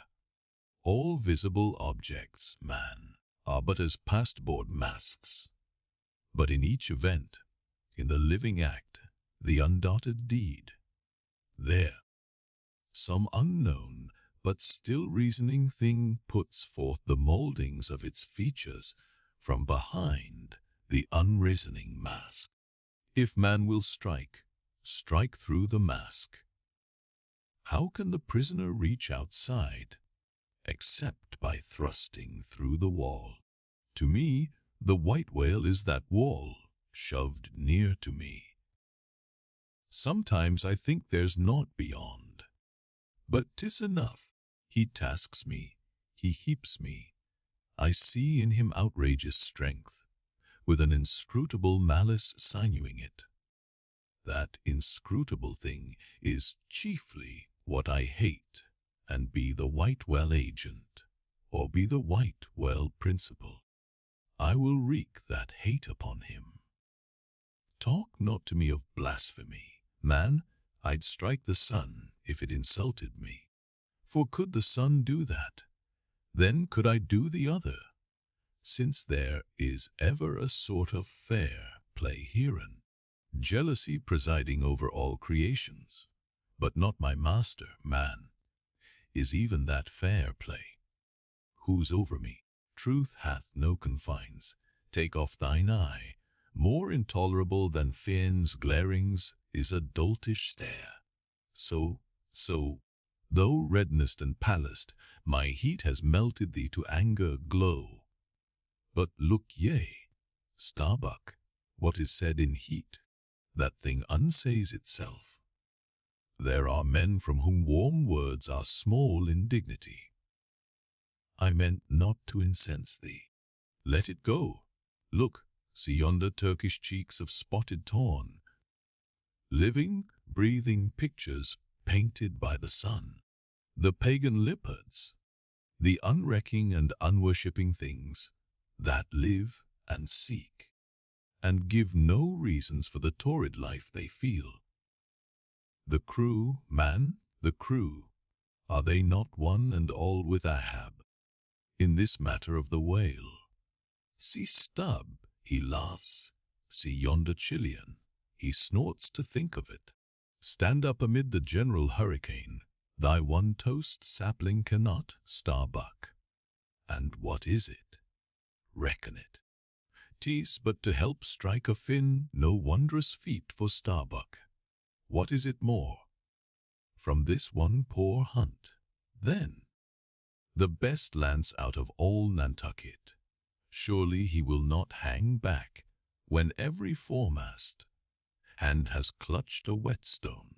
Ah, constraining seas thee I see, the billow lifts thee. Speak, but speak. Aye, aye, thy silence, then, that voices thee. Antecedent something shot from my dilated nostrils. He has inhaled it in his lungs. Starbuck now is mine, cannot oppose me now. Without rebellion, a God keep me, keep us all, murmured Starbuck lowly. But in his joy at the enchanted, tacit acquiescence of the mate, Ahab did not hear his foreboding invocation, nor yet the low laugh from the hold, nor yet the presaging vibrations of the winds in the cordage, nor yet the hollow flap of the sails against the masts, as for a moment their hearts sank in. For again Starbuck's downcast eyes lighted up with the stubbornness of life. The subterranean laugh died away. The winds blew on, the sails filled out, the ship heaved and rolled as before. Ah, ye admonitions and warnings, why stay ye not when ye come? But rather are ye predictions than warnings, ye shadows. Yet not so much predictions from without, as verifications of the foregoing things within. For with little external to constrain us, the innermost necessities in our being, these still drive us on. The measure, cried Ab, receiving the brimming pewter, and turning to the harpooneers. He ordered them to produce their weapons, then ranging them before him near the capstan, with their harpoons in their hands, while his 3 mates stood at his side with their lances, and the rest of the ship's company formed a circle round the group. He stood for an instant searchingly eyeing every man of his crew. But those wild eyes met his, as the bloodshot eyes of the prairie wolves meet the eye of their leader. He rushes on at their head in the trail of the bison, but, alas, only to fall into the hidden snare of the Indian.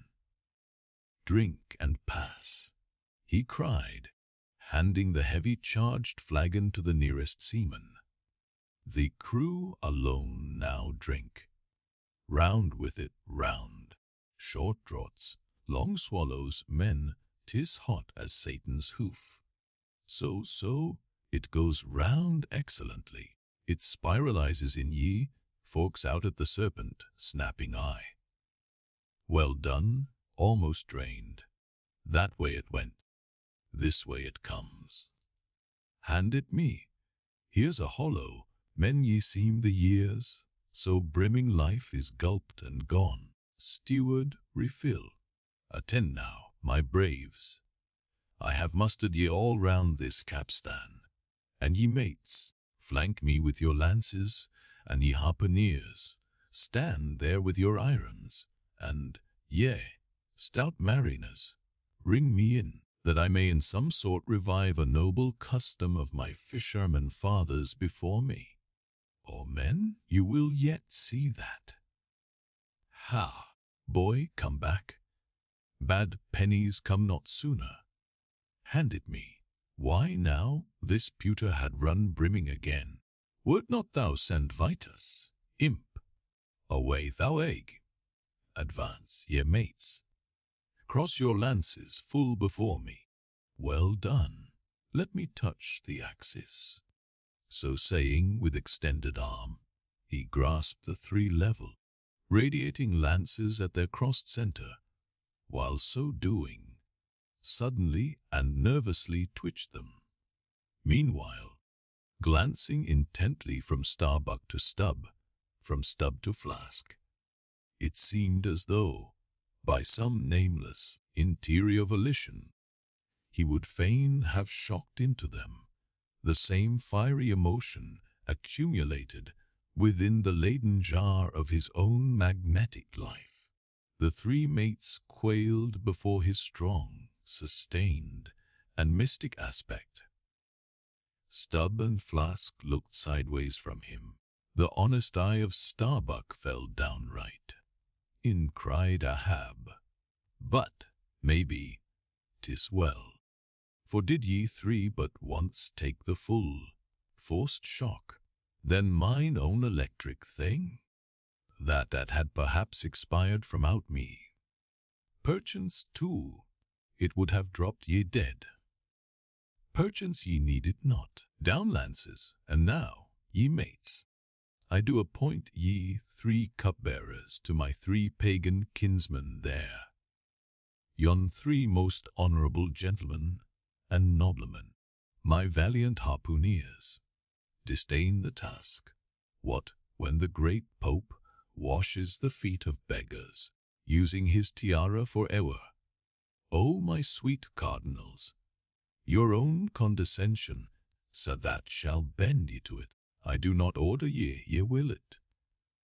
Cut your seizings and draw the poles, ye harpooneers.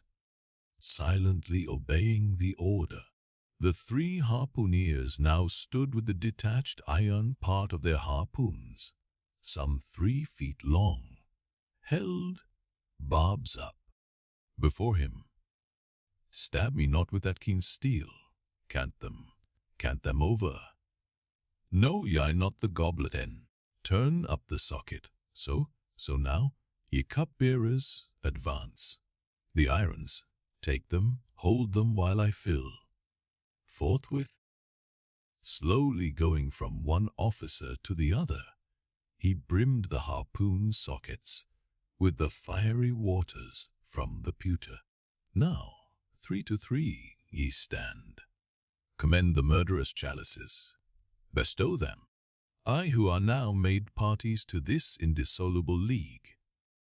A Starbuck, but the deed is done. Yon ratifying sun now waits to sit upon it. Drink, ye harpooneers, drink and swear, ye meant man the deathful whaleboat's bow. Death to Moby Dick. God hunt us all, if we do not hunt Moby Dick to his death.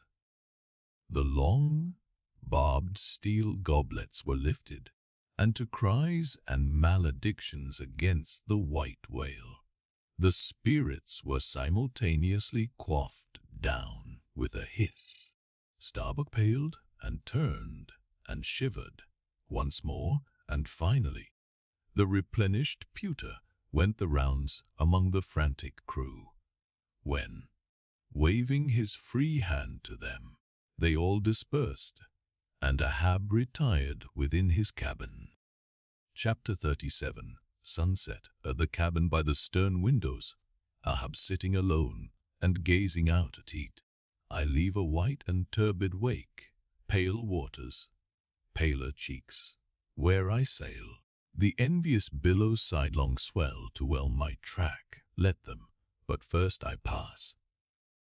Yonder, by ever-brimming goblet's rim, the warm waves blush like wine.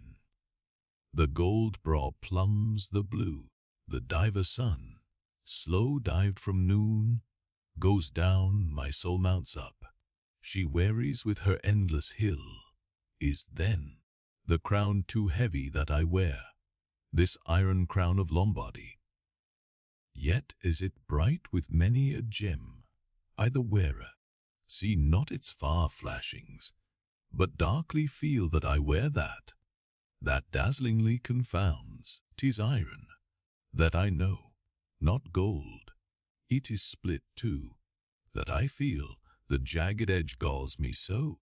My brain seems to beat against the solid metal. I, steel skull, mine, the sort that needs no helmet in the most brain-battering fight. Dry heat upon my brow. Oh, time was, when as the sunrise nobly spurred me, so the sunset soothed. No more. This lovely light, it lights not me. All loveliness is anguish to me. since I can near enjoy. Gifted with the high perception, I lack the low, enjoying power, damned most subtly and most malignantly, damned in the midst of paradise. Good night, good night. So waving his hand, he moves from the window. It's not so hard a task. I thought to find one stubborn, at the least, but my one-cogged circle fits into all their various wheels, and they revolve. Or, if you will, like so many ant hills of powder, they all stand before me, and I their match. Oh, hard that to fire others, the match itself must needs be wasting. What I've dared, I've willed, what I've willed, I'll do. They think me mad, Starbuck does, but I'm demoniac. I am madness maddened, that wild madness that's only calm to comprehend itself. The prophecy was that I should be dismembered, and I lost this leg. I now prophesy that I will dismember my dismemberer. Now then, be the prophet and the fulfiller one. That's more than ye great gods, ever were. I laugh and hoot at ye cricket players, ye pugilists, ye deaf Burkes and blinded bandigos. I will not say as schoolboys do to bullies, take some one of your own size, don't pommer me. No, you've knocked me down, and I am up again, but ye have run hidden. Come forth from behind your cotton bags. I have no long gun to reach ye. Come, Ahab's compliments to ye come, and see if ye can swerve me. Swerve me. Ye cannot swerve me, else ye swerve yourselves. Man has ye there. Swerve me. The path to my fixed purpose is laid with iron rails, whereon my soul is grooved to run. Over unsounded gorges, through the rifled hearts of mountains, under torrents' beds, unerringly I rush. Naught's an obstacle, naught's an angle to the iron way. Chapter 38. Dusk above the mainmast, Starbuck leaning against it. My soul is more than matched. She's overmanned, and by a madman. Insufferable sting, that sanity should ground arms on such a field. But he drilled deep down, and blasted all my reason out of me. I think I see his impious end, but feel that I must help him to it. Will I? Nil I. The ineffable thing has tied me to him, tows me with a cable I have no knife to cut. Horrible old man, who's over him? He cries. He would be a Democrat to all above. Look, how he lords it over all below.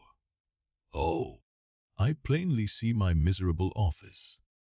To obey, rebelling, and worse yet, to hate with touch of pity.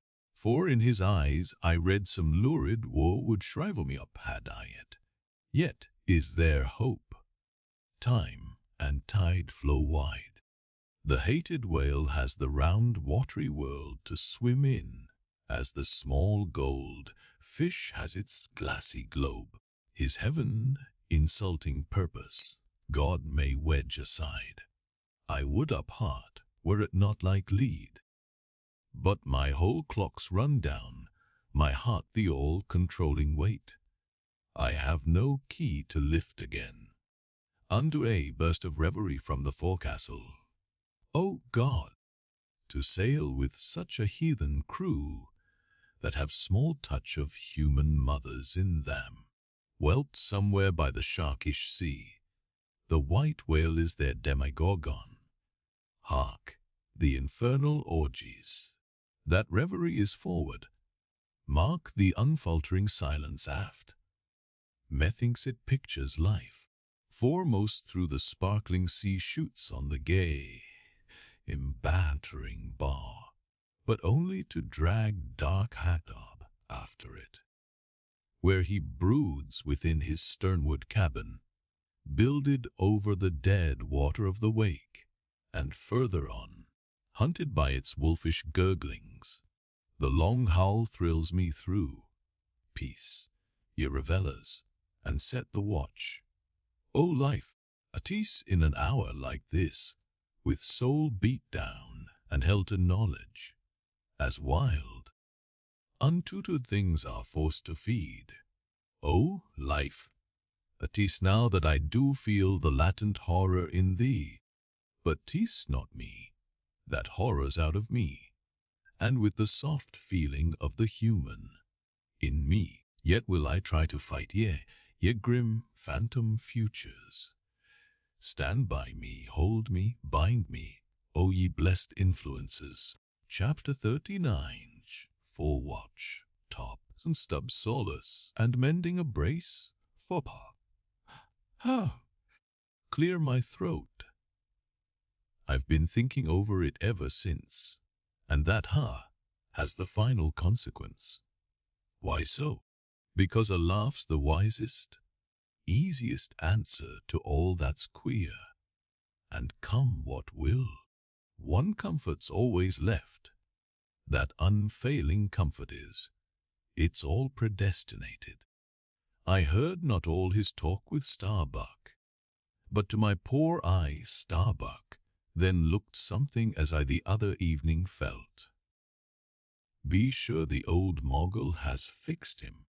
Too, I twigged it, knew it, had the gift, might readily have prophesied it. For when I clapped my eye upon his skull I saw it. Well, Stub, a wiser Stub, that's my title. Well, Stub, what of it, Stub? Here's a car case. I know not all that may be coming, but be it what it will, I'll go to it laughing, such a waggish leering as lurks in all your horribles. I feel funny, fa la lera, skira. What's my juicy little peer at home doing now? Crying its eyes out. Giving a party to the last arrived harpooneers, I dare say, gay as a frigate's pennant, and so fa, lara, skira. Oh, we'll drink tonight with hearts as light, to love as gay and fleeting as bubbles that swim on the beaker's brim, and break on the lips while meeting. A brave stave that, who calls Mr. Starbuck. Aye, sir. Sir, cider. He's my superior. He has his too, if I'm not mistaken.